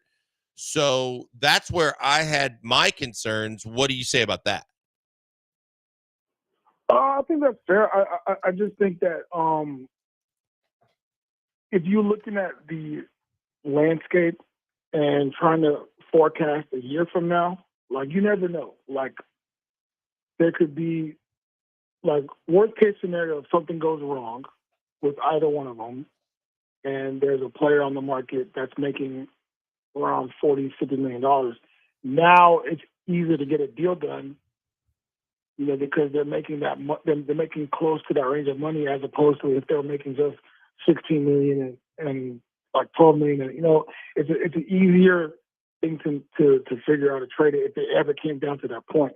But even aside from that, if you can lock them up before the season starts, you don't have to deal with the whole potential of the locker room going into a certain way, and it just gives everyone peace of mind. Now, granted, I think the Rockets, as an organization, they had all the leverage on their side in terms of, like, the restricted free agency, because we've seen how tricky it can get at times with certain players. So I think ultimately you hit the base on a number of factors. It gives the players, long-term money. It gives them security. It gives them a chance to bet on themselves. And it also gives you, as a team, flexibility in case you want to make a trade or you want to renegotiate in 2 years' time. Kelly Eco, regional NBA reporter for The Athletic, based here in Houston, of course. Kelly, Rockets 41 and 41 last year. Year 2 coming up of Ime Udoka. You return just about everybody who was a rotational player. You add Reed Shepherd, Tari Eason's healthy, Steven Adams, probably an upgrade at that backup center spot, especially early in the year. He'll get the minutes there. What are the realistic expectations for the Rockets? They'll never tell you. They'll be like one game at a time. But what do you think the expectations of the Rockets should be? If we're talking about expectations, at least from a Western Conference standpoint, I think the expectation should definitely be getting to the play-in. It's going to be hard to break in my opinion, the top 6 in the West because you have to think about the Thunder, the Timberwolves, the Suns, the Nuggets, Dallas, Sacramento. Like, there are a bunch of teams that theoretically should finish above Houston, but if there's going to be year-over-year improvement and you finish with, say, 45, 46 wins, now you're talking about getting in, through the play-in. So I think that should definitely be on the cards, especially a season after you won 19 more games than the year prior, right? So you still want to – it's always hard to take that next step after you have such a substantial leap. But, if they can clean things up, especially – on the offensive side of the ball, I think that if you're accounting for typical youth and development going into the next season, I think that should be enough to get you at least 4 or 5 more games than the year prior. So, Kel, when we talk about the fact that there is so much young talent on this team and everybody's looking for the minutes to be able to show their wares, to be able to prove that they've taken a step up, who do you think takes the logical next step this year of the young core? And who's going to be kind of odd man out for minutes? We talk about Tari coming back. We already know how loaded the rotation is with talent and everybody fighting for minutes. Who's the odd man kind of out, and who's going to take the big leap up? In terms of biggest leap, I'm gonna circle Amen Thompson. I just think, yes, the jump shot is going to be, the biggest storyline of his career probably, but just in terms of how he impacts the game in so many different areas, you saw what he did whenever Alpern went down and he was the team's de facto center, being able to attack guys from the free throw line down. He's an excellent cutter. He understands spacing and he knows how to get other guys involved. I think he is going to be the X factor in terms of bringing that juice into the second unit, being able to energize, along with the Cam and along with, with Tari in that second unit. As far as players that might be like of the rotations, it's a good question because I think the tricky thing about Tari and Steven is that because they're coming back from injury, you want to manage their minutes properly. And Ime is a coach that once he has a rhythm, he's going to stick to that rhythm, right? So if you want to count for the starters, Jalen, Jabari, Alp, Fred, and Dylan, and then you talk about Reed, Amen, that's 6'7". Now you're talking about Tari, Cam, Steven, and then probably Jason, right? So it's a lot of guys competing for about 9 spots. So I think either Tari or Cam is going to come down to, how they're playing on that night, really, because whoever's giving more on both ends to who Ime is going to go with. He always talks like he doesn't care about age or like he's going to play who's giving them the best chance to win. So I think those are the guys that have to have something to prove. My answer there would have been Jayshawn Tate simply because of the fact that for the way they thought of him before and the role that he played and then the money they committed, that he kind of doesn't fit because of there is so many young guys to get minutes. Yeah. So in my I was only referring to like the top 7-8 guys. Yeah. I would put Jason in that similar class to Jeff Green, where those are kind of the the tweeners in terms of they might not get in the game. It's just too many guys that are vying for minutes. So last question, Cal, from me, but the question then becomes, because we talk so much about this is the core that we're committing to for the next several years.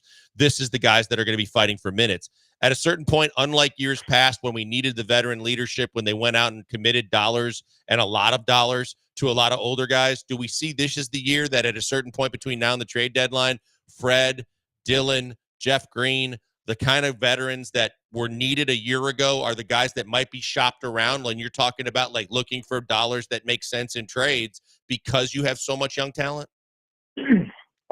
So a guy like Dylan, I think just because of how important he is to what Ime wants to do defensively, I think he made it pretty clear that Ime, that Fred, Dylan, and Steven are more of teachers as well as guys in the locker room. So if it's an Ime thing, I don't think that he would want those guys to leave. Now, if you're the front office and you're looking at the landscape, of course you're going to take calls, because those are guys that can help, playoff teams. But if you're trying to make the playoffs yourself, I think you want to see what that group looks like for at least another year under Ime before you then move out to make any decisions. Because right now, you really don't have to do anything right now because of the flexibility you have. Now, come next summer, when Fred's deal is up or the option can kick in, now you can have those conversations because then you would have had another year of experience under Ime and seeing what works, what doesn't, what needs to be built on, what needs to be probably shipped on. So then you can have those talks at that juncture. But I think at least going into the season, you want to keep those guys together. Kelly, appreciate the time. Very good insight. I'm sure we'll catch up with you later as the Rockets season begins tonight. Yes, sir. Thank you. Kelly Thank Eco. you. You can follow him on Kelly. Kelly he doesn't want to associate with a prisoner. I No, don't blame him. no. I don't blame him. At Kelly Eco on Twitter, regional NBA reporter for The Athletic. 713-780-ESPN. What are the pressing questions of the Rockets that you have? Also, CJ Stroud, is he getting too much love? Is he on the other side of this? And a quarterback that's getting a lot of disrespect. Tons of disrespect. It is the Bees on ESPN 97.5 and ESPN 92.5. Coming up, homecoming this weekend, Saturday at TD ECU Stadium. You're going to want to take part of this. We all love homecoming. Homecoming is fantastic. It is the very best. You're going to watch your team. You're going to enjoy your old friends. It's fantastic. So get out there Saturday, TD ECU Stadium, as the Houston Cougars take on the Utah Utes for homecoming. 6 o'clock start. Weather's going to be beautiful at TD ECU Stadium this Saturday night. And how about this deal? The homecoming special. You can get 4 tickets and a parking pass for only $70. Where else are you getting that kind of deal? Where else are you getting family entertainment for 4 for just $70? You can't find it anywhere else. So get ready for a night of thrilling plays, hard-hitting action, unforgettable moments, and the pomp and circumstance of homecoming. Nothing beats the tradition, pageantry, and the roar of the crowd, especially for a homecoming game. So head to uhcougars.com/home. That's uhcougars.com/home and pick up that homecoming offer. Come early. Stop by the Bud Light Backyard Tailgate area. Enjoy food, a beverage, all the tailgate games, everything that's involved with Saturday college football and homecoming. That homecoming offer, 4 tickets, parking pass for just $70. Head to uhcougars.com/home, uhcougars.com/home, and pick up that 4-pack now. Come early, be loud, and wear red as we pack the stadium for homecoming.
coming to you live from the Veritex Community Bank Studios. It's the Killer Bees. On ESPN 97.5 and 92.5. Here's Joel Blank and Jeremy Branham. This Sunday, the Houston Cougars will play host to the Texas A&M Aggies in a charity exhibition game inside the Fertitta Center, 4 p.m., October 27th. This Sunday, proceeds from the game will benefit the Greater Houston Disaster Alliance Hurricane Barrel Recovery Fund, which assists those who are affected by the storm. Tickets are available now, uhcougars.com/tickets. Rematch of the NCAA tournament a year ago, which was a thrilling game, one of the better games in the tournament. Houston, Texas A&M, Fertitta Center, 4 p.m. this Sunday. uhcougars.com/tickets. But we are giving away a 4-pack of tickets right now to caller number 4, because of the final 4. Caller number 4, 713-780-3776. You win a 4-pack of tickets to see Houston, Texas A&M in the rematch exhibition game Sunday inside the Fertitta Center. But Kelvin Sampson, Buzz Williams, their starters will be in action. They'll play their starters a healthy amount of minutes in that game. So you look at the great gangsters in history, Al Capone, Whitey Bulger, John Dillinger. I think that I'm going to be next to those guys. Whenever it goes down as the greatest criminals in history, it's going to be Capone, Bulger, Branham. I think that's what it's going to come down to someday. I really do. You got a violin case or some kind of way to hide your weaponry? Keyboard? That's Maybe. my weapon. Yeah, the keyboard. Yeah, I just shut down the ultimate keyboard warrior. Yeah, I like it. That's the weapon. Yeah. Looking at the quarterback rankings, whatever, make of them what you will. But the Athletic does one each and every week, kind of their stock report. They kept C.J. Stroud at number 3. They kept him at number 3 ahead of Josh Allen, ahead of Joe Burrow, ahead of Jordan Love, who, yes, threw 2 interceptions in that game, but was easily the better quarterback on the field on Sunday. Love C.J. Stroud. I definitely think he's a top 5 quarterback. The season he's had, and especially coming off the worst game that he's had all year, threw for less than 100 yards. I have a very difficult time having him ahead of Allen and Burrow if we're just taking a stock report throughout the entire year. No doubt. I mean, this is one where it is earned and it is deserved, and there's no way that he should be anywhere near the top 3 on this list until he has a bounce back game and shows he can get back to where he was. I mean, look, he got off to a great start. His stats were terrible. They were putrid. And he didn't play his best football this last weekend. And we've talked about these when these lists come out every week. The fact that, he was, when we called out the fact that he was like 15 on certain lists after he played really well. I mean, a lot of these guys are trying to do these things to get the clicks, but there's no way CJ belongs to be at number 3. No, I think it's a high compliment. It's high praise for what Stroud has been so far. But if we're going to keep score of these things, and like we look at team power rankings and it's like they move and adjust based on their performance, I think that you needed to move CJ Stroud if we're just being in the interest of fairness. Now, I think the quarterback that's being incredibly disrespected here, I think he's got a chance to win the MVP. He's the maestro of one of the best offenses in the NFL. There's no reason that Jared Goff should be as low as number 8. Like if we're taking in everything matters. Team success, how well the offensive performance, the quarterback's individual stats. He's 8th behind Purdy. That's ridiculous. There's no way he should be below Purdy. Maybe Jordan Love, although I just kind of gave praise for Jordan Love because he played better than Stroud. I would have Goff ahead of Stroud right now. Burrow's team's record's not great, although they've kind of rebounded. They're kind of playing better. Goff being at number 8 is way too low for me. He's at least in the top 5, I think. And you make a case for the most talented offense in football right now. They're healthy. They have weapons at every position, and he is orchestrating everything that they do. And Brock Purdy right now lost weapons, but they were struggling. Their record isn't as good. And when you look at them, of the 2 teams, you would say Detroit is the better weapons, and has the better quarterback. And I think that same thing with Jordan Love. In the same division, they have a better record, and he is the more proven quarterback, and he is doing big things, putting up big numbers. And I think that right now, when you look at it, the Lions right now, I don't think it should be even questioned that they're the best team in the NFC. And if you're the best quarterback of the best team in the NFC and you're putting up the numbers their offense is putting up, then he legitimately should be in the top 5, probably in the top 3. You're coming over to my side, Jared Goff, great. I'm not going to say great, Getting but closer. He's damn good. Yeah. I'm talking you into it a little bit. More than Brian did. Yeah, I'm talking you into the greatness that is Goff. If you care about the entire rankings, they had Lamar jump Pat Mahomes, which is hard to argue. I mean, Pat Mahomes is, for his standards, kind of Pat mid-Holmes, but their team's undefeated, and you'll always expect him to flip the switch.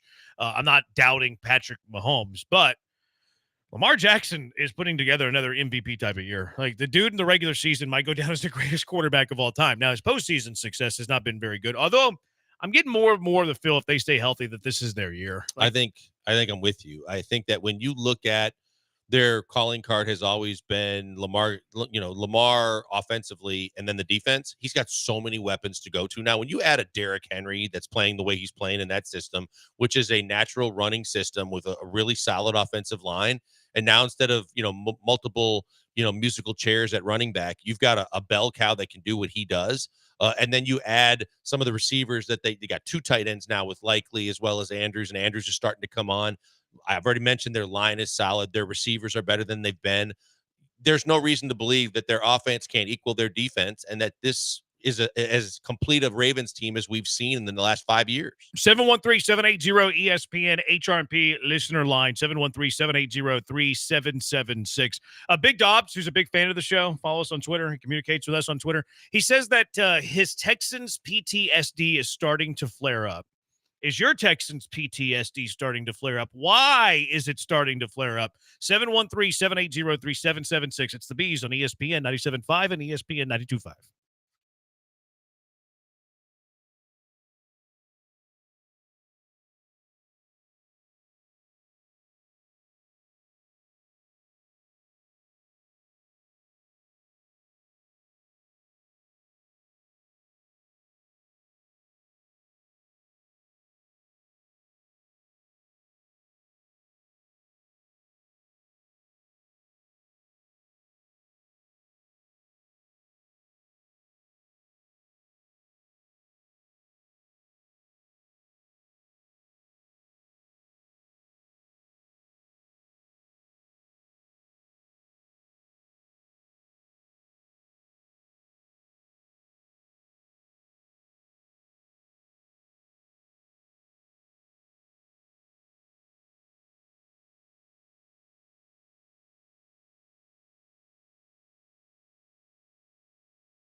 Oh, yeah. I'm getting tweets right now. Oh, you're in jail. Ha ha. You can't respond to this. I'll get you back. Just because I'm in lockup right now.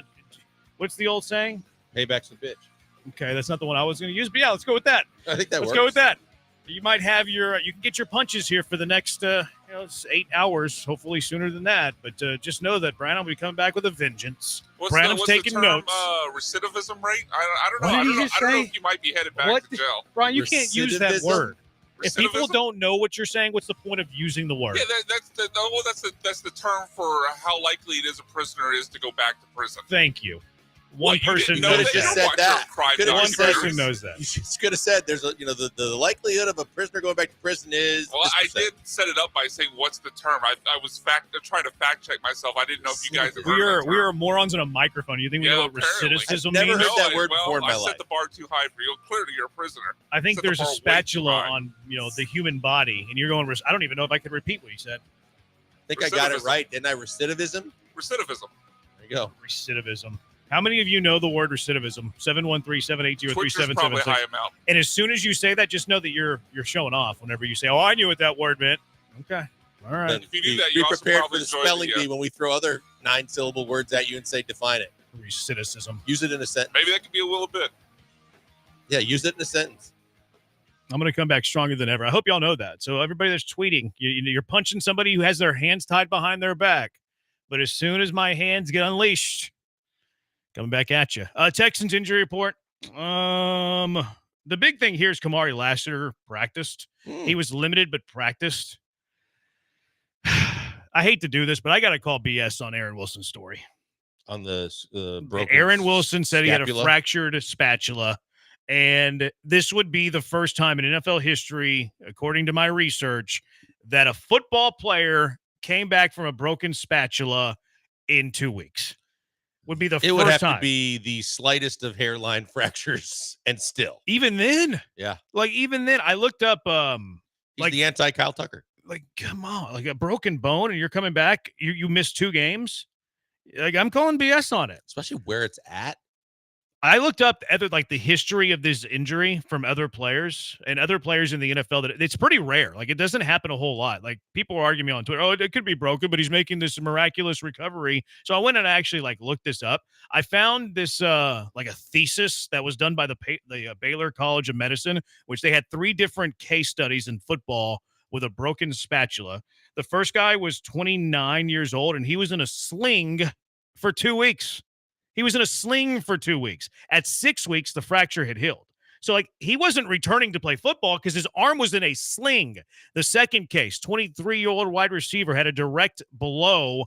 So that was probably a little bit more severe. This one caused him to be out 6 months because of this. The case number 3 was a 26-year-old running back, and he missed a month. So 3 different cases that were done by the Baylor College of Medicine.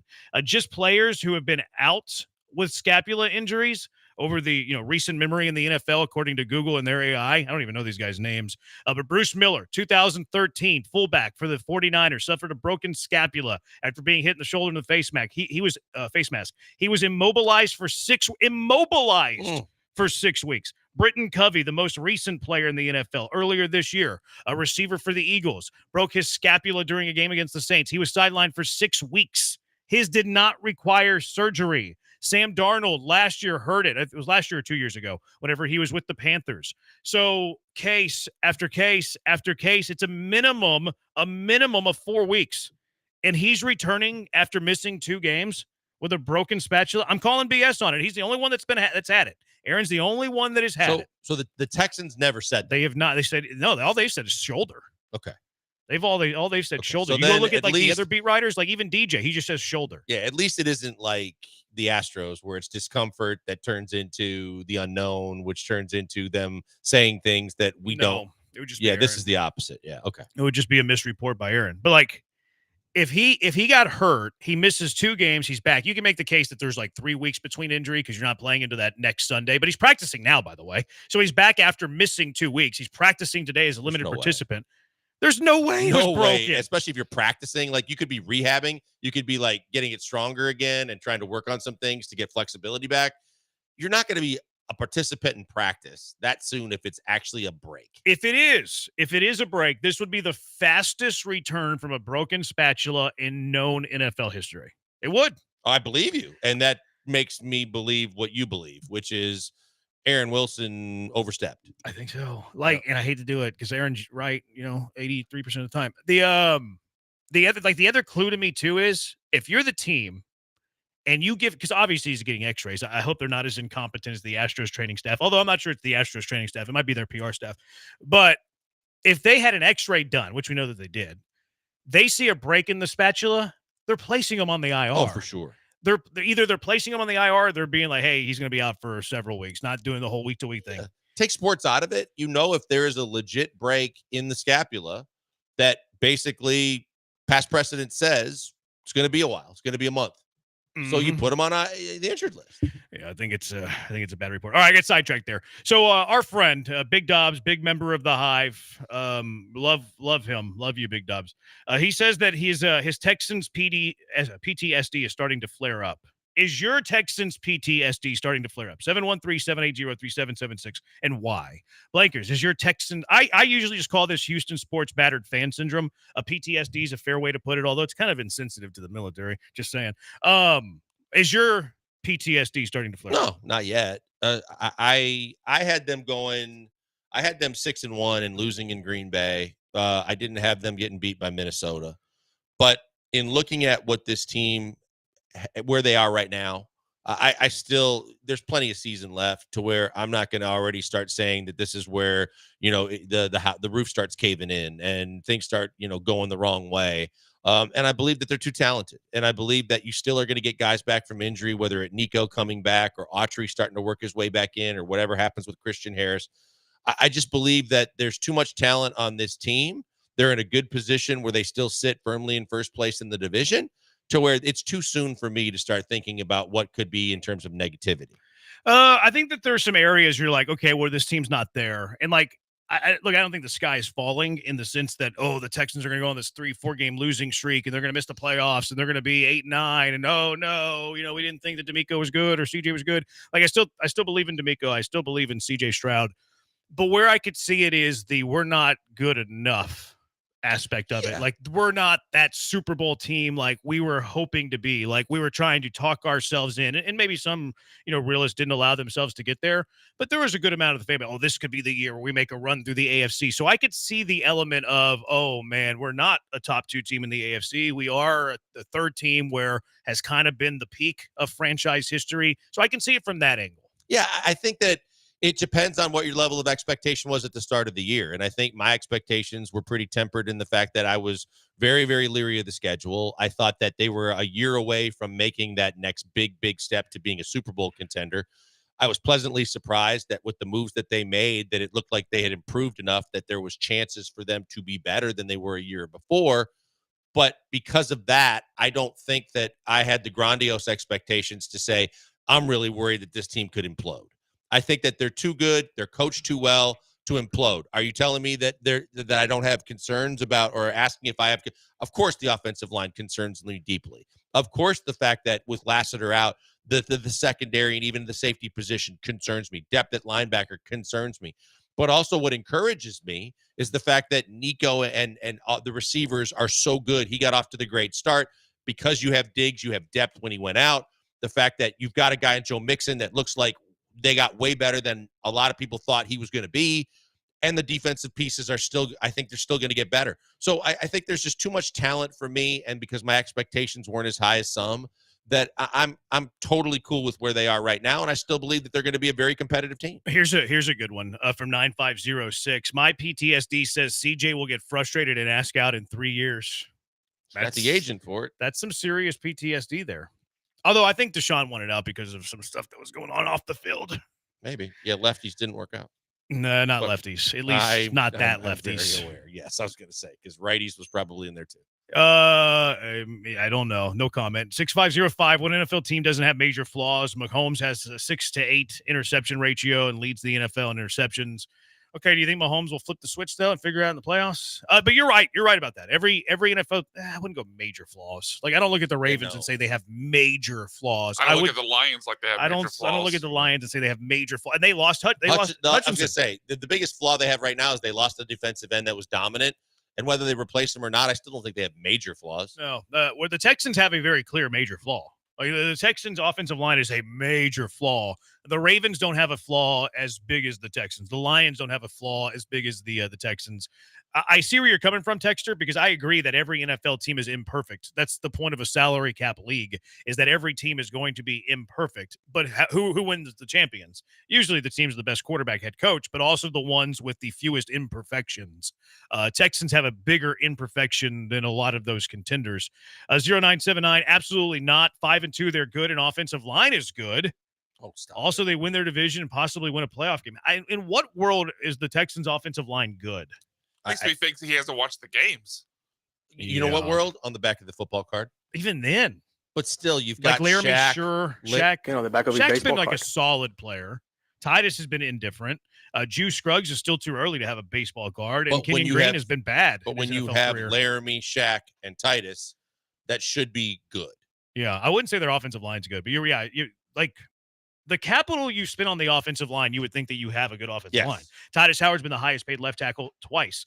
I meant Laramie Tunsil. Mm-hmm. Laramie Tunsil's been the highest paid left tackle twice. Titus Howard was drafted in the first round, and then you paid him top 5 right tackle money. Shaq Mason was coveted in a trade, re-signed him. Drew Scruggs, you traded up in the second round. Kenyon Green, you drafted in the first round. So the capital tells you they should be good, but they have not played as a unit anywhere near that capital. No, that kind of basically debunks whatever else they put in that comment, is the fact that there's no credibility there because they're not good. They haven't been good. They should be good, and I think that's why it's such a big concern, because between the money and the draft capital that you allocated and put towards that offensive line, they should be substantially better than where they currently are and with the way they've played all year. 7584, every top-tier team has consistent O-line play. Everything starts there. Blows my mind. We're making no changes. That is the thing. Some reporters, I saw from Stutes, that they're not making a change to the offensive line, that it's going to stay status quo, which kind of what I kind of heard from D'Amico Ryans yesterday, listening to him. 6703 PTSD because O-line showed just how hopeless they are against a decent pass rush this past Sunday. Couldn't trust them to put up much of a fight against a high school pass rush. That's a bit hyperbolic. They would be just fine against Channel View's defensive line. This is the people that always go, well, you could take Georgia's defense and put against any team in the NFL and they dominate. I mean, I see what you're doing there. Like you're being hyperbolic for the sense of getting your point across, but it's kind of silly. I don't think that the Texans offensive line will have trouble against Katie Tompkins. Now, against the, mighty Katy Tigers might be a different story. Against North Shore might be a different North story. Shore still good? Seven Lakes, I don't think is going to have, put up much of a fight. Humble Wildcats, I don't think going to put up much of a fight. Klein Collins, not much of a fight. All right, you get my point there. 713-780-ESPN, HRP listener line. Titus is terrible, 8815. I actually think Titus has played better than people think. Not good. I just think that the perception of Titus and the narrative we hear on Titus has actually played a little bit above that this year. I think that if you're going to have the number one culprit that everybody points the finger at, it's obviously Kenyon Green, and then you can kind of rank him from there. But I think he is the lowest of the 5 guys and the guy that should deservedly get the most scrutiny. I think that when you go from there, I'm with you in the fact that I didn't expect personnel to change this soon, because I think that D'Amico firmly believes it's more like communication and the way that they go about their scheming and things before he's going to start pulling guys out. But if they're going to pull guys out, I think they start at left guard. 96, I do too. 9666, 6666. David Carr, PTSD. CJ getting hit too much by underperforming offensive line. Yeah, he's going to get a little frustrated. That's fair. I don't think it's going to get to the point of David Carr where he's terrified to put his hands behind center and, can't audible anything in the huddle because he's afraid to get his head ripped off. But you don't want a guy as good as CJ is shown to be getting hit and chased out of the pocket as much as he has. Yeah. What was the big word that you used, Brian? The big word that no one knows that starts with an R? Recidivism. Recidivism. 9506. Everyone knows that word. What did he just call me? Said 853. Exactly right. Criminal major here. I do. That was Steve. Look at all these people showing off behind their phones. Over 60%. What was it? Recidivism rate. I learned this in collegiate criminal justice classes. Branham will definitely be a repeat offender. Wink emoji. Don't send me wink emojis. I've been to the clink. How are you sending me wink emojis? How do you think I'm going to respond to wink emojis now that I've been? Yeah. Are you still in? Maybe that's why he's sending you the wink How emoji. are you sending me wink emojis whenever I've been a prisoner? I'll mess you up. I'll mess you I up. hope you come in tomorrow with a teardrop tattoo. Man, you gave it away. You're all about the spoilers, man. 9920. If I break my spatula, I'm going to go to Dollar General to get a new one. You do your shopping at Dollar General. Why would it flare up? Kansas City were 11-6 last year during the regular season. I'm not putting the Texans on the echelon of Kansas City, though. Like the Houston Texans winning 11 games in the regular season versus the Kansas City Chiefs winning 11 games in the regular season. Which one do you think has a better chance in the postseason? Kansas City. Yeah. It's a no-brainer. 4-3-2-1. The Texans have won 4 games by a total of like 10 or 12 points combined. They blew out one team that is right now is the worst in football, and they've lost 2 games. At this point, they're barely a top 10 team, in my opinion. I think it's fair. My PTSD is set in because I shouldn't be concerned about them losing to Indy by a field goal on Sunday, but here we are. And if they do, you now have a tie atop the first place. Yeah, NFC that's South. the biggest thing. When we saw the season start and the first 2 weeks unfolded, you were 2-0 and everybody in your division was 0-2. The obvious thought is they're going to run away with the division. And now here you are. And that's the biggest concern. Not that the whole season's going to implode, but it looked like you had a cakewalk to get a playoff spot because you were going to win the division. And if you lose the game on Sunday, now you're going to be in a hell of a battle. Yep. All right, 713-780-ESPN. Let's bless or stress with our guy Garrett next. It is the Bees on ESPN 97.5 and ESPN 92.5. Hey, guys, before we go to that and get to the break, I want to tell you about Vanderford Air. You can go to vanderfordair.com right now and see all the different services they offer because they can put a full humidifying system in your AC units in your house. They can repipe your house. They can do so many things to help you with your heater. But the main thing that we're focused on here in Houston is that AC unit and your HVAC and AC units. They are the only service company I tell you to call and the only AC people that you should use because they take care of you every step of the way. From the time you call them, they guarantee within 24 hours they'll be at your door to see what's going on, not having to wait days to weeks on end for the backlog of calls to go away. Nope, you call them, they'll be there to see you within a day. It's phenomenal. And then from there, whatever's going on with your AC unit and your HVAC, they are going to write it all up, put it in writing, sign it, and give it to you so you know this is what you pay if you go this route. This is what you pay if you want. If it's like replacing a part, you pay this, and they put it in writing. If you want the system replaced entirely, this is what you pay, and it's in writing. Nothing to be questioned. No, he said, she said. It's there in writing so that everything is backed up, and that's where it gets even better because everything that they do is 100% satisfaction guarantee to your money back. From the climate to the actual that the actual unit will still achieve, to the way that the parts work, to the systems that they install, to the work that their workers do, and the way that they treat you. Everything is satisfaction guaranteed or your money back. And that's what you want when you deal with a service company. That's why I always encourage you to lock their number in your phone. You never know when you're going to need them, but when you do, you need a reliable company that's not going to be fly-by-night, seat of their pants, give you their word, then go back on it. And then once the job is done, never come back if something goes wrong. You want it all backed up, you want it in writing, and you want guarantees, and that's what you get with Vanderford Air. Check them out and lock this number in your phone, 281-557-COOL. Whether you want to check up on your current unit or you want to just make sure you have the number in your phone to use it when you need it, 281-557-COOL. Lock it in and tell them that we sent you by because they're going to take care of you every step of the way. VanderfordAir.com.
You found the Killer Bees. Live from the Veritex Community Bank Studios. Here's Joel Blank and Jeremy Branham.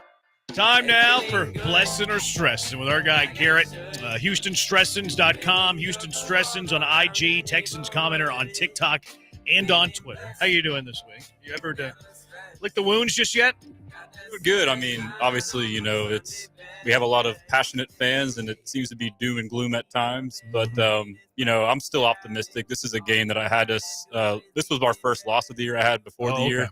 Minnesota obviously was a surprise team, but I think we're right where we need to be. So I'm doing just fine. I want to apologize that I haven't liked your tweets since about 10:30 today. I've been locked up in solitary confinement. So my apologies. If you've seen me like fewer of your stuff than I usually do, it's because I've been in prison. So I apologize. What are we blessing or stressing on so far? Well, I was wondering about that. I was kind of getting disengaged. I wasn't getting stressing about that. But yeah, as far as blessing, I was stressing about that. But the first topic I have is, the most recent news. Are we blessing or stressing the Texans signing Devin White? I'm sure y'all been discussing this already. Yeah. I love it. I love it. I'm blessing it. I think that it's low risk, high reward. I think that you're getting a guy that if he lives up to anything like his resume says, at 26 years old, still has plenty left in the tank. He might bring some ability to the table, but more so than anything else, you need depth at linebacker right now. And what you saw out of Hansen, at least him alone, probably tells you could use an upgrade. Credit to Nick Caserio for always looking to upgrade more than just his starters to see what he has and maybe what he could get and what he could find. And I like it. I'm not as high on blankers when it comes to the reward that you can get. I think that Devin White's ceiling's pretty limited, but I do think that it helps your overall roster. I think it's an upgrade to the 53. I think he's an upgrade over Jake Hansen. How they use him will be interesting, but yeah, there's nothing to stress here. Like if it doesn't work, you cut him next week. Like, so what? What did you lose there? Like a league minimum salary that's prorated down to 1 week? Like there's zero risk here. I agree with blankers on that front. As far as like who he's going to be, I don't think he starts for you at any point. I think he might be like a rotational linebacker. For me, it's more depth. Like if there's guys that get hurt, obviously he would start. But yeah, I'm blessing this. There's zero distress. Yeah, so I'm blessing and stressing. The reason I'm blessing is the reasons y'all said is because he's a low risk, high reward kind of guy. He's more of a speed linebacker. And then you throw in the fact that D'Amico Ryans is the linebacker whisperer. He can maybe rejuvenate this guy to get him back to where he's at. But the reason I'm stressing is because what this may indicate for the health of the linebacker room. This has me absolutely worried about Christian Harris and Azeez Al-Shaair. So it seems Azeez may be, longer than what we thought. But really, I think that this is a telltale sign that Christian Harris' injury, like we've all suspected, may be even worse than what we thought was worse and worse and worse. So that's why I'd be stressing on that. I can't push back too much on that because that could very well be true. And I know zero about the status of Christian Harris and Azeez Al-Shaair. I know that Azeez hasn't been placed on the IR. So if it was something like, okay, where he tore his ACL, or, I think we would probably know that by now. So that's kind of the solace I take there. The Christian Harris thing's a complete mystery to me. He's been out for 2.5 months after he walked around at training camp that re-aggravated a strained calf. So I don't know that. I think that Nick Caserio would make this move even if Christian Harris was coming back this week, though. I think it could be something that they saw on tape and didn't love Jake Hansen a whole lot. Not dismissing what you're saying, but I still think that Caserio makes this type of move even if they knew for a fact Harris was coming back soon. I agree. Because he's always looking to upgrade the roster. He did with T.R. Tart last year, late in the year. Like, Derek Barnett. Yeah. Yeah, and I think that I saw some video from practice today that I think that they had Azeez was back out on the field and Toto, but whether they Toto was Harris or Azeez did not practice. Okay, he because was DNP. I'm not going to be overly concerned about that. I think the main thing that you have reason to stress about is the fact that I think we all are hoping that we're wrong in what we're feeling, but we're all feeling like Christian Harris might be done for the season or for a way longer period of time because it might be way more severe than what anybody billed it to be. Yeah, it's 100% speculation on my part. Sure. So I hope y'all are correct. It's just something I kind of that was when I read that news. That was my first thought. It could be right. It could be. I think they're two separate things, but it could be right. Yeah, it could be right. All right. Well, next up, I got blessing or stressing the Texans' end of game management and also challenges. Early on, I was kind of not really stressing on it, thinking it was fine. But D'Amico's a young coach, but it's been almost a year and a half, and there's been several instances. For both end of half, before halftime and end of half for the game. That kind of has me stressing as well as challenges. He's been pretty good overall, but there's definitely been some, like in the game against Green Bay where he didn't challenge the backwards pass, which may or may not have been. But to me, at the very least, our defense, as a result of us trying to decide whether or not the challenge was out of place and resulted in a touchdown. So even stopping the clock there would have been fine. But the end of game stuff kind of has me worried how conservative we are. It's like we just want to drain the clock. We're not aggressive. So I don't know where you guys sit on that. There's absolutely no question you should be stressing. I'm stressing because of the fact that, like you said, we've seen it multiple times now. We've seen where they either went to the end of the half or the end of a game where they didn't even get a chance to get points because you remember the debacle with the referee and trying to get that straightened of when he was going to start the clock, and they didn't even get anything off. And then D'Amico just kind of said, that's our bad, to what happened against Green Bay and all the different issues that they had there, to the fact that we knew that D'Amico is a leader of men. We knew that he was an upgrade over the other coaches that Nick has brought in. And we all felt great about D'Amico. It's his first time as a head coach. He's going to make mistakes. It's going to be a work in progress. Where we haven't seen the need for it in a lot of different areas of head coach in the NFL, this is one where there's definitely room for improvement. Yeah, I'm stressing this. This is something that I noticed last year, whereas D'Amico wasn't a very good game clock manager, and was hopeful that, hey, it's year one, he'll figure it out, and things will be better going forward. And there still is time for that. But the challenge of the lateral the other day, I'm not even sure they overturned that because they didn't have a great camera on it. It's very difficult to call. But was it worth the challenge? Yes. And then what happened the very next play makes it even more difficult because you do the whole hindsight 2020. Oh, throw the challenge. Even if you're wrong, it gets you a timeout and you're able to align what you need to do defensively. I'd forgotten about the Colts in week 1 of the first half. It's a great point. And then how about 2 or 3 weeks ago? I can't remember. It was the Bills game. Whenever they had the intentional grounding, whenever they were already in field goal range, like, why are you even throwing the ball in this spot? So, yeah, they've had some issues there. And whoa, that's Bobby Slowick doing it. D'Amico's got the power to override all of that. So, yeah, I'm stressing that. Too. Yeah, I think he's below average as a head coach. 1 through 32, he's below average in game management, clock management. Don't forget he had the starters in the game down by 27 with minutes left to play against Minnesota. People are crushing Todd Bowles this week because he got Godwin hurt because he was in a 10-point game. Still possible, still a chance to win. D'Amico had him down by 27, and no one bats an eye about that. So yeah, I think he's below average clock game management. I think he's elite in leadership and being able to build a culture and things like that. Yeah, and it's definitely concerning too when you hear his explanations about these situations. He has a chance to say, I would have done this, but he kind of doubles down on some of these, the end of game with the 3rd and 12 call or 15 call. And I don't know if that's him protecting Bobby Slowick, but to your point too, he has the authority to be the end all be all. So in my opinion is if you are the defensive minded head coach who wants to do a certain philosophy in that situation, you want to run the clock out, then why isn't that relayed to Bobby Slowick and say, hey, do not throw the ball. Do not stop the clock. And the same thing with the Bills game. No matter what, do not stop the clock. Like all it takes is one word in the headset. Instead, you have 100% delegation to Bobby Slowick, putting trust in him to make the right decision. You should have the authority to go step in right there. How about CJ Stroud? I don't know what our philosophy was on that last drive. Yeah. How is that not clear? And I get it. I get it up until the 2-minute warning, and the Hutchinson catch at the sideline happened on the big side of it. It happened before the 2-minute warning. That led you to the 2-minute warning. So I get not really knowing there because you're kind of in between. Yes, you were in field goal range, but you still wanted to keep the ball. You still wanted to use clock. You still wanted to score. But after you converted the 3rd and whatever it was, 12 or whatever, to Hutchinson to get the first down, the sliding catch near the sideline, that took you to the 2-minute warning, if I remember correctly. So you have the entire team over there. That's the point of time. No one's talking about your game plan. What our idea, and even you could go both ways. You could be like, "Hey, CJ, you're the man. Go score a touchdown." You could be like, "Hey, the offense hasn't been." You're not going to say this, but you in the back of your mind, the passing game hasn't been there, so we want to run the ball. Hey, CJ, what we're trying to do here is we're trying to use up as much clock as possible, take care of the football. So the fact that CJ Stroud didn't know that after they come together on the sideline during the 2-minute warning is problematic. You talk about whether it's Belichick or some of the defensive-minded head coaches in this league, they don't get involved on a play-by-play situation, but you damn well know that in big-time, very urgent situations like this, they are going to make their opinion felt. They are going to make it clear and known, this is what I want to do. And it seems like, and nothing's more telling than CJ's comment, that there not only wasn't one guy's opinion versus the other, there was probably no comment at all from either guy, and that's problematic. He said basically he was guessing. It takes 1 second to say, "Hey, this is what we're doing." Yeah, so that's got us stressing for sure. Next up, I got: are we blessing or stressing the fact or the belief that the Texans' offensive line can correct this pass protection issues relatively soon? I think I'm going to go in the minority and say, yes, I am optimistic and blessed in the fact that they can correct it. To me, the big overarching theme for these issues is number one, it's loud road environments. And then as a part of that, underneath that is obviously it's communication. It's being able to pick up blitzes or stunts or simulated pressures.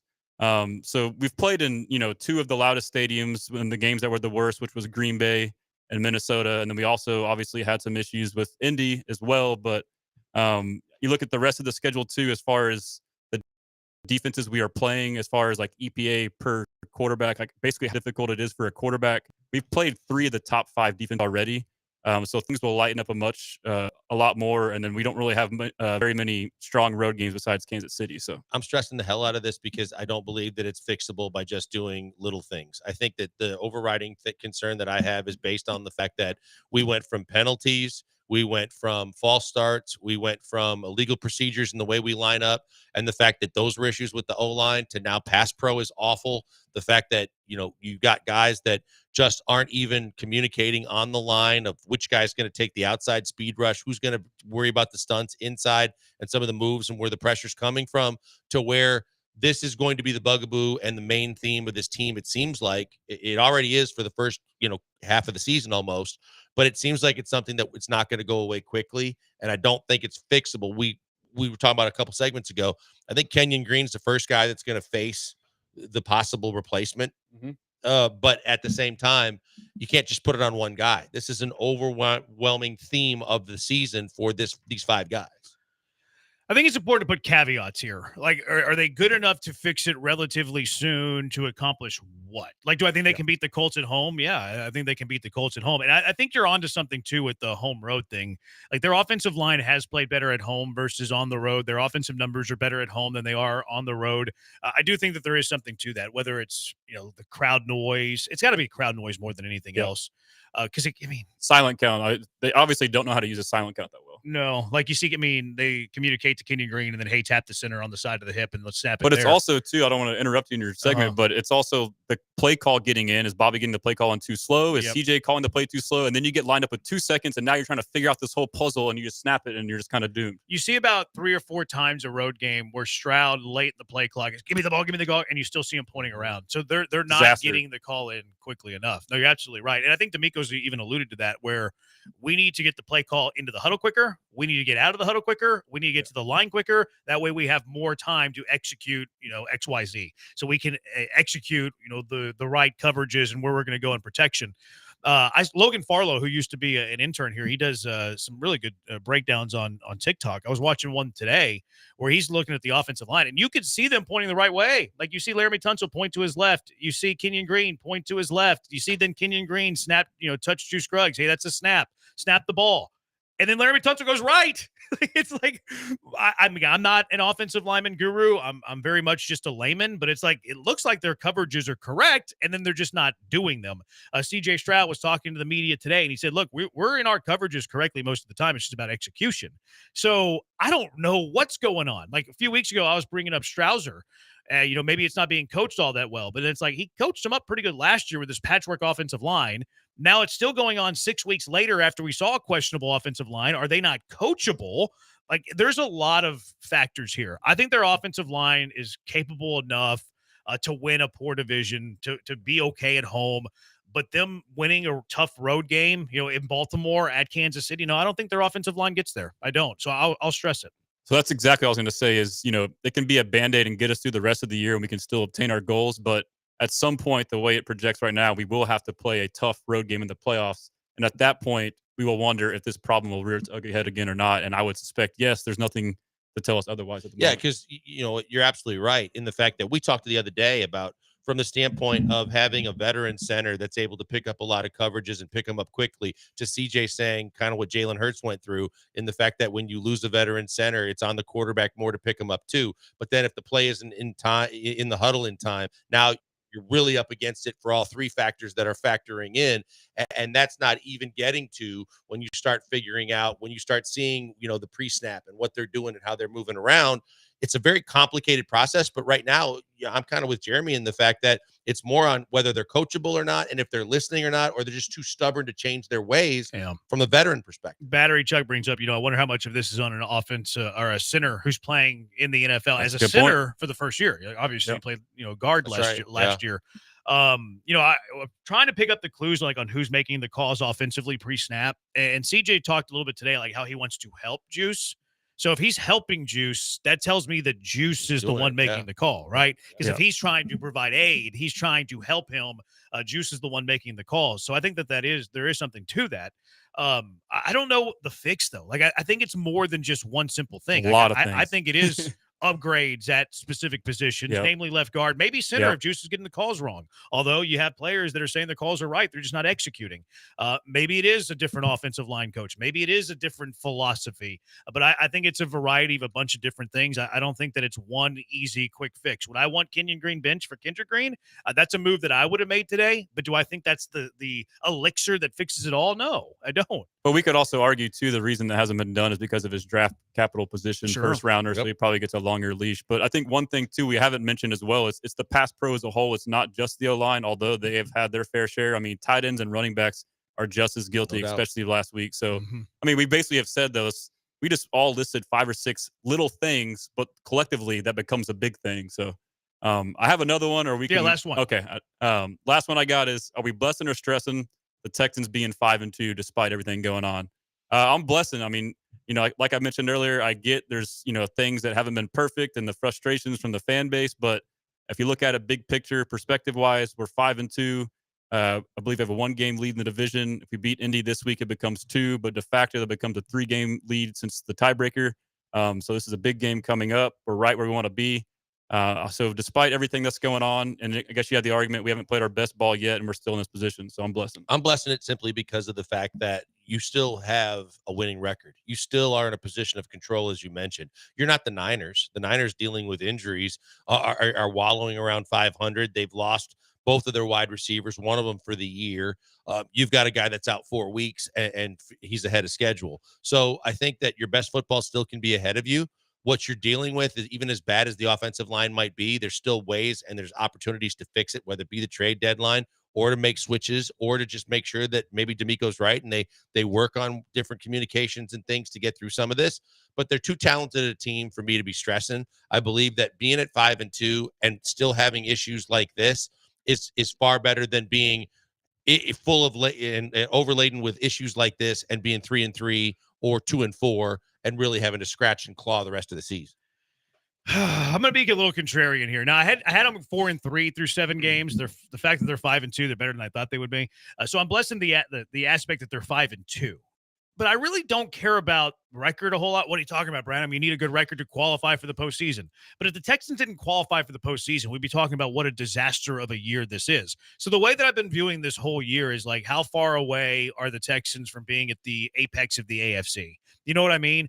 And I feel like the Texans are further away from the AFC apex today than they were at the start of the year. I felt like they were, and maybe that was my fault. Maybe that was my misread of where the Texans were, my misread of where the Texans were relative to the Baltimore Ravens or the Kansas City Chiefs. I can own that I was the one that was wrong there. But my personal feeling, even though they're 5-2 and I had them at 4-3, so blessing the aspect that they're better through 7 games than I thought, I think that the gap that separates them from Baltimore and Kansas City is greater than what I thought it was at the start of the year. So I'm stressing that part of it. That's fair, and it's hard to argue that. Thank you. And that's Thank what we you for want. saying Like that. we all have. My co-host never said well argued or well what the said. hell's wrong with you? You could I'll come in as like the hang around mediator. more Next time often, you get some guys some tension going, just call me and I'll come. We should have pretty much need to be here daily. We should have a debate. Yeah, daily. All right. Great stuff. Great stuff, Gary. What are you working on this week at HoustonStressens.com? Same stuff. So actually this week I am working on a content creator directory, which is also journalists. So I'm basically going to have like a directory for anyone and everyone I'll to follow. send you my information. Yeah. With your approval, of course. I'll put you right at the top. Screw the approval. Sounds Just good. throw it out there. But yeah, so basically a directory, and then still working on the Discord on there. And I wrote an article actually about that O-line discussion if you want to read on articles and build my newsletter. So all the same good stuff. If you want to do a little investigative journalism on why I got locked up, I would I'd give you a quote or two if you end up doing that. Garrett, great stuff. HoustonStressens.com, IG Houston Stressens. You can find them on TikTok and Twitter at Texans Commenter as well. Talk to you next week. Appreciate it. Be blessing. Garrett, HoustonStressens.com. All right, coming up next on the Killer Bees, what are your week 7 overreactions? What are your hot takes that you have after the 7th week of the NFL season? 713-780-ESPN. It is the Bees on ESPN 97.5 and ESPN 92.5. All right, guys, but before we go to the break, a quick minute here for Underdog Sports. And, of course, the Rockets season tips off tonight. We've been talking about it. And I've got a fun way to add even more excitement to watching our team, and that's with using your hoops knowledge and passion for the Rockets to make real money with Underdog Sports. So how do you do that? Simple. Play the pick'em games with Underdog Sports, where you could win up to 1,000 times your money. Yeah, 1,000 times your money just by choosing higher or lower on player stats like points, rebounds, assists, and much more. So what have I got on Underdog tonight? I've got a 4-player Rockets pick'em because I am pumped for this Rockets Charlotte game. You think Şengün goes higher or lower on 19.5 points? I'll take higher. Higher or lower on 5.5 rebounds for Jabari? I'll take the higher. Higher or lower on 30.5 combined points, rebounds, and assists for Jalen? I'm taking the higher, but lower on 19.5 points for Fred VanVleet. Also, don't forget, it's still Boostober from now until October 27, where you can boost your profit on all NBA entries by 20%. Underdog is literally giving you unlimited profit boost to make basketball picks. But if basketball isn't your thing, no problem. Underdog Sports has so many options from the NFL, college football, hockey, soccer, MMA, or maybe you even want to have some fun playing pick'em games for the World Series starting on Friday. No matter what your game, Underdog has you covered. So download the app, sign up with promo code BMAC, that's BMAC, and deposit now to get up to $1,000 in bonus cash instantly. Again, that's promo code BMAC, BMAC. Must be 18 plus and present in a state where Underdog Fantasy operates. Terms apply. Concerned with your play, call 1-800-GAMBLER or visit ncpgambling.org.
You're listening to the Killer Bees with Joel Blank and Jeremy Branham. On ESPN 97.5 and 92.5. Broadcasting live from the Veritex Community Bank Studios.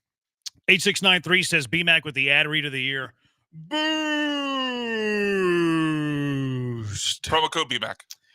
Cowboys kicker Brandon Aubrey has been selected to be on a 12-person jury for a felony case in Tarrant County's 297th District Court. I think this is my case. My case of what's happening to me and my imprisonment earlier today. This is weird, though, that an actual NFL kicker during the year, an NFL player in general during the year, is going to take part in a 12-person jury. It just seems unheard of. And some of the reports, I was looking at some of the people commenting on this that were covering the team that said something about the Cowboys were that had ways to where they could get him out of it, but he insisted on doing it just to go through and do. He thought it was just going to be jury duty for today. And then if he gets selected, like, that's crazy. Yeah, that is weird. Now, I guess he could, I mean, I don't think they're doing jury matters on a Sunday. So still probably plays, right? Yeah, and he's damn good, but at the same time, you're like, well, I mean, and hopefully the jury's not sequestered at some point. Yeah, this is weird. Now, you probably couldn't do this at a real position. You know what I mean? This is why kickers are not that important, because you couldn't miss a whole week of practice and then play in the game. Right. I mean, I guess you could, but like kicker, punter, you can get away with. Yeah, kicker, punter, you're not really involved in the game plan. Hey, you go out and kick the ball. You know what I mean? Get checked. Yeah, like it's very difficult if you have another position where you're like, oh, okay, this is the game plan this week. This is the scheme. Because even whenever they're hurt, they're out there learning it. They're in the meeting rooms learning what they have to do, even whenever you're not able to practice. But then he misses a couple kicks, and when they interview him after the game, and he said, guys, this case is driving me nuts, and I can't talk about it with anybody, and I've really been just torn on it, and so weird. Mentally, my focus was somewhere else. I hope Aubrey sees things my way, though. I hope that he lets the defendant go in this case. All right, what are your Week 7 overreactions? We've seen 7 weeks of the NFL season. Where's the time gone? I can't believe we're already 7 weeks old. But what are your NFL overreactions after 7 weeks? Well, I think that when you look at it, there's people that had said the best 4 teams in the entire NFC are in the NFC North, and I think that 3 of them you can make a legit case for. I think the Bears, the jury's still out, but overall, I'm not going to sleep on the Niners and then the Eagles as being less than the Packers, because the Eagles beat them head-to-head, and the Bears. And so a lot of people singing the praises of the NFC North. And look, they all have winning records, and they're all, it's as a whole, it's a very big story. But I think that that's a little bit too far. Yeah, I would agree with that. The one for me is how the NFC South went from being the most underrated division in the NFL to being donezo. Like, the NFC South now is atrocious. New Orleans started the season pretty well. They hammered Dallas, and now they've had all of the injuries. They have, Spencer Rattler playing quarterback because Carr is hurt. They're missing their top 2 receivers. It came out just a little bit ago that Alvin Kamara is playing with a broken right hand. So the Saints are toast. Tampa Bay has lost their top 2 receivers for the foreseeable future. Chris Godwin's done for the year. Evans isn't coming back until after their bye. They're at 4-3. So their, offensive firepower has taken a huge hit. And then Atlanta's just kind of, being Atlanta, 4-3. So I think the NFC South went from being the most underrated division in the league through like 5 weeks to being donezo in a matter of 2 weeks. Yeah, no doubt. Because when you think about it, the Saints looked like all of a sudden you had to really pay attention to, not just the Bucks and the Falcons, but that they were going to be in the mix too. And then they fell off the planet. And then now in Tampa Bay's situation, the fact that, Baker still throws it to the other team, no matter how gaudy his numbers are. And now he's going to be more likely to, because his 2 go-to guys are going to be out. That basically screws them. It's basically Atlanta's to just kind of walk away with, and everybody else is basically done for the year. Yeah, that one's a crazy division there. Here are some of the other hot takes, overreactions that others have had. These are from NFL.com. The Lions have the league's best offense. Hard to argue with it right now. I mean, I don't care what you see. The only other team I think that's in contention is Baltimore. That's fine, yeah. Yeah, I mean, between those 2 teams, everybody else is a distant third. I would agree. Detroit, they have so many weapons. Now, the Jameson Williams news, it's kind of like, okay, he takes the top off the defense, excellent speed. So I do think you take a little bit of a hit there. But those are the top 2 offenses that I've seen. I think that Baltimore and Detroit have the best 2.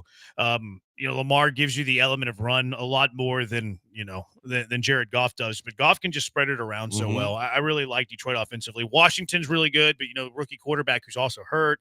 And then Buffalo's offense has been really good, but Buffalo has Josh Allen. Cincinnati's I don't trust 'em. passing game is fantastic, but their defense sucks. And as a team, they're less than. Well, only offense, but I don't love their running game either. No, that's what I'm saying. That's what I said. Their passing game is really, really been great. But at the same time, overall, there's just so many holes that you look at it and go, yeah, I can't put them above those two teams or in the same category. Overreaction or not, the Chiefs are the best when adversity hits. Well, they're experienced. I think that they're the best at handling it. Whether they're the best or not, it's hard to argue. I'd say yes, because of the fact that Lamar, for everything he is in the regular season, has proven that, when the stakes are the highest, he doesn't play his best. Everybody else, with the exception of a team like Cincinnati, because Burrow's been there, done that, but he won't be doing it this year. It doesn't look like. It's hard to. I would say yes. Yeah, I would too. I mean, you look at the San Francisco game, even the most recently, it's like, hey, you figure out a way to win that game. The offense has been incredibly mediocre. You've found a way to be undefeated. People were doubting you last year because you, for their standards, had a pedestrian regular season. Their offense wasn't good. They were only 11-6. Run through the playoffs and win the Super Bowl. How about the fact when they traded Tyreek Hill? Oh, they traded Tyreek Hill. People were saying they were going to miss the playoffs. Mm-hmm. I remember people saying they were going to miss the playoffs. And what do? They win back-to-back Super Bowls. So I would agree with that. I don't think so the receivers, and they're using their second and third tight ends as main factors in their offense. They've got like 3 and 4 moving tight the ends on football. the field too. Yeah. They completely adjusted their scheme, and I would even go beyond find a way to beat San Francisco. I mean, Pat Mahomes threw for 150 yards, 2 interceptions, didn't have a touchdown pass, and yet they still basically dominated the game and never felt like the 49ers were in it. But the poise and the ability on that run too, to say that, hey, you know what he did? It was pretty similar to the Super Bowl. Yeah, it's pretty fantastic. He just found a way to get extra yards, put him in a better position, and lead his team to victory. Russell Wilson's the best option in Pittsburgh. I'm going to say that's absolutely truth. Whoa, that's a big 180. Yeah, I just the fact that you saw elements of their passing game you didn't see previously with Justin Fields. As much as Justin Fields is the better running quarterback, the better athlete of the two quarterbacks, Russ brought an element of the pass game that has not been there. And the deep ball, the fact that he can still kind of throw with touch on the sidelines.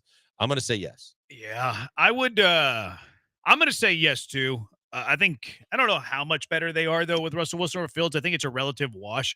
I wish they would do something unprecedented. I wish they would platoon their quarterbacks. I thought about, would they do that? No, I don't think they would. I don't think anybody ever would. Does that make it too obvious, though? Because if you bring in Fields, doesn't the you team have know elements. that you're You probably always, running? No, you always have counters of everything. His arms aren't broken. He could still make a play, and if you're really overselling the run, then maybe it opens up a bigger target for the pass. No, I'm not saying every single play. I'm talking more about series, and it's more about game situation than anything else. And I'm probably playing Russell Wilson most of the game. But if you get up 2 possessions in the second half, why not bring in your running offense? And Justin Fields is your run. And yes, you'd be predictable there, but you're also going to have plays off of that. Okay, you're going to play 8 in the box. I have one-on-one coverage with George Pickens.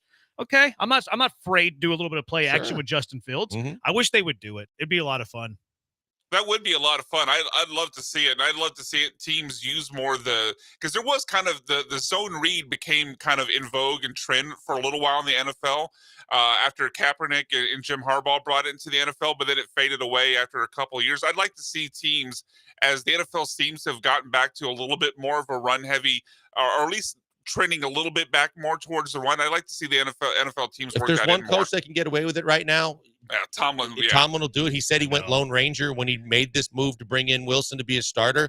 If he decides he's going to platoon him, there's nobody that's going to fight back that hard. It'd be fun. I would really enjoy it. It'd make the Steelers so much more entertaining for me. Sorry, Tamara. I see your tweet, Tamara, but I can't like it because I'm a prisoner. 713-780-3776. Let's go out to the HRP listener line. D in Beaumont, who changed my life. D, you're in the hive with the bees. What's up? Hey, what's up? I didn't really want to talk about NFL. I just hear y'all agreeing on topics. It sounds so healthy. I love it. Thank you, D. Well, you changed my life, D. You really did. I appreciate you calling it. I appreciate him recognizing that. I appreciate D recognizing that I recognized it. See, people say that I'm stubborn. People say that I'm not willing to listen. People say that I don't take advice. I took advice from that coward, and it changed my life for the better. Respectfully, I think he should just start it by. I don't know. Had you ever gone to jail before D gave you that advice? I have not. I mean, that's a point against the advice then. I would think that they're two different things. I don't know. Pre-advice, you've never gone to jail. Post-advice, you're now a criminal. I also feel like it's refreshing too, because I really feel like I haven't been any less mean. I've just used some calculated words here and there. You've just been passive So, like, aggressive. I feel that's pretty accurate. I can still be as mean as I ever was. I just have to use these calculated words at very specific junctures of the sentence, and I can be as mean as I ever was. It was great life advice by D. Sounds like you haven't learned anything. Yeah, it might save a lot of friendships that I have too. All right, 713-780-ESPN, HRNP listener line. The Mattress Firm Battleground 2K24 is coming up. Basketball season, college basketball season right around the corner. It's coming up Saturday, November 9th at the Toyota Center. We're going to talk about these big games coming up next. Rice, Florida State, Houston, Auburn. We'll discuss when we return. It is the Bees on ESPN 97.5 and ESPN 92.5.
Now back to the Killer Bees, On ESPN 97.5 and 92.5. live from the Veritex Community Bank Studios. Here's Joel Blank and Jeremy Branham. Back on the Killer Bees, ESPN 97.5, ESPN at 92.5, being joined by Rossi Karen with United Sports and Entertainment. United Sports and Entertainment, you can follow them on Twitter at USportsENT. Will bring high-level college basketball to Houston with the Mattress Firm Battleground 2K24. The early season neutral site event will take place on Saturday, November 9th, 2024 at Toyota Center. The Mattress Firm Battleground 2K24 event will present intriguing matchups headlined by my Houston Cougars out of the Big 12, taking on the Auburn Tigers from the SEC. A rematch, of course, of the NCAA tournament a couple of years ago. In the opening contest, the Rice Owls of the American going head-to-head with the Florida State Seminoles. The charitable component for Mattress Firm Battleground 2K24 Hoops event will be rooted in service, inspiring the participating student athletes to use their talent, notoriety, and influence to affect the lives of kids in the local community. You do not want to miss that. I want to talk about that last element first, impacting and affecting the lives of kids in the local community, giving back before the basketball. How important is that for this group? It's super important. Before we get started, thank you guys for having me. And I got to work on my radio voice. That intro got me excited. Okay, I appreciate that. Thank you. Yeah, I have a face for radio, though. That's the voice for radio, but a face Yeah. for radio. And also, I was locked up earlier today, so I just want to throw it out there. I'm in Twitter. Radio is better for you. I'm in Twitter jail. Yeah, don't tell anybody, though. The community component element for Mattress Firm Battleground 2K. So with all of our United Sports and Entertainment events, there's a community element. So any team that participates in our events has to do community service. So on Friday, November 8th, all 4 teams will be in the city, and we will be out working with community organizations that work with youth, typically ages 12 and under. That's awesome. Yep. Yeah. So we're excited about that. And from a basketball standpoint, it has to be you want that extra added kind of oomph. And an event like this, to get a team like Houston with Kelvin Sampson, with his reputation, with where this team consistently ranks, is also just a huge. It's a boost for the city, but it's a boost for you guys too, because of the fact that you will get that extra kind of excitement with the Cougs. 100%. We call it combining competition with community. So we have high-level teams, and we're excited about the games that will be on November 9th at Toyota Center.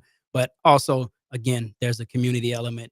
We're going to help the guys to understand that their responsibility with the talent and the opportunities that they have is to impact the lives of other people. And knowing the coaches of these 4 teams, too, I imagine that's near and dear to their hearts. I imagine that you're not really talking to Coach Lanier and Coach Hamilton and Coach Sampson and Coach Pearl, and you throw out the community part of it. They're like, oh, no, because I know that they're 10 toes down whenever they're talking about helping that as well. It's easy. I threw it out there once. They're like, whatever we need to do, our kids are going to be excited about it. And it's going to be, it impacts the kids, but you'll be surprised how much it impacts the actual student athletes.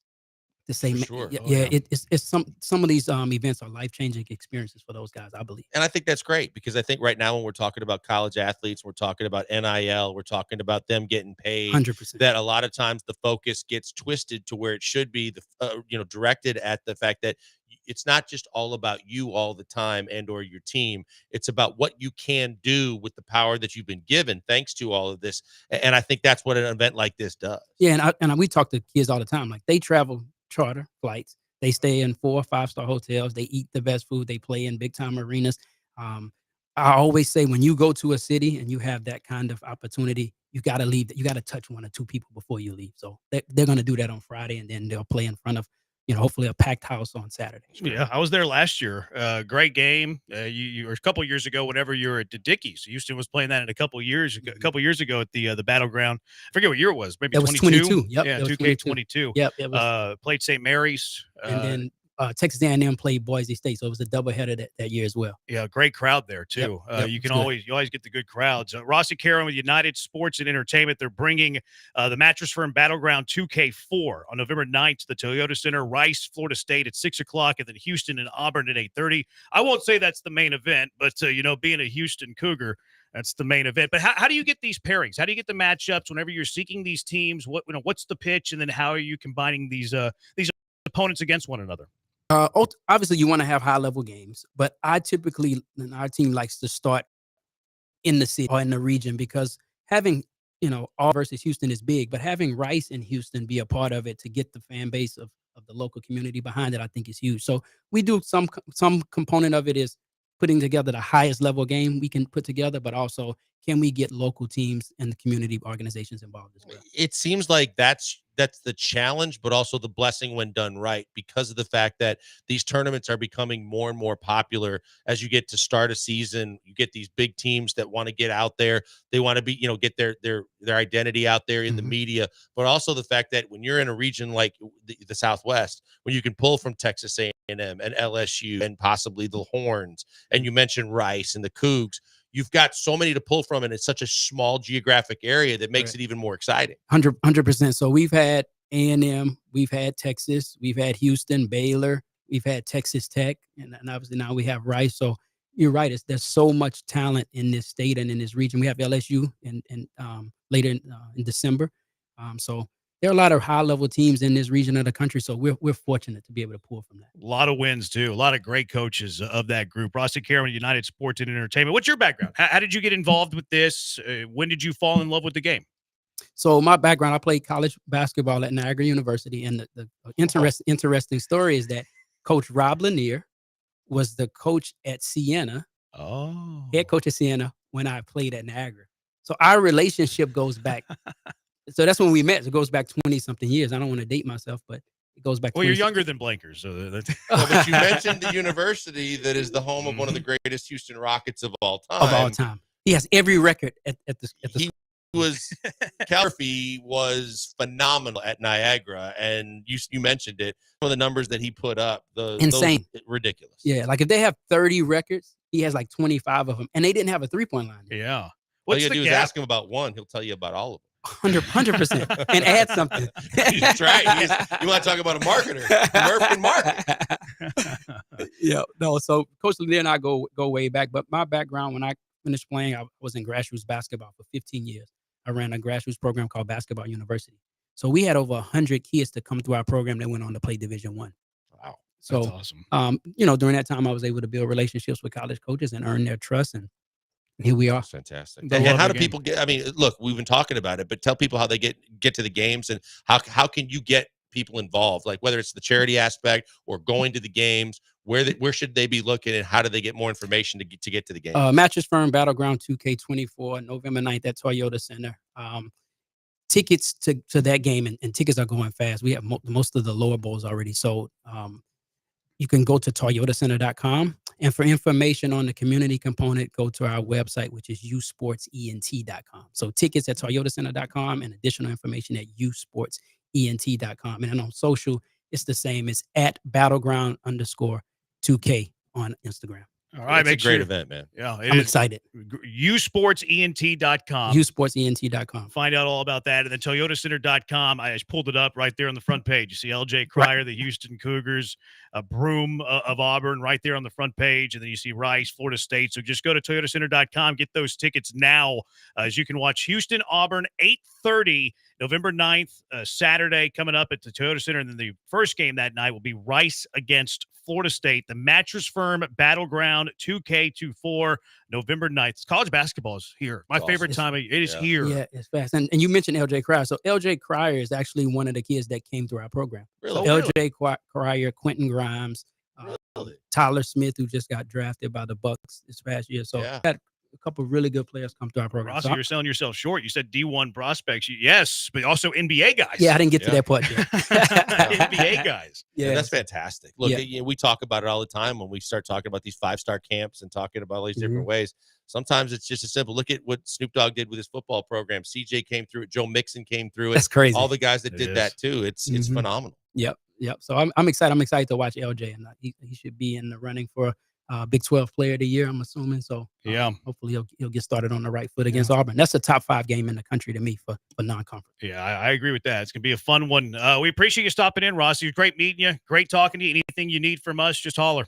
Thank you very much for having me. I appreciate your time. Rossi Caron with United Sports and Entertainment, bringing Mattress Firm Battleground 2K4 to the Toyota Center November 9th. Rice, Florida State at 6. Houston, Auburn at 8:30. You can get your tickets now at toyotacenter.com. When we return, who are the greatest father-son duos in sports history? 713-780-3776. It's the Bees on ESPN 97.5 and ESPN 92.5. Guys, before we go to the break, a word from a good friend, Doc Linville. Doc Linville, best in the business right here in the medical center at getting your hair back. If you have hair loss you've experienced either pad baldness or just complete balding, or you're just thinning out and you don't think there's anything you can do about it, you don't want to screw around with all the gimmicky things like the sprays and the creams and foams, Doc Linville is here to help. He's right here, as I mentioned, locally, and all you got to do is go to 975hair.com and you can get all the information for free. People off the street going to Doc Linville pay $150 just to talk about the process. You get to talk about it for free. You listen to us, you want to talk to him, go to 975hair.com right now and set up an appointment. You can go in there, ask questions, get answers. They'll explain to you how they do PRP treatments, which you've heard in athletics is for normally knees and shoulders and joints. It also can get your hair back. In lawn terms, it's like fertilizing your lawn. There's still grass there, but you want it to be thick and lush like it used to be. And if it's too far gone for that, if you want the actual neograft procedure, it's essentially resodding your lawn, taking the areas of your hair where you're never going to lose it, sides and the back, putting it where you need it most. Maybe it's the hairline in front that's gone from a 4-head to an 8-head, or maybe you got that baboon's butt on the top of your dome because it's shiny and it's gone and it's never coming back.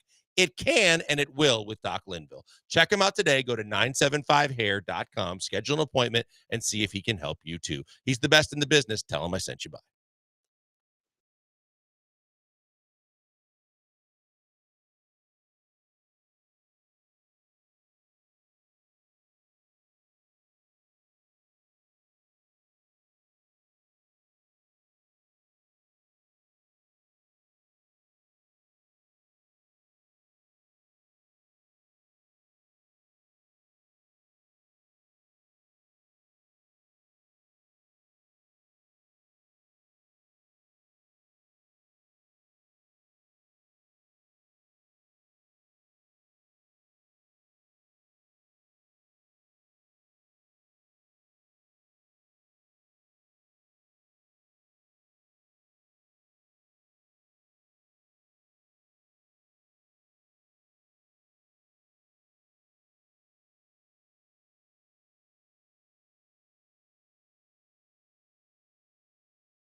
Broadcasting live from the Veritex Community Bank Studios, it's the Killer Bees with Joel Blank and Jeremy Branham. On ESPN 97.5 and 92.5. You know what's coming up on Saturday? Homecoming is coming up on Saturday for Houston against Utah. We want you to be there because we love you. We love you, the Hive. So we want you to be at TD-ECU Stadium Saturday at 6 as Houston takes on the Utes of Utah. Night of thrilling plays, hard-hitting action, unforgettable moments. Nothing beats the tradition, pageantry, and the roar of the crowd at a college football game, especially on homecoming night. Tickets start at just $15. Go to uhcougars.com/tickets or call 713-GO-COUGS. Come early, be loud, and wear red as we pack the stadium for homecoming. Let's show our Cougar pride. Support the team. Giving away a pair of tickets right now to caller number 5, 713-780-3776.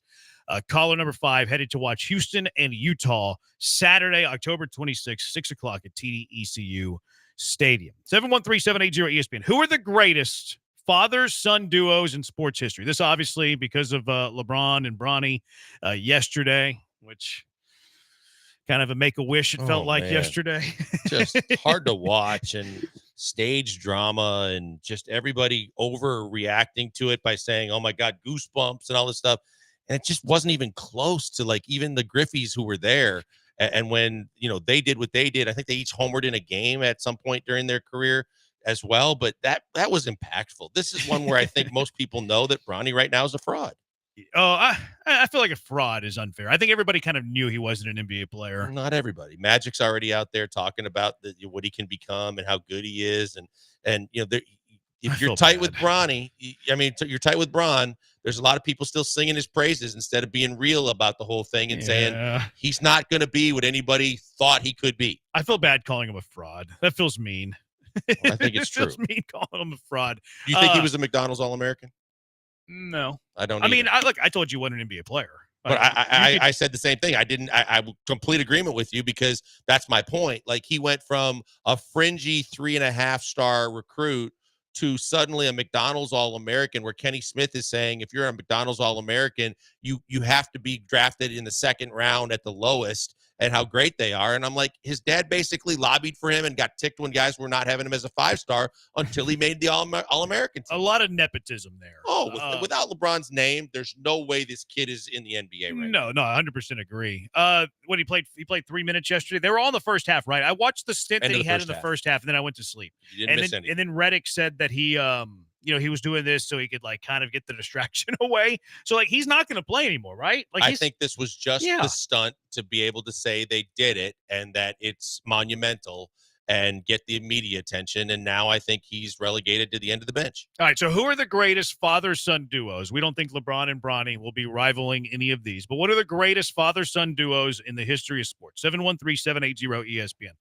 Who jumps out to you? Well, the first two that jump out to me are in baseball, but I just mentioned them. I think the Griffeys, and I think I was trying to jump in and tell you who I had higher. Okay, I had the Griffeys because they were there last night, but Barry Bonds and his son and his dad Bobby. And Bobby, a lot of people don't know about him, but Bobby was a really, really good player. I think in baseball, you start the list. I would go Bonds over Griffeys. Yes, because I think both Bonds were better than both Griffeys. Ooh.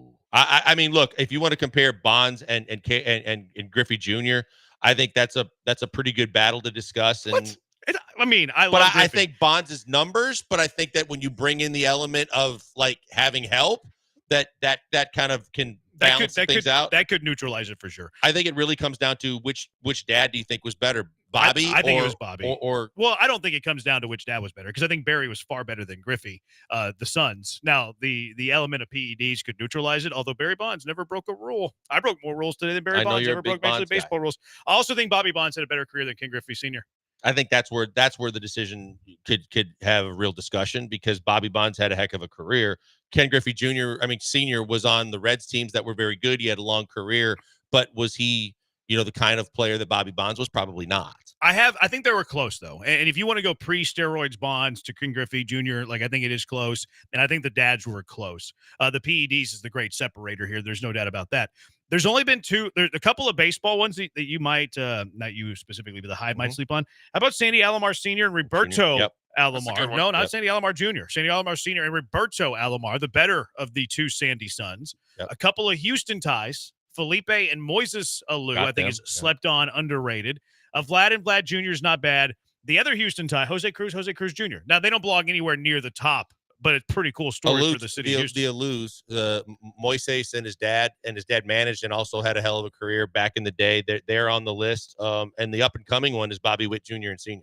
That's a good call. I didn't even think about that. Yeah, because Bobby Witt was pretty good with the Rangers, but his son is obviously pretty damn good. Yeah. There's only two father-son duos who are in the Hall of Fame in their respective sports. There's only two. Only two in sports. And that they both are? Yeah. And I chuckle a little. There's only two. There's two duos that they're both father and son in their sports Hall of Fame. And I chuckle a little bit at the second one because some would say, that's not a sport, Branham. But can you guess those two sports? The sports? Well, both, I guess. Because if you're guessing the father-son duo, you're guessing sport. Okay. On the ice, Brett and Bobby Hull. Okay. Both Hall of Famers in their respective sports. Okay. So you could make the case. I know we don't love hockey in Houston.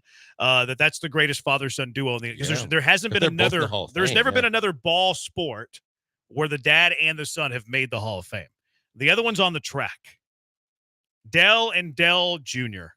Dale Earnhardt, Dale Oh, Jr. oh, racing. That's why I was thinking. chuckle. I'm thinking running. I'm like, wait, track. That's why I chuckle. Like, I'm not really including NASCAR in this conversation. I'm surprised there hasn't been a great father-son duo in golf, like where they're winning majors. You know, like you would think you would see that in golf. Might be headed that way though. I think you're overrating Charlie. I think Charlie's pretty good. We'll see. We'll see.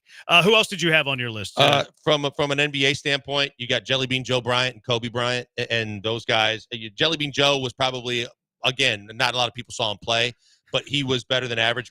Calvin Murphy used to tell me stories that he was on. I think he was on the Rockets for a while, and Kobe obviously speaks for himself. You've got the Curry family because Del Curry was one of the better three-point shooters in league history. Who do you have ahead? Dell and Steph or Jelly Bean and Kobe? I think Dell and Steph overall, because Kobe's the best player of all of them, but I think that Dell had a better career than Jelly Bean Joe. That's where I was at. Yeah. Like I'm on the Curry and the side of caveat that. is there's three of them because Seth isn't. I mean, Seth Curry's been in the league for a long time. He's not great, but you've got three of them. Yeah, but I mean, that's kind of that's moving the narrative here a little bit because you're going father-son duo. But there's a lot in the NBA. Again, I don't think you ever get both of them. The close one internationally wise is the two Sabonises because you got Arvydas Sabonis who played really well for Portland, and he was on and he was on the downside of his career. But from an international perspective in the Olympics, he was dominant forever. And then you got his son in Sacramento, who's an all-star. Yeah, I didn't think about that one. That's a really underrated outside the box. That's a really good one. Yeah, that is a really good one. Football, you got to put the Manning. Manning family is top of the list. Well, specifically father son. I'm going to Arch and Peyton. Like people are texting and saying the Mannings. Well, which son? Obviously, it's obviously Peyton first, but Eli's Are they the top of the list? borderline Peyton? is. Don't say Arch. No. I'm just saying as a big. I mean, because Arch was obviously an amazing college player, won back-to-back Heismans. But as an NFL player, he was in. Obviously, a lot of it was in circumstance he was in with the Saints and the Oilers. He got the crap kicked out of him, but he was. but he still was making. I want to say he made all pro teams. Yeah, he was a good pro. Yeah, he was. Maybe, he wasn't. Maybe he was a better pro than I'm. He wasn't a Hall of Famer. He was nowhere near the conversation as Peyton or even Eli. I'm with you on that. Like he was more of a journeyman, middle of the pack NFL guy. I was actually going to go with the father-son duos with the Matthews and the Longs. Yeah, those are good. Yeah, I had those on my list. Lesser than that are Cam Jordan and Steve Jordan, who was tight end for the Vikings. Cam Jordan with the Saints. Oh, I didn't even know Steve. I didn't even know who Steve Jordan was. Yeah, he was tight end for the Vikings. Was pretty decent. Craig Ironhead Hayward before Cam Hayward, the D lineman for the Steelers.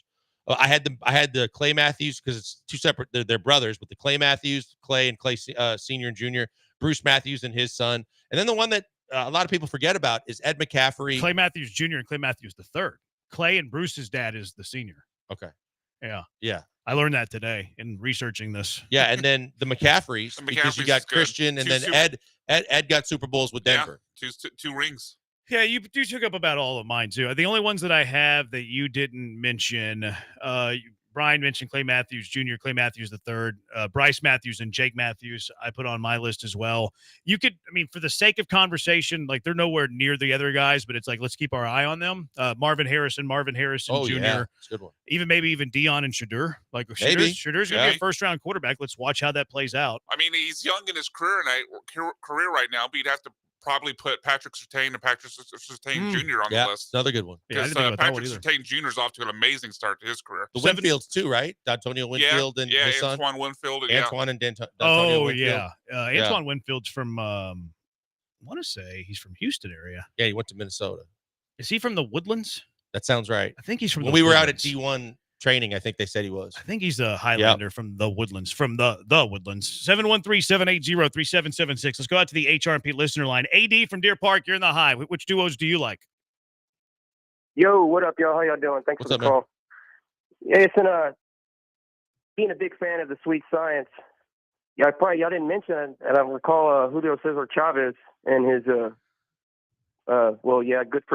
good for nothing son Julio Chavez Jr. Yeah, I love Julio Cesar you know, Chavez. They kind of remind me. Boxer. He kind of remind me of sort of like LeBron and his son. Oh, you know, LeBron is the great. Julio Cesar Chavez is the gran campeón, of course. Yeah. But his son is nowhere near. You know, he's basically like spoon fed. You know, the boxing. I mean, he went straight to pro. Didn't even do any amateurs. Just like LeBron's son here. It's like probably shouldn't even been played for that McDonald's thing. You know, they're kind of similar, is what I'm saying. Yeah, it's a good comparison, But- AD. That's a good one. I didn't think about Julio Cesar Chavez and his son because, like Brian His said, his son's son a was a bum. bum. Now, his son was probably better than a bum. Well, he got managed to be able to have easy fights to get kind of a fake title because boxing has 1,000 titles. But as soon as he went up against someone like Sergio Martinez, and Chavez did get a knockdown in that fight. He also won a title though. Like he was a champion. But there's four titles in every weight division. Like, But if you win a title in the division, it's hard for me to call you a bum. Like, was anywhere near his son? No, but it was Julio Cesar Chavez Jr. better boxer than Bronny's going to be an NBA player. Okay, yes, I think yes, clearly. yes, that is definitely true. But like anytime he went up against someone that was really even above average in his weight division, he got his ass kicked. The bosses upstairs say the Boones, grandfather, father, son, Ray, Bob, and Aaron Boone. Who was the other upstairs? Yeah, the suits, the wear suits upstairs. There was the other Boone too, wasn't there? Aaron Boone had a brother. Brett Boone played and Bob second. Boone was the catcher for the Phillies and the Royals. Brett Boone artificially hit 45 home runs one For year. Mariners With one year. Seattle. Yeah, with the he Mariners. was a second baseman. Don't you remember when they played him in the playoffs and he was the honorary whatever they do before play ball and all that stuff? They were like, Brett Boone, legend. I'm like, was he though? I don't. That one year he was a legend. I don't remember. We had him on the air. We had to interview him. I don't remember having him on the air. Yeah, we had Brett Boone on the day of the game. Maybe that was before me. No, definitely. Really? Yeah. Did I ask him about his inflated 45 home No, run you year? did not. 7830. Let's talk real sports. Rey Mysterio and Dominic Mysterio are pretty dang I was good. going to say that before we got out. I was saving it. Cal Ripken Sr. and Jr. Cal Ripken Sr. wasn't all that good, though, No, right? I don't think he was great. but- Muhammad Ali and Tatiana Ali. Tatiana Ali probably won a championship, Soul too. Man Rocky Johnson and The Rock. Was that Ali's daughter's name that boxed? I think it was Tatiana Was Ali. it Tatiana? Yeah. I think she later I thought it was hosted- Layla Ali. Oh, it was. Yeah. It was Layla Ali. I don't Yeah. know who Tatiana I don't Ali either. She is. sounds like a figure skater. Lali Ali, Lala. What was her name? Layla Ali. Layla would- Ali, She would later host the reboot of the American Gladiators with Hulk Hogan. That's right. What a Yeah. terrible Yeah. reboot. One of the worst reboots that ever existed. I miss the American Gladiators. Honey Glaze Branham says Granado and Dell, greatest father-son sports radio lineage in Houston sports talk. Wow. Lee Sterling and Brad Kellner. Oh, That's a yeah. good Oh, one. it's another good It's a call. pretty Yeah. good one. Did we miss any on your list, Blankers? All basketball. Who else you got? Walton's, Barry's, the Barry brothers. Walton's what? Bill Walton and Luke Walton, the Barry brothers with Rick Barry, Tim Hardaway Jr. and Sr., Klay Thompson and Michael Thompson, Gary Payton and his son, and then Mitchell and Andrew Wiggins. Those are good. Yeah, Andrew was a good one. Oliver and Andrew Luck says a texter. Oliver wasn't a great pro. Mark Ingram and his dad. This guy says Andre Johnson and Cortland Finnegan, his son Cortland That's a Finnegan. good one. How about the Luck family? Joey Porters. Yeah. Frank Gore and Frank Gore Jr. Gore Jr. is not great though. No. No, Like he just hasn't a done guy. much in the NFL, Yeah, he right? just got Maybe called a up few in the He's a years. rookie practice this squad. year, but Yeah. he's not high up the depth chart. Joe Horn and his son that was a very high draft pick with Carolina. Yeah. Cecil and Prince. I wouldn't put them that high. No. LeVar and LaMelo, get out of here. Delonte West and his stepson, LeBron James. LeBron was still so scorned by that, though. LeBron was so scorned about what Delonte West did to him that LeBron James had to go find a teammate that he could sleep with his teammate's mom. Bronny's mom. All right, 713-780-ESPN. What is Rate your the car joke. wreck of the day? 1.2. Your car wreck of the day. 7-1. That's enough, Brian. Your car wreck of the day. 713-780-3776. What is your car wreck of the day? One thing that's never a car wreck of the day is HRP, Human Resources and Payroll. In fact, they're going to save you a lot of headache. They're going to save you a lot of stress. Business owners, let HRP take on that stress for you. Take on those headaches for you. Stop doing the things in your job that you don't want to do. Stop doing the things in your job that you, quite frankly, are tired of. Let HRP do those things, and you spend your time and your resources back in the areas of your business that you love. Was probably the reason that you started the business anyways. Mike Holla, U of H class of 1990, go Cougs, Chris Fisher, all the fine people at HRP. They've been protecting the interest of businesses for nearly 25 years. It's going to be 3 decades before you know it. HRP provides comprehensive human capital management services, including HR compliance, benefits administration, payroll. HRP is going to work with you to customize a plan for what you need. We mentioned that headache, that stress that you have with growing and leading your company. Well, get rid of a lot of that. with HR&P, working with you to figure out what that stuff that you want to get rid of, where that stress is coming from. There's nothing cookie cutter about HR&P. You're not reading off a menu. You're going to use their help to eliminate your stress and your headaches. Their customer service, second to none. You'll never talk to a stranger on the other side of the line. You'll be calling someone familiar with you, familiar with your company. I can speak to that customer service. We use HR&P here at Gal. So easy to use, so user-friendly. Very thankful we have HR&P here at Gal. Let HR&P take on the demands of human resources. Eliminate your HR burdens so you can get back to growing your business. Give them a call at 281-880-6525. Let HR&P customize a plan for you. 281-880-6525, or check them out on the web at hrp.net. That's hrp.net.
All right, what are your car wrecks of the day? 713-780-ESPN, HRP listener line. What's your car wreck of the day? 713-780-3776. 7589, car wreck. Please look at King Griffey Sr.'s numbers before you say he wasn't good. Borderline Hall of Famer, no, your history. No one said that he wasn't bad. No one said that he wasn't good. Said he wasn't as good as Bobby Bonds. But he wasn't as good as Bobby Bonds. Bobby Bonds was a better big leaguer than King Griffey Sr. But yes, he was good. King Griffey Sr. was good. No one said that he wasn't good, unless Blanker said that. I don't think he did. I don't remember him saying that. I don't think anybody said King Griffey Sr. wasn't good. 5010 says Aaron Rodgers and the Bears. I think that's Blanker's texting in on the highway. Astros and the Yankees. A lot of people texted that in. Yes, way to steal their thunder, Brian. I didn't see it. Yeah, Astros and the Yankees. A lot of people said Jose Altuve and the Yankees. A lot of people said Jose Altuve and Aaron Judge. A lot of people said Jose Altuve and Aroldis Chapman. I guess you going further back, you could say Yankees and Pedro Martinez. He had the famous, what can I say, but other than tip my cap and call him my daddy. My favorite Pedro Martinez moment was whenever he threw Zimmer to the ground. Yeah. Grabbed his a old lot of bald people head got really up in arms about that because, I mean, he's an old man. He got thrown to the ground, but he charged you. I mean, what's he going to do, though? Yeah, but if someone charges you, look, he didn't knock him out. He's going to run up to him and hand him his Ovaltine? You scared of Zimmer? No, but it's not like Pedro broke his jaw or gave him an MMA grabbed him knee by to the head and slung his body down. That's elderly abuse. Soft. If you did that in the streets, you'd be arrested for elderly abuse. You'd be a thug like me. Stand your ground. Standing your ground. Bol Bol and his dad. Bol Bol's not a great NBA player. Manu Bol wasn't a great NBA player. So I would say no on that. Tatiana Ali apparently is Ashley from Fresh Prince of the Bel-Air. I didn't know the name. And I fell for the texter. You idiot texter. You messed me up. You screwed me up. 7589 said he did say he wasn't good. Blanker said that King Griffey Sr. wasn't good. I don't think he did. I don't think he did either. I know I didn't. No. and you didn't. No, I don't think I weighed in on We it. might have to check the tape. 7589. Send us the receipt. Send us the timestamps on the podcast that's coming up later at ESPN975.com. All right, car wreck of the day 713-780-3776. What is your car wreck of the day, Brian? There's lots of things to go with, but I think you got to start off with Brandon Aubrey missing. I guess he's going to miss a Cowboys game because he's going to jury duty. Did I hear you guys right? No, I don't know if he's going to miss a game. He's missing practices. He's missing I don't think practice. the jury duty works on Sunday. Well, it depends. I've heard some wild stories about jury duty and them going to 1 a.m. at certain times, depending On a Sunday? I don't know. I'm just saying it's not. Those It's not judges aren't 100%. working on Sundays. It's not 100. Well, they don't have to. They could keep the jury there and just tell them, "You call us when you're done." Is what I'm saying. Like, there's some wild stories about juries being kept there till like 2. Who 3 are you a.m. talking to learn all these jury stories? I listen to a lot of a lot of true crime stuff, but yeah, look, you're probably right. Like 1% chance they'd be kept there on a Sunday, but yeah, the idea of missing practice when you could have gotten out of jury duty is amazing. I think is Aubrey the first guy ever who had the chance to get out of jury duty and said, "Nah, I'm good. I want to serve." He must hate practice. Maybe. I mean, I guess in his defense, he's a kicker, And they're weird. And he's well, in that, how much does he actually really need to practice?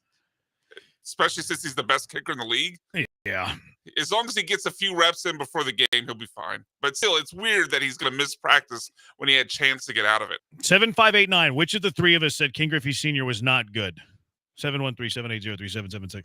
He said he loves the show, but he doesn't have the time. But he texts us all the time. 7830 While he's texting us, yeah. says the car wreck of the week might be the Delonte joke. That was another nominee. I had heard it somewhere else actually. It wasn't. It wasn't a from Brandon. Barstool like I did. Somebody. You heard that joke on Barstool? No. I was like, I stole the Barstool joke about Deshaun. Is he a better person or football player? I think it was a Barstool guy that tweeted it, but I think he did it on draft night. Okay. They did it on draft night. I just remembered it from draft night. I think it was one of the Barstool guys now. Yeah. He went viral on Twitter. Yeah, I wouldn't be surprised by that. I want to nominate a couple of things here. First, I want to nominate Twitter for putting me in jail.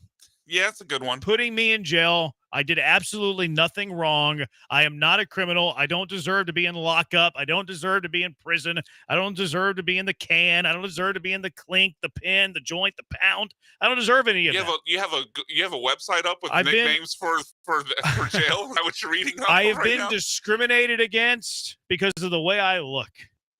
You want me to hit the drop? Is that what we're going for here? You can. And I'm Mexican. I'd like to throw. I'm not going to get out of jail until tomorrow. I'd like to throw a car wreck of the day nominee also for Twitter, but not for putting you in jail for not getting the joke of spatula versus scapula. There's so many people on that. I know people I know, people I know personally. I went to your tweet to see if I could see the what got you thrown in jail. Yeah, I had to delete it. Just tons of people reacting like, "Oh, spell check got you." Like, I know. There was a SpongeBob SquarePants guy holding a spatula. Yeah, there was a guy who said spell check undefeated and actually sent me a broken spatula. Yeah, I hope he didn't do it. Like, I love I'm just gonna start doing this, like intentionally messing with people to see the reaction that I get, because don't you already kind of do that? I quite enjoy it. No, not intentionally, anyways. Come on. What do I do? Now I'm gonna have to do the research. You're telling me 0% of your Twitter game is messing with people for the reaction? No, I'm usually pretty honest with my tweets. I mean, just throw this crap out there to get clicks. Why did he say that one? I don't even remember at this point. Oh, I think it was something about batting lineups. No, it wasn't that. Was it? No. And I remember being right about that too, by the way. Yeah. I also want to nominate Bronny James. It was a Make-A-Wish yesterday at the Staples Center. Were they at the Staples Center? It was a Make-A-Wish yesterday. Oh, here we're going to play Bronny in 3 minutes late in the first half. Do you know what his numbers were, by the way? I saw that he had like 1 rebound or something like that. I haven't. Yeah, I think he grabbed 1 rebound. Yeah, he had rebound. one thing pop up on the stat sheet other than minutes. He missed the putback and he missed a wide open 3. I had a buddy, an idiot friend that ran his mouth and got liquored up.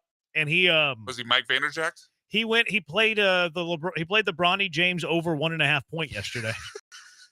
Okay, your buddy's got to win car wreck of the day. He bet on Bronny. Frankie, yeah, my buddy Frankie. I don't know if you heard it at the end of my live read, but if you have a point. problem with gambling, 1-800-GAMBLER or call or visit ncpgambling.com. You're betting on Bronny? You know what's better? Tell me. That he told us before the game how big of a lock it was. Oh my god. He was like, "Oh, this is the lock of the century.